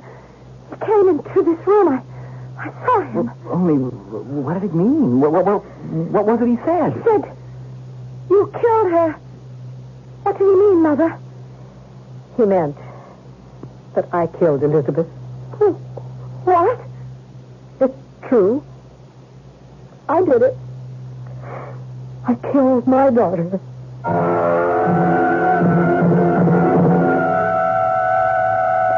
You never knew the real truth about your sister, Heather, because I never wanted you to know. Mother, I did know.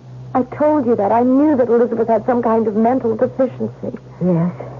She had the mind of a child, but her body... Irene, it's only natural. The body grows and changes, even if the mind can. No, you don't understand. Heather, you think you've seen your sister, seen her ghostly image looking just like you. Yes, I have. But your ghost is only in your mind. You've seen Elizabeth the way you imagined her to be, perhaps as she sometimes imagined herself. But they were identical twins, Mrs. Weston. They were born at the same moment, but they were not identical. Heather, your sister was different.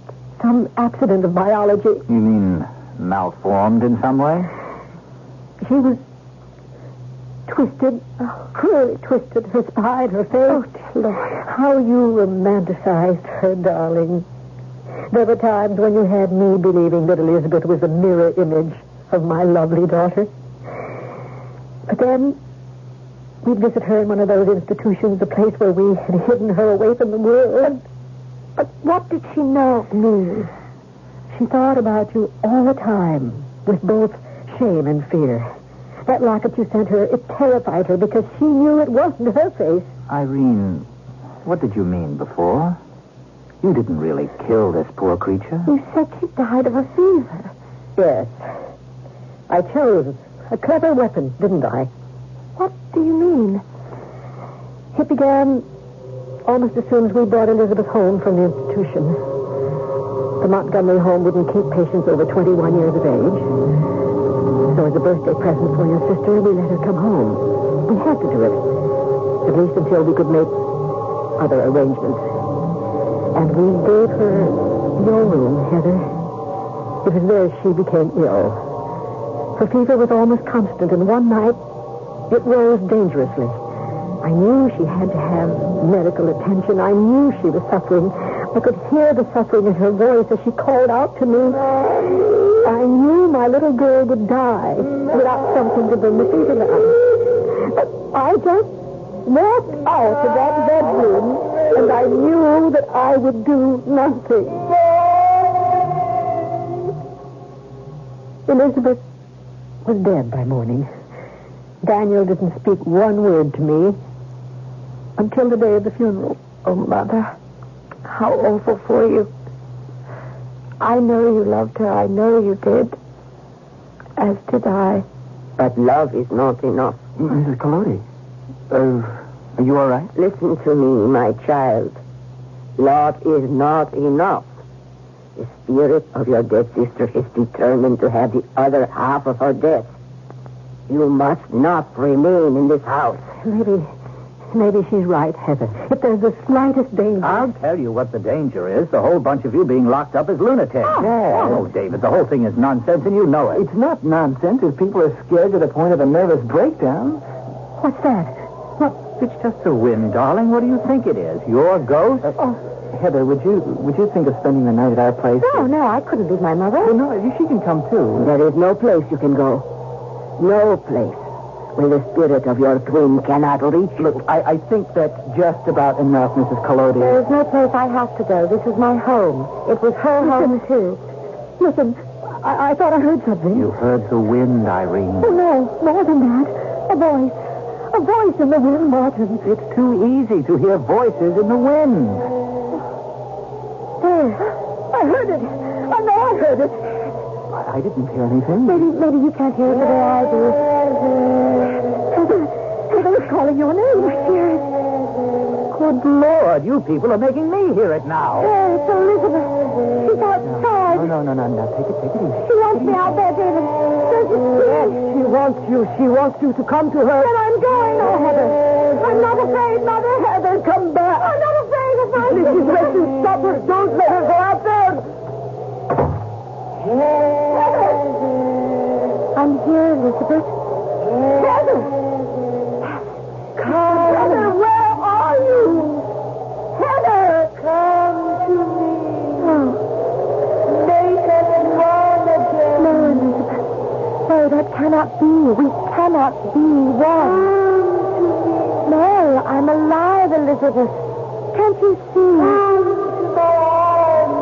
My sister. Heather, don't touch it. For God's sake, Elizabeth, let her alone. Elizabeth, it's me. It's your mother. I'm sorry for what I did, Elizabeth. I'm sorry.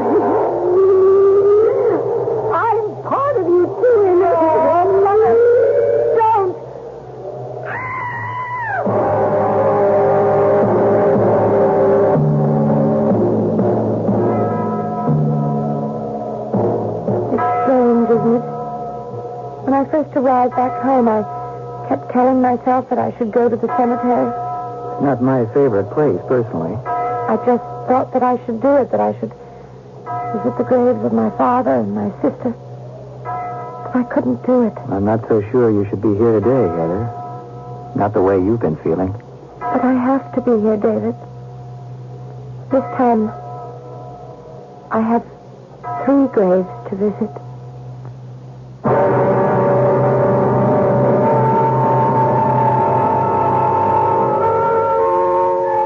Three graves. A family reunion for the Westons. Except that young Heather Weston still has a long and happy life ahead of her. Oh, yes, we can tell you what happened to her. Heather married David Henley. They were very happy. And very recently, they were the proud parents of a set of lovely twins. I'll be back shortly.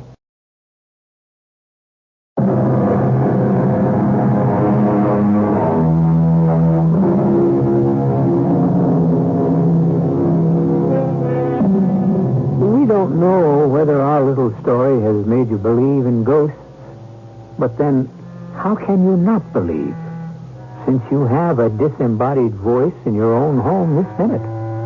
It's my voice, the voice of E.G. Marshall, who hopes to be haunting you again very soon. Our cast included Patricia Elliott, Vicky Vola, Russell Horton, William Redfield, and Ann Petoniak. The entire production was under the direction of Hyman Brown. And now, a preview of our next tale. Now, what did the cable say? Not that I do not know already. Dig again under cherry tree. New information about golden cups. Information? We have had no information about the gold cups, nor will we ever have any. The girl bringing the daffodils, calling them golden chalices. The dream she had about the man saying first, kiss me, and then, you are a pest, which adds up to kiss pest, where our gold cups were buried beneath a cherry tree. Then your Miss Ross shows up here with a cherry tree branch. You call that information? Making wild deductions from dreams and pieces of words and chance gifts? Hans, the girl knows something. Or she doesn't know that she knows, heaven. She was not even born when we buried the gold cups beneath the cherry tree in Keith's but she knows something. Radio Mystery Theater was sponsored in part by Buick Motor Division and Anheuser-Busch Incorporated, brewers of Budweiser. This is E.G. Marshall inviting you to return to our Mystery Theater for another adventure in the macabre. Until next time, pleasant dreams. Join us at 8:07 tomorrow night for the CBS Radio Mystery Theater on KVOR, Colorado Springs, CBS for the Pikes Peak region. The CBS Radio Mystery Theater presents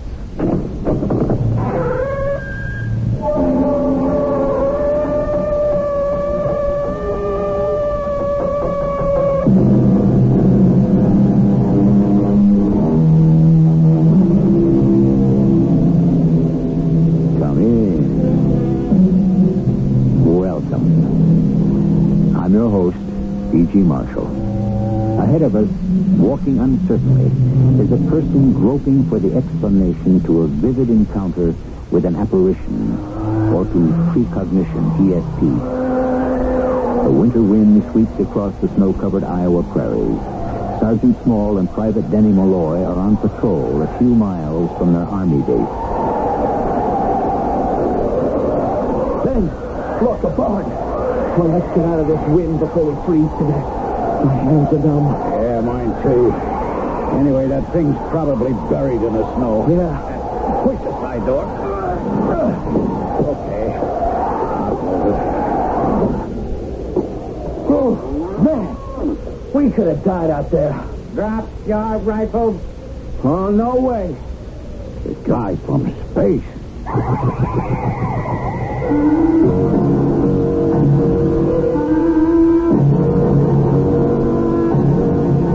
Our mystery story, Mission from Zython, was written especially for the Mystery Theater by Roy Windsor and stars John Beal. It is sponsored in part by Contact, the 12-hour cold capsule, and ARM, allergy relief medicine. I'll be back shortly with Act One.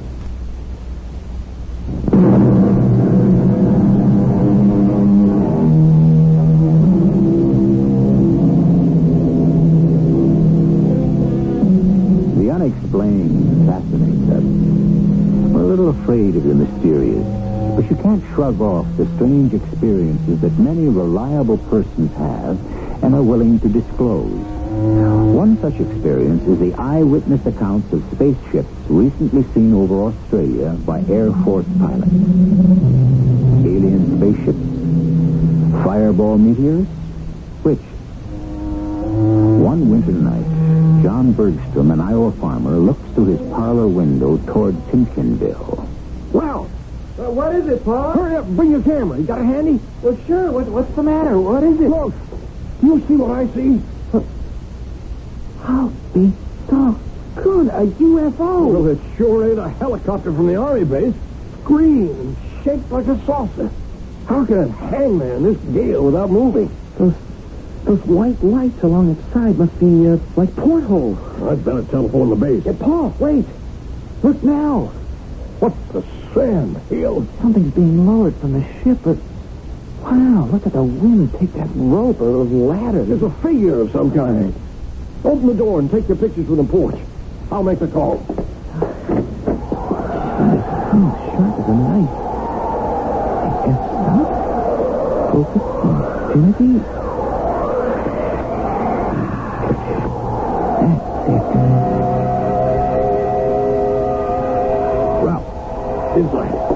Did you get a picture? A couple. I'll shoot some more from my bedroom window. What about the Army? They'll investigate. You got your shotgun handy? I sure have. They lowered something from the ship. It might head for the house. You better be careful, Paul. Take your pictures. Then cover me with the rifle from the staircase. Remove the film from your camera and hide it. But I've got 10 more shots. Forget them. If they saw you taking pictures, they may want them destroyed. Upstairs now. Stay out of the way.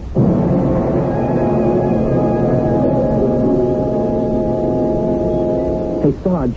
Yeah, what is it, kid? Look at this radar screen. Huh? Oh, yeah. It's been clear since I came on duty. Nothing. Nothing's flying in this weather. Blizzard conditions. And then this. It looks like a donut. Yeah. But what about the television monitors? Clear. Nothing's moving around the silo. I'll notify Major Lewis. I can't explain.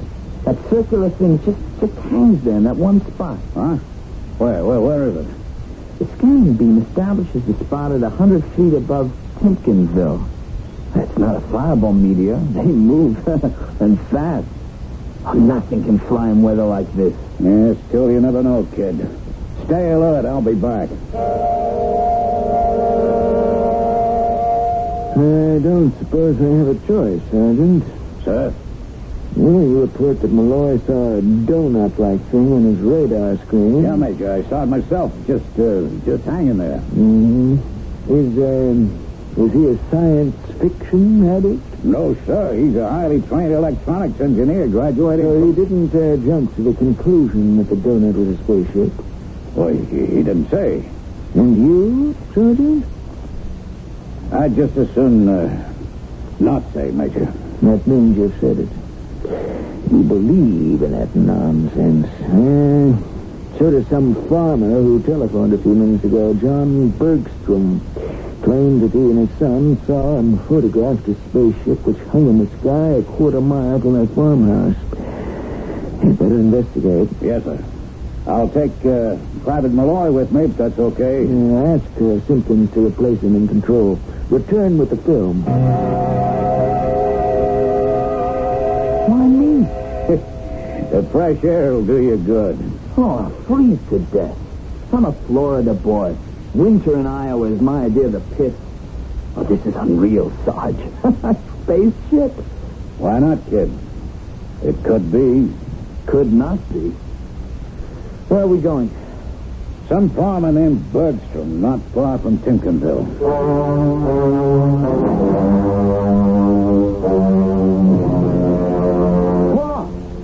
I told you to stay upstairs. Something's approaching the house.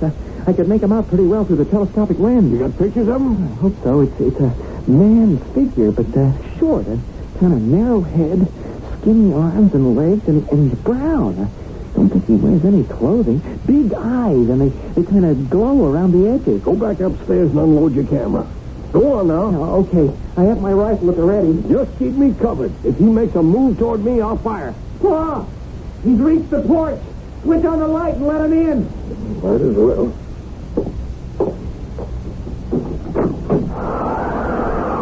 Hello. Come on in. I am Rotar from the planet Zyton. What can I do for you, Rotar? You do not believe me. I can't say I believe anything I've seen in the last half hour, but that's all right. Maybe it's a nightmare. Sometimes I fall asleep. It is not a nightmare. It is real. You saw us in the sky. Well, it's pretty hard to miss. The glowing green saucer hanging 100 feet above the ground. You took pictures of the ship. I must have them. It is evidence. We saw you pointing the camera at us. Evidence of what? My mission. It is secret. It must be carried out. Well, that depends on what the mission is. I don't know if you come in peace or if you're here to destroy. It makes no difference. The people of Earth will soon find out. I will have the camera now. This is a shotgun, Rotar. If I press the trigger ever so gently, I can blow you to smithereens. You are wrong. The people of Zyton can withstand gunfire, heat, and cold. We are indestructible. You will give me the camera, or I will attack. With what? With this.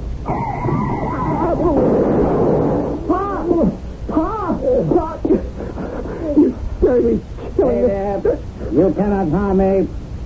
Zytons can generate an energy of high voltage enough to kill. This man will recover. I have come for the camera. Bring it to me. Do what he says, Ralph. That's a clever trick, Rotar. You paralyzed me. A warning shot. I could have killed you. We are a peaceful people. We do not harm unless we are threatened. Here's the camera. Thank you. Where are you going now? To carry out my mission.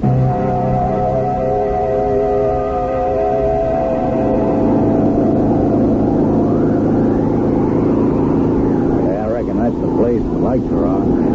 I'm blowing 50 miles an hour. Yeah. Okay. Hop out, Denny. Oh, that wind. Stay close. Put your head down. Oh, the Major ought to be reported for sending us out this kind of weather. All right, stop belly aching. Watch those drips on the porch. Come in. Come in. Oh, feels good in here. Hi.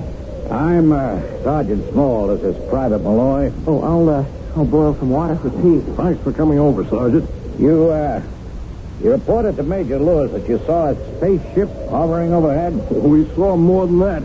You missed him by 10 minutes. Him? Yeah, a spaceman named Rotar.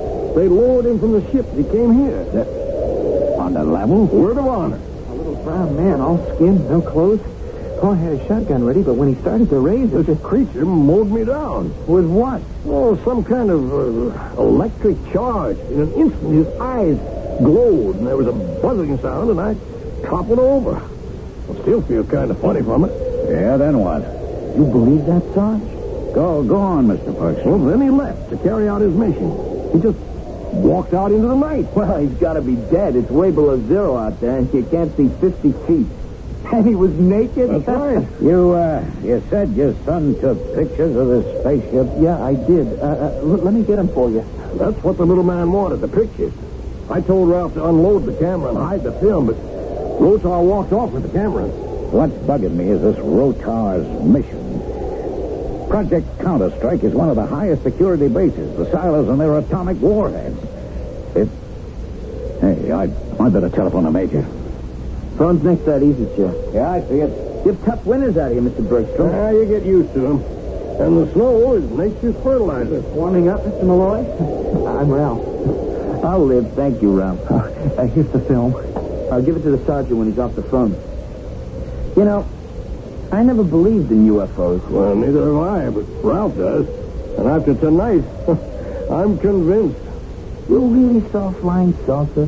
And a creature named Rotar came to the house and was right in his room? Yeah. You explain it. We can't. The Major says we have to report in, Denny. Well, here's the film, Sergeant. I shot about 10 exposures. I think you'll get a few good prints. Rudolph swiped the camera. We'll replace it, I promise. Okay, Danny, back to the Jeep.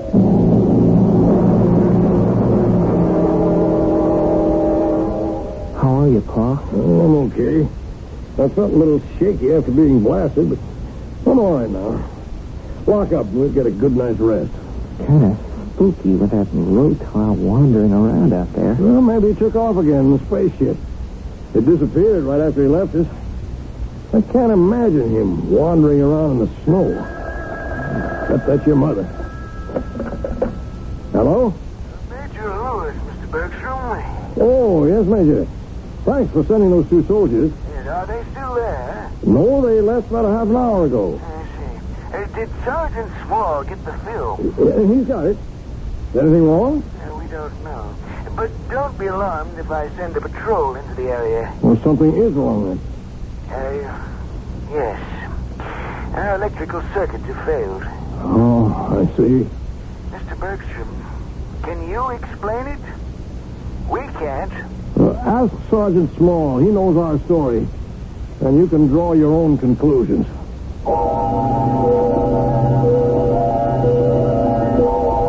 About 5 years ago, something from outer space buzzed an Army helicopter and nearly caused the death of 4 crewmen.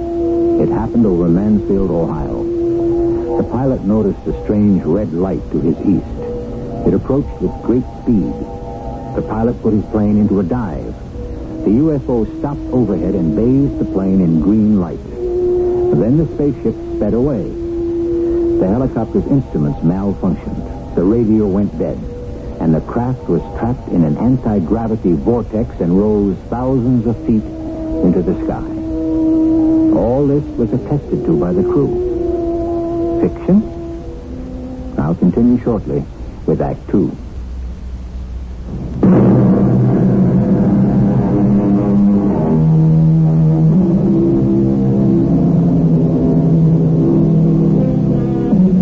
It seems to me that not to admit the possibility of ships from outer space is unreasonable.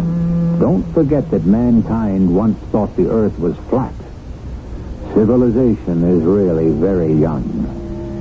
Mistaken beliefs are replaced only after great personal suffering by theories that now are accepted as truth. Isn't it reasonable, then, to admit the possibility, just the possibility, mind you, of ships and their crews from outer space?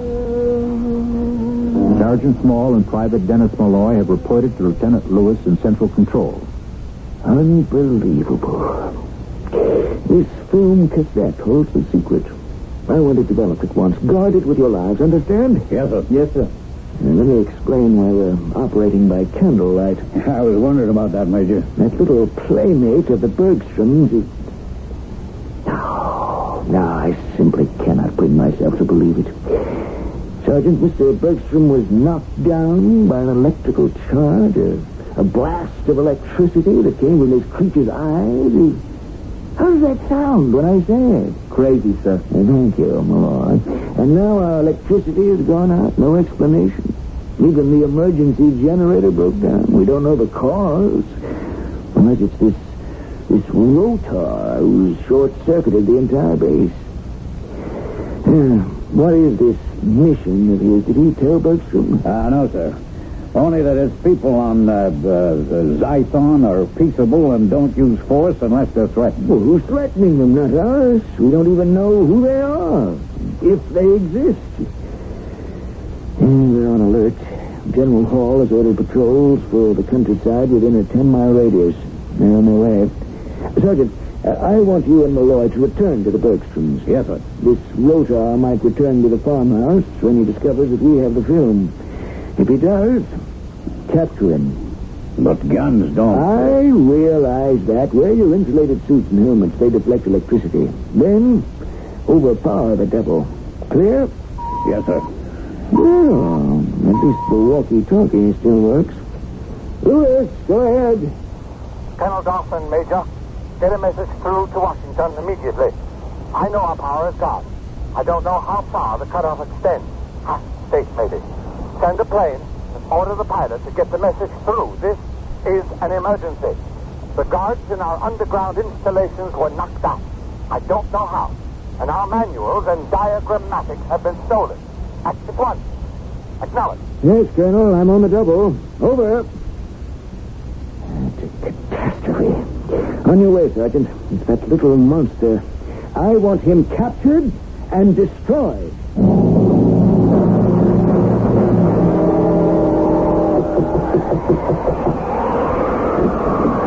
Oh, did you get stuck in the snow? I know, sir. We've been back to the base. When did you lose your electricity? Half an hour ago. But we always have a supply of candles. What's going on, Sergeant? Wires down? I don't think so. It's more serious than that. Your visitors zonked the guards in our underground installation. What?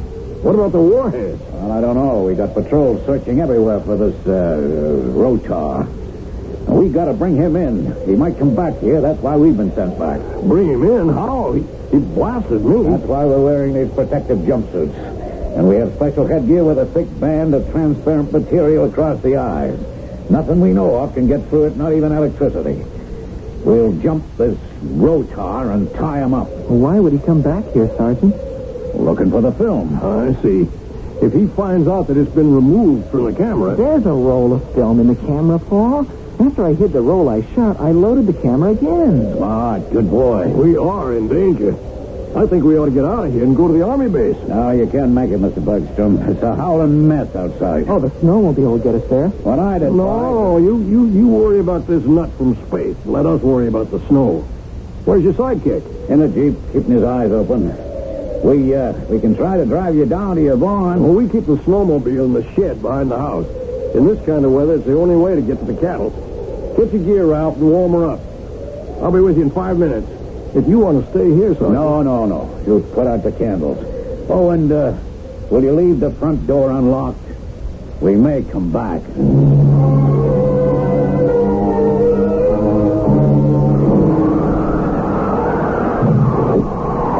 Okay inside? Yeah, they're leaving for the base. Wow. They got wings? Snowmobile. Sergeant Small to base. Message for Major Lewis. Get this now. Bergstrom and his son are heading for the base. They're on a snowmobile. I'll explain later. That's all. Well, now what, Sarge? Do we stay here? If we do, let's go inside the house. Why freeze to death in the Jeep? Wait a minute. Hey, look over there, Denny. Oh, there's a glow in the sky. Well, maybe we got the electricity back at the base. The phones, too. Come on inside. I'll try to reach the Major. They left the door to the house unlocked. Oh, just so it's warm. This is right. Hey, the light's on, so power's been restored. Ooh, hey. Sergeant? Oh, yes, sir. What's this about the Bergstroms? They're coming here? That's right, Major. The father's worried that Rotar might return and kill him. But you're there to prevent that. Yes, sir, but they wanted to clear out. It's all right, sir. They're out of danger. Any other opinions, Sergeant? Sorry, sir. Do we stay here? Keep a sharp lookout. Unless you see something, stay in the house. How about the roll of film? It's being developed. I should have prints in a few minutes. I wonder where that Rotar could be. Well, look at it from his point of view. He stole all the information about the silos and the atomic warheads. I mean, that's what he wanted. Yeah, but why? I'd like to know why.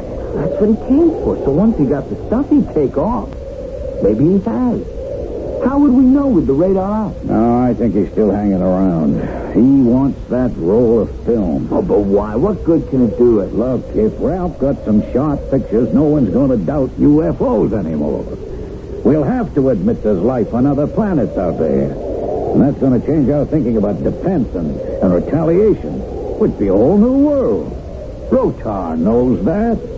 If he can destroy the film, though, what's happened tonight is just another newspaper story. Interesting reading, but so what? So then this character will go after the base headquarters. After he gets the Bergstroms. And us, you and me.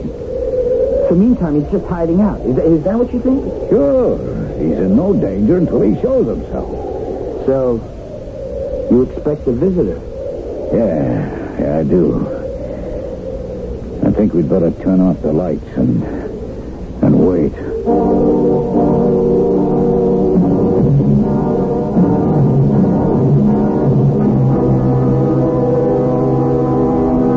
You're Bergstrom? Come in.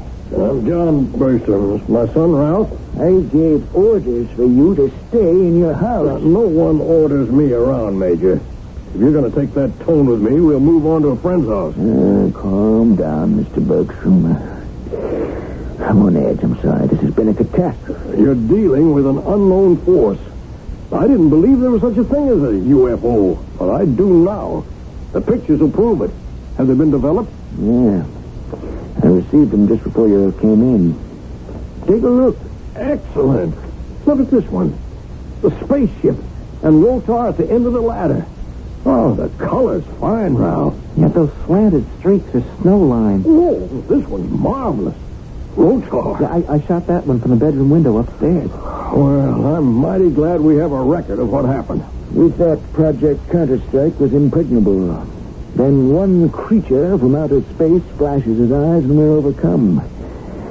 The implications are terrifying. Well, my house is still Rotar's target, Major. Small and Malloy are on guard there, and Rotar can't blast them with electricity. Though he can, but they're protected. They'll bring him in. And if they don't? Then he'll come here. But we're ready for him. Unless he's got tricks up his sleeve we can't guess. This proof of other life in the universe is cataclysmic. Life as we know it is over. Existence becomes a whole new ballgame.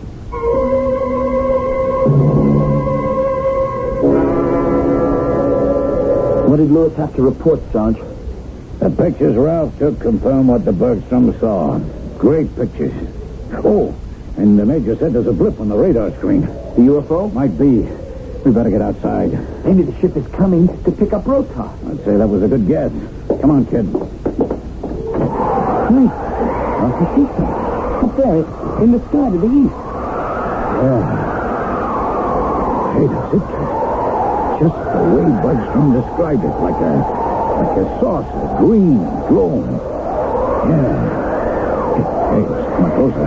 About a mile away and still coming. Coming toward the house. Look at that cone of white light shining on the bar. Well, let's get down there, Danny. Run! Go! The thing's just hovering up there. Not more than 100 feet above the ground. Yeah, but something's being lowered. Oh, what is it, a rope or a ladder? It is a rescue ship. Hey, they're shooting us. You okay, kid? Yeah, I'm okay. Oh, I hope our ship protects us. Come on, we're almost there. I can't run much farther, Sarge. Come on. Get the door. Get hang in there, kid. He must be in here, Sarge. Yeah. Now to find him. He could set the barn on fire, you know. Hold it now. Just let's catch our breath. Yeah. Get the flashlight. You want me to try the loft? No, we stay together. Now look, those are milking stalls. He might be in one of them. How would he get out, Sarge? I mean, you're a country boy. There's a number of ways. The barn doors, the side door from the hayloft. Just keep your flashlight on the barn door. I'm going up into that loft. Well, you said we'd stick together. No, good. We double our chances if we separate. We're not that far apart. Just shoot your light at the doors, back and forth. But he might be armed, Sarge. The gear's no good against the pitchfork. All right. Now, where are you, friend Rotar? Hey, he's here, Daddy. Come on up. Whoa, fine. You all right, Sarge? Yes, so far. Come here, you little monster. You will force me to kill you by fire. Oh, no, you won't. Rotar. I got him. All right, I'll cover his eyes with my arm. Here, he's strong. Hold him on the head. I'll turn him over. Oh, there. He's on his stomach. Okay, I can hold him down alone. Look for some rope, Danny, down below. Yes, there's some there behind the hay. Okay, get it. We'll tie him up. What we got to worry about are his eyes. Look, take off your jacket and tie it around his head. Yeah, that's a good idea. That should take care of the electricity. Hey, Sarge, he's saying something. I don't want to hear it. We got him. Now, let's lower him to the barn floor, and then I'll notify the major.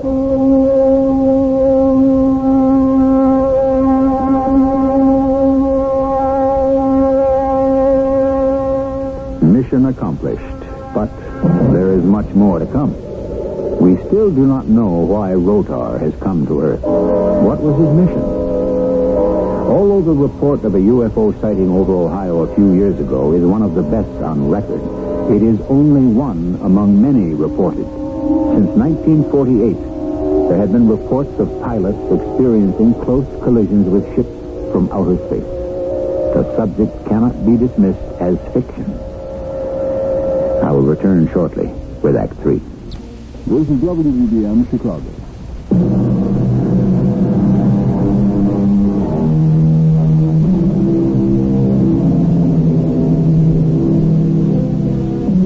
There's a priest in Canada who's an expert in computers and communications.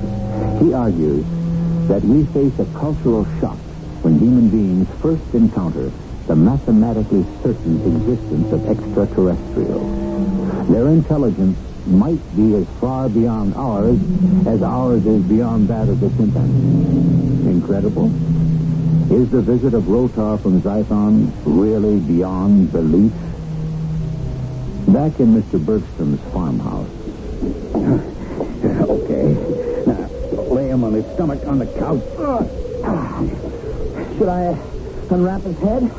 I still have my protective gear. Okay, kid, but if you sit him up, don't let him face me at the phone. I don't want to get blasted. I'll call the base. Check those bindings. We don't want them to get loose. How's that, spaceman? Thank you. You may remove your helmet. Oh, no, I don't think so. You know, you got the entire government in turmoil. Unless you release me, your government will be destroyed. Uh-huh. We did not anticipate insulation. Without it, you would be vulnerable. Electricity is our principal weapon, but we have others. Why'd you come here, Rotar? It is the most destructive place on Earth. Silos in the warhead? Is that it? I will explain to your commander. Unless I escape first, my ship will know what to do. In the barn, you said that you'd set us on fire. I could, but the cattle would have been killed. On Zython, we are not cruel. Humans are. It is characteristic of a primitive society. You sort of look like a human being, Rotar. We are smaller and indestructible and much more intelligent. Don't you die? At an appointed time, our lifespan is allotted. Until it ends, we remain unchanged. What's this mission of yours? I will reveal it to your commander. Now, how do you propose to remove me from this farmhouse without retaliation from my ship? That's the point. I don't know. I'll leave it to my command. Okay, cover his head, Denny. We're taking him back to the base. You will never reach it. The spaceship's hanging over us somewhere in the sky, Sarge. Well, we'll have to chance it. It's still snowing. That's good cover. Yeah, but if they see the Jeep moving towards the base... Yeah, maybe they don't know we're here because we went to the barn and back on foot. And how... Hey, wait a minute. I got an idea. Let me try it on the major.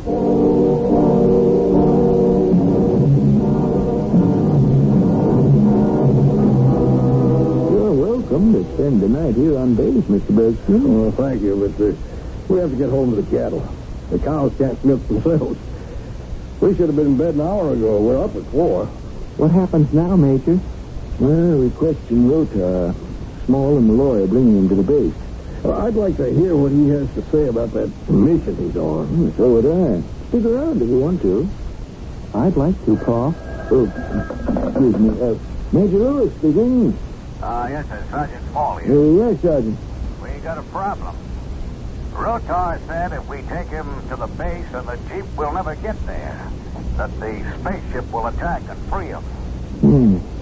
Well, nothing shows on the radar screen. I have a suggestion, sir. Let's hear it, Sergeant. Well, we have snowmobiles on the base. They're small, and in the snow they'd be hard to track.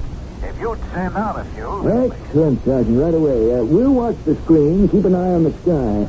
They might try to land another rotar. And one is enough. Yeah, we're bringing him in a snowmobile. Excuse me, I'll be right back. Maybe I should lead them to the house, Pa. Oh, we've done enough. One little man from space and Project Counter-Strike is out of business. I'm sure glad I got those pictures. I am, too. Otherwise, we'd be locked up.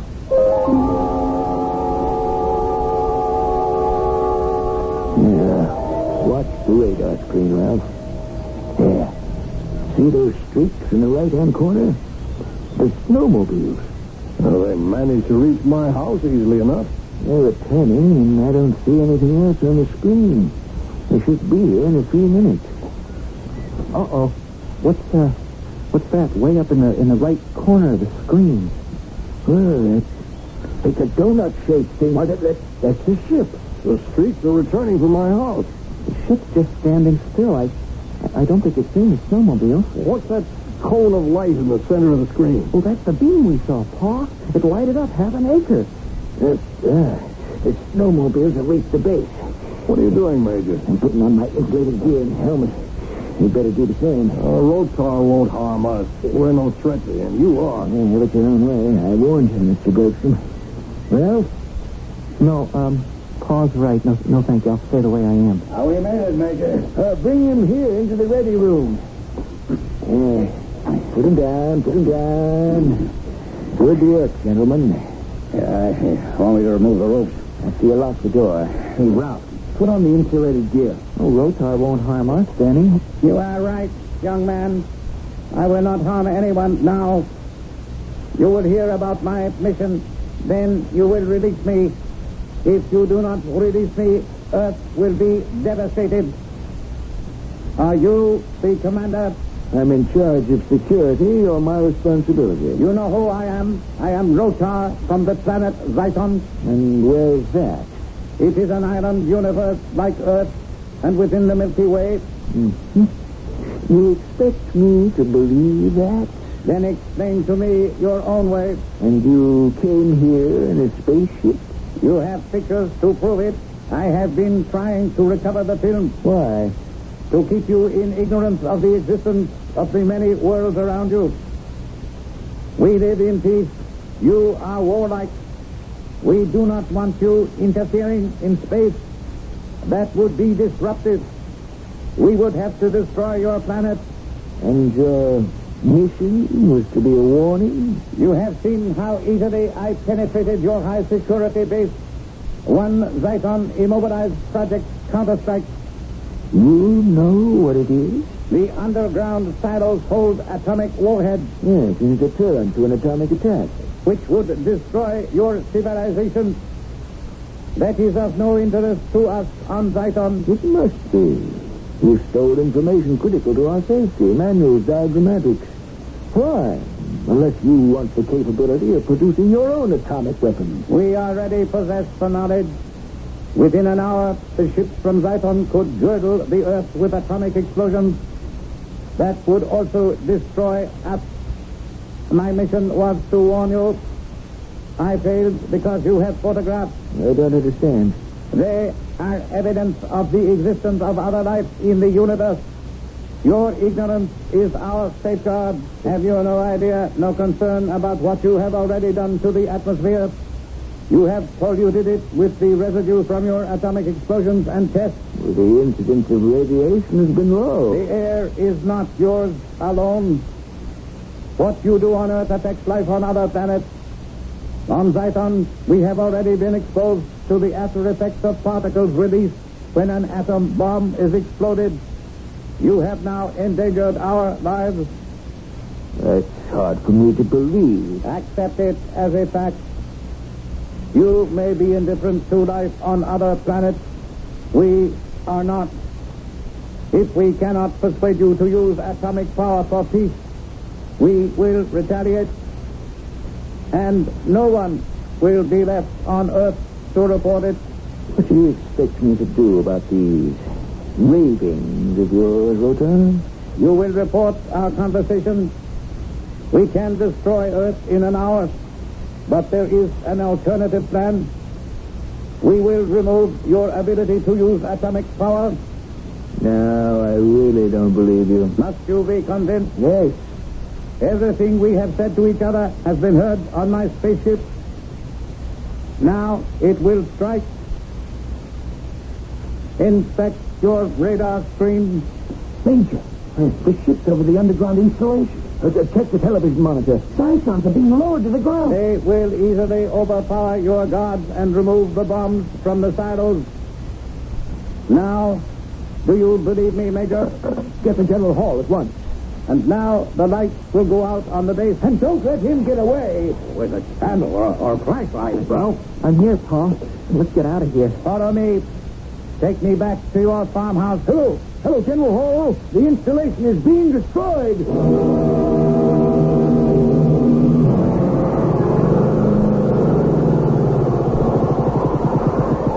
I thank you.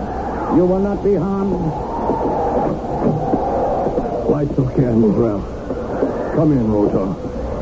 I have placed you in danger. I believed everything you said.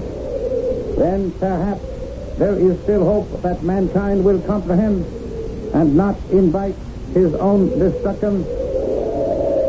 I see through the window that my troops have accomplished their objective. Are they hearing our conversation? You told the Major. Yes. No one will be harmed. We will carry away the atomic warheads and dismantle them. Will the leaders of your nations heed this warning? I should hope so. But I don't know. It's going to take a while before they accept the truth of what's happened tonight. You've projected us into a new world, Rotar. That was not my intention. Let the pictures be circulated. Your people on Earth must see them, and they must be told what happened to the underground installation. Then they will believe what I have said. I will leave you now. I wish you well.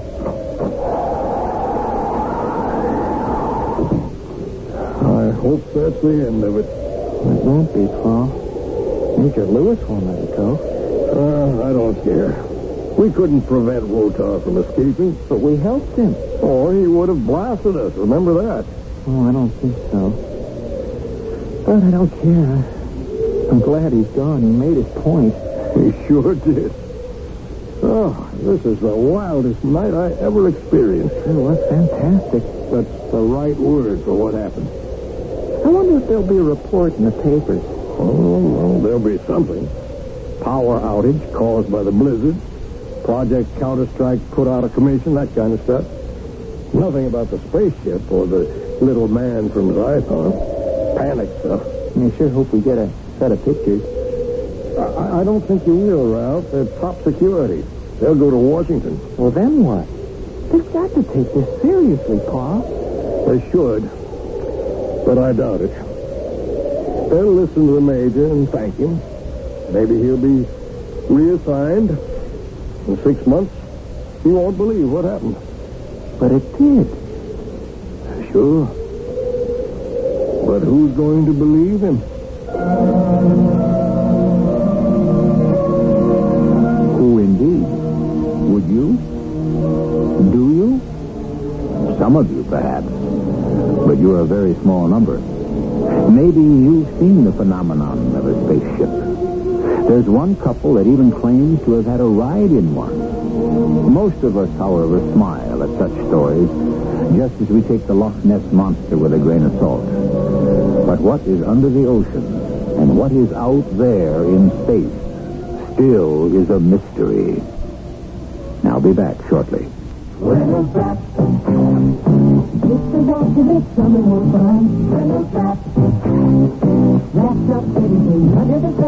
For barbecues, I use strong, heavy-duty Reynolds wrap. I line the grill with it. Seems to make charcoal heat spread evenly. And it beats off for cooking potatoes and corn and for juicy grilled chicken. When you wrap in Reynolds wrap, you zip through barbecue cooking. Easy. Reynolds wrap. Use heavy-duty Reynolds wrap. At the store, they told me there's a powerful anti-itch drug I can buy without a doctor's prescription. Now, I use Bicozine cream as directed.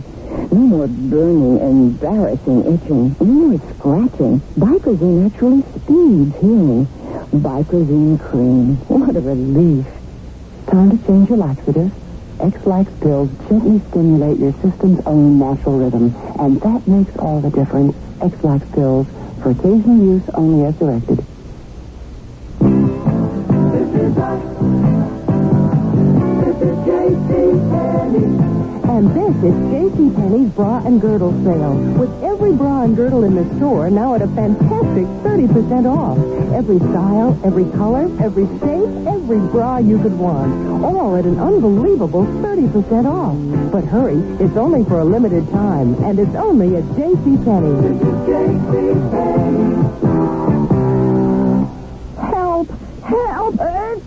It's hay fever. And my pills are just antihistamine. Isn't there something better? Don't give up. Arm yourself with ARM. ARM, Allergy Relief Medicine, gives you full antihistamine relief for itching, dripping, sneezing, plus extra decongestant for freer breathing, clearer sinuses. Better relief. Better relief. Arm yourself with ARM. ARM. For occasional use, only as directed.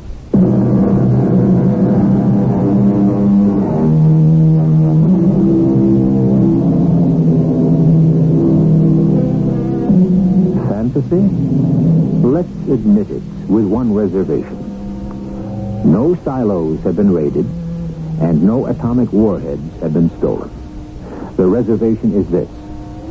Is fiction, based on imagination which has been nourished by suspected facts, just fiction? Or does it contain some element of truth? Extraterrestrial? Look up on a clear night and wonder. Our cast included John Beale, Russell Horton, Christopher Tabori, and Ian Martin. The entire production was under the direction of Hyman Brown. Radio Mystery Theater was sponsored in part by ARM, Allergy Relief Medicine, and Contact, the 12-hour cold capsule.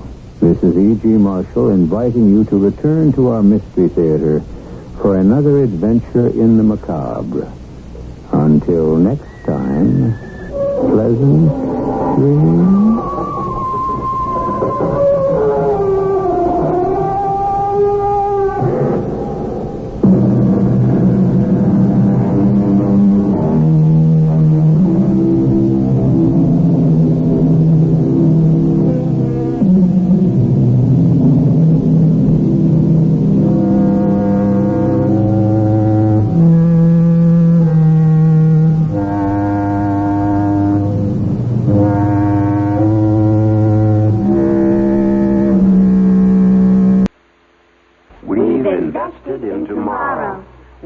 Projects for young children, playground facilities, bread-making machines, libraries. We're into projects for school children. Chairs and desks, vitamins, and slide projectors. We're into productivity projects, feed pulverizers, cultivators, chickens for breeding.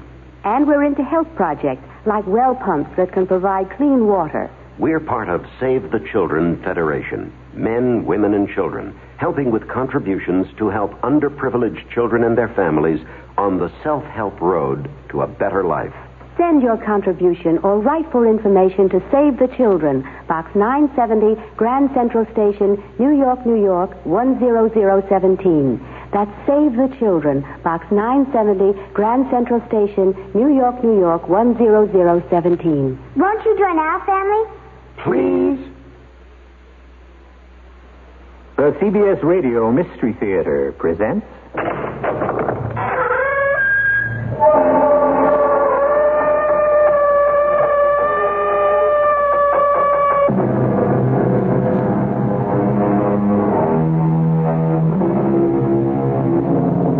Come in. Welcome. I'm E.G. Marshall. I suppose that no self-respecting 17th century European castle would be without a ghost. The story I bring you deals with not one, but several ghosts. And what makes this tale all the more fascinating to me is the rumor that these particular ghosts weren't ghosts of people at all. And although they made no sound and were seen but rarely, they represented the absolute in terror and a strange vendetta. My little dog. What have you done to my dog, my lord? I believe I told you, madam, that the dog is the emblem of fidelity. There will be no more dogs at Castle Carefall. But I have never betrayed you. You cannot punish a dumb animal for a crime you think I have committed. I will hear no more of this. Oh, but you will, my lord. Someday you will. And then, too late, my lord. You will wish this terrible deed undone.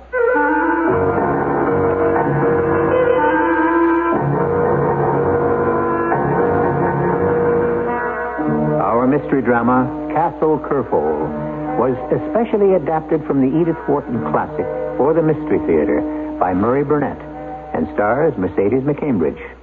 It is sponsored in part by Allstate Insurance Companies and Buick Motor Division. I'll be back shortly with Act One. Isn't it nice to know you're free?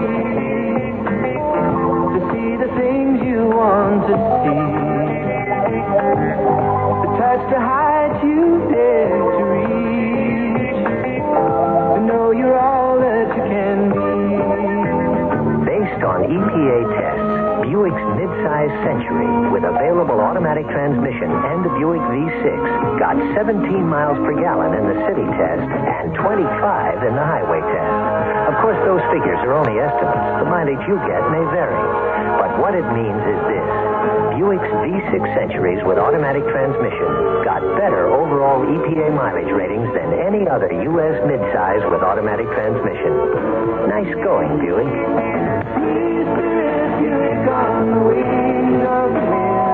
In California, see your Buick dealer for EPA figures. Dreams. We all seek to understand the many ways in which God reveals His Word. The book of Job says this about dreams. God speaks first in one way and then in another, but no one notices. He speaks in dreams and visions that come in the night. When slumber comes on mankind and all men are asleep in bed, then it is He whispers in the ear of man, or may frighten him with fearful sights and turn him away from evil doing to save his soul from the pit. So listen to your dreams. They could guide you to new and positive directions.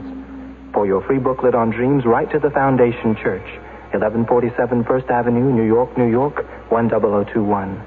That's the Foundation Church, 1147 First Avenue, New York, New York, 10021.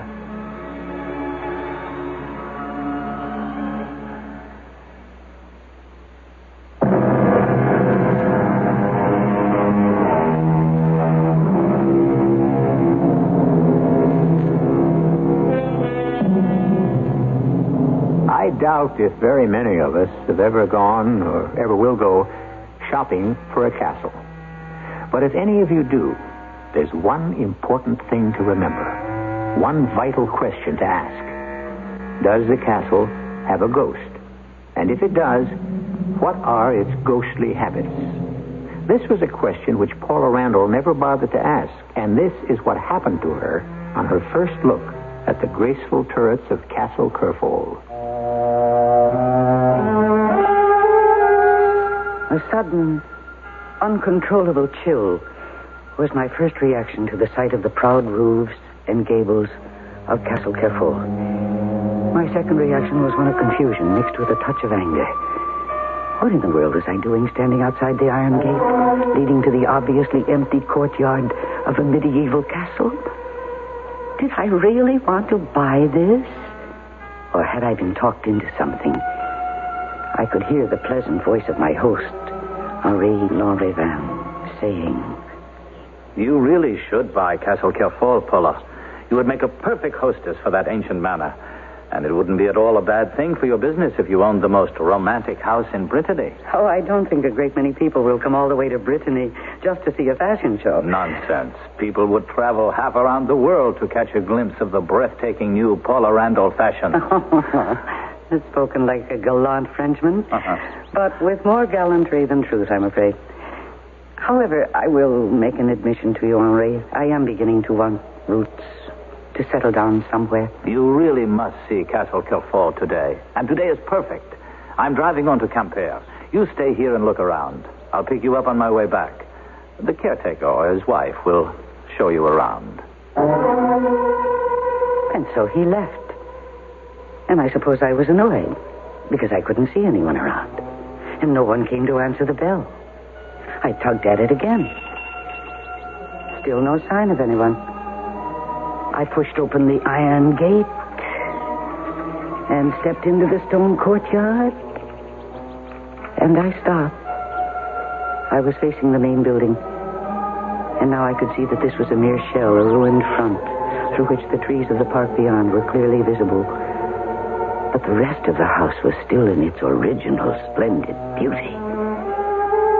And as I started for the main door, suddenly, a dog barred my way.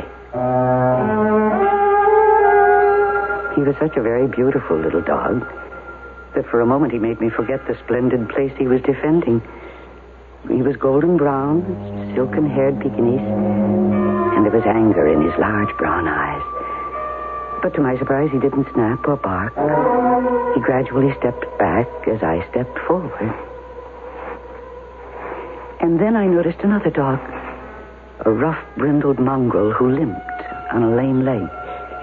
I remember thinking, my, there will be trouble now, as the first two animals were joined by a third, a white dog with long hair who'd slipped out of a doorway. He was silently watching me.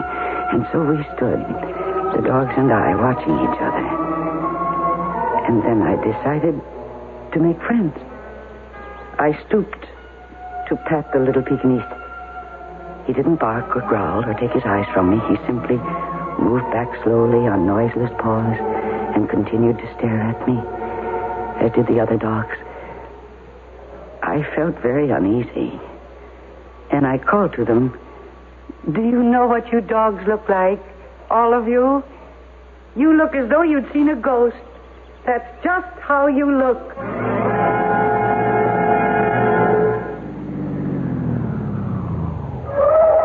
Paula, I hope you haven't been waiting here long. I thought you'd be up at the castle or with the caretaker. There are no caretakers. What? I don't understand. The family are anxious to sell the place. The caretaker or his wife should be around. What can have happened? I don't know, but I saw no one. Well, I must apologize. I never would have had you go if No apology necessary. Even if I could have gotten in, I suspect the dogs would have stopped me. What did you say about dogs? Oh, yes. There were several dogs. They seemed to have the place to themselves. Wait, you mean you actually saw them? Oh, you can't miss them. I saw nothing else. How many? I've always wondered. Ali, don't tell me you've never been to Castle Kerfol. Often, but never on this day. What day? Well, I'd quite forgotten. If I'd remembered, Paula, believe me, I never would have brought you today. There is a story that goes with Castle Kerfol, an unpleasant tale. As a matter of fact, an ancestor of mine named André Lanrivin was mixed up in it. You know, every Breton house has its ghost story. What on earth has that to do with the dogs? Those dogs are the ghosts of Kerfol. Oh, come on, Henri. Oh, yes. Do you expect me to believe that? I don't expect you to believe anything. But you told me you saw a lot of dogs. And I know there isn't a single dog at Castle Kerfol. At dinner that night, there was no more talk of Castle Kerfol. But after the guests had left and Henri's mother had said good night, he brought me a shabby leather-bound volume from an upper shelf in his library. Yeah, I think you should read this. What is it? You see. A history of the assizes of the Duchy of Brittany, Quimper, 1702. Mm-hmm. This book was written about 100 years after the affair at Castle Kerfol. But I believe the account is taken almost literally from the judicial record. There was a trial? Yes, and a rather strange one. And my old ancestor, André de Lanrivin, figures in it. And the dogs, Henri, where do they come in? Read it. And if you should be too frightened to continue, Just yell, and I shall come galloping to the rescue. I read until well past midnight, completely absorbed, caught up in this strange transcript of what took place in a courtroom over 400 years ago.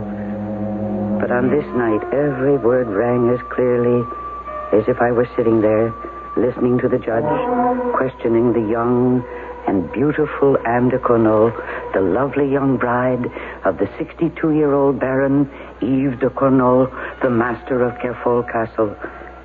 The prisoner must understand that if this court is to arrive at the truth, the prisoner must give us, in as much detail as she can remember, the entire history of her marriage to the Baron. I understand, Your Lordship. What is it you wish to know? The court has heard testimony from various witnesses about the first 2 years of your marriage to Yves de Cornol. But what puzzles me is how you and the Baron met. My father took me to the holy shrine at Locronan. We were seeking absolution, doing penance for our sins. And that was where the Baron first saw me. And? He was smitten with me. Well, how do you know that? Because, Your Lordship, it was less than a week later that he came to my father's house with packed mules laden with gifts for my father and for me. And he asked for my hand. Now proceed, madame. Castle Kerfol was a very lonely place. And when my husband was away on his business matters, I was alone. It was my very deep sorrow that our marriage was childless, though there was never a word of reproach from my husband. In short, madame, you would have the court believe that yours was an idyllic union with never a quarrel between you? No, Your Lordship, we quarreled, but only over matters of small import. Perhaps madame can recreate for us one of the quarrels of small import? Yes, Your Lordship. It was after one of my husband's business trips. He came to me in the garden immediately upon his return. Well, it is suitable and pleasing to me to find my wife in her garden picking flowers. I am happy to please my lord. Oh, come, Anne. My name is Eve. And it is Eve who has brought a pretty bauble for your neck. Here, open it. Oh, it is beautiful. It's magnificent. And I thank you. Ah, you are a beautiful creature, my Anne. I missed you. Then why do you not take me with you? I should not be so lonely then. The city is no fit place for young wives. Why do you find it so irksome here at Castle Kerfol while I'm away? Oh, it isn't irksome, but I feel I am a prisoner here. I cannot even pick a flower in my garden without having a waiting woman at my heels. Wherever I go here, I am watched. You are protected and honored. From whom do I need to be protected? And I am not a queen that I need such honors. A man who has a treasure like you at home, Anne, does not leave the key in the lock when he goes abroad. And this, Your Lordship, was the only point of contention between us. Until...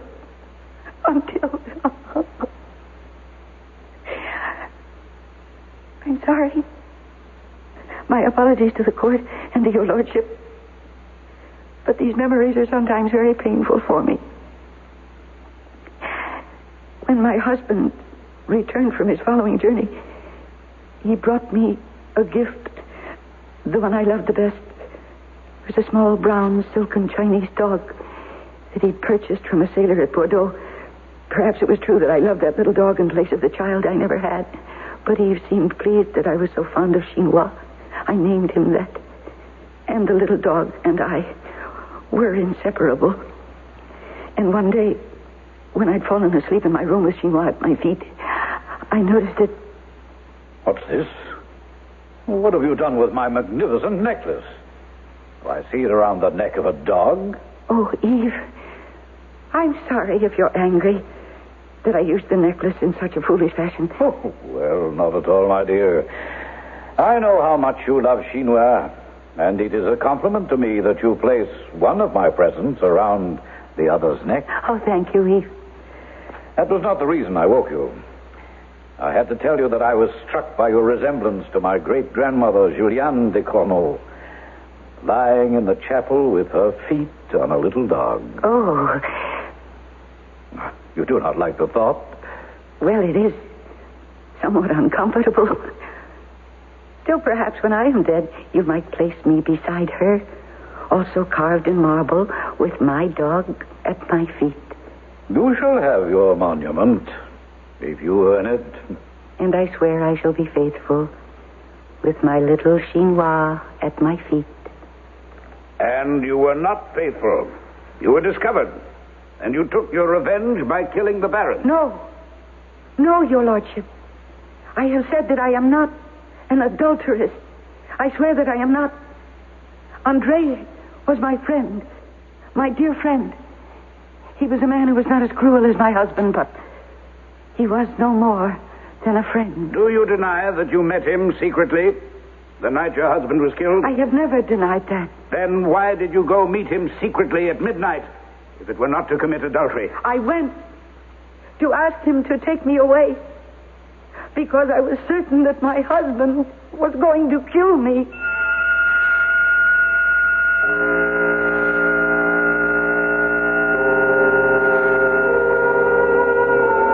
What a difference in lifestyles 3 or 4 centuries make. Today, if a woman commits adultery, she's just as likely to write a book detailing her experiences.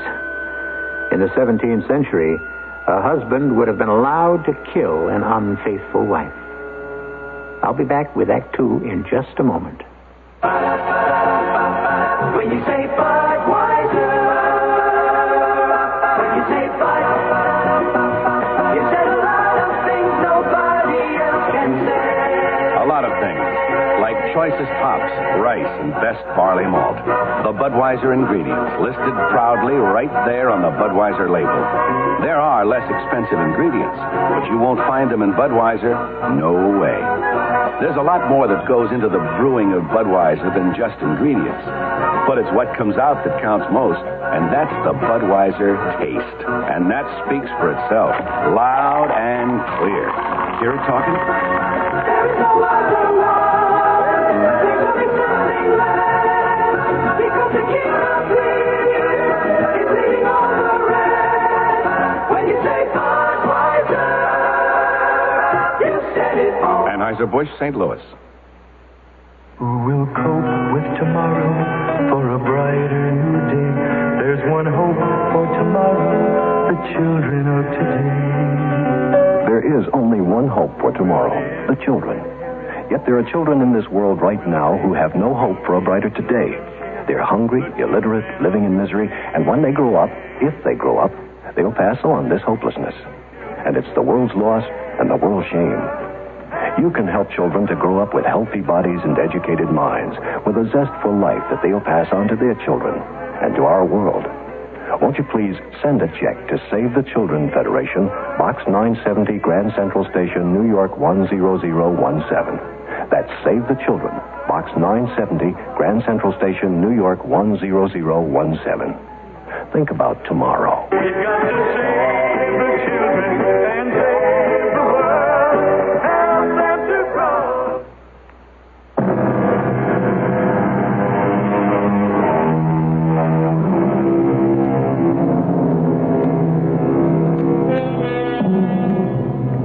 People who see ghosts differ from people who see UFOs. The latter can't wait to tell the world that they have seen these strange, glowing, elliptical-shaped objects floating around our planet, while those who have seen ghosts are somehow reluctant to mention the fact. Of course, the lady in today's tale was thoroughly convinced that what she had seen were simply a number of dogs, not ghosts at all. But this belief was under severe strain. I had become so involved in reading the trial of Anne de Corneau, recorded so completely in the ancient and crumbling book, The History of the Assizes of the Duchy of Brittany, that I didn't even hear Henri's rapping at my door. Anne, are you all right? Oh, I'm sorry, Henri. I was lost in a courtroom 400 years ago with that poor frightened girl, Anne de Corneau. Well, how do you like my ancestor, André? Well, so far he's only been mentioned briefly, but really I am haunted with Anne, with the girl. I feel chilled as I read her testimony. I feel as though I were she, there in the court. Sometimes I even know what she's going to say before she says it. It's scary, Henri. Well, then stop reading. Oh, no, not a chance. Not after I saw those dogs today. You were joking, weren't you, when you said there weren't any dogs at Castle Carrefour? No, Anne, I wasn't. There are no dogs at Carrefour. After Henri left me, I returned to the book and immediately found myself back in the 17th century courtroom, so involved that I actually seemed to be living the tortured life of that poor girl, now dead some 400 years. You ask us to believe that your husband would have given you permission to journey to Saint Barbe? Yes, your lordship. The pilgrimage was made in the company of a lady much respected by the Baron. The lady, his aged aunt, and I were on a journey to Saint Barbe. It was a religious pilgrimage. Does it not seem almost doubly sinful for a woman to meet her paramour on a religious pilgrimage? André de Unraveling was never my paramour. I'd seen him once or twice at Castle Carrefour when he visited there with his father, but he never exchanged more than civil greetings with me. And thus, what he said to me at Saint Barbe was a shock to me and a surprise. And scandalous? No, I did not think so. We met by chance under the aspen trees as the procession was coming out of the chapel. I pity you, he said. And I was surprised because I had no thought that anybody considered me an object of pity. He said no more? Only one thing. Call me when you need me, as an ear to listen and a mouth to talk. As I've said, my husband was away a great deal. My life at Castle Carrefour was indeed lonely. My little dog Chinois was always with me, and he gave me great pleasure. But more and more I thought of the meeting with André de Unraveling and of his words. And one day I decided to test him to ascertain whether he meant what he said. Of all the maids my husband had serving me, there was one I trusted more than the others, and it was she I sent with a note, certain that there would be no answer. But I was wrong, and he was waiting in the copse near the edge of the forest, as his note said he would be. Milady, you came after all. It was I who sent for you, and you thought I would not be here. I dared not hope. André. I feel you have no life at all with the Baron. Your gentleness and beauty is not for him. Where are you going? No, I see now. It was not only foolish, but it was wrong of me to have come. Please, milady, don't go. Just tell me what you want from me, and you shall have it. There must never be a discussion of my husband. He shall not be mentioned. Agreed. That is a beautiful little dog you have in your arms. Yes, I love him very much. He was a gift from the Baron. I see. Which was very thoughtful. But much as I love my little Chinois, I admit to loneliness. I long to hear a human voice other than my maid's. If my voice will help, you shall hear it as often as you wish. And how often did you meet? Twice more, your lordship, and each time very briefly. And your husband knew nothing of these meetings? I have reason to believe he did not. You see, at the time of our second meeting, I had already realized that we must put an end to it. But there must be a reason. Surely I deserve at least that from you, Anne. Some reason why we should no longer meet. Because I do not wish it. If there's one thing I know, it's that you have enjoyed our conversations as much as I. Perhaps more. You've told me so. No, never. Well, perhaps not in so many words. But I can tell. By the flush on your cheek, the spark that kindles in your eyes when I tell you of Paris and other cities I've seen. No. What you have just said is reason enough why we must no longer meet. I find myself looking forward to it too much. I know it will be like a drug to me. And the more meetings we have, the more I shall want. I must stop now while I can. But we have done nothing wrong. Committed no sin in the eyes of the Lord. Thank you, Andre, for the moments of light you have given me. I shall always be grateful. But we can meet no more. But you did. And why? What changed your mind? A message from him, Your Lordship, saying that he was going away for a long, long time, and he asked for only one farewell meeting. If I knew you would come to bid me farewell whenever I leave the country, then I should try to leave every day. Andre, where are you going? When do you leave? I go to the British Isles on some business, which is not without peril. I shall be away for 6 or 7 months. Would you not give me some keepsake? Something of small value to you, but which I will cherish always, since it will speak to me of you during the long months of separation? Well, gladly. I would give what you ask, but I brought no jewels. I wear no rings. I have no trinkets. And then, though I knew it was wrong, I took the small necklace from around the throat of little Chinois, and I offered it to Andre. At first he refused, but I urged. No, I insisted. And finally he took it. And afterwards I was sorry. And that very night, at dinner with my husband... Well, your little dog has a giant appetite, my love. You mustn't spoil him by overfeeding. Better overfeeding than over-petting the way you do. Mm-hmm. Well, here. Come here, Chinois. Here. Here's a piece of meat. There. Good dog.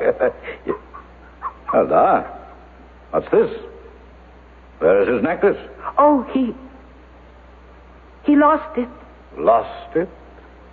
He was running in the park, in the undergrowth. And when I picked him up, I noticed that the necklace was gone. I spent a good time during the day searching for it, but I couldn't find it. Well, perhaps it will be found one day. Have some more wine, madame. It's an excellent vintage. No, thank you. Then I shall drink alone. Are you interested in hearing about my day in Rennes? If my lord will excuse me, I have a slight headache. I should like to retire. Well, of course. I have my bottle for company, and you... When you get to your room, you will have your little dog.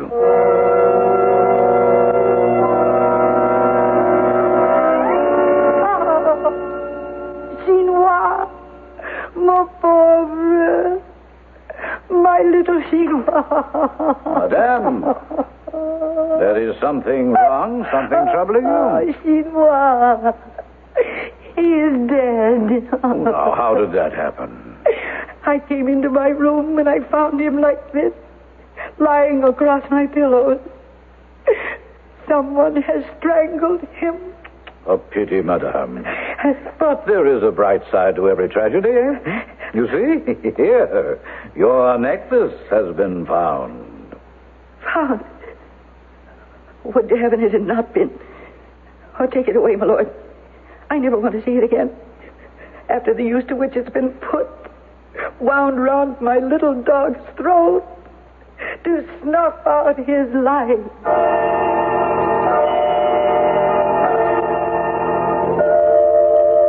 Madam, I'm displeased that you smile so little. I'm sorry, my lord. I shall try. No, nonsense. I have arranged for some entertainment at Castle Carfol when I go next to a camper on business. Entertainment, I think, that will please you. That is very kind of you, my lord. You hold so selfish of me. I would like to see some small measure of life appear in a wife who is at least 40 years younger than I am. Yes, my lord. And so for 2 days, while I am at Quimper, I have given the gypsies permission to come here. And in return, they promised to put on some entertainments for you. Let us hope, madame, they serve to put you in better spirits.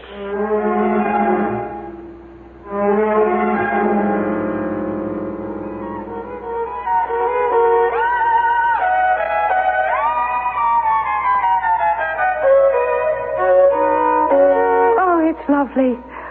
It's so lovely. And the dogs are wonderful. Tell me, does it take you long to train them? Not too long, milady. The ones who are trained help me with the ones who have to learn. Oh, look. This one is the dearest, I think. Am I mistaken? Or does he have one blue and one brown eye? Milady has a sharp eye. And he seems to like you. Yes. Would it be much trouble for you to train another dog if... Milady wants to buy the little dog, of course. For 3 golden coins, you may have the dog. Oh, thank you very much. I'll have one of my maids get you the coins.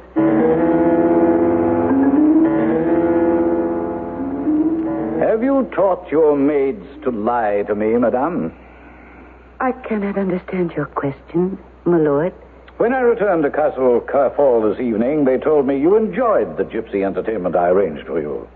That you were gay and bright with laughter. And yet for me, there's only silence. I am sorry, my lord. Do I have my lord's permission to go to my room? Very well. I shall return, my lord, immediately. I hope in a more cheerful disposition than heretofore. Oh, no. No, what is it? Oh. What has alarmed you? Oh, it's my little dog. Oh, yes. I see he has been strangled. It would seem, madame, that you have bad luck with your pets.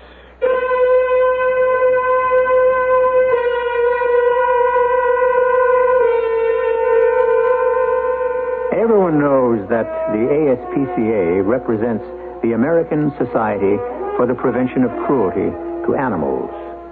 There is, however, no ASPCM, which could stand for the Society for the Prevention of Cruelty to Mates. Perhaps if there were such a society, there might be fewer divorces, and even more important, fewer husband-wife murders. We'll be back with Act 3 in just a moment. Allstate asks, do you own a small business? Go over these questions with your present group health and life insurance agent. If your agent doesn't say yes to every one, then... Talk to the good hands people. First question. Does your present basic medical expense insurance pay the very first dollar? Or that means you pay no deductible. For expenses such as surgery, room and board, x-ray and lab, and in-hospital doctor fees? If not... Talk to the good hands people. Does your present plan provide coverage for maternity expenses? If not... Talk to the good hands people. You're in good hands with Allstate. See your Allstate agent to find out what an Allstate plan costs, what is and isn't covered, including benefit reductions and terms under which insurance continues in force. Allstate Insurance Companies. Available in most states to businesses that qualify. Share a ride with a friend. Share a smile when you're round the bend. Let somebody brighten up your day. Share a ride with a friend. Drive together and the time you spend will speed along as you go your way. Double up every morning. Double up going home at night. Double up every day. It's a better way. You're gonna have more fun together. Talking about the latest style. We've passed away the miles. Glad that I'm not driving home alone. Talking about the game last night. A guy made a play that was out of sight. It's nice to talk to someone going home. Double up every morning. Double up going home at night. Double up every day. It's a better way. You're gonna have more fun together. It's driving alone. A public service of this station, U.S. Department of Transportation, and the Advertising Council.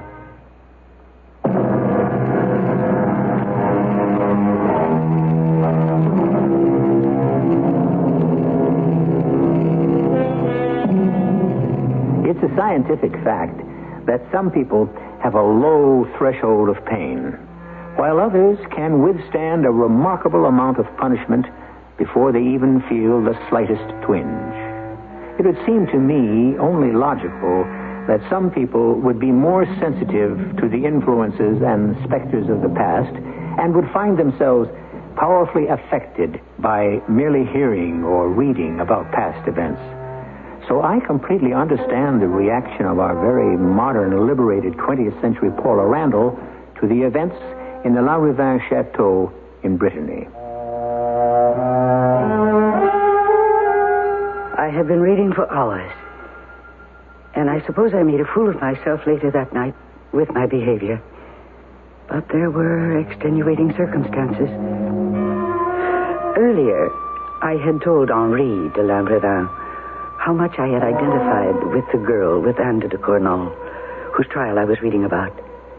And I had just reached the part where she found her second little dog strangled, and suddenly the lights in my room went out. I didn't panic, not then, but I had been reading in bed, and in the dark, I reached for the bedside table to find a match to strike a light, and my hand felt something soft and furry. And it was then that I screamed and woke the house and brought Henri bursting through my door. Paula, what is it? What has happened? The dog. Henri, her dead little dog. It was next to my bed. I felt it. Nonsense. There's nothing here. Look. It's one of your bedroom slippers with a fur on it. Look for yourself. Oh, I can't see it in the dark. Why did those lights go out? It's almost dawn. We switch back from the emergency generator now. And there are about 10 minutes during which we're without electricity. Of course, not many people are usually up at this hour. I'm sorry, but I was so frightened. Henri, why did you give me this book, this history of the trials of the Duchy of Brittany? Why did you want me to read this? No ulterior motives, my pet. I thought you'd be interested in buying Castle Kerfol. I wanted you as a neighbor. And then you saw the dogs. That clinched it. But other people must see them. You told me the caretaker and his wife leave on that particular day, so... Well, they live here. They have ties. What are you saying? Perhaps you shouldn't finish. No, you go now. And apologize to the household for my behavior. And we will have coffee after I finished reading. Henri was disturbed, but he left. And I went back again to the history of the assizes of the Duchy of Brittany. And again the ancient words on the printed page worked their magic. And I was transported back in time to that drafty courtroom. And did it not occur to you to confront your husband and ask him if he was indeed responsible for killing the dogs? And if so, what were his reasons? I felt that would be useless. Why useless? You did not know the Baron, your lordship. I hoped that by my telling this story, you would come to know something of the mind of a man who could kill innocent animals simply because he imagined that his name had been dishonored. We have only your word that it was his imagination. And the word of André de la Ravin. Who may have been your accomplice. Finish your testimony. There's little more to tell. I suffered in my loneliness, and the winter wore on. And then the gypsies returned. But Milady has not bought anything. Nothing at all. No. I'm not in the mood for buying. Not even for buying happiness? No one can buy happiness. To the gypsy, many things are possible that are not known by you, madame. Take, for instance, this pear-shaped pendant. This is a most remarkable trinket, milady. Yes, it looks very nice. This pendant can tell the future and bring happiness. Oh, nonsense. Of course. But the trinket is pretty and an exceptional bargain. For you, milady, this will be only 2 livres. No, I am not interested. Look, it is so cunningly contrived. See, it opens. A cunning contrivance. And... Wait. It's yours. Wait a moment. Wasn't there a piece of paper in it? It is yours, milady. You will not regret it. No, that paper. I saw it. It had the Unraveling seal. I did not notice. No, milady, I should not open it here. The privacy of your chamber would be more suitable. My dear lady, I have returned. I must see you. I will be at the side door of the castle after midnight. The Baron has told me he is staying the night in Rennes. Andre. Yes. I have returned, madam. Oh, no. And I would like your presence at supper. Oh, good Lord. What am I to do now?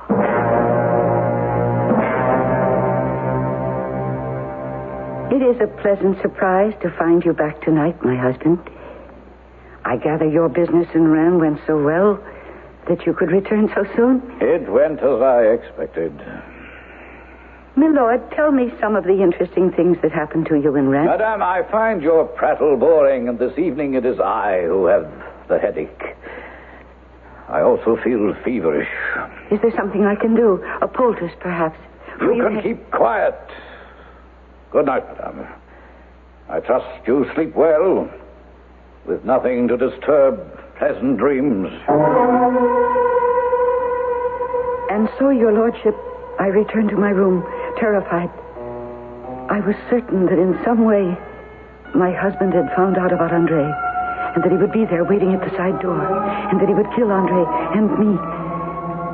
I waited in my room, but then I opened my door and stole along the passage and listened at my husband's door. I could hear him breathing heavily and with difficulty, but I was still fearful. And I went back to my room and I waited until the moon had set through the trees of the park.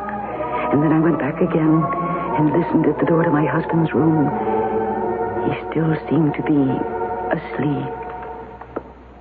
I had only two thoughts: to get down the stairs silently, to get to the door, to unbolt it, and warn Andre, tell him that I wished him to take me away. I reached the door and unbolted it and opened it. Anne, I must tell you... Andre, you must go. He has come back. I think because he knew that you were coming. Please go. Go now. But Anne, I want to go away with you, but not now. Go now.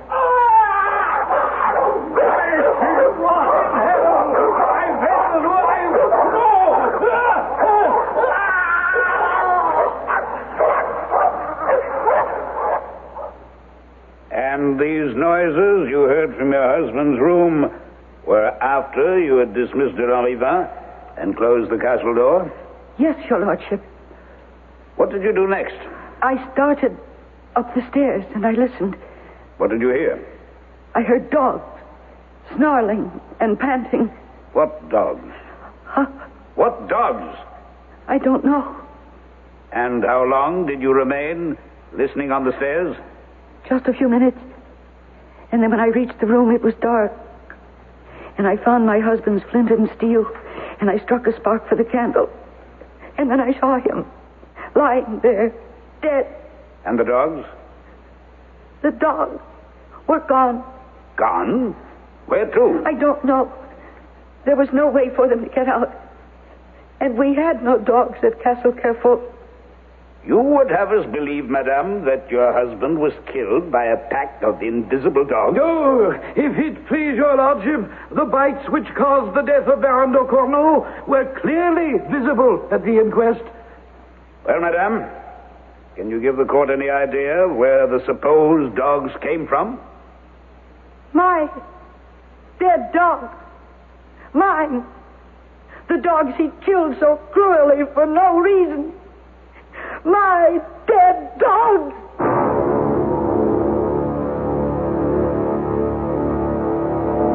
A 20th century sun was brightening every corner of my room when I'd finished and put down the history of the trial of Anne de Corneau.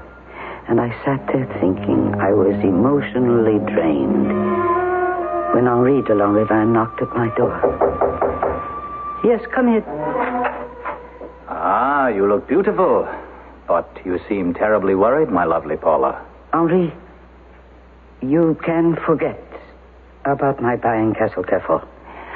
I would not want to live there now if someone gave it to me. Oh, but But, Sherry, what you read happened 400 years ago.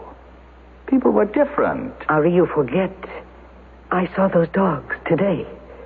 I knew nothing of all this, and yet I saw those dogs today. Do you think I could even consider living there, knowing what happened to that poor girl, Anne Cornell? Well, as a matter of fact, Paula, you realize she got off quite easily for a woman accused of murder in those days. Easily? She was paroled to the de Cornell family. She spent the rest of her life shut up in Castle Carefall. This has really gotten under your skin. Do you know, Henri, I think I have been fooling myself about wanting to settle down. I really hadn't told Henri the truth. I'd told him only half the truth. I saw the dogs at Castle Carefall. I couldn't understand why I should have seen them unless it was a warning to me. At least I took it to be so. And thus for me, Castle Carefall will remain a haunting, a disturbing, and an unresolved memory.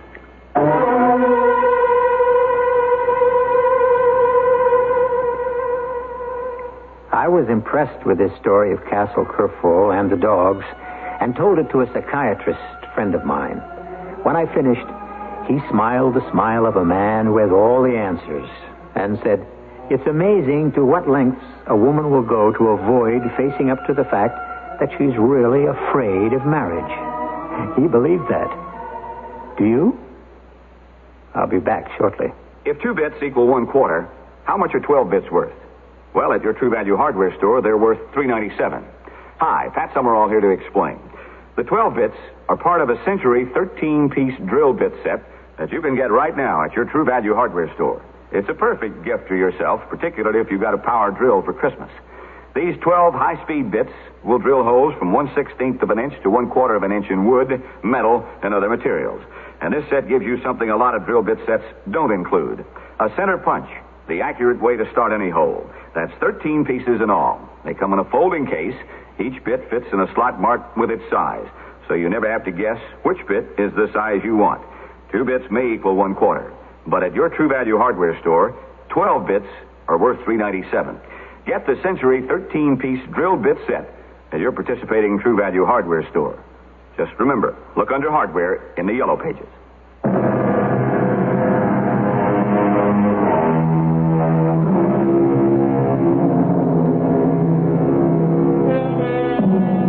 Before I return tomorrow, I think I should tell you the world's shortest horror story.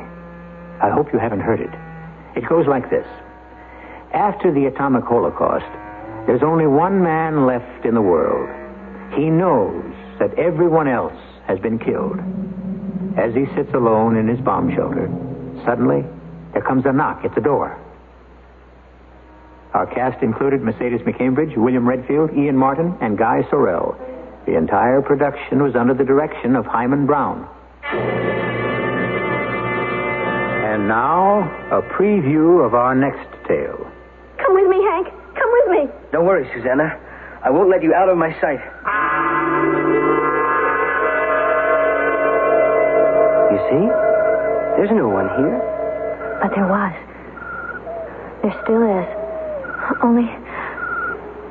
What happened to the music box? It ran down. Wind it up. No. I should never have fixed it so that it would play. It doesn't matter. She would have reached me anyway. Wait. Find me. Come to me, Susanna. It's Rachel. How? The music box. The music box. Was she just talking to you? The ghost? Yes. It was Rachel. Radio Mystery Theater was sponsored in part by Anheuser-Busch Incorporated, Brewers of Budweiser, and True Value hardware stores. This is E.G. Marshall inviting you to return to our Mystery Theater for another adventure in the macabre. Until next time, pleasant dreams.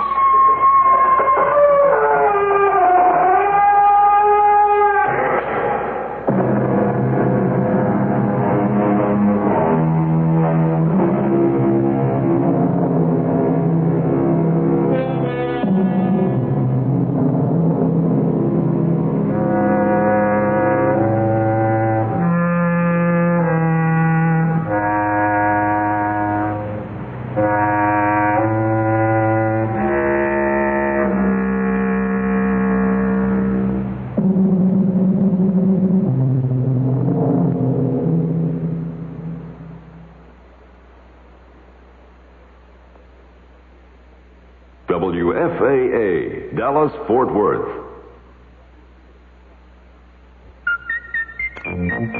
Happy birthday, America. For a gal 200, you still look pretty good to us. For all those Americans who are coming to your birthday party this year, there are a lot of presents to be unwrapped. The oceans rolling on rocky and tropic shores, the gentle hills, the silver lakes, the desert calm, the mighty mountains, the man-made mountains of cities that throb with life, the customs and folkways of yesteryear, and the promises of tomorrow. America's 200th birthday, so much to see, so much to remember, so much to hope for.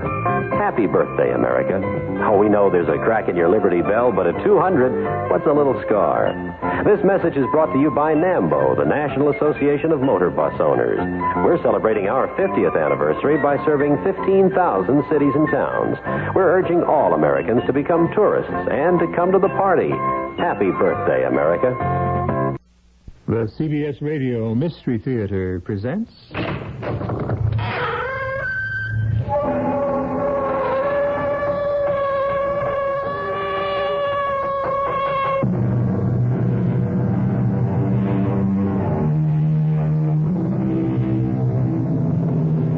Come in. Welcome. I'm E.G. Marshall. Do you believe in ghosts? Oh, not necessarily the old-fashioned kind, dragging clanking chains behind them, the fetid odor of the grave, voicing the ghastly groans of souls in torment, or threatening some terrible supernatural justice that they intend to wield. I'm thinking of gentler ghosts who have your interest in mind, not your destruction. No consciousness yet, Kathy? No. How's the scope, nurse? T-waves are almost flat. What happened, Bruce? Potassium imbalance. She must have lost too much. Can we save her? We damn well better. Stephen Champion signed his death warrant for this child. She's got to come through. Stephen had every reason for living. He's got to have a decent one for dying.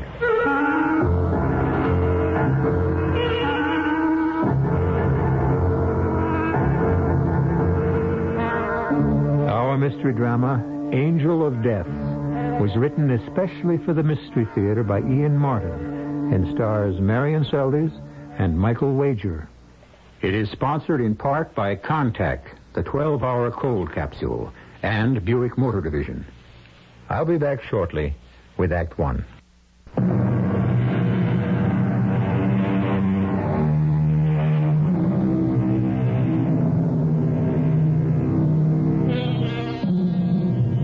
This is a story of the present and of the past, and in a couple of ways of the future as well. It is also a story of life and death. Death both violent and accidental, and death that is natural and supernatural. It is a haunting story in the actual and also the figurative sense. It is a story of hope deferred and renewed. And it begins with a wildly emotional threat.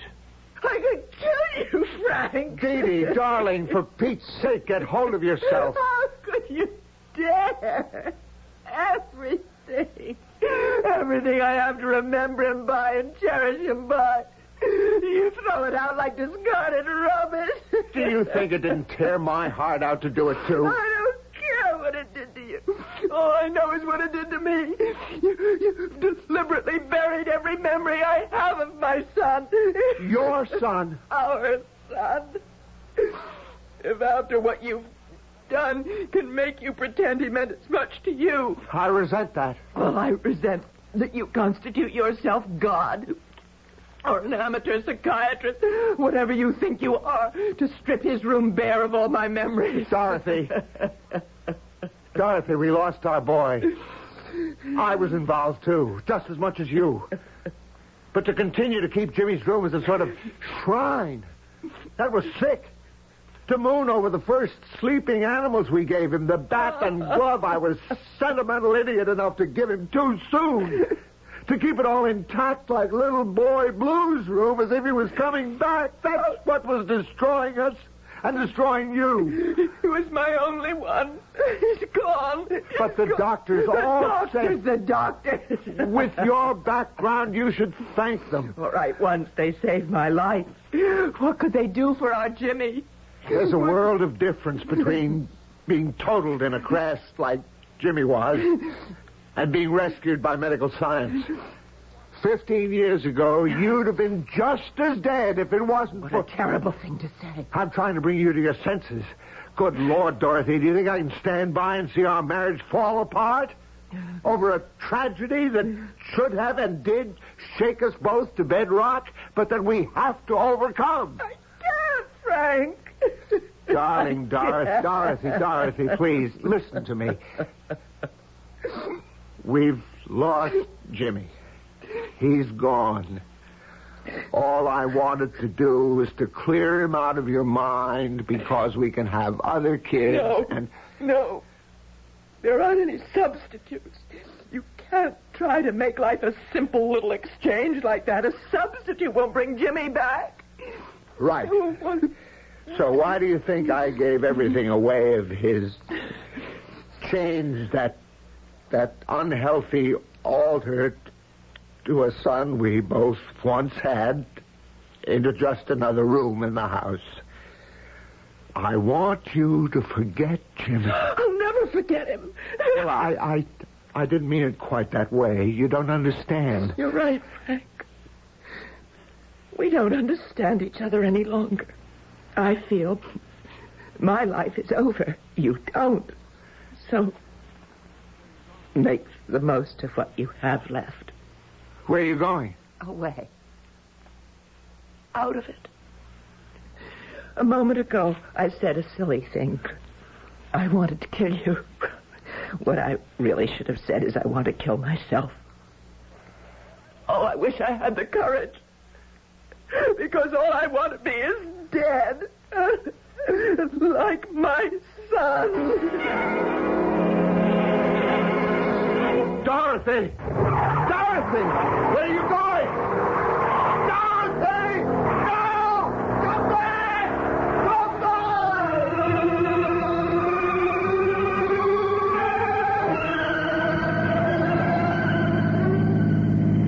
Please forgive me up there or wherever you are. If you are. I'm just coming apart, and I don't know what could pace me back together. I don't even know what I'm doing in the car. Hurtling through the night too fast for this mountain road. Why should I want to kill myself? When I have a husband who's loving and kind, even if he doesn't understand, I can't get over Jimmy's death. How can I blame Frank? And yet, to take all the mementos of my child away and give them to... What am I thinking? I'm mad. But face it, anyone who doesn't want to live anymore... Which, aside from being an insult to me, is a silly thing to think at 26 years of age. Who are you? I'm not quite sure anymore. Once I thought I knew. Now I don't. How did you get in the car? That wasn't my problem. I'm always with you, whether you see me or not. I don't understand. In a way, you seem like someone I might have known, but I don't actually recognize you. And still, I'm sure we must have met. Well, we did meet, but very briefly, a long time ago. Yes, and I feel I owe you something. No, I don't. It was just a fair exchange, your life for mine. And between us, I don't think mine could have been saved. I'm puzzled. I don't... So many things that puzzle you, aren't there? Yeah, I must be seeing things, thinking things. I am alone in this car. There's nobody else but me. That could be right. What? If you don't remember me, I guess I don't exist. You mean you're a ghost? Or something that haunts you. Well, why would you haunt me? Because you called. I called? Yes. Something to do with your conscience, I might imagine. My conscience? I think it's troubling you. This is all crazy. Who are you? You still don't remember? I must be mad talking to myself. You can't be here. There was nobody but me in the car when I got in. What are you doing here? Where are you from? From inside your mind, buried deep in the layers of memory. What am I here for? To save you from yourself. Well, what does that mean? You blame your husband for your son's death? Yes. Oh, no. Is it the thing that matters? The only thing that matters is when Jimmy was lost, we lost each other. I'll never find my way back to Frank, to what we had. Jimmy stands in the way. He always will. And so you're running away into the night. To do what? Oh, I don't know how to get away from it. I can't stand that empty room. And an empty heart. You know you can't fill either of them up by running away. I know. You have some other idea? Did you want to kill yourself? No. Oh, no, I don't believe in that. Are you sure? Look at your knuckles. Dead white because your hands are clenched so tightly on the wheel. Look at your right foot. Jamming the accelerator to the floor. Look in your heart. Consciously or subconsciously, didn't you have something like this in mind?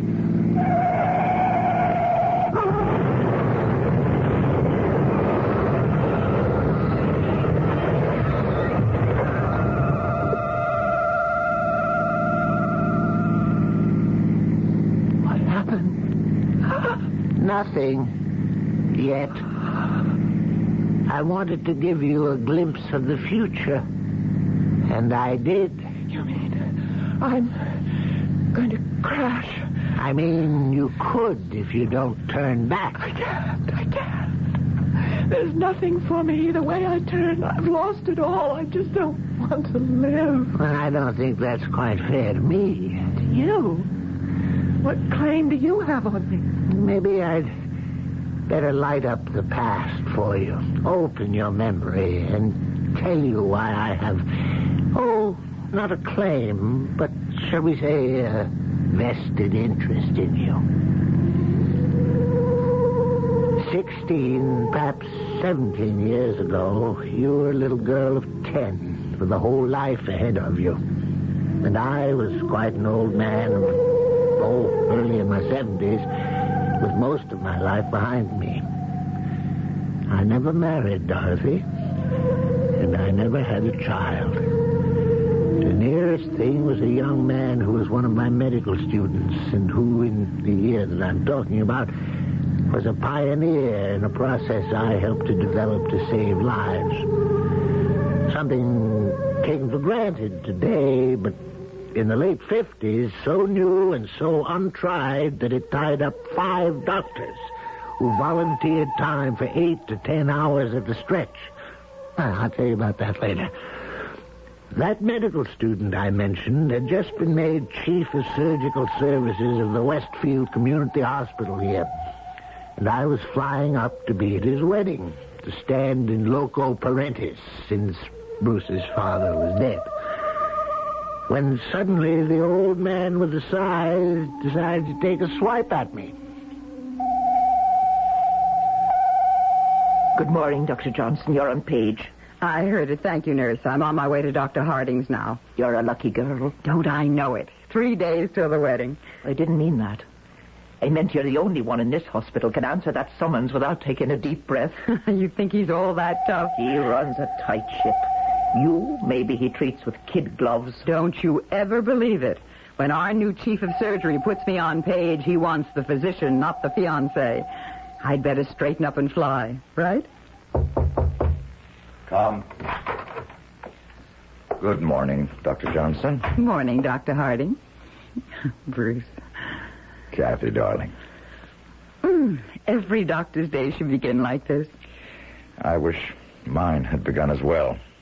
What is it? No wedding shopping this afternoon. We're both needed on the artificial kidney.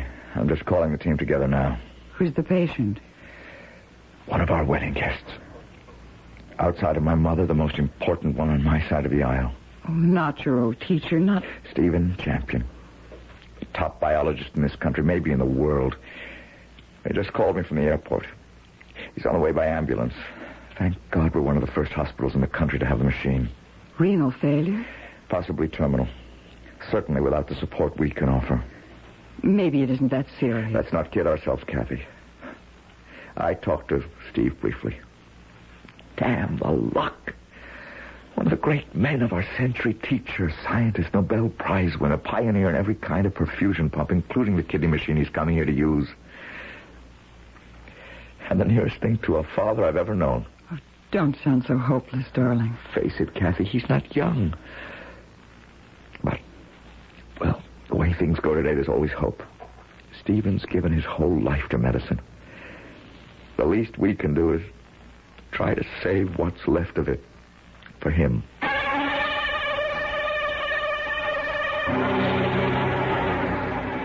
And so we have turned back from a story of the present for one in the not-too-distant past, and have learned who that quiet, understanding ghost that haunts and tries to comfort Dorothy Maitland is, or was. But how was his fate tied in with hers?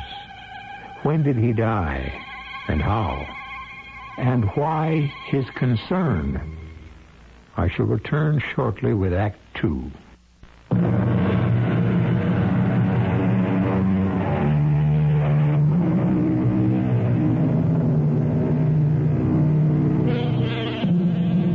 It is incredible to think that hemodialysis, or the artificial kidney, is a standard piece of supportive equipment available in any hospital today. In addition, it is small and portable. Medicine marches with such giant strides. Less than 20 years ago, hemodialysis was a new and only hope to preserve the patient's life. Transplants were still a thing of the future. Atkins, what's this note about little Dee Dee Blake being scheduled for surgery? Dr. LeBar's orders, Dr. Johnson. She had a reverse. When? During the night. Why wasn't I notified immediately? Well, the chief resident knows you're going to be married next week, and since Dr. LeBar is standby on the The case... resident stuck his neck out. I'll be glad to lop it off for him later. My patients get my service. I'll have time to check Dee Dee before I go to the kidney room. I want to examine her myself. Will you see that she's prepped while I change? Oh, and notify Central where I'll be in case Dr. Harding needs me. You can put Mr. Champion over there, orderly. Brought me straight to the monster, huh, Bruce? With a stop along the way, Steve. I examined you in the treatment room, ran off some tests. Oh, did you now? I don't remember that. I must be worse off than I thought. Am I? Just routine. I have to establish the balance of chemicals for the bath. Coming to the point, I think you know that I'm a hard man to con. I do. We owe each other the truth, don't we, Bruce? Yes, Steve. But you know it as well as I do. Yeah. I would have liked to see you married and drunk some of your champagne, but I have no other complaints. It's been a long road, and there has to be an end sometime. Not yet. Not by a long shot. I wonder. The artificial kidney saves lives every day. I helped to build it for that. Steve, 10 hours on it, and your own kidneys will be strong and healthy enough to fight the uremic infection. I'm old, son. And I'm very, very tired. Why continue the fight?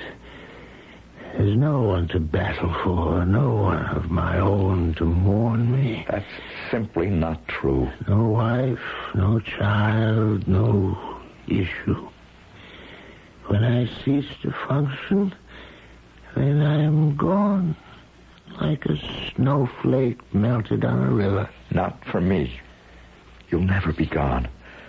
Or a whole generation of people whose lifespan has been lengthened by your discoveries. Besides, you yourself have left us the means to prolong yours and the team of doctors I've assembled here to make sure it is prolonged. Is this poor old carcass really worth all that trouble? In my book, it is. Not only for this machine alone, but all the others you've worked on, the breakthroughs you've made. Who in the world is more worth it? Make me sound like an entry in Who's Who. Dry words in a dusty book. My epitaph. What I do or achieve in my lifetime will be a drop in the bucket next to what Stephen Champion has contributed. We need you for the next breakthrough. You're a better con man than I gave you credit for. Bring on your cannula. Let's make a fight for it. That's the attitude. I'll go scrub to make the cut down. Oh, what? Excuse me. Kidney room, Dr. Harding speaking. This room is supposed to be zeroed out. Bruce, it's Kathy. Kathy, where the Sam Hill are you? We're all ready to go. You're keeping us waiting. I'm sorry, darling. I may have to hold up things a little longer. What does that mean? I'm up in Dee Dee Blake's room. Who? Oh, your favorite little patient, 513. Something's wrong. I need you up here, Bruce. Are you out of your mind? You know the one place I'm needed is right here. What is it? What I was afraid of started last night. Dr. Labar scheduled her for ops this morning. So? What do you want me to do about it? Even though it's technically my case, he outranks me. I want you to countermand that order. Why? Because I think she's in no condition to stand surgery. I'm convinced I know what she needs, and that's a decision you're the only one who can make. Oh, Kathy, for Pete's sake, let's not start our life together with you taking advantage of the fact that I... Dr. Harding, this is Dr. Johnson talking to you, and this is an emergency. All right, it had better be. I'll be right up there to see for myself. Steve, small crisis. Give me 5 minutes. I've lived for 73 years, Bruce. I guess I can hang on for 5 more minutes.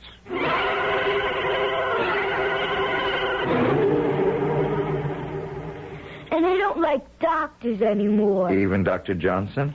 Oh, not her. We're forever friends. We're also perennial pals, solid sidekicks, and bosom buddies. It's a game.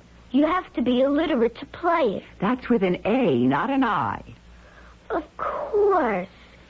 If you were illiterate, you couldn't play.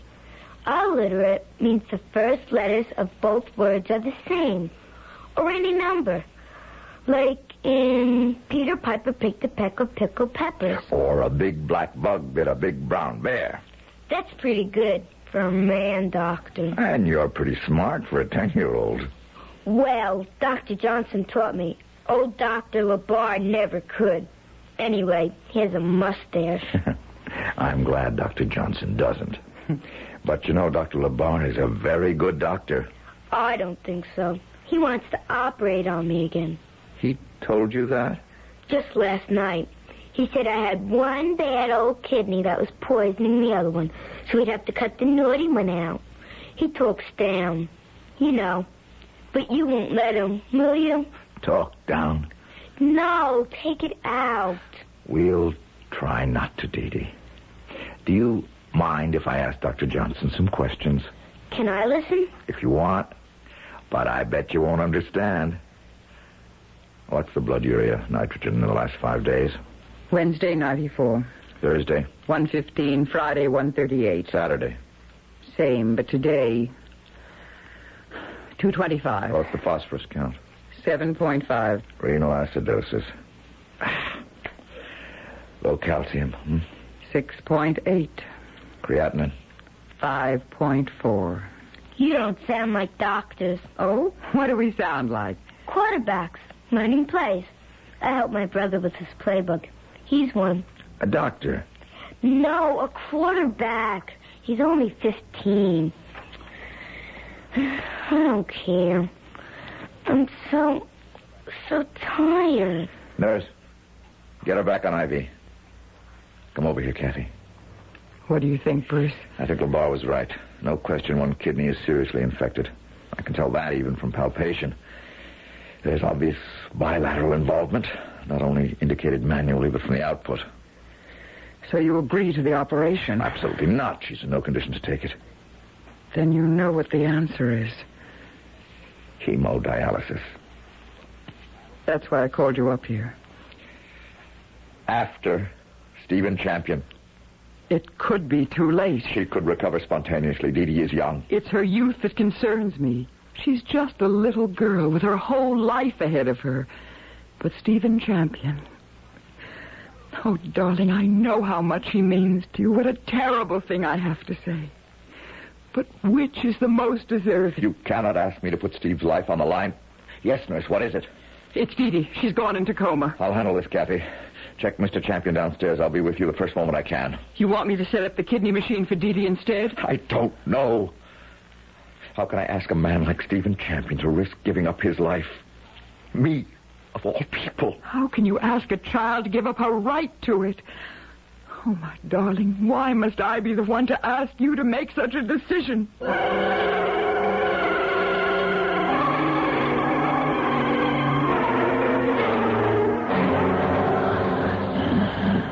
Just a little oxygen, Mr. Champion. Nothing to be afraid of. I don't need it. At my age, there's nothing left to be afraid of. Or everything. Who are you? I'm Dr. Johnson. No, you're not. You're Kathy. Sorry I held things up. That's all right. Now, you're the girl Bruce Harding's going to marry. Guilty as charged. Oh, no. Life is for the young. And I wish you all its wonder. Bruce will be right down. It's my fault he's delayed. I'm sorry. I'm not. It gives me a chance to talk to you a moment. Just tell me about this little patient of yours. Why do you want to talk about Dee Dee Blake? I have my reasons. Female? Most definitely. Attractive? Adorable. Big, dark, haunting eyes. A complete femme fatale. She's 10 years old. What's the matter with her? Well, it should have been just a simple appendicitis, but it perforated. Peritonitis? Yes. I begin to see a pattern. Probable sulfur reaction, huh? That's right. The threat of renal failure. Too late for surgical procedure. How could you know all this? I heard enough from this end when you were talking to Bruce to make an educated guess. I suppose it's quite a problem, doesn't it? I don't follow you. Of course you do. She needs hemodialysis on an emergency basis, as I do. One kidney machine to serve two emergencies. Which do you save first? Huh? 10-year-old girl with the dark, haunting eyes who might have the reserves of strength in her own young vitals to recover? Or a weak old man with possibly great contributions left to make to society, but who stands a good chance of not making it, even with supportive measures. No time to convene the death committee. This one's on Bruce alone. It's one heck of a hot potato you handed your husband to be, isn't it, Kathy? I wonder what he'll do.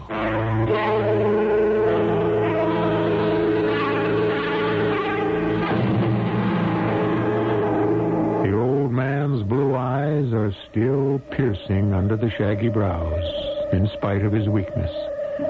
Kathy is held immobilized, aware now that her fondness for her own patient has forced an unbearable choice on the man she loves. I'll return shortly with Act 3.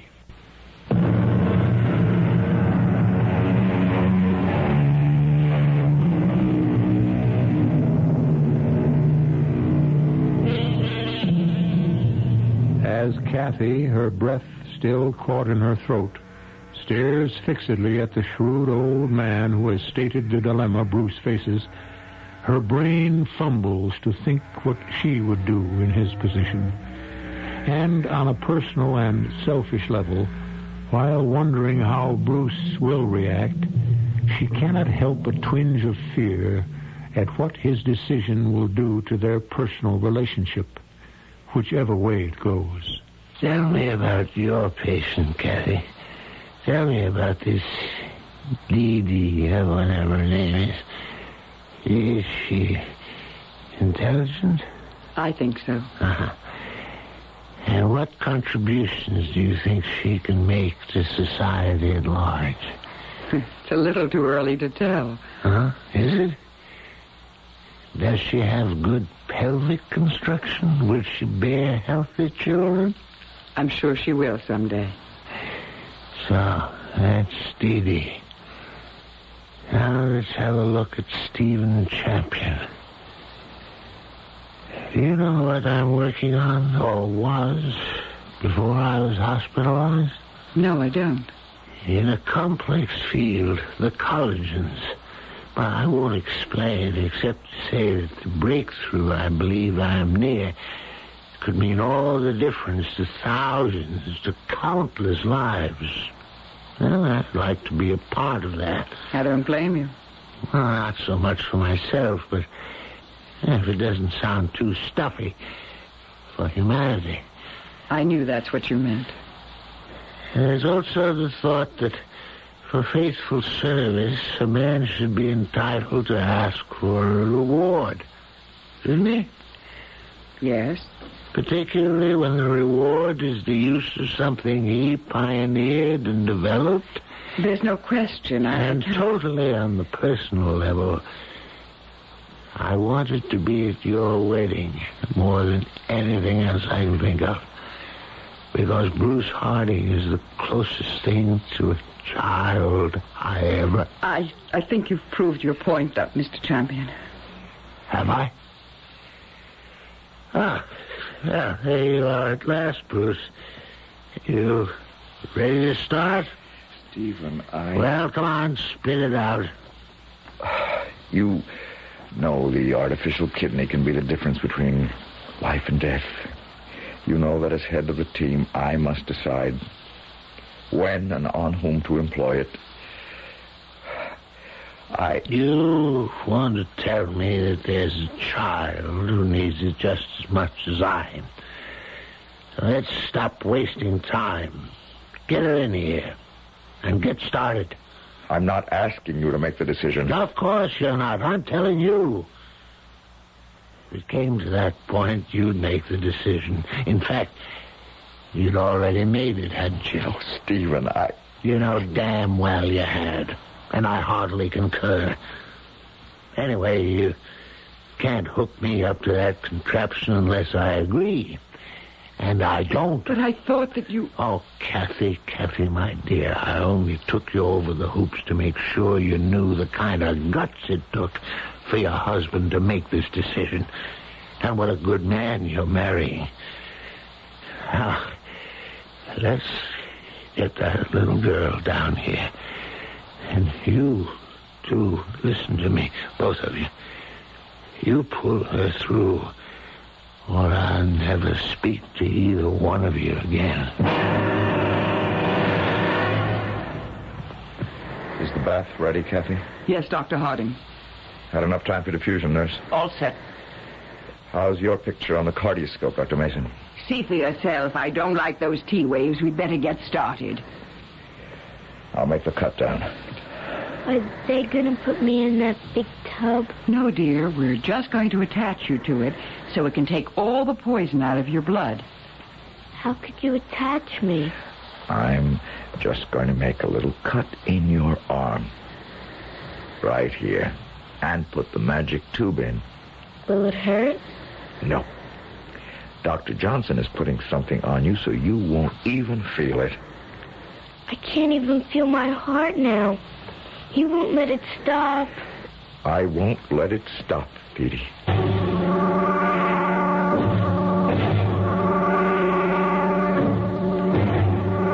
long have they been down with the little girl, nurse? Only a couple of hours, Mr. Champion. A long time to go. Man never grows too old for new experiences. For the first time, I know what a father goes through waiting for the birth of his first child. A new life for Dee Dee, as if she was born again. And I had a part in it, almost as if she were my little girl. That's right. Close your eyes and rest. No, not to rest. To pray.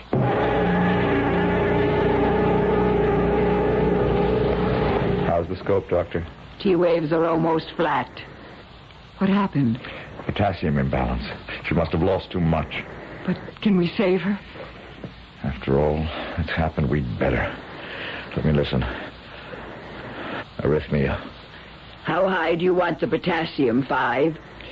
The way the EKG looks, bring it to 6. Let's see, what's the atomic weight of potassium? 39 plus. Chlorine 35, so in a 100-liter bath, that makes it 8 grams, right? Go to the head of the class. You've got it. Now we wait. Why does diffusion have to be so damnably slow? You sure it was potassium? Damn well better be. We'll have lost 2 patients. It's 100 to 1 Stephen signed his death warrant for this child. She has got to come through.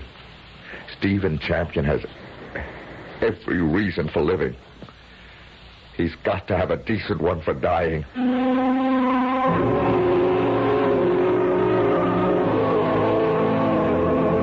Morning, Stephen. Morning? That's you, Bruce. When are you going to hook me up to that infernal machine of yours? You were on it for 10 hours last night. I was? I don't remember. But I'm afraid it didn't do much good. The old kidneys are too far gone for that. Someday, soon, we'll make one of those breakthroughs, and you'll be able to fit me for a new set. Or one. One'd be enough. If a transplant were only possible. Yeah, but it isn't yet. I'm tired of talking about me. How's the little girl? She came through with flying colors. We'll save both her kidneys. There's a nice thing. And the sad thing. What do you mean? I'm a lifesaver. Well, in actuarial figures, I am a statistician's delight because I've improved percentage figures on life expectancy in a lot of fields. But of all of them, whoever they were, I never got to know one single human being whose life my research ever saved. There's one you can meet if you want. Dee Dee. You saved her life directly. My best promise of whatever immortality I'll have. Yes. With all my heart, I want to meet Dee Dee.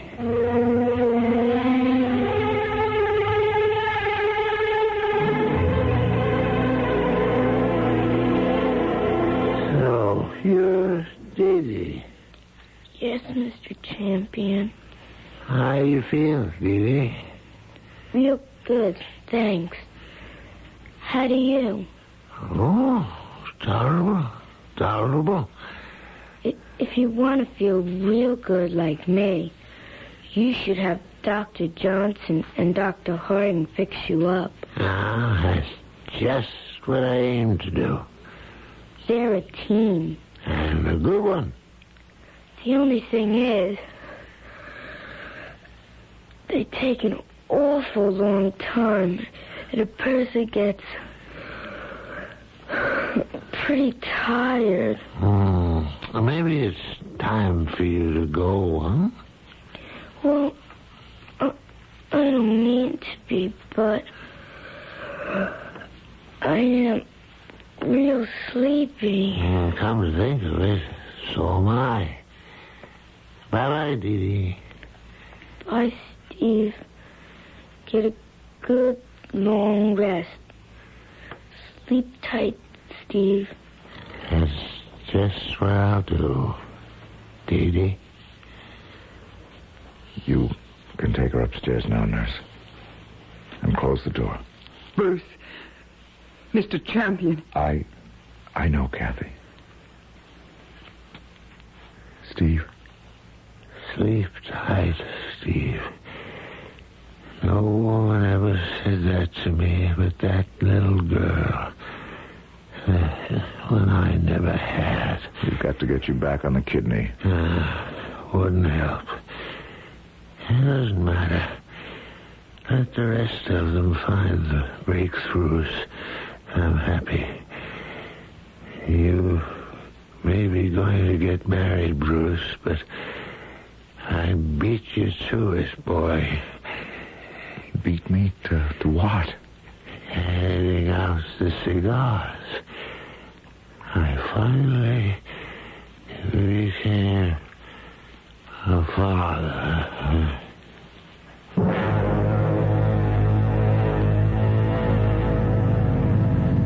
So that's who you are. That means you are dead. You're a ghost. Oh, I can think of pleasanter terms. Let's say your guardian angel. Why don't you pull over and park in that turnaround up ahead? Why? Well, you make up your own mind about that. Just be a good girl and stop there as I tell you. All right. Yeah, that's better. Nice and quiet. Easier to think. I remember everything now. I was so sleepy I didn't understand why I had to go and meet you. I owe you my life. You don't really owe me anything, Dee Dee. Except that in you I borrowed a little piece of immortality as long as you lived. Of course, if you don't, I lose that.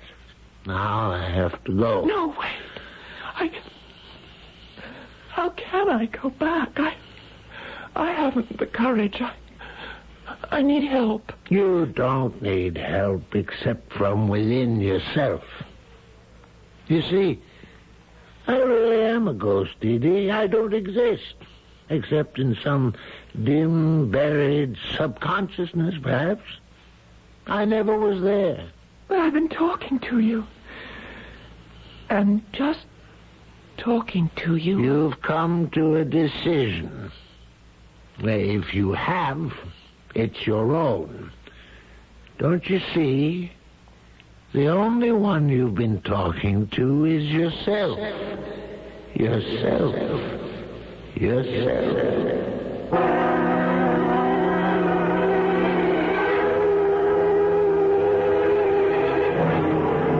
Where have you been? I've been out of my skull. I didn't know what to do. I was just about ready to call the police. Frank, just hold me. Don't say anything. Oh, I'll hold you. Don't ever worry. Oh. I'll hold you so you can never run away again. I never will. Let's go inside. Home. And start all over again. Of course, dearest. You must be terribly tired. You're worn out. No, darling, no. I have a new lease on life. I'm looking for a new little boy who's going to be called Stevie. I'll even settle for a girl. We'll call her Stephanie. Come on, darling. Come, Frank. Where? You and I are going to build another piece of immortality for someone. You and I are going to have a new baby.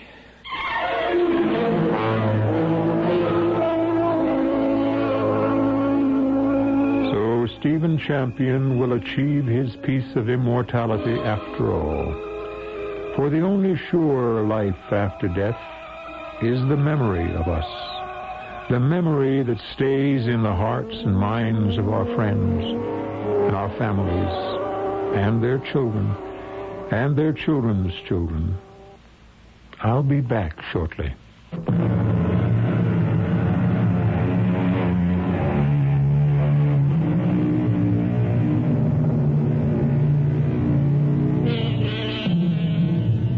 Did Dee Dee really see a ghost in the car?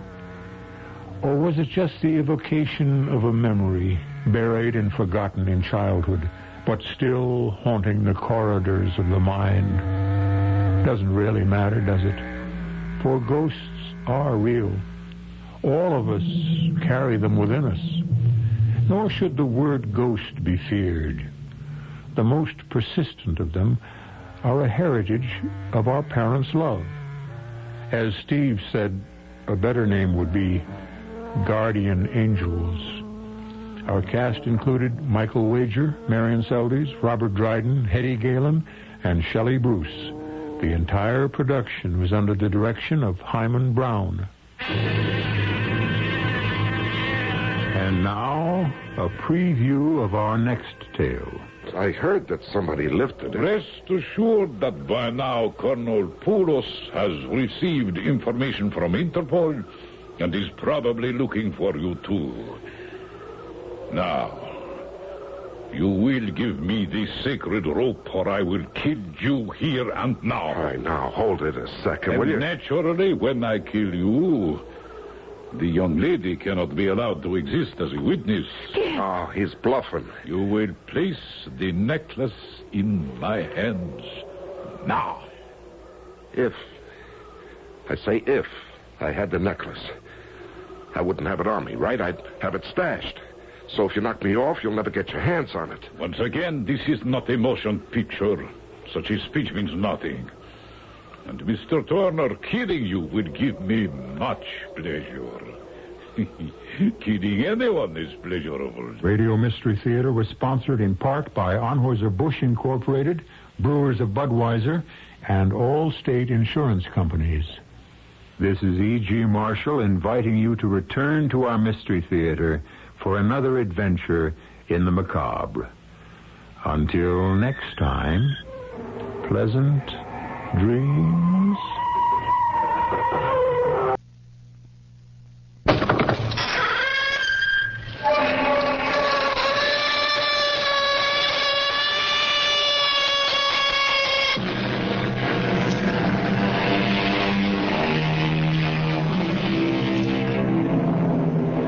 Come in. Welcome. I'm E.G. Marshall.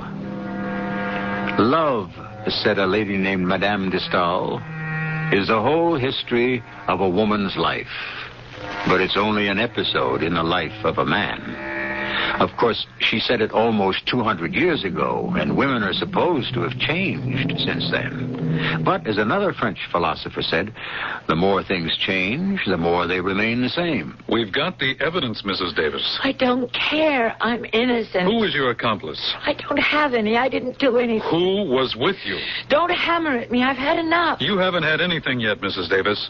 You're on your way to jail. What do you want? Information. I don't have any. Okay. Sit in jail for the rest of your life.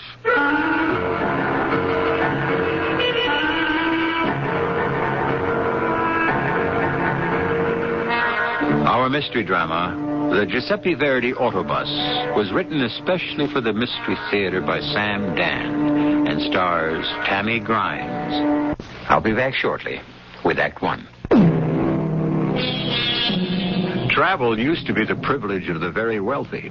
If you were poor, you stayed put. If you were rich, the in-thing historical centers of Europe, where hopefully they might absorb a bit of culture. This was known as the Grand Tour. Today, as befits these democratic times, it appears that everybody seems to be going somewhere. An endless number of travel agencies put together grand tours to allow ordinary, everyday folk to savor the glory that was Greece and the grandeur that was Rome. At the height of the season, they say, there are more Americans in Italy than Italians. Amici, friends, dear friends, all good members of the Green Bus. Il autobus Verdi, green, like Giuseppe Verdi, green. You are now on your own for the lunch. And if you wish to shop, you walk that way 5 blocks to the Ponte Vecchio. And please, you must all be here again by 2 o'clock. Is that so, Mrs. Davis? Where is the Signora Davis? The bellissima Signora Davis. I'm here. Please do not keep us waiting. I won't. I promise I won't. Because we must be prompt. When we reassemble, we shall go to see the Michelangelo's David. So remember, amici, eat a light lunch. One cannot appreciate great art on a full stomach. I see he's picking on you again. Gildo? Oh, I love him. He's such a lamb. We're lucky to have such a fine tour guide, aren't we? And he just knows everything. I was wondering, Mrs. Davis, do you have any plans for lunch? What did you have in mind? Oh, I don't know. I just don't care to eat alone. Won't you join me? That's hardly a flattering invitation. Oh. However, I don't like eating alone either. I didn't realize how that must have sounded. It's just that I'm somewhat out of practice. The truth is, so am I. Well, shall we? Certainly. Oh, my goodness. What is it? Look at that smile on Mrs. Morrison's face. Which one is she? Oh, yes. She's been waiting for this ever since we arrived in Italy. Waiting for what? For you to take my arm, Mr. Wilson. Oh? You and I are the only singles on the tour. Oh. Everybody's been trying so hard to get us together. What is there about married couples? They're such confirmed matchmakers. Perhaps they want everyone to share the happiness of married life. Or the agony. Do you speak from experience? I'm afraid so, Mrs. Davis.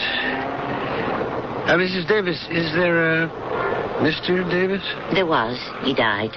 Oh, I'm sorry. He was a wonderful man. But it's been 5 years now. And finally, I've decided to come out of mourning. All that time, everyone's been saying to me, life goes on. And now I realize it does. It should. It must. I see your marriage was happy. And yours? Well, she and I, we married too soon and we stayed with it too long. It embittered both of us. Now, I suppose, like you, in a sense, I'm coming out of mourning, too. Shall we go to lunch, Mrs. Davis? Why don't you call me Norma? I will, if you call me Charlie. How about lunch? Why don't we go into some little shop and buy a loaf of bread? You mean pane and some cheese. You mean fromage and a bottle of wine. You mean vino. And stroll leisurely through Florence. You mean Firenze.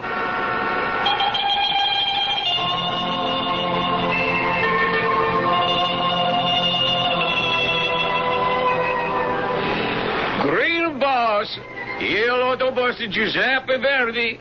Everyone here. Signora Davis. So prompt. You are here the first one. You and Mr. Wilson. You did no shopping, I see, Mrs. Davis. You can really get the same bargains at home. I didn't come all the way to Italy just to shop. Of course not. I'm sure you found far more interesting things to do. You and Mr. Wilson. Mrs. Davis, one moment. Gildo, I won't be late. I'm just going up to my room for a sweater. No, I only wish to say I have a letter for you. Oh, thank you. It's from my sister. Only good news, I hope. I don't have to read it. I know exactly what's in it. Is that true? How? I can read Maudie like a book. She's so nervous and excited. I can tell by the way she writes the address. Why is she nervous and excited? She's scared stiff about my making this trip. She's nervous and excited because she's afraid I'll meet a fortune hunter who'll steal all my money. And have you met someone? I may have, Gildo. I may have.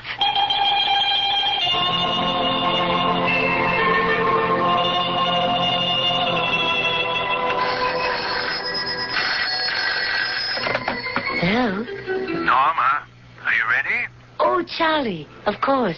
I'm just finishing this letter to my sister. Are we late? Oh, no, of course not. Plenty of time. Don't rush. I'll be down in 5 minutes. He's taking me to the opera tonight, Maudie. Just think, La Scala. Oh, he's so wonderful. Kind, sympathetic, and so handsome. Tall, slender, so distinguished looking. What more could I want in a man? You don't mind taking the time? Of course not. I have such a large family. I think that's wonderful. I miss that. There's just my sister Maudie and me. Well, Maudie and her husband Paul. Do they have children? No. And I didn't either. You mean there are no aunts, uncles, cousins? No one. I'm going to have to spend a full day buying gifts. You'll just have to help me. I'd love to. No, my darling, go through this list with me and see what ideas you can come up with. Did you mean that? Of course I do. I haven't the least notion of what to buy for whom. Did you mean what you just called me? What did I just call you? Oh. Darling. Yes. Yes, I meant that.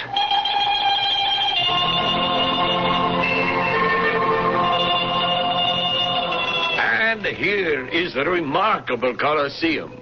Not only did they have fights between gladiators and men and beasts, but it could be flooded, and there were real sea battles.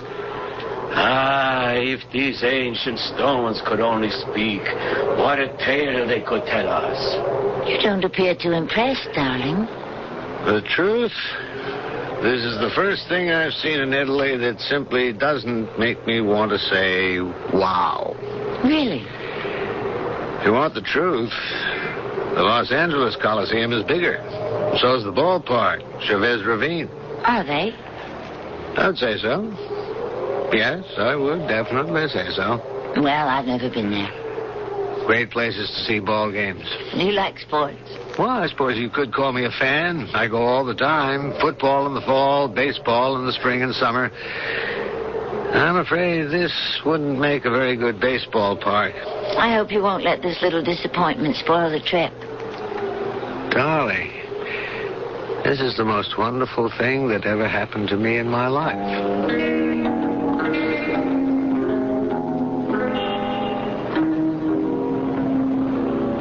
Shall I order? Oh, please let me. I want to see if I can do it in Italian. Ah, you mean Italiano, darling. Oh, be my guest. Here he comes. Camerari. Ah, prego. Duo cappuccino. See him give you that nod? I'm sure he thinks you're a native. So, this is the fabulous Via Veneto. And here you are about to sip your coffee at a sidewalk cafe on one of the most famous streets in the world. It's a far cry from Dayton, Ohio. Where are all the celebrities? I'm told the place is encrusted with them. Oh, probably sitting all around you, strolling past you along the sidewalk. I feel so giddy. Giddy? Well, so unlike myself. That is, unlike the self I've been this past 5 years. I feel so young, so alive. How do you account for it? Probably the air and the wine. Oh, is that all? I was hoping you'd say the company. Oh, darling. Without the company, there'd be nothing. Charlie, I'm going to do something mad. Do you mind? No, of course not. That gentleman sitting at the next table to my left, the very portly one. Yeah, well, what about him? Who do you suppose he is? Well, I guess he could be anyone. I'm almost positive. He's a famous film director. I'm going to find out. What? How? Ask him, of course. Sir? Excuse me. Are you a celebrity? Well, I hope so. Back home in Sadler's Corners, Montana, I'm the mayor. Oh. I'm also the chief of police, the postmaster. Oh, And I'm also the druggist, the dog catcher, and the undertaker. Oh, I could tell you're a man of parts. See, you want to hold still a second? I'd like to snap your picture. Oh, my hair. I'd just like to have a shot of all the Americans I run into. Hold it. There. You and your husband enjoying the trip? No, we're not married. Well, in case you decide to take the step, come on out to Sadler's Corners. I'm also the justice of the peace.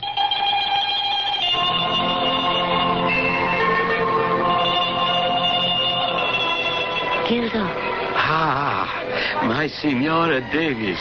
You are so beautiful in that lovely gown. Thank you, Gildo. I want you to have this. Oh, no. It is not necessary. It is. And not just because the tour brochure says it is customary to tip the guide, either. It's because, oh, Gildo, you made Italy come alive for me. That is because you were alive for Italy. See? Everyone is dressed beautiful for the farewell banquet. But who is like my bellissima Signora Davis? You don't know.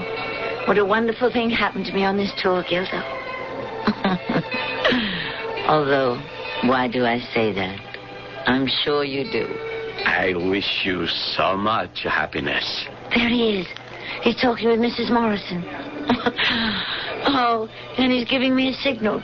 He wants me to come over and rescue him. Gildo, just think. We've already established private little secret signals. Perhaps you should go to it. I will. I just want to stand here for a moment and look at him. He's so tall, so straight, so good-looking. Oh, I love him. Do you, Carissima? Yes. I'm not a child. I'll tell you how old I am. Should you do that? I'm 41. I'm old enough not to lose my head like a silly schoolgirl. Silly schoolgirls lose their heads, but wise signoras lose their hearts. Then I've lost mine. Are you sure? Yes. Are you sure you have not lost your heart to Italy? I know what you mean, Gildo. It isn't the magic, the romance, the spell that this enchanted country cast on me. He'd be just as wonderful in Dayton, Ohio. Very well. As long as you are certain, then I approve. That's the third time he's sending the signal. I better go to him. Yes, darling. I'll come to your rescue. You may not know it yet, but there isn't anything in the world that I wouldn't do for you. There isn't anything in the world I wouldn't do for you. Well, you know what a statement like that is, don't you? Quite simply, it's a blank check. But should anybody give another person the absolute right to fill in any figure he pleases? I suppose it all depends on how much you have in your emotional account. I'll be back shortly with Act 2.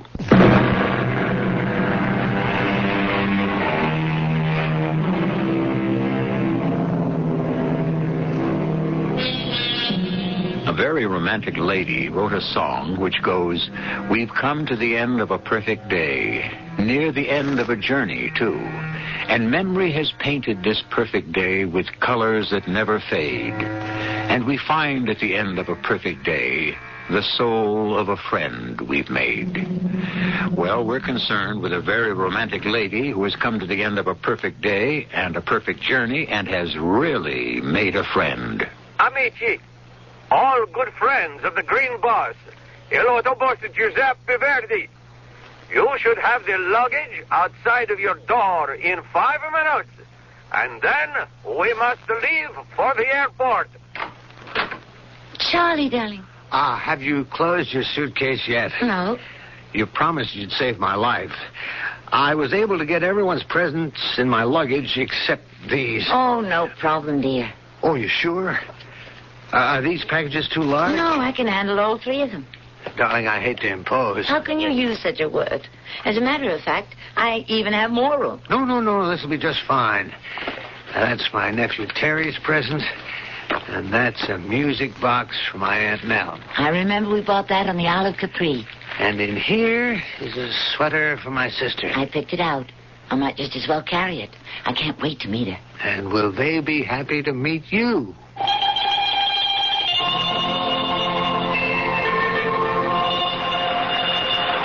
And now the bag.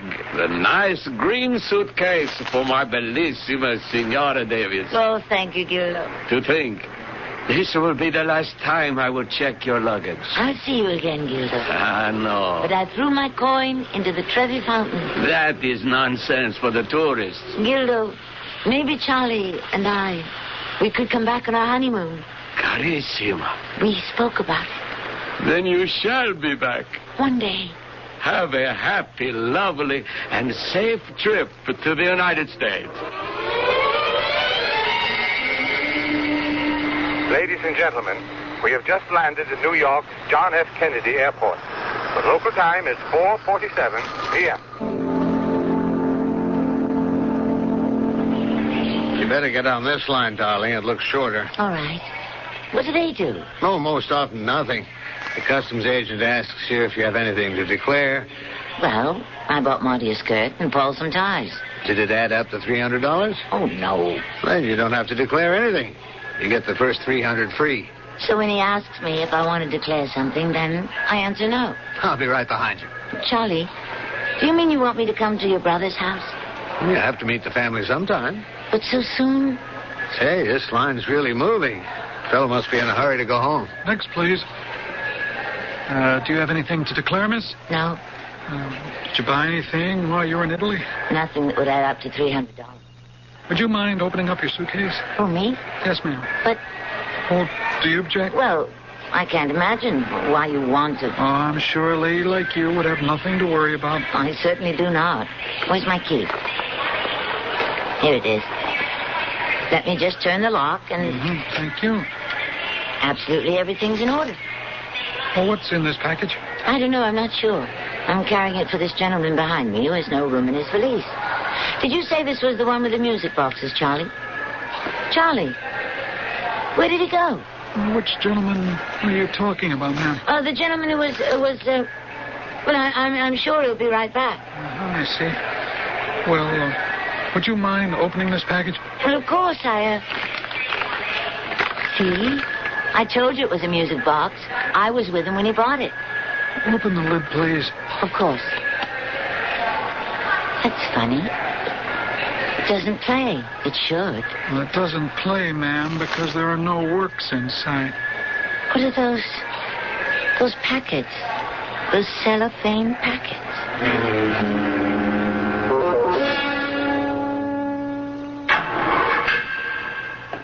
Well, Mrs. Davis? Who are you? My name is Detective Lieutenant Marvin Stern. I'm with the Police Narcotics Division. Have they read you your rights? Yes, whatever that was. They did it. Now, I want you to listen. Were you permitted to call your lawyer? I don't know any lawyer in New York. I called my sister in Dayton, Ohio. Mrs. Davis, do you know what the best thing would be? Look, I can't even begin to tell you how many people have been hammering at me. I tell you the same thing I told all of them. I don't know anything. I don't know how that powder came to be hidden in my suitcase. The powder found in those 3 packages happens to be pure heroin. Depending on how it's cut, it could have a street value of close to $1 million. But I don't know how Yes, I do know. He gave it to me to carry for him. He didn't have room in his valise. I see. Charlie Wilson, he said... Oh, what's the use?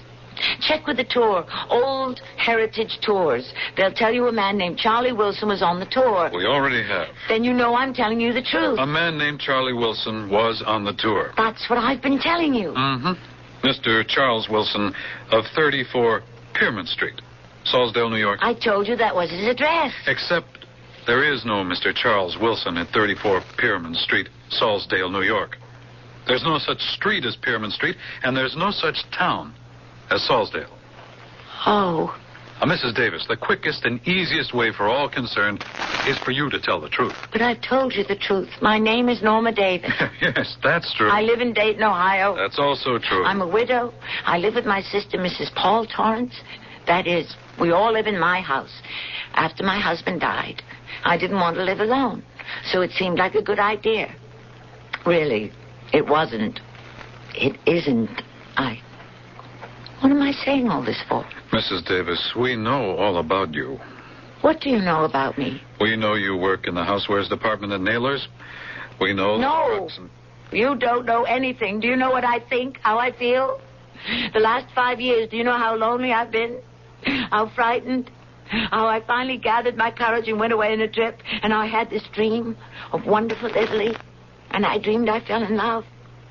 Or am I still there? And is this the dream? The nightmare? Mrs. Davis. What do you want? Are you telling me I smuggled in some drugs? Well, the drugs were in your suitcase. It's a mistake. The customs agent was performing a routine random spot check. You opened your valise for him. You saw what was there. But I don't know how it got there. You do. Charlie asked me to carry those 3 packages because he didn't have room in his luggage. Charlie, he can explain. There was a Mr. Charles Wilson on that tour. He's gone. There's no trace of him. We don't know who he is or where he can be found. His passport. The State Department has no record of issuing such a passport. It was obviously a forged one. Why did he do this to me? I think by now, Mrs. Davis, we've gone full circle. From here, we shall only be repeating ourselves. It's time for the truth. Why do you keep saying that? All right. I was foolish, but it was such a long time. I wanted somebody. You wouldn't understand. Well, let's do it this way, Mrs. Davis. You're an amateur. What do you mean by that? An amateur in what? Crime. Professional criminals are using the services of more and more amateurs these days. I don't care anything about that. I'm innocent. Housewives are acting as messengers, use their telephones for recording beds. Please, Lieutenant. And smuggling. I mean, who would suspect a person like you, Mrs. Davis? For that matter, who would suspect anyone on a tour? I tell you... No. Let me tell you what you're up against. You were caught with all that junk in your possession. So don't think in terms of anything less than 15 years. If you get a strict judge, he'll write it so you serve every single day. Please don't raise your voice. I've had enough. You haven't had anything yet. You're on your way to jail. What do you want? Talk. I've already talked. Look, we don't want you. Then let me go. Maybe later. Later? When you've led us to Charlie Wilson. I don't know Charlie Wilson. But you said he gave you those packages. I knew a man named Charlie Wilson who was charming and attentive and sweet. I met him in Italy. We walked through it hand in hand. But when the plane landed here, that Charlie Wilson was gone. And now there's another one. A different one. Mrs. Davis, you don't want to sit in jail for 15 years. Why should you? Why should you if you can deliver Charlie Wilson? But I don't know where. We're convinced that Charlie Wilson, whoever he is as high as you can take us. Now, you give us Charlie, and we move up one step. Charlie can be made to give us the guy on top of him. That's another step. I'd help you if I could. You were caught with the drugs. That's all the DA needs to prosecute. He'll go on the stand and you'll say, what? The truth. I was carrying it for a friend. You were carrying it for a friend. Well, that's the oldest, most tired, and lamest excuse ever heard in a court of law. They won't even laugh. They might pity you. Why won't anyone believe it? How can anyone believe it? A man you don't know at all? I knew him very well. After all of 2 weeks? How much time do you need? When it's right? Well, obviously, this wasn't right. So anyhow, this man, he says to you, would you mind carrying some of my packages past customs in your luggage? Now, you claim that's what happened. Yes, that's exactly what happened. And you said, sure, okay, why not? Am I right? Yes. And the packages were already sealed and wrapped. Yes, they were. You're a grown, mature woman, Mrs. Davis. You were married once. You work in a large department store. You have some experience in the world. Now, you really didn't suspect anything? No, I didn't. And that's to be your story to the jury. What other story can I tell? A better one than that. I mean, do you expect a jury to believe that any woman could be such a fool? Oh, Lieutenant, you have no idea how foolish some women can be.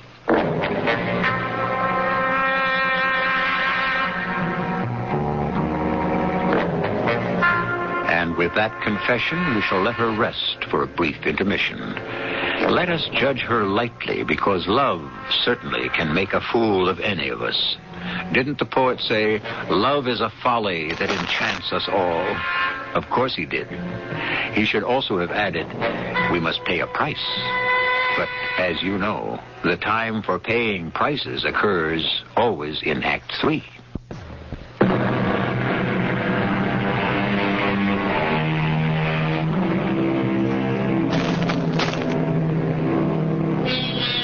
It takes, we are told, as much time and trouble to pull down a falsehood as it does to build up a truth.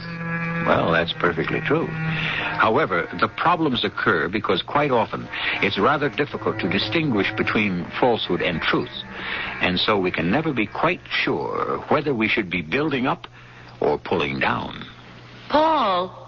Hello, Norma. Paul, you came here. Obviously. How is, where is Marty? How is Marty? How do you think? Can you imagine what this has done to her? I'm sorry. Where is Marty? Naturally home in bed. Doctor's been in. She's been sedated. She's resting calmly. I hope. Norma, how could you do a thing like this to us? Paul, Norma Davis of Dayton, Ohio, arrested for smuggling heroin. Paul, will you listen to me? What are you going to do? Lie about it? You were caught. It was in your suitcase. I did nothing wrong, Paul. How did that heroin, whatever, get into your valise? I was indiscreet, that's all. I did someone a favor. A man? Yes. I warned you. Marty warned you. You were not only seduced by an adventurer, but by a criminal as well. Paul. You were always a headstrong girl, Norma. You never listened to good advice. You see where it's landed you? I'm sorry I've caused Marty such grief and made her ill. You should be. And now that I've said that, get out. What? You heard me. Get out of here.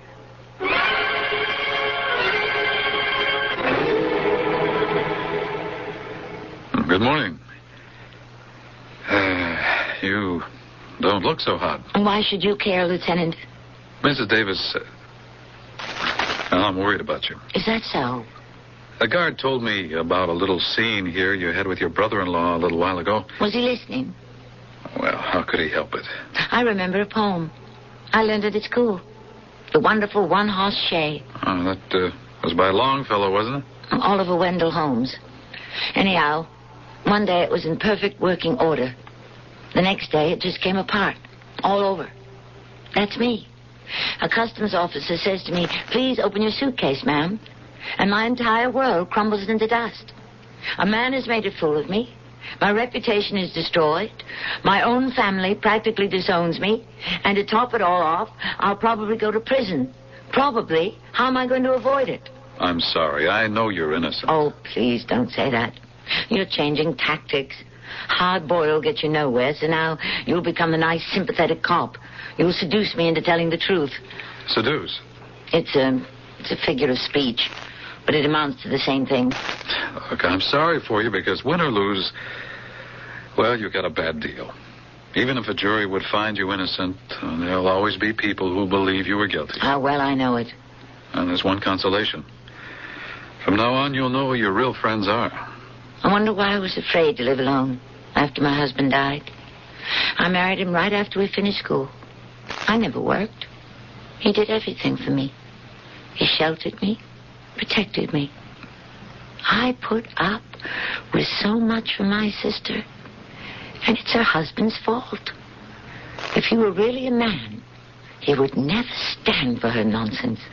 He's been assistant branch manager at Spofford Federal for almost 15 years. He'll never get promoted. But now he can justify it. And so can she. Why are you letting me ramble on like this? Oh, I told you, I think you're innocent. But I still have to get you to do one thing. And that's to uncover Charlie Wilson for me. Charlie? Mm-hmm. He's your only hope. But tell me, what were your plans? Plans? Yes. Well, we would be married. No, I mean your immediate plans. He gave you the stuff to carry in your valise. Your being stopped by the customs inspector was an unforeseen accident. Suppose you had just sailed through customs. Where would you have gone with him? Where? Yes. To a motel. And the next morning we would have gone to his brother's house in Salisdale, New York. But since you have informed me that there is no Salisdale, New York, there's no brother either. He might have murdered you. No, not Charlie. Why do you say that? You were carrying $1 million worth of heroin. Let's see, you were with him for almost 2 weeks. In all that time, did he say anything that might give you a clue? No. Well, what did you talk about? It seems we talked about me. Yes. Maybe that's why I was so fascinated with him. We talked about me. Well, his accent. Eastern, Southern, Midwest? No, it seemed to be the kind of speech you might hear anywhere. I told you what he looks like. I didn't know what more to tell you. I'm sure he's got a record. I know he's been fingerprinted and photographed. I know it's all on file somewhere. But where? Now, look, the two of you were supposed to be so much in love. Please. Didn't you at least take each other's picture? No, he didn't have a camera. And I don't believe in... Wait. Oh, what is it? There is a picture. Yes? Yes. We were sitting on the Via Veneto. That is, I got into a conversation with another man, a tourist, an American. And he said, let me take your picture. And he did. Okay, we're halfway home. Now, who was this American tourist? What's his name? I don't know his name. You don't know his... Well, then what good? But I do know he's the mayor of Sadler's Corners, Montana. I remember you. We were sitting on the old Via Veneto, and I heard you remark to the gentleman sitting next to you that I was probably some big Italian film director. That's right. So the two of you decided to come out here and avail yourselves of my services as a justice of the peace. No, not exactly. Oh, that's not what he told me when I spoke to him just the other day. You spoke to him? Yes, he gave me a call. I was mighty pleased. It was so nice to hear from folks you run into in a foreign country. He called you on the telephone? Yeah, didn't he tell you? He said, you sure would like that picture I took of you. Oh. Yeah, so I sent it to him. You sent him the picture? Well, didn't he give it to me? Ask him if he's got the negative. Your Honor, do you have the negative? The negative? Oh, Lord bless you. If I kept hold of them negatives, I wouldn't have room to live in the house. Ask him where he sent the pictures. Where did you send it? Well, I've got the address right here. Let me see now. Charles Wilson, Kira, General Delivery, Los Angeles, California. General Delivery, Los Angeles. Everything's all right, isn't it? You are coming out here to let me marry you, aren't you? Yes, Your Honor. If I ever get married, I'll let you marry me. Goodbye. That means there's no picture. Los Angeles. He's in Los Angeles. You can send his description to Los Angeles. Oh, do you know how big Los Angeles is? But he's there now. The photograph was sent to him only the other day. Look, I want you to think, Norma. Think. About what? About Charlie Wilson. You spent almost 2 weeks in his company. He must have said something that would give him away. He didn't. I can't think of anything. Somewhere he must have let something drop. I can't remember. We simply have to bring in Charlie Wilson. But I don't know where or how to. Look, we have got to find him. He must have said something. You've got to start with the very first thing he ever said to you. And you're going to try to recall every single conversation. That's impossible. No. What were the first words he ever spoke to you? He said, I was wondering, do you have any plans for lunch? And I said, what did you have in mind? And he answered, Well, I don't know. I just don't care to eat alone.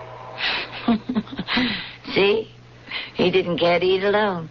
From the very first, he used me. Now, you must try to recall every word.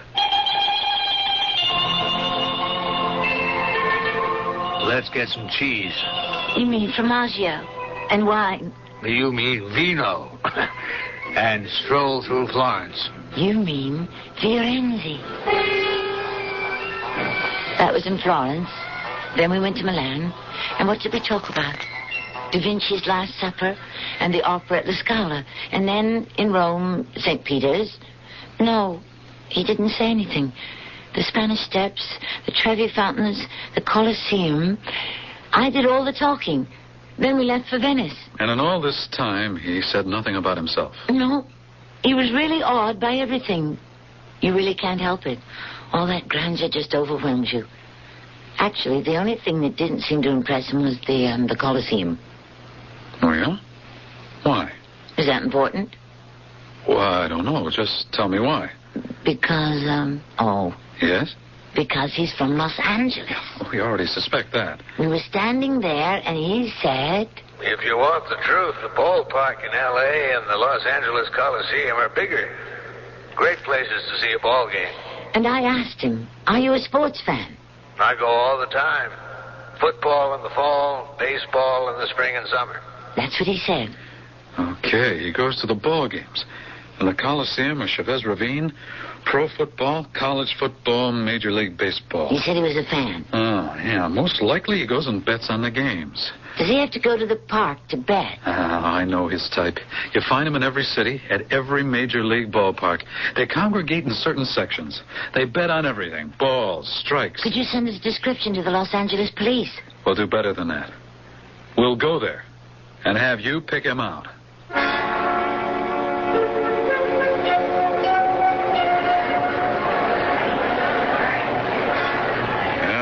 This is the section where they hang out. We've got the place filled with police detectives. If you point him out, he can't get away. Come on. Do you see him? It's difficult. Yeah, I know it's a long shot. You may be wrong. Maybe he isn't even in L.A. But it's all we have. Do you see him? Why do you keep asking? Wouldn't I tell you if... I don't know. Would you? After all, maybe you're still in love with him. Are you? No, I'm not. Not anymore. Yes. Yes, I do see him. The left aisle. Third row. The seat next to the post. The man in the gray jacket and blue slacks. But he's so ordinary looking. You described him as very handsome and distinguished. I realize that. I suppose we all look different in Italy. That's Charles Wilson. He could never deny it. We could all identify him. Hey, let's walk up and you say hello to him. Hello, Charlie. Who? Don't you want those packages you gave me? You? Sit down, Charlie. You're not going anywhere. I want to thank you, Lieutenant, for everything. Well, I'm glad it worked out. He's got quite a record, our friend Charlie. Forger, smuggler, confidence operator. And heartbreaker. Oh, did he break your heart? Not too badly. Besides, what kind of question is that for a detective to ask? Oh, I was just hoping it would never happen to you again. There's no guarantee. I just have to take the chance, that's all. Well, you're free to go, you know. You mean you have no further questions to ask me? Well, it seems to me we spent a whole week in which we did nothing but have me ask you questions. All sorts of personal questions, wouldn't you say? Yes. Would you like to spend some time asking me some questions? Yes. I think we could spend a very interesting week doing just that.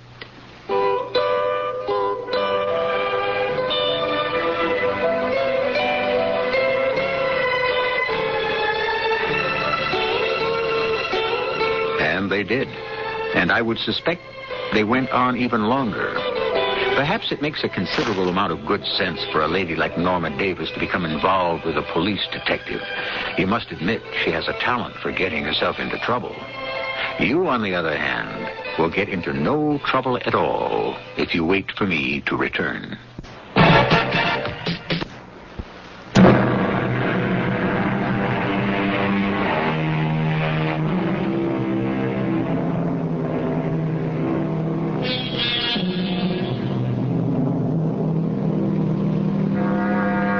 At first, great waves of immigrants swarmed to our shores as millions came here to find something new. And they did. The things they were seeking, freedom, equality, justice, opportunity, these were new concepts for ordinary men and women. Now, their descendants swarm back to those European shores for a visit in order to find something old. So many of the old ways and old things are also precious and worth preserving. Our cast included Tammy Grimes, Robert Dryden, Lloyd Batista, and Gilbert Mack. The entire production was under the direction of Hyman Brown. Radio Mystery Theater was sponsored in part by True Value Hardware Stores and ARM, Allergy... The CBS Radio Mystery Theater presents...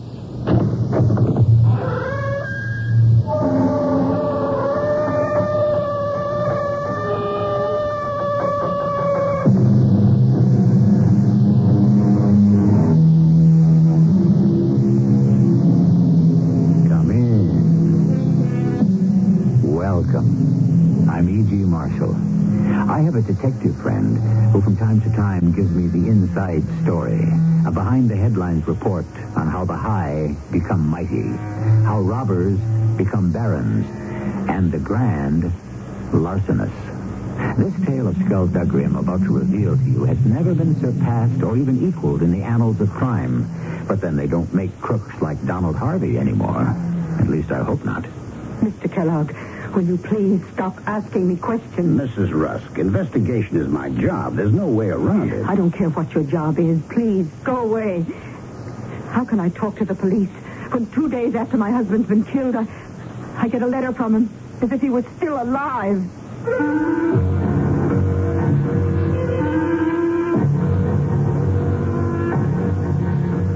Our mystery drama, The Copenhagen Connection, written especially for the Mystery Theater by Gerald Keane, stars Ralph Bell. It is sponsored in part by ARM, Allergy Relief Medicine, and Contact, the 12-hour cold capsule. I'll be back shortly with Act One.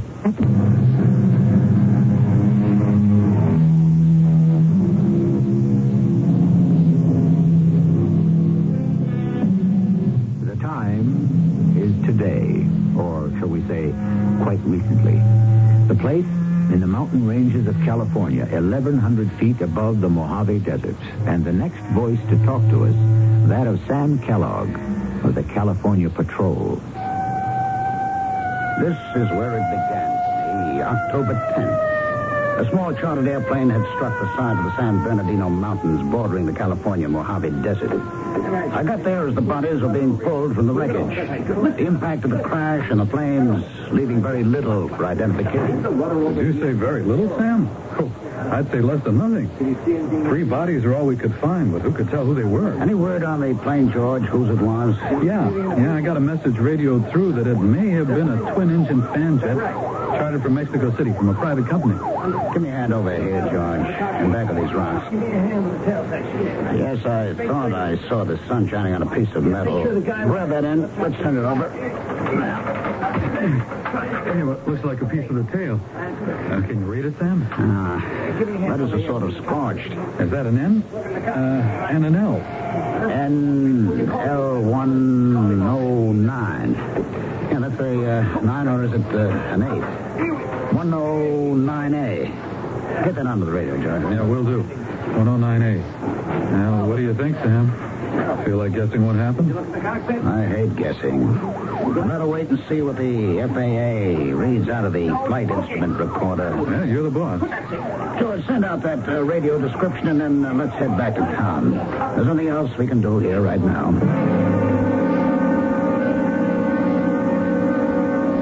Interesting thing about that flight instrument recorder. Our boys searched 3 miles in all directions. It never turned up. That was my first clue that something funny was going on. Then clues 2, 3, 4, and 5 came in mighty fast. Sam, I've got more on that plane crash. The guy who hired the plane was Donald Harvey. I wonder if it was the Donald Harvey. The one who's made a deal to sing to the Attorney General? Yeah, the king of the dope empire. He's not exactly the king, George. More like the prime minister. Hey, who heads up that big smuggling combine? It's a dame they call the Viking. The whole Copenhagen connection is his baby. A Viking? Yeah, I've never heard of him. Yeah, a few people have. The Viking stays out of sight. He's never even been photographed. How do they know Donald Harvey was on that plane? His brother identified the remains. Doesn't that beat all? Not even the FBI knew he had a brother. Anyone else identified? Oh, yeah, the 2 others in the crash were, Juan Rodriguez, a pilot who worked for the Mexican Charter Air Company, and a man who's probably Harry Rusk, Harvey's assistant. That's not much to go on. We do know Harvey was a fugitive. He was indicted in Miami. He got his lawyers to try to cop a plea and has been on the run ever since. Well, that's not all, Sam. I just got a call from a man and his wife who live not 10 miles from where the plane hit. They swore they heard 2 sounds. One was an explosion in the air right over their heads, and then minutes later, they heard the plane smash into the mountain. Remember asking me yesterday, George, if I wanted to guess? Well, if I was to, I'd say it looks like somebody had a contract out on Harvey and scored a direct hit.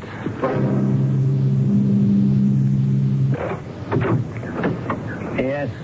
What do you want? Sam Kellogg, California Patrol. I'd like to speak to Jerry Harvey, the brother of the gentleman who was on that plane. I'm Jerry Harvey, officer. Come on in. What can I do for you, Mr. Kellogg? Mr. Harvey, I understand it was you who identified your brother. Is that a fact? Yes, I did. Gruesome experience. If I'm not being too intrusive, I'd like to know how you identified your brother. I saw the bodies at the morgue, and they were so burned and disfigured that even the dental records were useless. Hey, well, that's what I meant when I said gruesome. Naturally, I couldn't ask Linda, that's Mrs. Harvey, to make the identification, so I had to. You see, Mr. Kellogg, we did know Donald would be on that private charter flying up from Mexico City. A kind of, a secret visit, you understand, to see Mrs. Harvey. You said visit? Visit his own wife? Yes, yeah, they're estranged. They're not living together. Linda's staying with me here on the ranch. You mean she's here now? Yes, she is, but she's still very shook up about the accident. It's true they didn't get along, but when the man you married dies all of a sudden like that, well, that takes a lot out of you. How about answering my question, Mr. Harvey? You were able to identify your brother, Donald Harvey? Yes, there was one piece of clothing I was shown that made me fairly certain. What was that? Just a little piece of a tie. A necktie? Yeah. As I'd given it to Don for his birthday. Had it specially made for him. A tie with a red boat on it. I'd like to see that, if I may. Oh, well, I'm afraid you can't. Oh, why not? Well, after the body was released to me, out of deference to Linda and the family, I had Don cremated. The cause of the crash was as mysterious as ever. I took the next commercial flight out of L.A., touched down in Mexico City, and went to see the widow of the deceased pilot.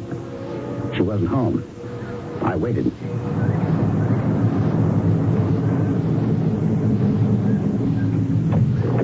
Mrs. Rodriguez. Mrs. Juan Rodriguez? Yes, that is me. And who are you? Sam Kellogg, California Patrol. I'd like to ask you some questions about your husband. My husband? Oh, yes, of course. Anything. We should go into my house. Oh, I've lost my front door key. Where did I leave it? Perhaps you put it on the seat with the ignition key of your beautiful new car. Oh, I see. You are right. That is what I did. I'll get it. I'll come along with you, Mr. Rodriguez. I've never seen one of these big babies close up. Oh, I like it, too. With your husband? Oh, no. I just picked it up. Oh. Suede leather seats. Sure must have set you back a couple of pesos, eh? Oh, here are the keys. Just as you said. Mr. Oh, I forgot the name. Please? Sam Kellogg. Oh. Please, you will come into my house? Thank you. How about answering my question, Mrs. Rodriguez? You asked me a question? What was it? I'm just interested to know how many pesos this big new car set you back. Oh, I have no idea.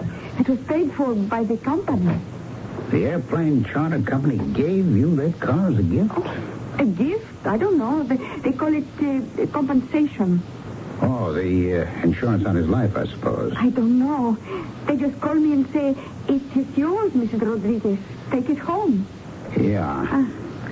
Mrs. Rodriguez, I plan to be here in Mexico City for a few days, and if I may, I'll call on you again. I want to know whatever your husband knew about his passengers. Oh, I don't think he knows anything. He flies where they tell him to fly. Oh, but of course I shall see you. Anytime. Good. By the way, what's the name of the head of the airplane charter service your husband worked for? Oh, the head? Oh, the man who owns it is Carlos Palacios. Ah, thank you, Mrs. Rodriguez. Much obliged. Hello, Mr. Palacios. This is Sam Kellogg, California Patrol. I'd like to come to talk to you about that accident involving one of your planes last week up our way. Kellogg. Yes, that's right. This evening? Be fine. I'll take a taxi out to your hangar. 8 o'clock. I'll be there.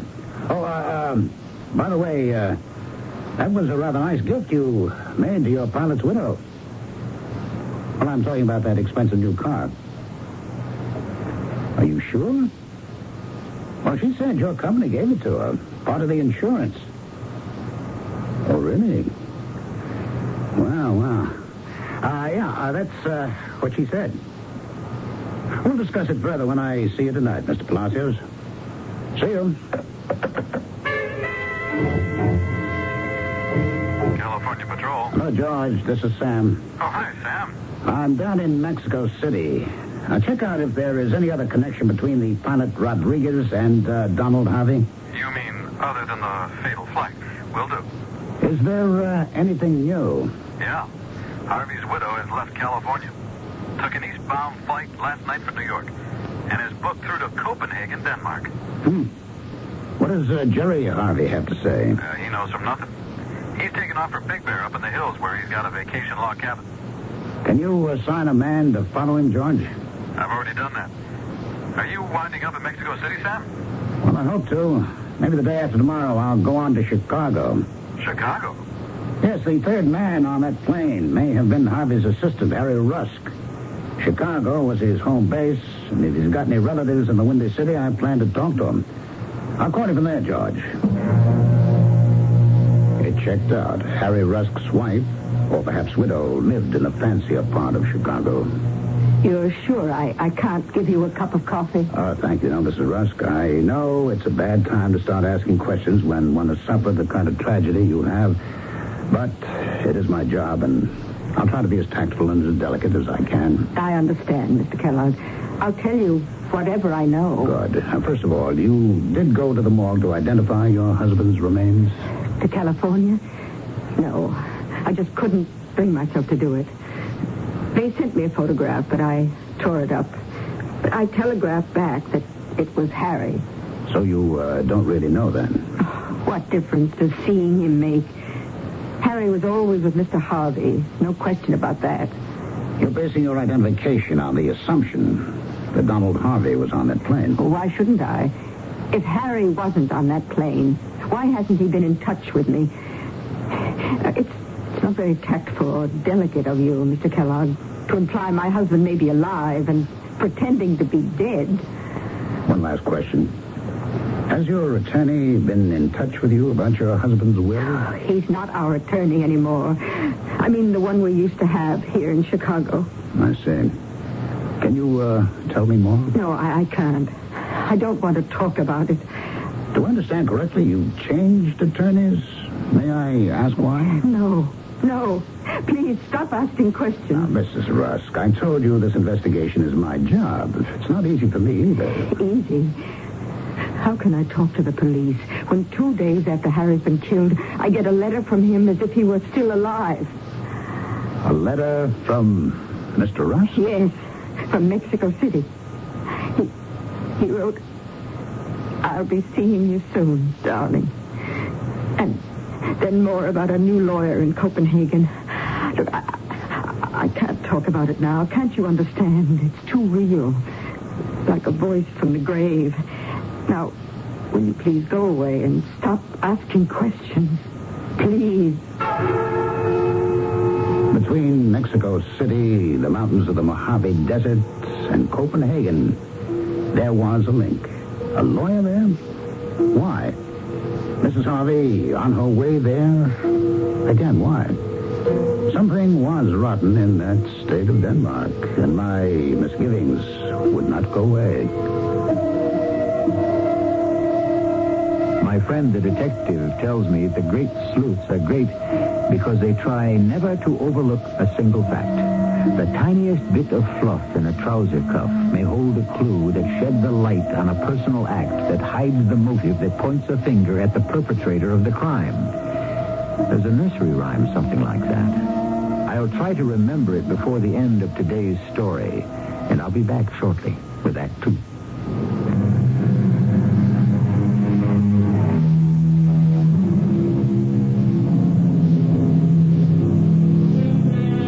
Back again with Act 2, the second of what may be an extraordinary series of acts to disguise a triple murder. The how it was done, the why it was done, is the mystery that confronts Sam Kellogg as he weighs the evidence in his California office with George Towers, his deputy. You know, George, when the facts don't dovetail, I work from the end back to the beginning. Take Donald Harvey. Tell me about him, George. Indicted in Miami, implicated in a multi-million-dollar cocaine traffic. I got away to Mexico before the marshals could grab him. All right, that was step one. Then his attorneys got in touch with the FBI and the Attorney General and offered to squeal on the entire worldwide operation for a grant of immunity. I suppose Harvey had gotten safety for blowing off the lid. Who would want him dead? Well, the guys he was going to rat on. Exploding his plane could have been their solution. So, who do we look for? Well, whoever's been afraid of him.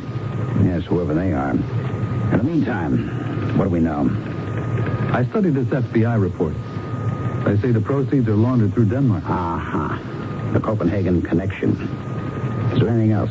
Not that I can see. Take a good look at that report. It doesn't hit you? No photograph of him? Not a single one? Well, I don't see how that matters now. Oh, you don't, huh? Okay. Now let's count up suspects who may have had a hand in that crash. Any suspects? Everyone. Starting with his brother Jerry, who cremates the body in a real hurry. Well, let's see. Harvey's estranged wife, Linda, who takes a sudden, unexplained trip to Copenhagen. Well, those two are it. Oh, no, there's more. The pilot's wife, Carmen Rodriguez, who gets a gift of 100,000 pesos worth of a new automobile. Who gave it to her? She lies. Yeah, not a very bright dame, I'd say. Well, she's suspect number 3. Perhaps not directly involved, but she knows more than she says. 4, the widow of Harry Rusk. She gets a letter from her husband telling her his new attorney lives in Copenhagen. Copenhagen again. Now, have you got a report on the conversations between the L.A. control tower and the NL-109A before she crashed? Well, you're not going to like this, Sam. Well, all right, hit me. When I checked there yesterday, they told me the tape conversation had been accidentally erased. The plot gets thicker and thicker. What about the flight recorder? It never showed up. And we combed the crash area. That doesn't smell good either. Those flight recorders are virtually indestructible. Conclusion? It was never on the plane. Oh, what's behind this? A lot of money. Somebody had to make it worthwhile for Rodriguez in Mexico City. Somebody else had to monkey with the tape in L.A. And somewhere, a great big cocaine empire is still doing business as usual. George, get yourself down to Mexico City. Start with the head of the charter service, a Mr. Carlos Palacios, and grab him. Then move over to the pilot's widow. You're a nice-looking young fella. Don't leave her until you get something out of her. What are you going to do? I'm packing a bag for Copenhagen.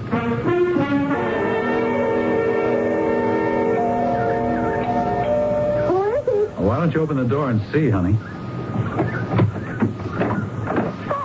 George! Oh, darling. What are you doing in Mexico City? Not out here, Carmen. You can hug me inside. I'm here on official business, baby. Oh, well, come in, you big fool. Oh, my darling George, I see it's stark crazy. Yeah, crazy is right. How could you be so dumb? What are you talking, George? My boss, Sam Kellogg, comes down here to interview you, and you drive up in a brand new car. Well, what is wrong? Look, let me finish. Then you tell him Palacios of the Charter Airways, who knows nothing from nothing, gave it to you as compensation for Juan's death. So? He could have? Oh, you fool. Don't you think Sam would check on your story? Why did you have to tell him that? In fact, why did you have to wave all your money around so soon? Couldn't you keep it until everything cooled off? Is this why you came all the way from California to scold me? Oh, George, I thought you loved me. Yeah, I do love you, baby, but there's too much at stake for me to get hooked up with a stupid dame. Why do you keep calling me stupid? Look, I've got to come up with some story why you lied about the car. But that's not the big problem. Oh, what is? It's Jerry. If he finds out you were out of line, come on, you know what he's like. He would do nothing for a little mistake. Aren't we partners? Let me set you straight, Carmen. Right now, the number one man in the USA is Jerry, taking over from Don. Well, did he make the accident? Jerry had nothing to do with it, believe me. Then who? The Viking. Copenhagen. From the top? They gave the order? Who else? I mean, Jerry's trying to find out. He's afraid, I think. Maybe Copenhagen doesn't like Jerry either. Jerry could be next. So could you or I. Now do you understand, Carmen? No, George. Oh, thank heavens you're beautiful. It makes up for everything else. You like me, don't you, George? One last word, honey. Lay low. Don't spend any money. You're leaving? But you just got here. Got to put on my shield and go back to California and go see Jerry. Let me make myself clear, Mr. Knudsen. The reason I've come here to Copenhagen is that we're trying to clear up the death of Mr. Donald Harvey, the husband of your client, Mrs. Harvey. Now, there are a number of suspicious circumstances surrounding his death, and I have not yet been able to talk to his widow. Oh, I don't think, Mr. Kellogg, I can be of much help to you. There's such a thing as attorney-client privilege, and I'm not free to answer any questions unless I have my client's permission. I understand that, Mr. Knudsen, but my questions are so simple they won't require jeopardizing any confidences. Well, if we can proceed on that basis, by all means. All right, I gather then that you are representing Mrs. Donald Harvey. It's quite true, yes. Were you representing Mr. Harvey before that? I'm afraid I can't answer that. Well, could you arrange for me to see his widow? Well, when I see your speaker, I shall ask her, but as yet I haven't seen her. She's in Copenhagen, I believe, but I've yet to hear from her. Well, one last question. Would you say that the matter you wish to discuss with Mrs. Harvey involves a great deal of money? Mr. Kellogg, you tickle me. You've asked what in both our law courts, yours and mine here in Denmark, is called a leading question. Now, I have not seen Mrs. Harvey, nor have I said there was something about which I wish to see her. As for money, a little or a great deal, what difference would that make? Mr. Harvey worked very hard for his money and made a considerable amount, so his widow is likely to benefit. Well, I shall certainly ask if she will see you. Good day, Mr. Kellogg. Hi, Jerry. How's the fishing? What are you doing up here, George? Boy, have you got a good thing going for you up here at Big Bear. If I could get away from the patrol, believe me, here is right where I'd be. At the end of a fishing pole. George, you picked a bad time to pay a social call. I came up to find out the news and give you some. What news? There isn't any. And I got some for you. Sam Kellogg is in Copenhagen. He went to talk to Don's wife. That's Linda? He's getting mighty suspicious. Suspicious of what? That it was the Viking who was responsible for the accident, so he could get rid of Don. Does Sam really think that? He's going to try to prove it. Oh, George, you are something. When Don told me he was putting a state patrolman on the payroll, I thought he'd be smarter than you. Oh, If you and I had met before Don was killed, I don't think I would have okayed you. Hey, I thought I was doing okay. Well, let's hope in time you'll learn. Nobody had anything to do with that plane crash. Not the Viking, none of us. It really was an accident? It was. So you see, when a guy tries to rat on his pals, even though he was my brother, sometimes fate pays him off. Yeah, but that doesn't explain who paid off Carmen Rodriguez or why Linda Harvey hops on a plane for Copenhagen. You're the police officer, George. That's for you to find out. Now, all I know is we got rid of a rat. Now, business as usual. No indictments, no attorney general, no FBI, no hassle. Okay. So if you don't mind, Georgie, I'd like to get back to a little quiet fishing. I killed a day hanging around my hotel in Copenhagen, waiting for a word from Sven Knudsen. Next day, I wired George and then did some sightseeing. When I got back to the hotel, there was a message to meet Knudsen right away at his office. I got to the building. He was in the street, waiting. He jumped into my cab, gave the driver an address, and we were off. Where have you been, Mr. Kellogg? Sven, I don't get you at all. First, you're putting up roadblocks about seeing the lady, and then it's, where were you? An hour ago, I got a call from Mrs. Harvey. She changed hotels twice, and she was staying at a small boarding house under an assumed name. I told her who you were, Mr. Kellogg, and she said to please bring you over right away. Is she in some kind of danger? Well, it's possible. There are those in Copenhagen who will do anything to even the score with her husband. Even now, when Don Harvey is dead? Even now.